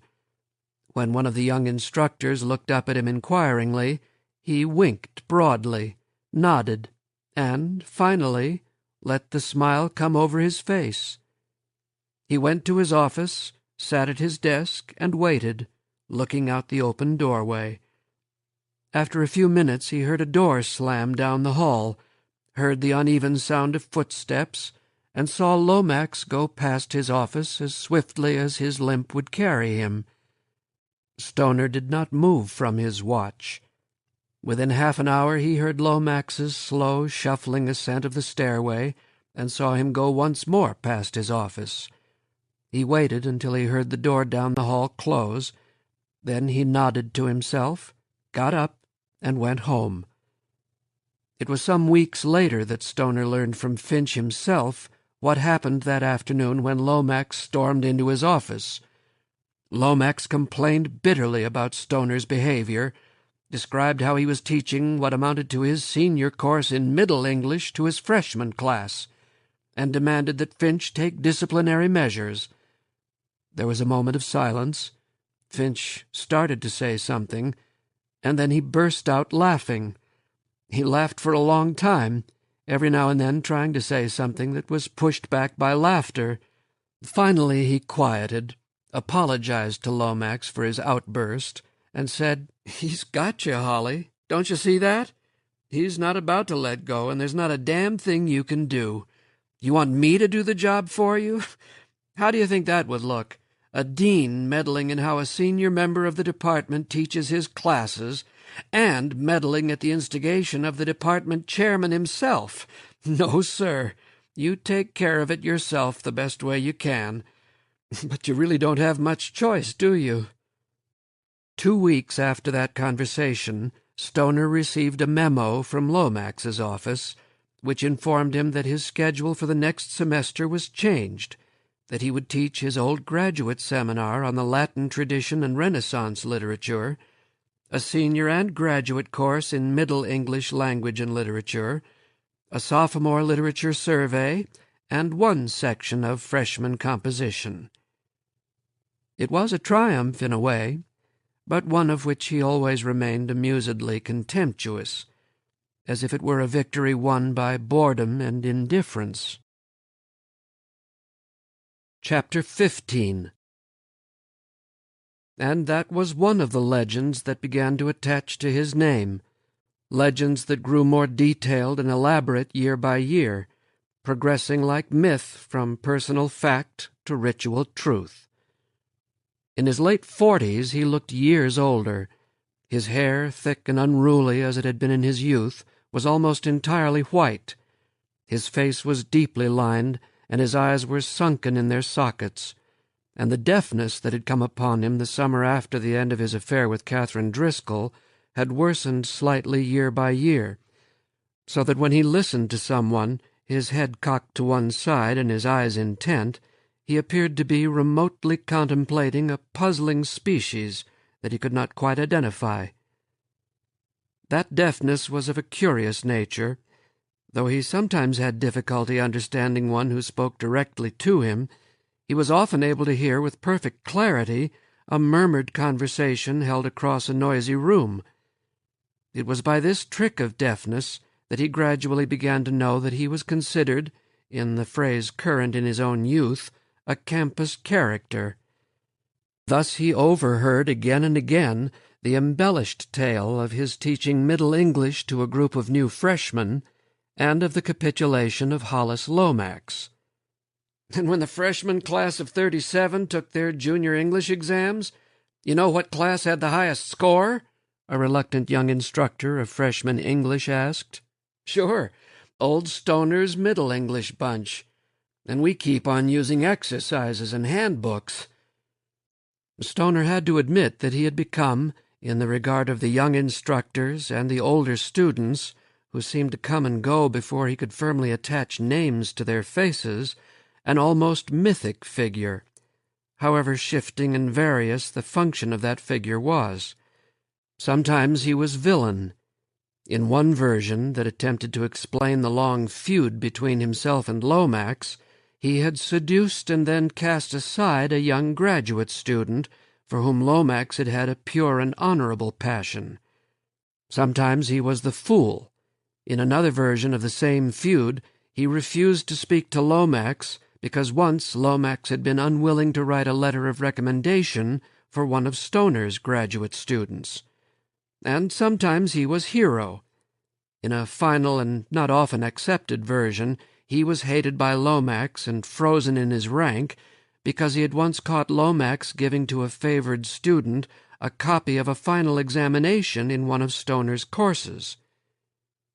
The legend was defined, however, by his manner in class.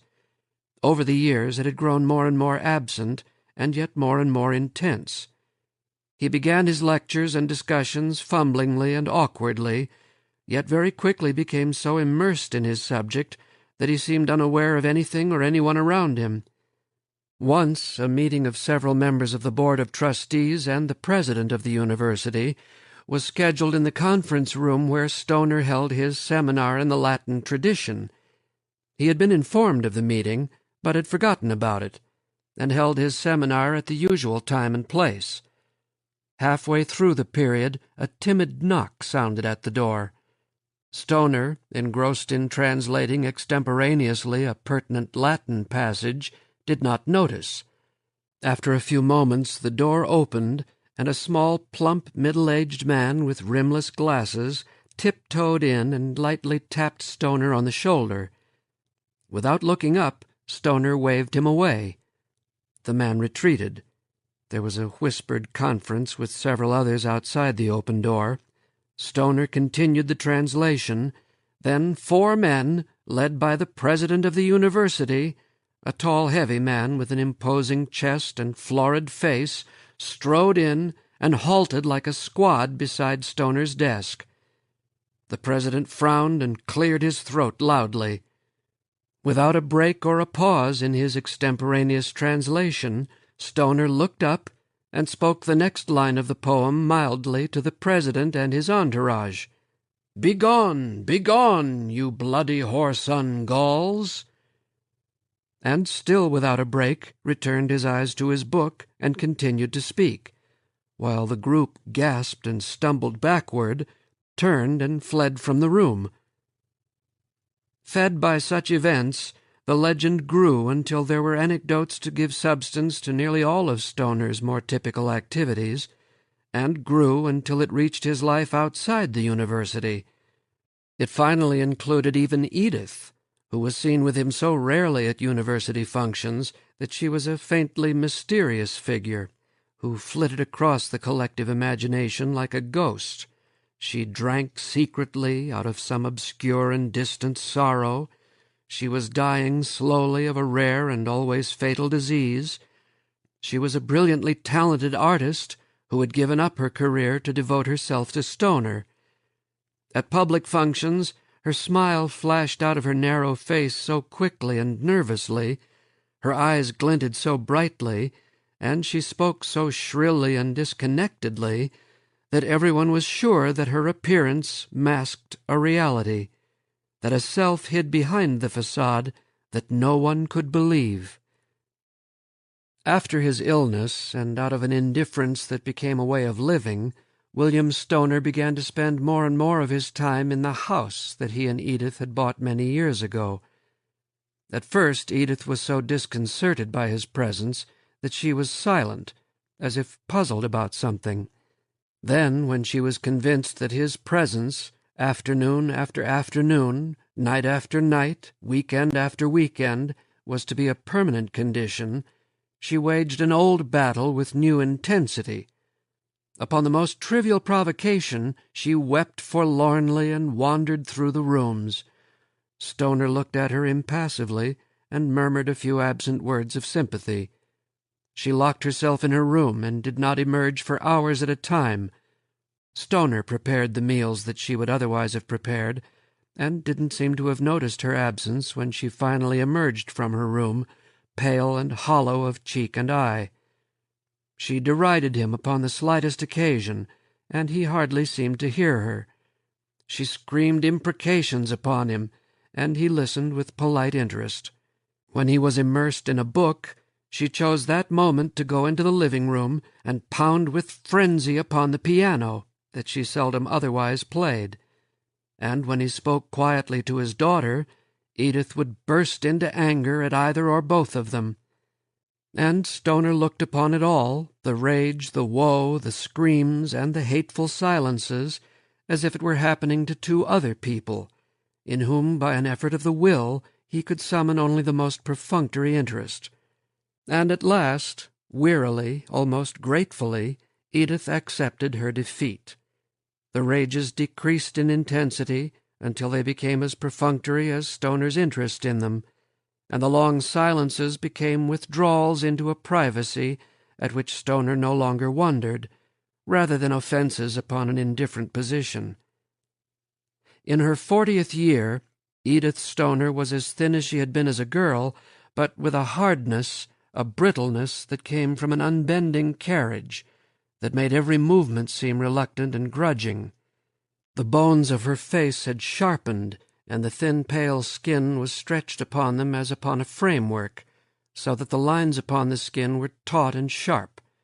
She was very pale, and she used a great deal of powder and paint, in such a way that it appeared she daily composed her own features upon a blank mask. Beneath the dry, hard skin, her hands seemed all bone, and they moved ceaselessly, twisting and plucking and clenching, even in her quietest moments. Always withdrawn, she grew in these middle years increasingly remote and absent. After the brief period of her last assault upon Stoner, which flared with a final desperate intensity, she wandered like a ghost into the privacy of herself, a place from which she never fully emerged. She began to speak to herself, with the kind of soft reasonableness that one uses with a child. She did so openly and without self-consciousness, as if it were the most natural thing she could do. Of the scattered artistic endeavors with which she had occupied herself intermittently during her marriage, she finally settled upon sculpture as the most satisfying. She modeled clay mostly, though she occasionally worked with the softer stones. Busts and figures and compositions of all sorts were scattered about the house. She was very modern. The busts she modeled were minimally featured spheres. The figures were blobs of clay with elongated appendages, and the compositions were random geometric gatherings of cubes and spheres and rods. Sometimes, passing her studio, the room that had once been his study, Stoner would pause and listen to her work. She gave herself directions as if to a child. "Now, you must put that here. Not too much. Here, right beside the little gouge. Oh, look, it's falling off. It wasn't wet enough, was it? Well, we can fix that, can't we? Just a little more water, and there. You see?" She got in the habit of talking to her husband and daughter in the third person, as if they were someone other than those to whom she spoke. She would say to Stoner, "Willie had better finish his coffee. It's almost 9 o'clock, and he wouldn't want to be late to class." Or she would say to her daughter, "Grace really isn't practicing her piano enough. An hour a day at least. It ought to be 2. What's going to happen to that talent? A shame, a shame."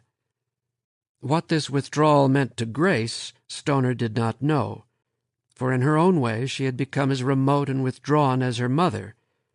She had got the habit of silence, and though she reserved a shy, soft smile for her father, she would not talk to him. During the summer of his illness, she had, when she could do so unobserved, slipped into his little room and sat beside him and looked with him out the window, apparently content only to be with him. But even then she had been silent, and had become restless when he attempted to draw her out of herself. That summer of his illness she was 12 years old, a tall, thin girl with a delicate face and hair that was more blonde than red.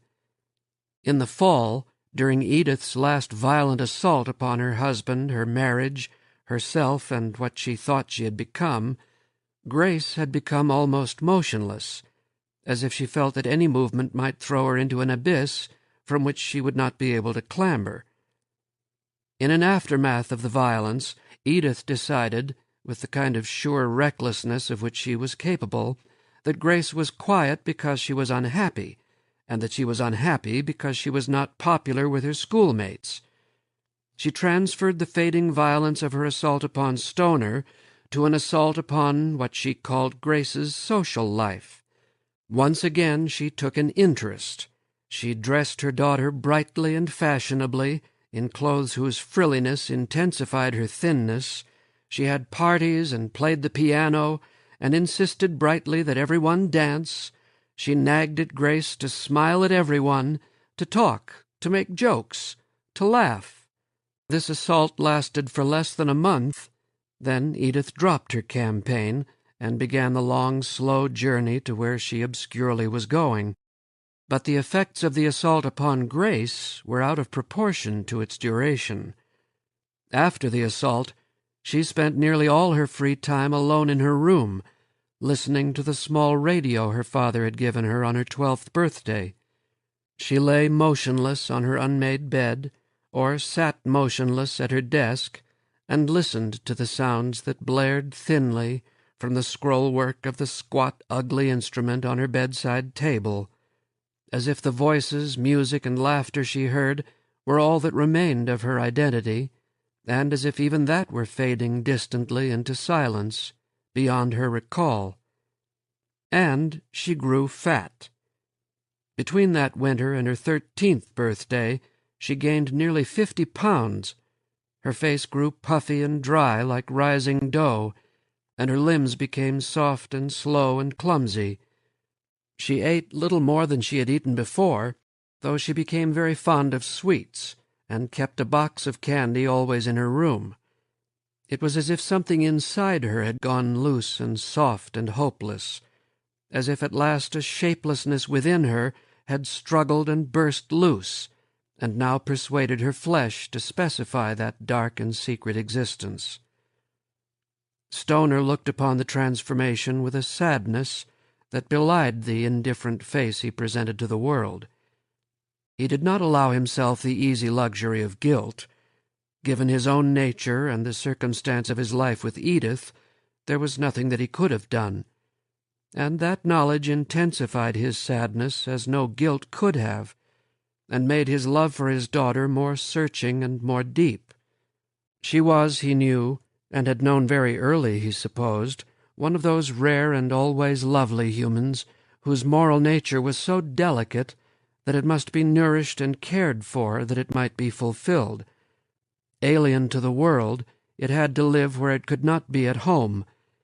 Avid for tenderness and quiet, it had to feed upon indifference and callousness and noise. It was a nature that, even in the strange and inimical place where it had to live, had not the savagery to fight off the brutal forces that opposed it, and could only withdraw to a quietness where it was forlorn and small and gently still. When she was 17 years old, during the first part of her senior year in high school, another transformation came upon her. It was as if her nature had found its hiding place, and she was able at last to present an appearance to the world. As rapidly as she had gained it, she lost the weight she had put on 3 years before, and to those who had known her, she seemed one whose transformation partook of magic, as if she had emerged from a chrysalis into an air for which she had been designed.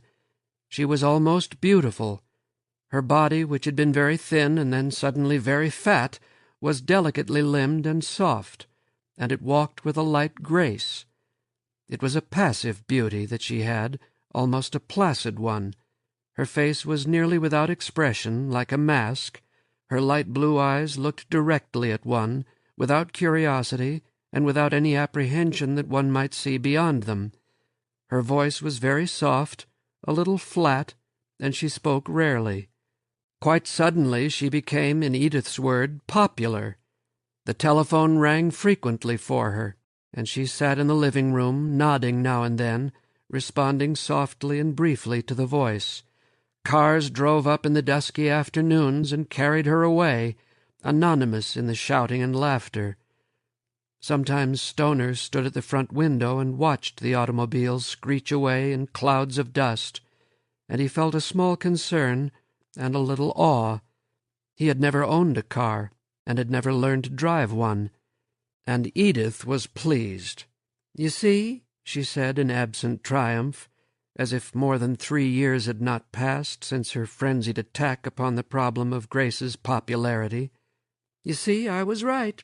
All she needed was a little push, and Willie didn't approve. Oh, I could tell. Willie never approves." For a number of years, Stoner had every month put aside a few dollars so that Grace could, when the time came, go away from Columbia to a college, perhaps an Eastern one, some distance away. Edith had known of these plans, and she had seemed to approve, but when the time came she would not hear of it. "Oh, no," she said. "I couldn't bear it. My baby! And she has done so well here this last year, so popular and so happy. She would have to adjust, and baby, Gracie baby," she turned to her daughter. "Gracie doesn't really want to go away from her mommy, does she? Leave her all alone?" Grace looked at her mother silently for a moment. She turned very briefly to her father and shook her head.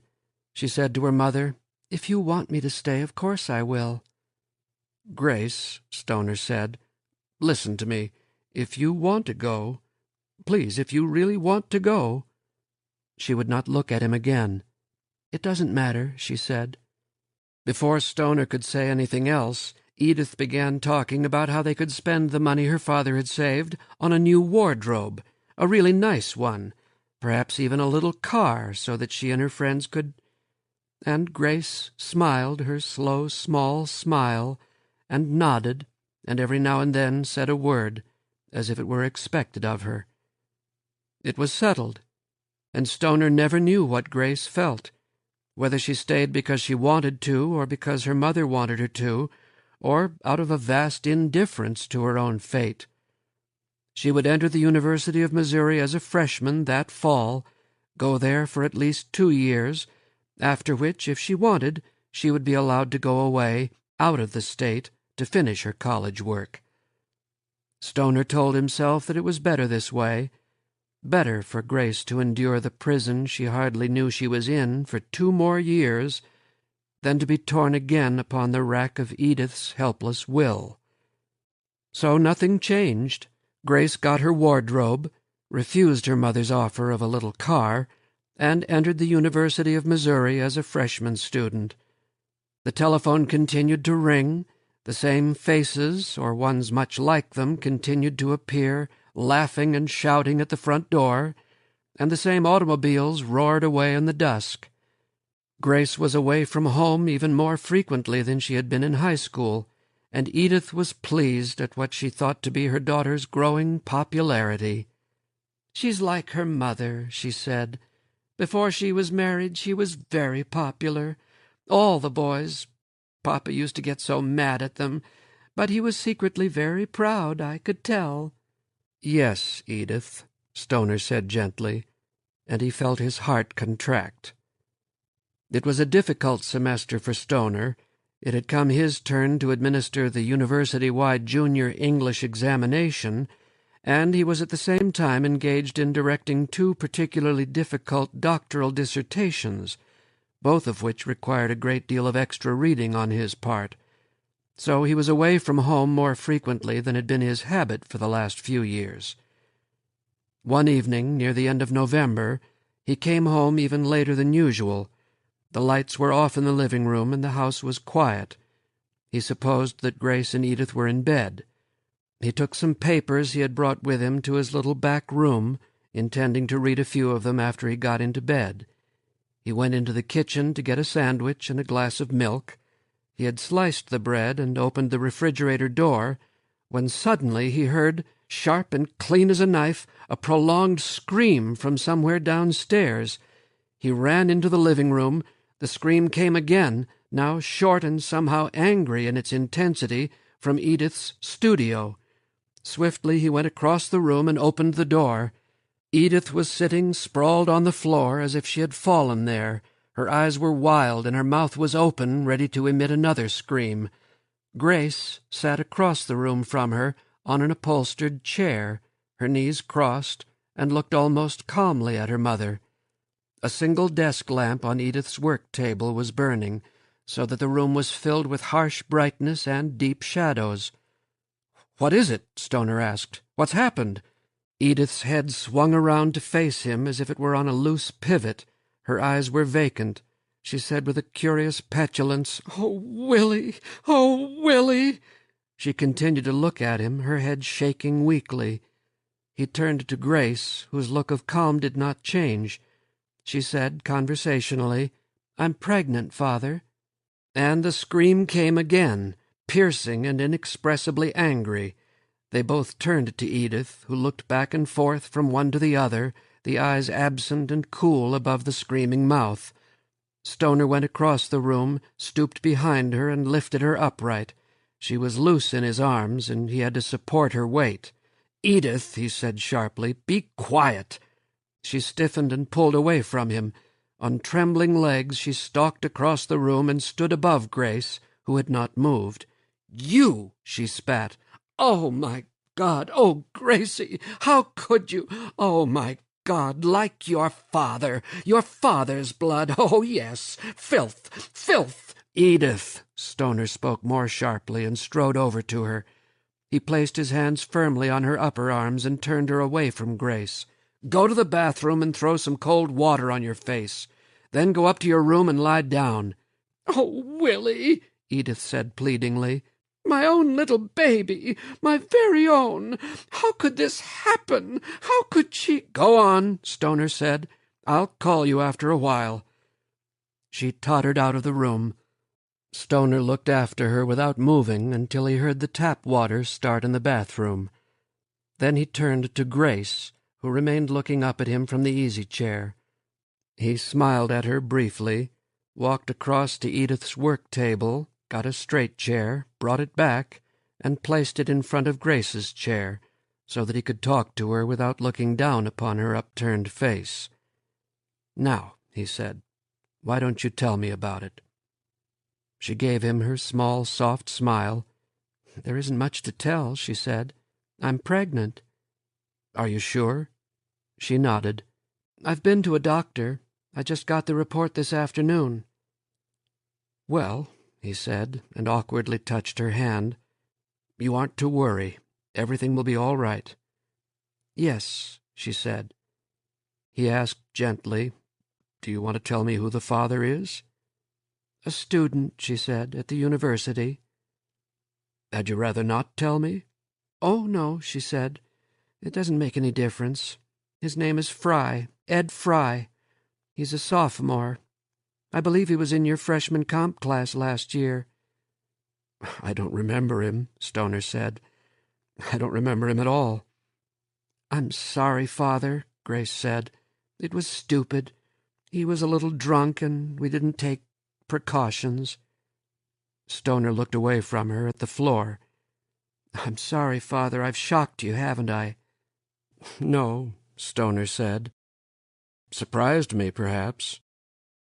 We really haven't known each other very well these last few years, have we? She looked away and said uncomfortably, Well, I suppose not. Do you love this boy, Grace? Oh, no, she said. I really don't know him very well. He nodded.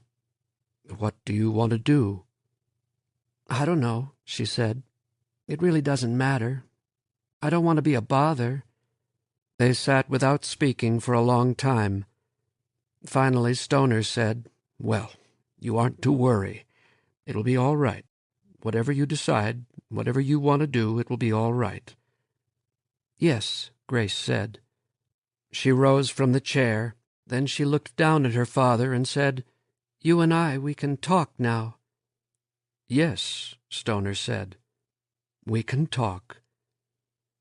She went out of the studio, and Stoner waited until he heard her bedroom door close upstairs. Then, before he went to his own room, he went softly upstairs and opened the door to Edith's bedroom. Edith was fast asleep, sprawled fully clothed on her bed, the bedside light harsh upon her face. Stoner turned the light out and went downstairs. The next morning at breakfast, Edith was almost cheerful. She gave no sign of her hysteria of the night before, and she spoke as if the future were a hypothetical problem to be solved. After she learned the name of the boy, she said brightly, Well, now, do you think we ought to get in touch with the parents, or should we talk to the boy first? Let's see, this is the last week in November. Let's say 2 weeks. We can make all the arrangements by then. Maybe even a small church wedding. Gracie, what is your friend, what's his name? Edith, Stoner said. Wait. You're taking too much for granted. Perhaps Grace and this young man don't want to get married. We need to talk it out with Grace. What's there to talk about? Of course they'll want to get married. After all, they... Gracie, tell your father. Explain to him. Grace said to him, It doesn't matter, Father. It doesn't matter at all. And it didn't matter, Stoner realized. Grace's eyes were fixed beyond him, into a distance she could not see, and which she contemplated without curiosity. He remained silent, and let his wife and daughter make their plans. It was decided that Grace's young man, as Edith called him, as if his name were somehow forbidden, would be invited to the house, and that he and Edith would talk. She arranged the afternoon as if it were a scene in a drama, with exits and entrances, and even a line or two of dialogue. Stoner was to excuse himself. Grace was to remain for a few moments more and then excuse herself, leaving Edith and the young man alone to talk. In half an hour Stoner was to return, then Grace was to return, by which time all arrangements were to be completed. And it all worked out exactly as Edith planned. Later Stoner wondered with amusement what young Edward Fry thought when he knocked timidly on the door and was admitted to a room that seemed filled with mortal enemies. He was a tall, rather heavy young man, with blurred and faintly sullen features. He was caught in a numbing embarrassment and fear, and he would look at no one. When Stoner left the room, he saw the young man sitting slumped in a chair, his forearms on his knees, staring at the floor. When, half an hour later, he came back into the room, the young man was in the same position, as if he had not moved before the barrage of Edith's bird-like cheerfulness. But everything was settled. In a high, artificial, but genuinely cheerful voice, Edith informed him that Grace's young man came from a very good St. Louis family. His father was a broker, and had probably at one time had dealings with her own father, or at least her father's bank, that the young people had decided on a wedding as soon as possible, very informal, that both were dropping out of school, at least for a year or two, that they would live in St. Louis, a change of scenery, a new start, that though they wouldn't be able to finish the semester, they would go to school until the semester break, and they would be married on the afternoon of that day, which was a Friday. And wasn't it all sweet, really, no matter what? The wedding took place in the cluttered study of a justice of the peace. Only William and Edith witnessed the ceremony. The justice's wife, a rumpled gray woman with a permanent frown, worked in the kitchen while the ceremony was performed, and came out when it was over only to sign the papers as a witness. It was a cold, bleak afternoon. The date was December 12, 1941. 5 days before the marriage took place, the Japanese had bombed Pearl Harbor, and William Stoner watched the ceremony with a mixture of feeling that he had not had before.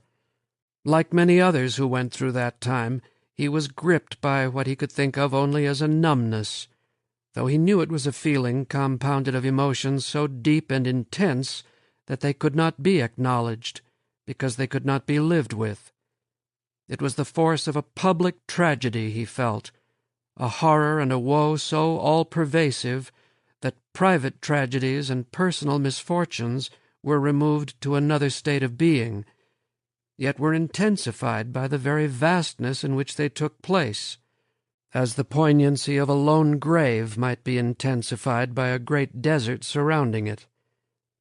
With a pity that was almost impersonal, he watched the sad little ritual of the marriage, and was oddly moved by the passive, indifferent beauty of his daughter's face, and by the sullen desperation on the face of the young man.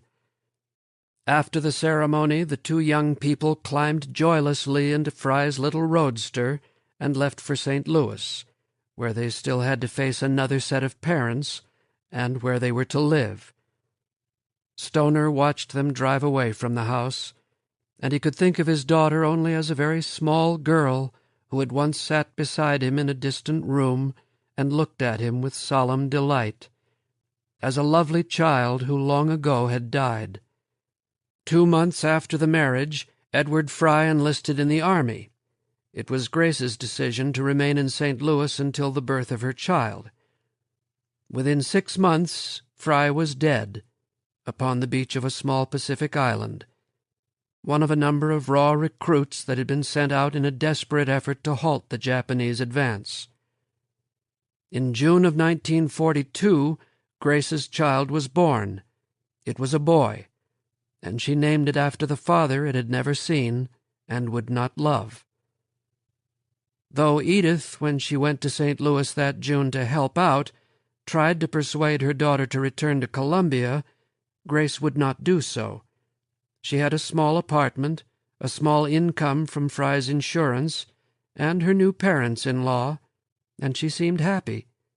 Changed, somehow, Edith said distractedly to Stoner.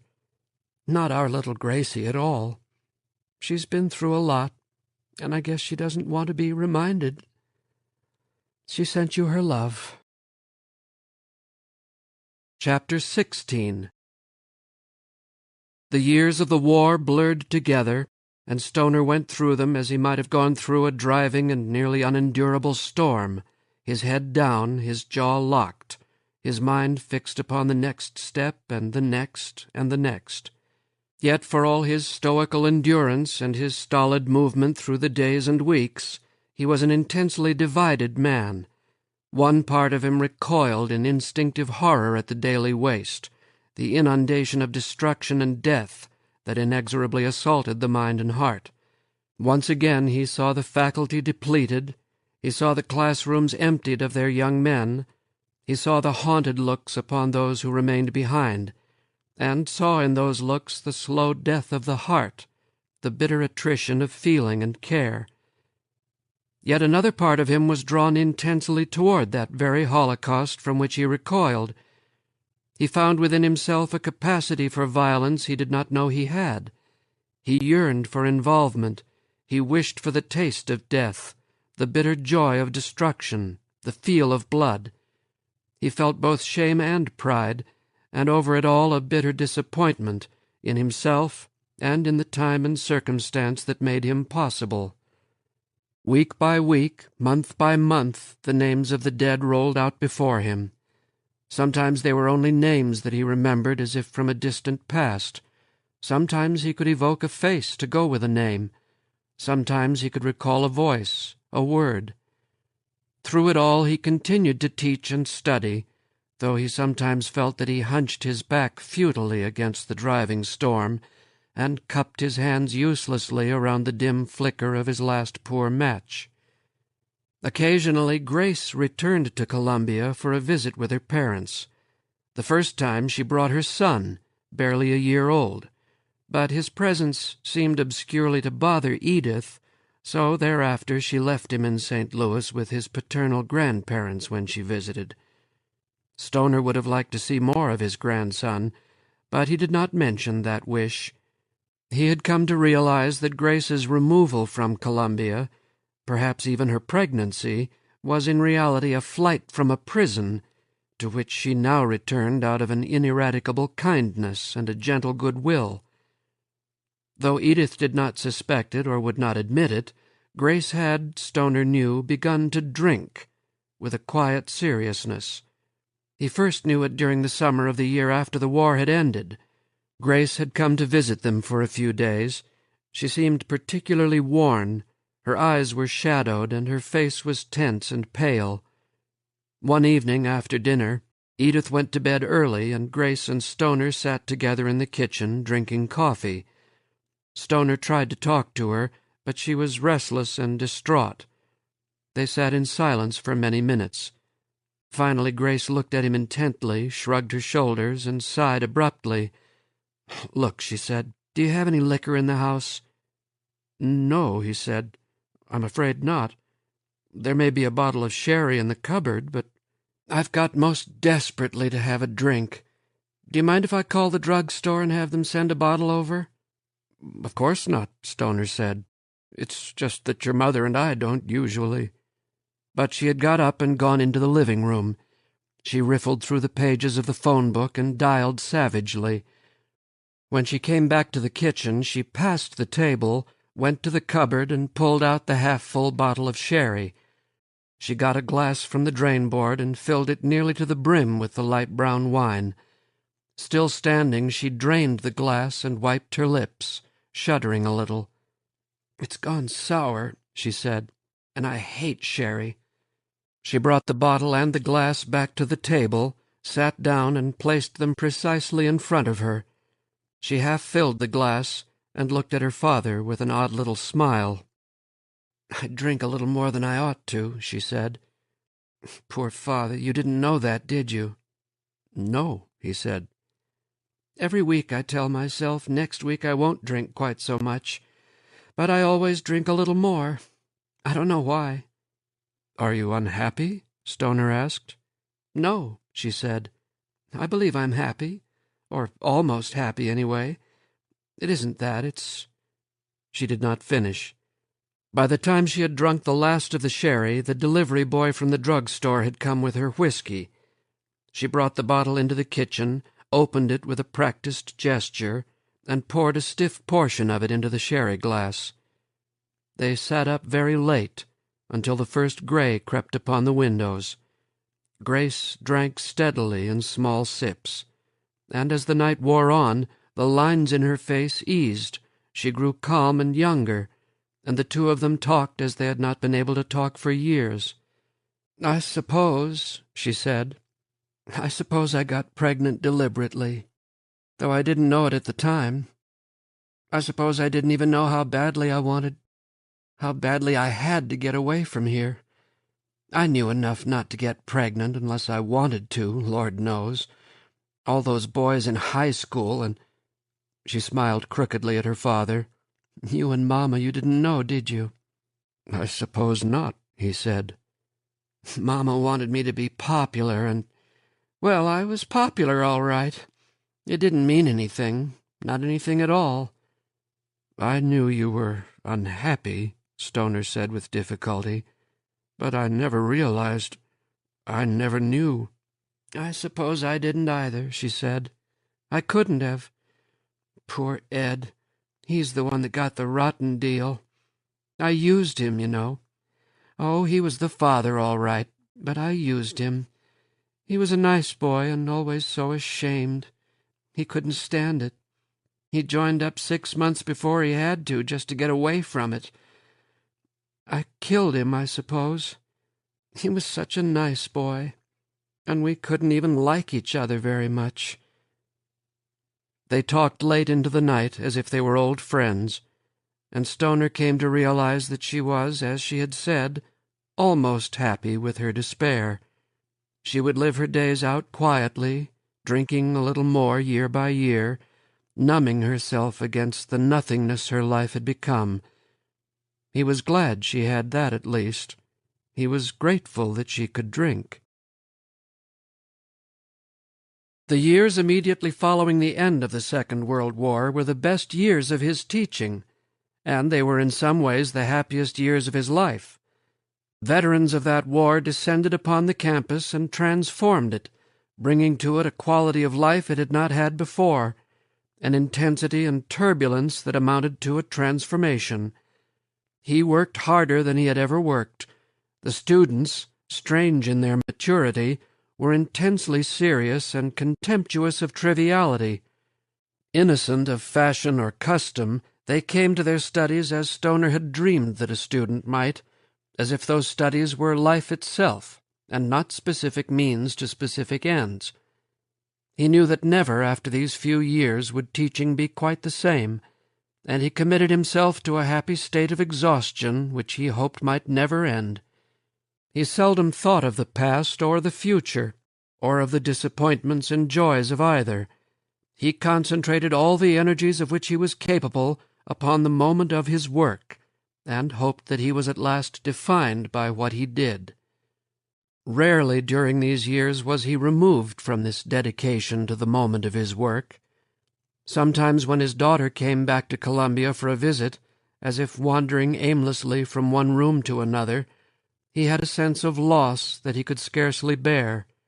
At the age of 25, she looked 10 years older. She drank with the steady diffidence of one utterly without hope, and it became clear that she was relinquishing more and more control of her child to the grandparents in St. Louis. Only once did he have news of Catherine Driscoll. In the early spring of 1949, he received a circular from the press of a large Eastern university. It announced the publication of Catherine's book, and gave a few words about the author. She was teaching at a good liberal arts college in Massachusetts. She was unmarried. He got a copy of the book as soon as he could. When he held it in his hands, his fingers seemed to come alive. They trembled so that he could scarcely open it. He turned the first few pages and saw the dedication to W.S. His eyes blurred, and for a long time he sat without moving. Then he shook his head, returned to the book, and did not put it down until he had read it through. It was as good as he had thought it would be. The prose was graceful, and its passion was masked by a coolness and clarity of intelligence. It was herself he saw in what he read, he realized, and he marveled at how truly he could see her even now. Suddenly it was as if she were in the next room, and he had only moments before left her. His hands tingled as if they had touched her, and the sense of his loss that he had for so long dammed within him flooded out, engulfed him, and he let himself be carried outward beyond the control of his will. He did not wish to save himself. Then he smiled fondly, as if at a memory. It occurred to him that he was nearly 60 years old, and that he ought to be beyond the force of such passion, of such love. But he was not beyond it, he knew, and would never be.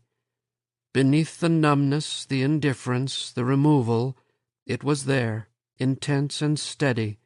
It had always been there. In his youth he had given it freely, without thought. He had given it to the knowledge that had been revealed to him, how many years ago, by Archer Sloane. He had given it to Edith in those first blind, foolish days of his courtship and marriage, and he had given it to Catherine, as if it had never been given before.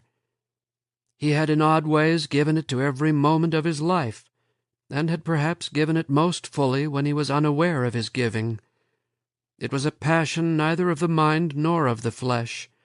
Rather, it was a force that comprehended them both, as if they were but the matter of love, its specific substance. To a woman or to a poem, it said simply, "Look, I am alive." He could not think of himself as old. Sometimes in the morning when he shaved, he looked at his image in the glass and felt no identity with the face that stared back at him in surprise, the eyes clear in a grotesque mask. It was as if he wore, for an obscure reason, an outrageous disguise, as if he could, if he wished, strip away the bushy white eyebrows, the rumpled white hair, the flesh that sagged around the sharp bones, the deep lines that pretended age. Yet his age, he knew, was not pretense. He saw the sickness of the world and of his own country during the years after the Great War. He saw hatred and suspicion become a kind of madness that swept across the land like a swift plague. He saw young men go again to war, marching eagerly to a senseless doom, as if in the echo of a nightmare. And the pity and sadness he felt were so old, so much a part of his age, that he seemed to himself nearly untouched. The years went swiftly, and he was hardly aware of their passing. In the spring of 1954, he was 63 years old, and he suddenly realized that he had at the most 4 years of teaching left to him. He tried to see beyond that time. He could not see, and had no wish to do so. That fall he received a note from Gordon Finch's secretary, asking him to drop by to see the dean whenever it was convenient. He was busy, and it was several days before he found a free afternoon. Every time he saw Gordon Finch, Stoner was conscious of a small surprise at how little he had aged. A year younger than Stoner, he looked no more than 50. He was wholly bald, his face was heavy and unlined, and it glowed with an almost cherubic health. His step was springy, and in these later years he had begun to affect a casualness of dress. He wore colorful shirts and odd jackets. He seemed embarrassed that afternoon when Stoner came in to see him. They talked casually for a few moments. Finch asked him about Edith's health, and mentioned that his own wife Caroline had been talking just the other day about how they all ought to get together again. Then he said, "Time. My God, how it flies." Stoner nodded. Finch sighed abruptly. "Well," he said, "I guess we've got to talk about it. You'll be 65 next year. I suppose we ought to be making some plans." Stoner shook his head. "Not right away. I intend to take advantage of the 2-year option, of course." "I figured you would," Finch said, and leaned back in his chair. "Not me. I have 3 years to go, and I'm getting out. I think sometimes about what I've missed, the places I haven't been to, and hell, Bill, life's too short. Why don't you get out, too? Think of all the time—" "I wouldn't know what to do with it," Stoner said. "I've never learned." "Well, hell," Finch said. "This day and age, 65's pretty young. There's time to learn things that—" "It's Lomax, isn't it? He's putting the squeeze on you." Finch grinned. "Sure. What did you expect?" Stoner was silent for a moment. Then he said, "You tell Lomax that I wouldn't talk to you about it. Tell him that I've become so cantankerous and ornery in my old age that you can't do a thing with me, that he's going to have to do it himself." Finch laughed and shook his head. "By God, I will. After all these years, maybe you two old bastards will unbend a little." But the confrontation did not take place at once, and when it did, in the middle of the second semester in March, it did not take the form that Stoner expected.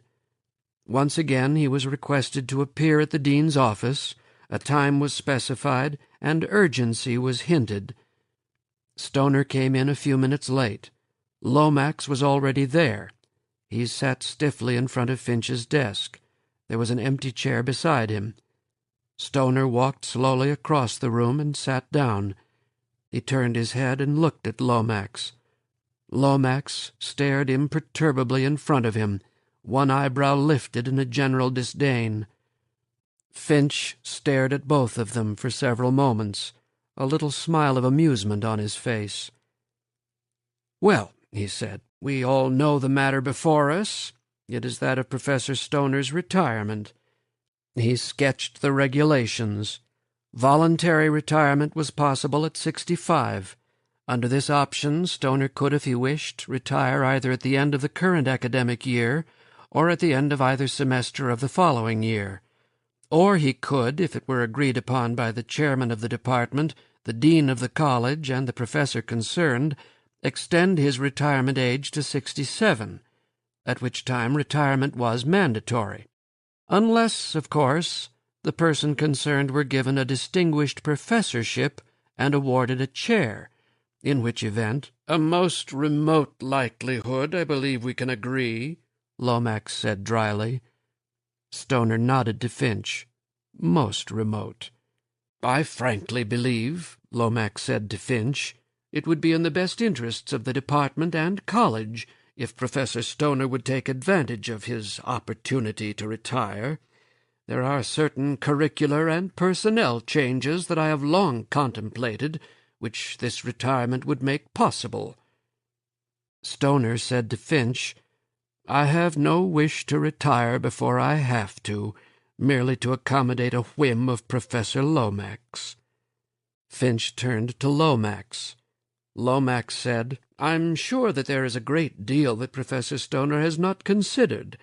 He would have the leisure to do some of the writing that his—" He paused delicately. "His dedication to teaching has prevented him from doing. Surely the academic community would be edified if the fruit of his long experience were—" Stoner interrupted.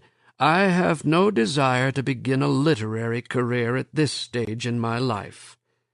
Lomax, without moving from his chair, seemed to bow to Finch. "I'm sure our colleague is too modest.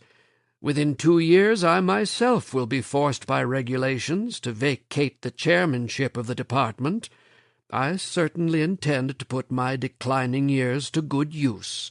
Indeed, I look forward to the leisure of my retirement." Stoner said, "I hope to remain a member of the department, at least until that auspicious occasion." Lomax was silent for a moment.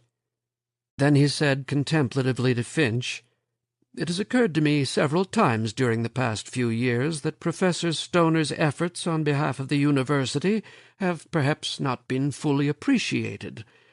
It has occurred to me that a promotion to full professor might be a fitting climax to his retirement year. A dinner in honor of the occasion, a fitting ceremony. It should be most gratifying. Though it is late in the year, and though most of the promotions have already been declared, I am sure that if I insisted, a promotion might be arranged for next year, in commemoration of an auspicious retirement." Suddenly the game that he had been playing with Lomax, and in a curious way enjoying, seemed trivial and mean. A tiredness came over him. He looked directly at Lomax and said wearily, "Holly, after all these years, I thought you knew me better than that. I've never cared a damn for what you thought you could give me, or what you thought you could do to me, or whatever." He paused. He was indeed more tired than he had thought. He continued with an effort, "That isn't the point. It has never been the point. You're a good man, I suppose. Certainly you're a good teacher. But in some ways you're an ignorant son of a bitch." He paused again. "I don't know what you hoped for, but I won't retire. Not at the end of this year, nor the end of the next." He got up slowly and stood for a moment, gathering his strength. "If you gentlemen will excuse me, I'm a little tired. I'll leave you to discuss whatever it is you have to discuss." He knew that it would not end there, but he did not care. When, at the last general faculty meeting of the year, Lomax, in his departmental report to the faculty, announced the retirement at the end of the next year of Professor William Stoner, Stoner got to his feet and informed the faculty that Professor Lomax was in error, that the retirement would not be effective until 2 years after the time that Lomax had announced. At the beginning of the fall semester, the new president of the university invited Stoner to his home for afternoon tea, and spoke expansively of the years of his service, of the well-earned rest, of the gratitude they all felt. Stoner put on his most crotchety manner, called the president "young man," and pretended not to hear, so that at last the young man ended by shouting in the most placatory tone he could manage. But his efforts, meagre as they were, tired him more than he had expected, so that by Christmas vacation he was nearly exhausted. He told himself that he was indeed getting old, and that he would have to let up if he were to do a good job the rest of the year. During the 10 days of Christmas vacation he rested, as if he might hoard his strength, and when he returned for the last weeks of the semester, he worked with a vigor and energy that surprised him. The issue of his retirement seemed settled, and he did not bother to think of it again. Late in February the tiredness came over him again, and he could not seem to shake it off. He spent a great deal of his time at home, and did much of his paperwork propped on the day-bed in his little back room. In March he became aware of a dull general pain in his legs and arms. He told himself that he was tired, that he would be better when the warm spring days came, that he needed rest. By April the pain had become localized in the lower part of his body. Occasionally he missed a class, and he found that it took most of his strength merely to walk from class to class. In early May the pain became intense, and he could no longer think of it as a minor nuisance. He made an appointment with a doctor at the university infirmary. There were tests and examinations and questions, the import of which Stoner only vaguely understood. He was given a special diet, some pills for the pain, and was told to come back at the beginning of the next week for consultation, when the results of the tests would be completed and put together. He felt better, though the tiredness remained. His doctor was a young man named Jameson, who had explained to Stoner that he was working for the university for a few years before he went into private practice. He had a pink, round face, wore rimless glasses, and had a kind of nervous awkwardness of manner that Stoner trusted. Stoner was a few minutes early for his appointment, but the receptionist told him to go right in. He went down the long, narrow hall of the infirmary, to the little cubicle where Jameson had his office. Jameson was waiting for him, and it was clear to Stoner that he had been waiting for some time. Folders and X-rays and notes were laid out neatly on his desk. Jameson stood up, smiled abruptly and nervously, and extended his hand toward a chair in front of his desk. "Professor Stoner," he said. "Sit down, sit down." Stoner sat. Jameson frowned at the display on his desk, smoothed a sheet of paper, and let himself down on his chair. "Well," he said, "there's some sort of obstruction in the lower intestinal tract, that's clear. Not much shows up on the X-rays, but that isn't unusual. Oh, a little cloudiness, but that doesn't necessarily mean anything." He turned his chair, set an X-ray in a frame, switched on a light, and pointed vaguely. Stoner looked, but he could see nothing. Jameson switched off the light and turned back to his desk. He became very businesslike. "Your blood count's down pretty low, but there doesn't seem to be any infection there. Your sedimentation is subnormal, and your blood pressure's down. There is some internal swelling that doesn't seem quite right. You've lost quite a bit of weight, and, well, with the symptoms you've shown, and from what I can tell from these," he waved at his desk, "I'd say there's only one thing to do." He smiled fixedly and said with strained jocularity, "We've just got to go in there and see what we can find out." Stoner nodded. "It's cancer, then?" "Well," Jameson said, "that's a pretty big word. It can mean a lot of things. I'm pretty sure there's a tumor there, but, well, we can't be absolutely sure of anything until we go in there and look around." "How long have I had it?" "Oh, there's no way of telling that, but it feels like, well, it's pretty large. It's been there some time." Stoner was silent for a moment. Then he said, "How long would you estimate I have?" Jameson said distractedly, "Oh, now look, Mr. Stoner." He attempted a laugh. "We mustn't jump to conclusions. Why, there's always a chance. There's a chance it's only a tumor. Non-malignant, you know. Or it could be a lot of things. We just can't know for sure until we—" "Yes," Stoner said. "When would you want to operate?" "As soon as possible," Jameson said relievedly. "Within the next 2 or 3 days." "That's soon," Stoner said, almost absently. Then he looked at Jameson steadily. "Let me ask you a few questions, Doctor. I must tell you that I want you to answer them frankly." Jameson nodded. "If it is only a tumor, non-malignant, as you say, would a couple of weeks make any great difference?" "Well," Jameson said reluctantly, "there would be the pain, and, no, not a great deal of difference, I suppose." "Good," Stoner said. "And if it is as bad as you think it is, would a couple of weeks make a great difference then?" After a long while, Jameson said, almost bitterly, "No, I suppose not." "Then," Stoner said reasonably, "I'll wait for a couple of weeks. There are a few things I need to clear up. Some work I need to do." "I don't advise it, you understand," Jameson said. "I don't advise it at all." "Of course," Stoner said. "And, Doctor, you won't mention this to anyone, will you?" "No," Jameson said, and added with a little warmth, "Of course not."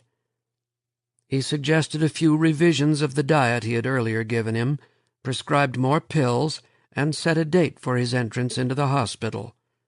Stoner felt nothing at all. It was as if what the doctor told him were a minor annoyance, an obstacle he would have somehow to work around in order to get done what he had to do. It occurred to him that it was rather late in the year for this to be happening. Lomax might have some difficulty in finding a replacement. The pill he had taken in the doctor's office made him a little light-headed, and he found the sensation oddly pleasurable.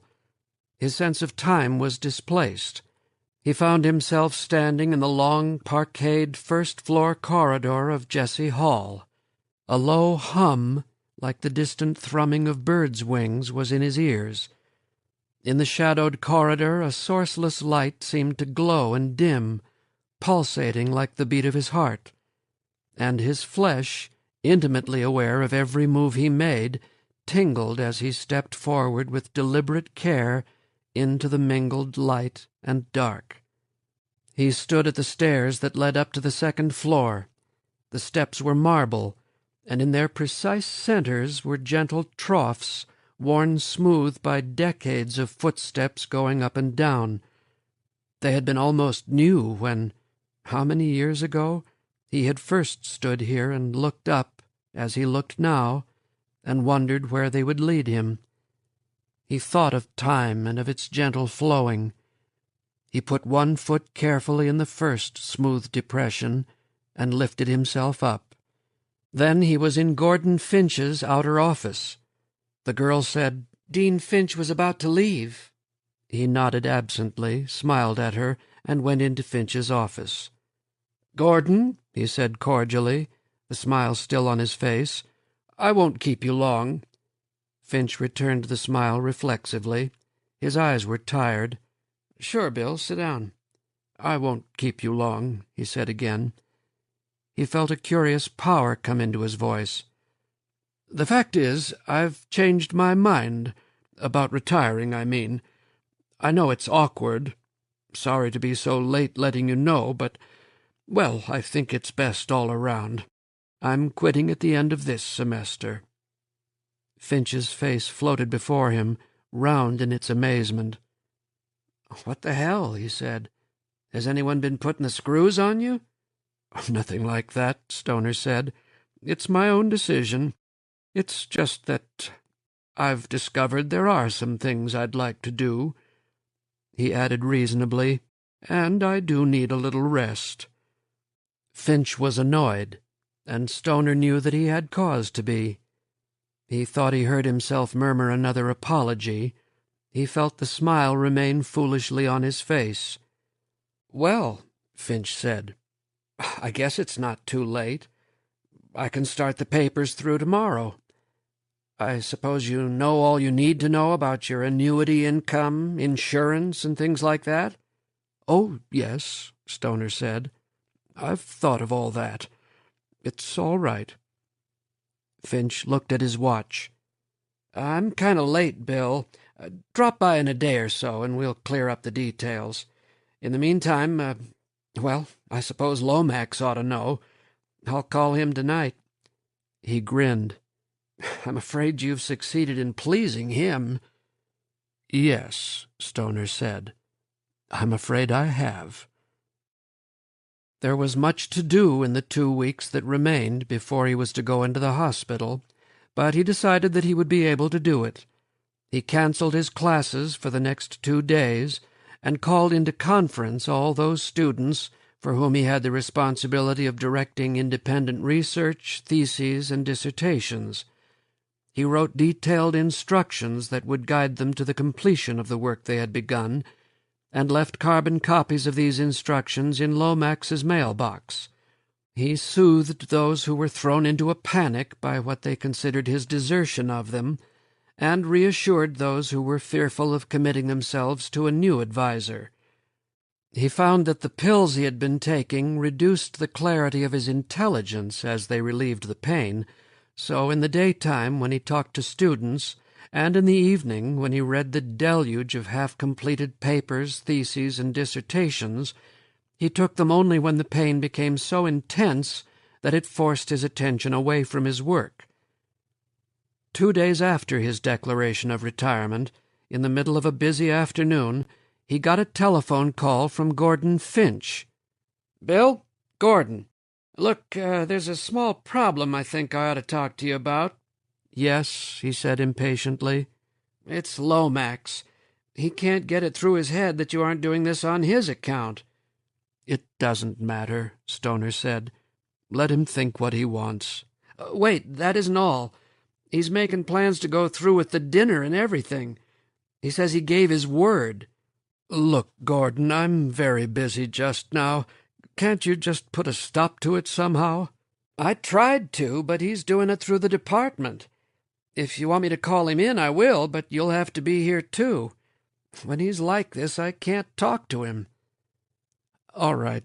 When is this foolishness supposed to come off?" There was a pause. "A week from Friday, the last day of classes, just before exam week." "All right," Stoner said wearily.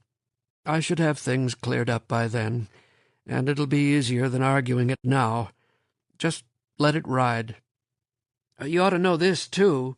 He wants me to announce your retirement as Professor Emeritus, though it can't be really official until next year."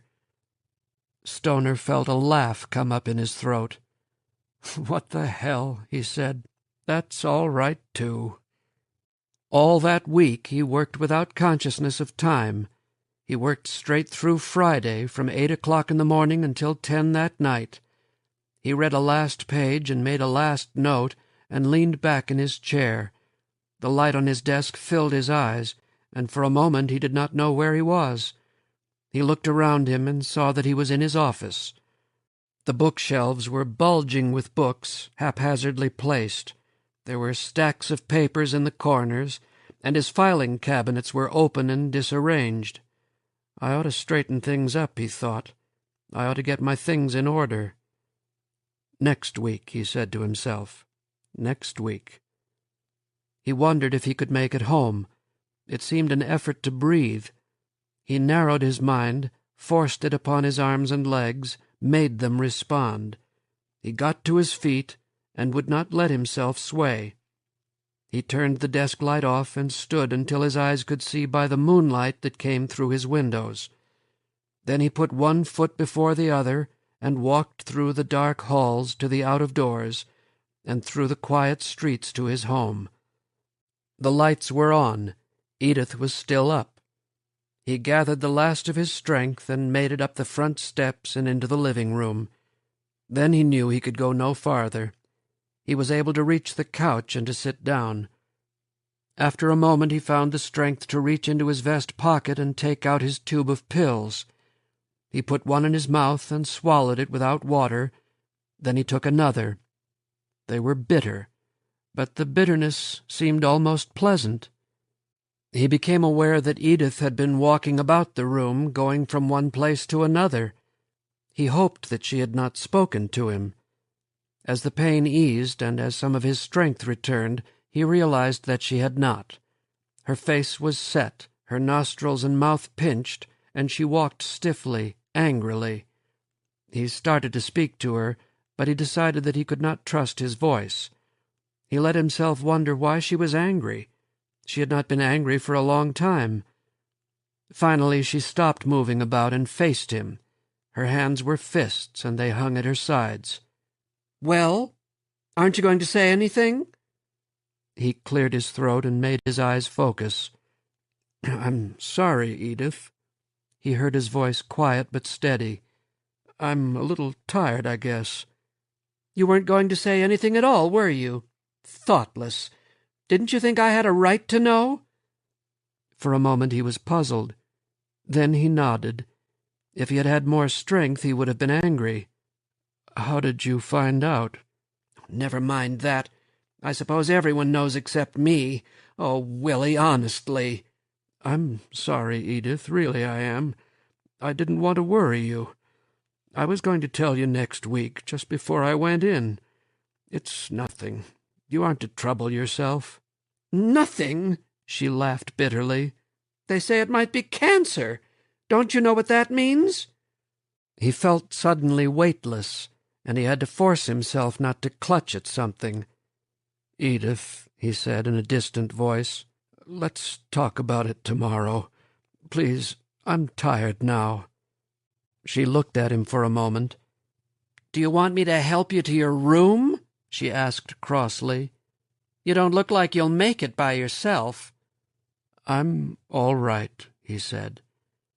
But before he got to his room, he wished he had let her help him, and not only because he found himself weaker than he had expected. He rested Saturday and Sunday, and Monday he was able to meet his classes. He went home early, and he was lying on the living-room couch, gazing interestedly at the ceiling, when the doorbell rang. He sat upright and started to rise, but the door opened. It was Gordon Finch. His face was pale and his hands were unsteady. "Come in, Gordon," Stoner said. "My God, Bill," Finch said. "Why didn't you tell me?" Stoner laughed shortly. "I might as well have advertised it in the newspapers," he said. "I thought I could do it quietly without upsetting anyone." "I know, but, Jesus, if I had known—" "There's nothing to get upset about. There's nothing definite yet. It's just an operation. Exploratory, I believe they call it. How did you find out, anyway?" "Jameson," Finch said. "He's my doctor, too. He said he knew it wasn't ethical, but that I ought to know. He was right, Bill." "I know," Stoner said. "It doesn't matter. Has the word got around?" Finch shook his head. "Not yet." "Then keep your mouth shut about it, please." "Sure, Bill," Finch said. "Now, about this dinner party Friday, you don't have to go through with it, you know." "But I will," Stoner said. He grinned. "I figure I owe Lomax something." The ghost of a smile came upon Finch's face. "You have turned into an ornery old son of a bitch, haven't you?"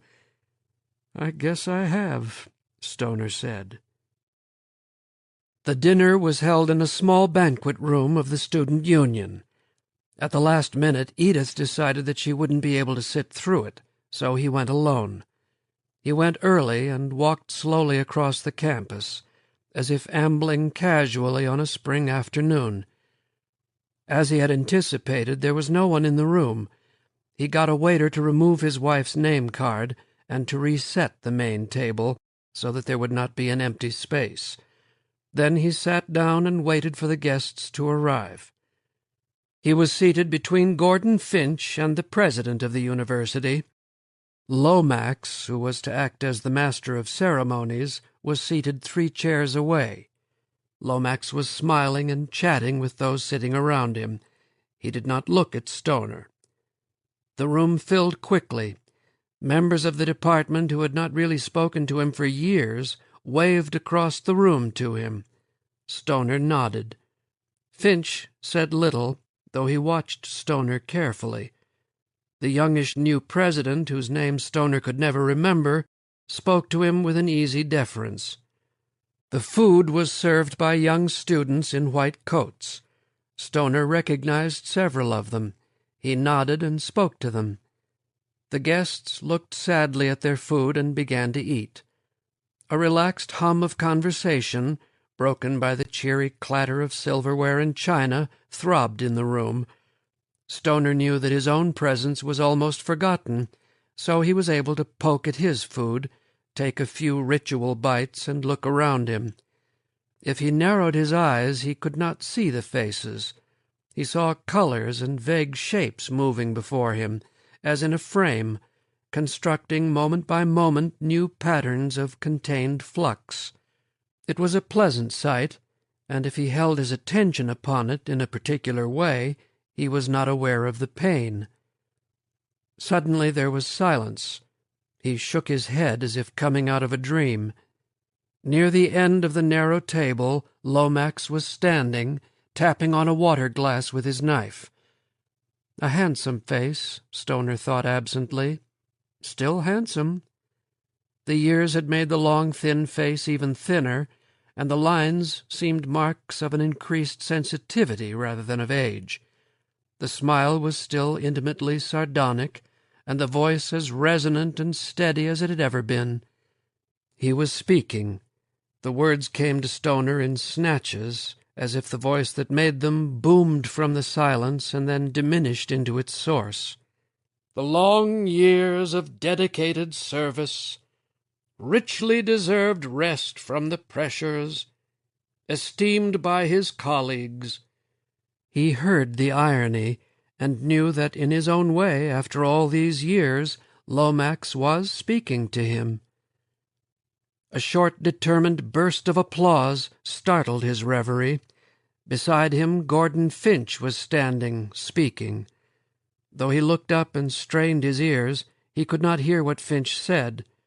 Gordon's lips moved. He looked fixedly in front of him. There was applause. He sat down.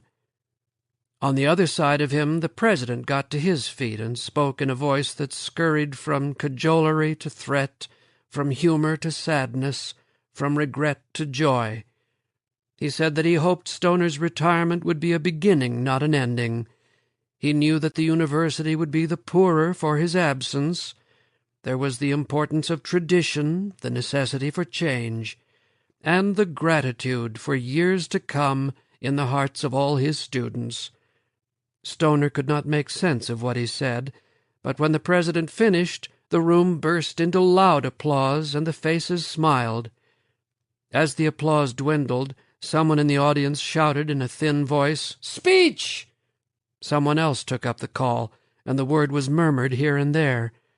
Finch whispered in his ear, "Do you want me to get you out of it?" "No," Stoner said. "It's all right." He got to his feet and realized that he had nothing to say. He was silent for a long time as he looked from face to face. He heard his voice issue flatly. "I have taught," he said. He began again. "I have taught at this university for nearly 40 years. I do not know what I would have done if I had not been a teacher. If I had not taught, I might have—" He paused as if distracted. Then he said with a finality, "I want to thank you all for letting me teach." He sat down. There was applause, friendly laughter. The room broke up and people milled about. Stoner felt his hand being shaken. He was aware that he smiled and that he nodded at whatever was said to him. The president pressed his hand, smiled heartily, told him that he must drop around any afternoon, looked at his wristwatch, and hurried out. The room began to empty, and Stoner stood alone where he had risen and gathered his strength for the walk across the room. He waited until he felt something harden inside him, and then he walked around the table and out of the room, passing little knots of people who glanced at him curiously, as if he were already a stranger. Lomax was in one of the groups, but he did not turn as Stoner passed, and Stoner found that he was grateful that they had not had to speak to each other. After all this time. The next day he entered the hospital and rested until Monday morning, when the operation was to be performed. He slept much of that time and had no particular interest in what was to happen to him. On Monday morning someone stuck a needle in his arm. He was only half conscious of being rolled through halls to a strange room that seemed to be all ceiling and light. He saw something descend toward his face, and he closed his eyes. He awoke to nausea. His head ached. There was a new sharp pain, not unpleasant, in his lower body. He retched and felt better. He let his hand move over the heavy bandages that covered the middle part of his body. He slept, wakened during the night and took a glass of water, and slept again until morning.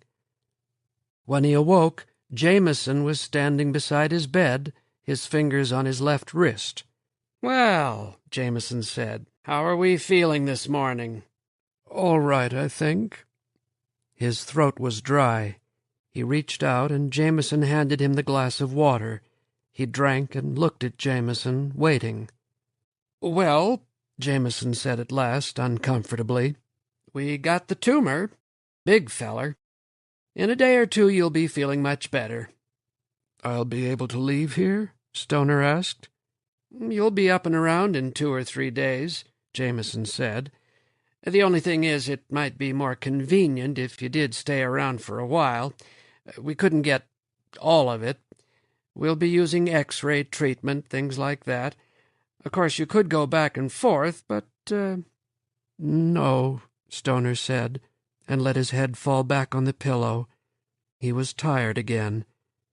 "As soon as possible," he said. "I think I want to go home." Chapter 17. "Oh, Willie," she said, "you're all eaten up inside." He was lying on the day bed in the little back room, gazing out the open window.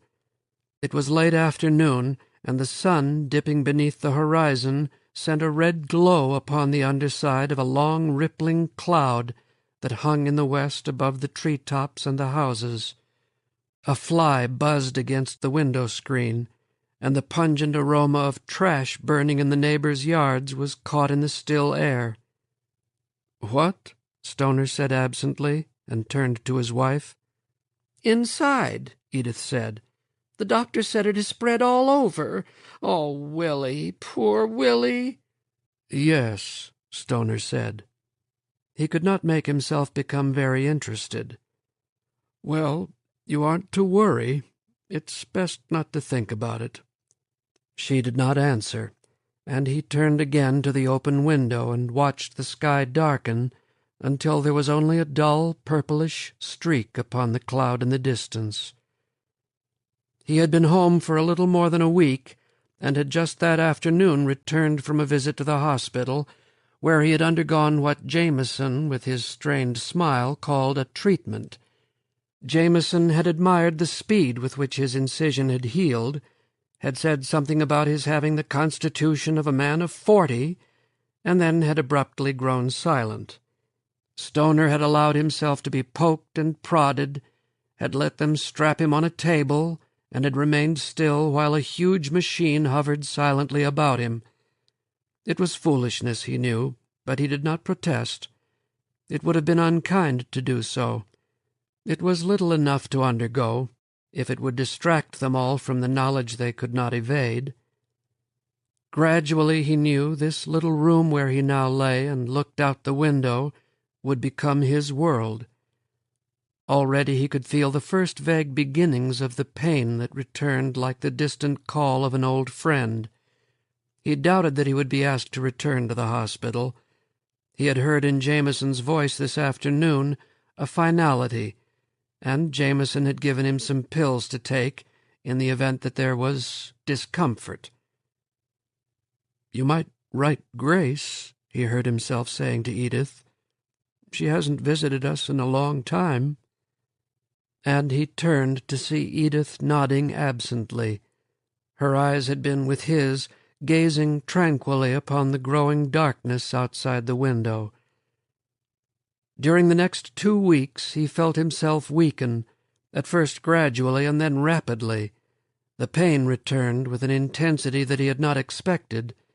He took his pills and felt the pain recede into a darkness, as if it were a cautious animal. Grace came, and he found that after all he had little to say to her.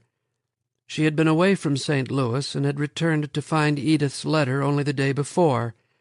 She was worn and tense, and there were dark shadows under her eyes. He wished that he could do something to ease her pain, and knew that he could not. "You look just fine, Daddy," she said. "Just fine.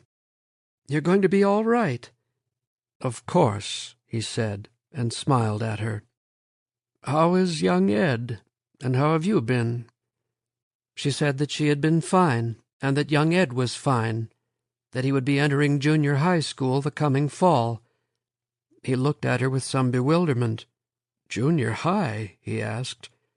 Then he realized that it must be true. "Of course," he said. "I forgot how big he must be by now." "He stays with Mr. and Mrs. Fry a lot of the time," she said. "It's best for him that way." She said something else, but his attention wandered. More and more frequently he found it difficult to keep his mind focused upon any one thing. It wandered where he could not predict, and he sometimes found himself speaking words whose source he did not understand. "Poor Daddy," he heard Grace say, and he brought his attention back to where he was. "Poor Daddy. Things haven't been easy for you, have they?" He thought for a moment, and then he said, "No, but I suppose I didn't want them to be. Mama and we've both been disappointments to you, haven't we?" He moved his hand upward as if to touch her. "Oh, no," he said with a dim passion. "You mustn't—" He wanted to say more, to explain, but he could not go on. He closed his eyes and felt his mind loosen. Images crowded there and changed, as if upon a screen. He saw Edith as she had been that first evening they had met at old Claremont's house. The blue gown and the slender fingers and the fair, delicate face that smiled softly, the pale eyes that looked eagerly upon each moment as if it were a sweet surprise. "Your mother," he said, "she was not always as she had been." And he thought now that he could perceive beneath the woman she had become the girl that she had been. He thought that he had always perceived it. "You were a beautiful child," he heard himself saying, and for a moment he did not know to whom he spoke. Light swam before his eyes, found shape, and became the face of his daughter, lined and somber and worn with care. He closed his eyes again. "In the study, remember? You used to sit with me when I worked. You were so still, and the light of the desk lamp, he could see it now, had been absorbed by her studious small face that bent in childish absorption over a book or a picture, so that the smooth flesh glowed against the shadows of the room. He heard the small laughter echo in the distance. "Of course," he said, and looked upon the present face of that child. "Of course," he said again, "you were always there." "Hush," she said softly. "You must rest." And that was their farewell. The next day she came down to him and said she had to get back to St. Louis for a few days, and said something else he did not hear in a flat, controlled voice. Her face was drawn, and her eyes were red and moist. Their gazes locked. She looked at him for a long moment, almost in disbelief. Then she turned away. He knew that he would not see her again. He had no wish to die, but there were moments, after Grace left, when he looked forward impatiently, as one might look to the moment of a journey that one does not particularly wish to take. And like any traveler, he felt that there were many things he had to do before he left, yet he could not think what they were. He had become so weak that he could not walk. He spent his days and nights in the tiny back room. Edith brought him the books he wanted and arranged them on a table beside his narrow bed, so that he would not have to exert himself to reach them. But he read little, though the presence of his books comforted him. He had Edith open the curtains on all the windows, and would not let her close them, even when the afternoon sun, intensely hot, slanted into the room. Sometimes Edith came into the room and sat on the bed beside him, and they talked. They talked of trivial things, of people they knew casually, of a new building going up on the campus, of an old one torn down. But what they said did not seem to matter. A new tranquillity had come between them. It was a quietness that was like the beginning of love. And almost without thinking, Stoner knew why it had come. They had forgiven themselves for the harm they had done each other, and they were wrapped in a regard of what their life together might have been. Almost without regret he looked at her now. In the soft light of late afternoon, her face seemed young and unlined. If I had been stronger, he thought, if I had known more, if I could have understood. And finally, mercilessly, he thought, if I had loved her more. As if it were a long distance it had to go, his hand moved across the sheet that covered him and touched her hand. She did not move, and after a while he drifted into a kind of sleep. Despite the sedatives he took, his mind, it seemed to him, remained clear, and he was grateful for that. But it was as if some will other than his own had taken possession of that mind, moving it in directions he could not understand, Time passed, and he did not see its passing. Gordon Finch visited him nearly every day, but he could not keep the sequence of these visits clear in his memory. Sometimes he spoke to Gordon when he was not there, and was surprised at his voice in the empty room. Sometimes in the middle of a conversation with him he paused and blinked, as if suddenly aware of Gordon's presence. Once, when Gordon tiptoed into the room, he turned to him with a kind of surprise and asked, "Where's Dave?" And when he saw the shock of fear come over Gordon's face, he shook his head weakly and said, "I'm sorry, Gordon. I was nearly asleep. I'd been thinking about Dave Masters, and sometimes I say things I'm thinking without knowing it. It's these pills I have to take." Gordon smiled and nodded and made a joke, but Stoner knew that in that instant Gordon Finch had withdrawn from him in such a way that he could never return. He felt a keen regret that he had spoken so of Dave Masters, the defiant boy they both had loved, whose ghost had held them all these years in a friendship whose depth they had never quite realized. Gordon told him of the regards that his colleague sent him, and spoke disconnectedly of university affairs that might interest him. But his eyes were restless, and the nervous smile flickered on his face. Edith came into the room, and Gordon Finch lumbered to his feet, effusive and cordial in his relief at being interrupted. "Edith," he said, "you sit down here." Edith shook her head and blinked at Stoner. "Old Bill's looking better," Finch said. "By God, I think he's looking much better than he did last week." Edith turned to him as if noticing his presence for the first time. "Oh, Gordon," she said, "he looks awful. Poor Willie. He won't be with us much longer." Gordon paled and took a step backward as if he had been struck. "My God, Edith!" "Not much longer," Edith said again, looking broodingly at her husband, who was smiling a little.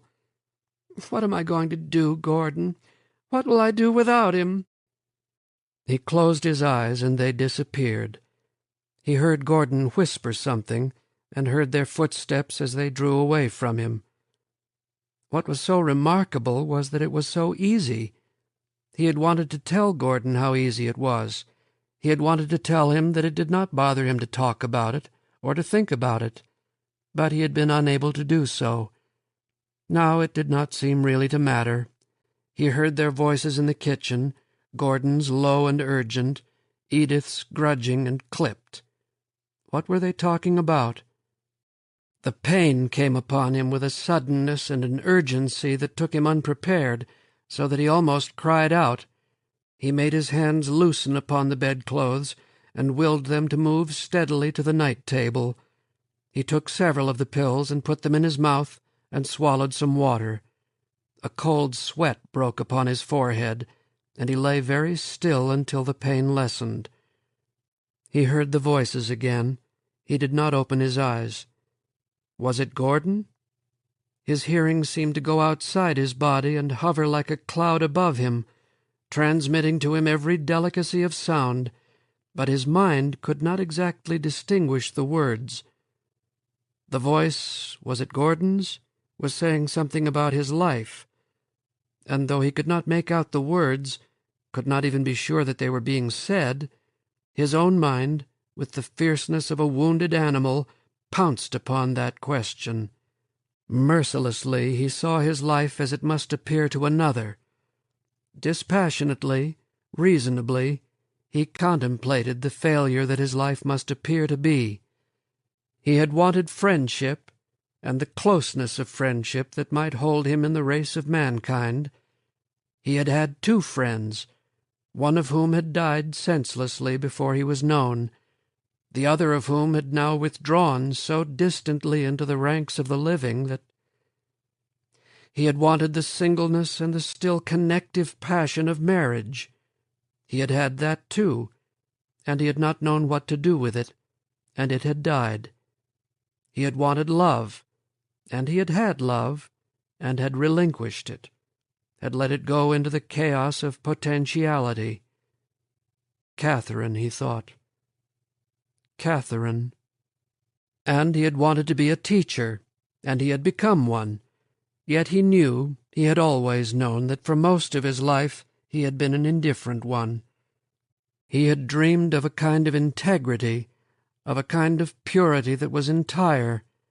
He had found compromise and the assaulting diversion of triviality.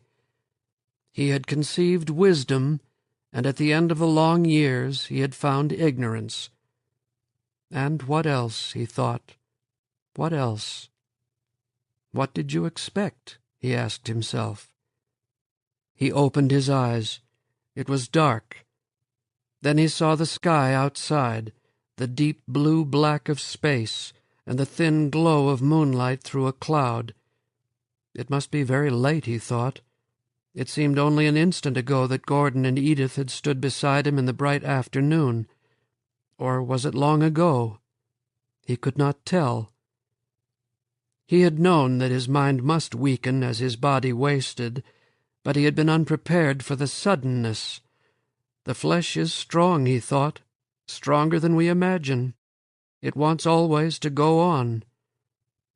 He heard voices and saw lights and felt the pain come and go. Edith's face hovered above him. He felt his face smile. Sometimes he heard his own voice speak, and he thought that it spoke rationally, though he could not be sure. He felt Edith's hands on him, moving him, bathing him. She has her child again, he thought. At last she has her child that she can care for. He wished that he could speak to her. He felt that he had something to say. What did you expect? He thought. Something heavy was pressing upon his eyelids. He felt them tremble, and then he managed to get them open. It was light that he felt, the bright sunlight of an afternoon. He blinked and considered impassively the blue sky and the brilliant edge of the sun that he could see through his window. He decided that they were real. He moved a hand, and with the movement he felt a curious strength flow within him, as if from the air. He breathed deeply. There was no pain. With each breath he took, it seemed to him that his strength increased. His flesh tingled, and he could feel the delicate weight of light and shade upon his face. He raised himself up from the bed so that he was half sitting, his back supported by the wall against which the bed rested. Now he could see the out-of-doors. He felt that he had awakened from a long sleep and was refreshed. It was late spring or early summer, more likely early summer from the look of things. There was a richness and a sheen upon the leaves of the huge elm tree in his backyard, and the shade it cast had a deep coolness that he had known before. A thickness was in the air, a heaviness that crowded the sweet odors of grass and leaf and flower, mingling and holding them suspended. He breathed again deeply. He heard the rasping of his breath, and felt the sweetness of the summer gather in his lungs. And he felt also, with that breath he took, a shifting somewhere deep inside him, a shifting that stopped something and fixed his head so that it would not move. Then it passed, and he thought, so this is what it is like. It occurred to him that he ought to call Edith, and then he knew that he would not call her. The dying are selfish, he thought. They want their moments to themselves like children. He was breathing again, but there was a difference within him that he could not name. He felt that he was waiting for something, for some knowledge, but it seemed to him that he had all the time in the world. He heard the distant sound of laughter, and he turned his head toward its source. A group of students had cut across his backyard lawn. They were hurrying somewhere. He saw them distinctly. There were 3 couples. The girls were long-limbed and graceful in their light summer dresses, and the boys were looking at them with a joyous and bemused wonder. They walked lightly upon the grass, hardly touching it, leaving no trace of where they had been. He watched them as they went out of his sight, where he could not see, and for a long time after they had vanished, The sound of their laughter came to him, far and unknowing in the quiet of the summer afternoon. What did you expect? He thought again. A kind of joy came upon him, as if borne in on a summer breeze. He dimly recalled that he had been thinking of failure, as if it mattered. It seemed to him now that such thoughts were mean, unworthy of what his life had been. Dim presences gathered at the edge of his consciousness. He could not see them, but he knew that they were there, gathering their forces toward a kind of palpability he could not see or hear. He was approaching them, he knew, but there was no need to hurry. He could ignore them if he wished. He had all the time there was. There was a softness around him, and a languor crept upon his limbs. A sense of his own identity came upon him with a sudden force, and he felt the power of it. He was himself, and he knew what he had been. His head turned. His bedside table was piled with books that he had not touched for a long time. He let his hand play over them for a moment. He marveled at the thinness of the fingers, at the intricate articulation of the joints as he flexed them. He felt the strength within them, and let them pull a book from the jumble on the tabletop.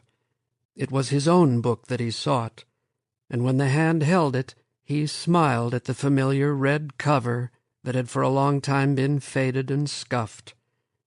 It hardly mattered to him that the book was forgotten and that it served no use, and the question of its worth at any time seemed almost trivial. He did not have the illusion that he would find himself there in that fading print, and yet he knew a small part of him that he could not deny was there, and would be there. He opened the book, and as he did so it became not his own. He let his fingers riffle through the pages, and felt a tingling, as if those pages were alive. The tingling came through his fingers and coursed through his flesh and bone. He was minutely aware of it, and he waited until it contained him, until the old excitement that was like terror fixed him where he lay. The sunlight passing his window shone upon the page, and he could not see what was written there. The fingers loosened, and the book they had held moved slowly and then swiftly across the still body and fell into the silence of the room.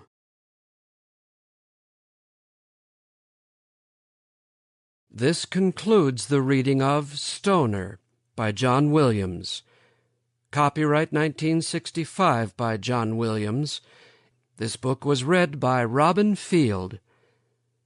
This unabridged recording was published by arrangement with Francis Collin, literary agent, and was produced in 2010 by Blackstone Audio, Inc., which holds the copyright.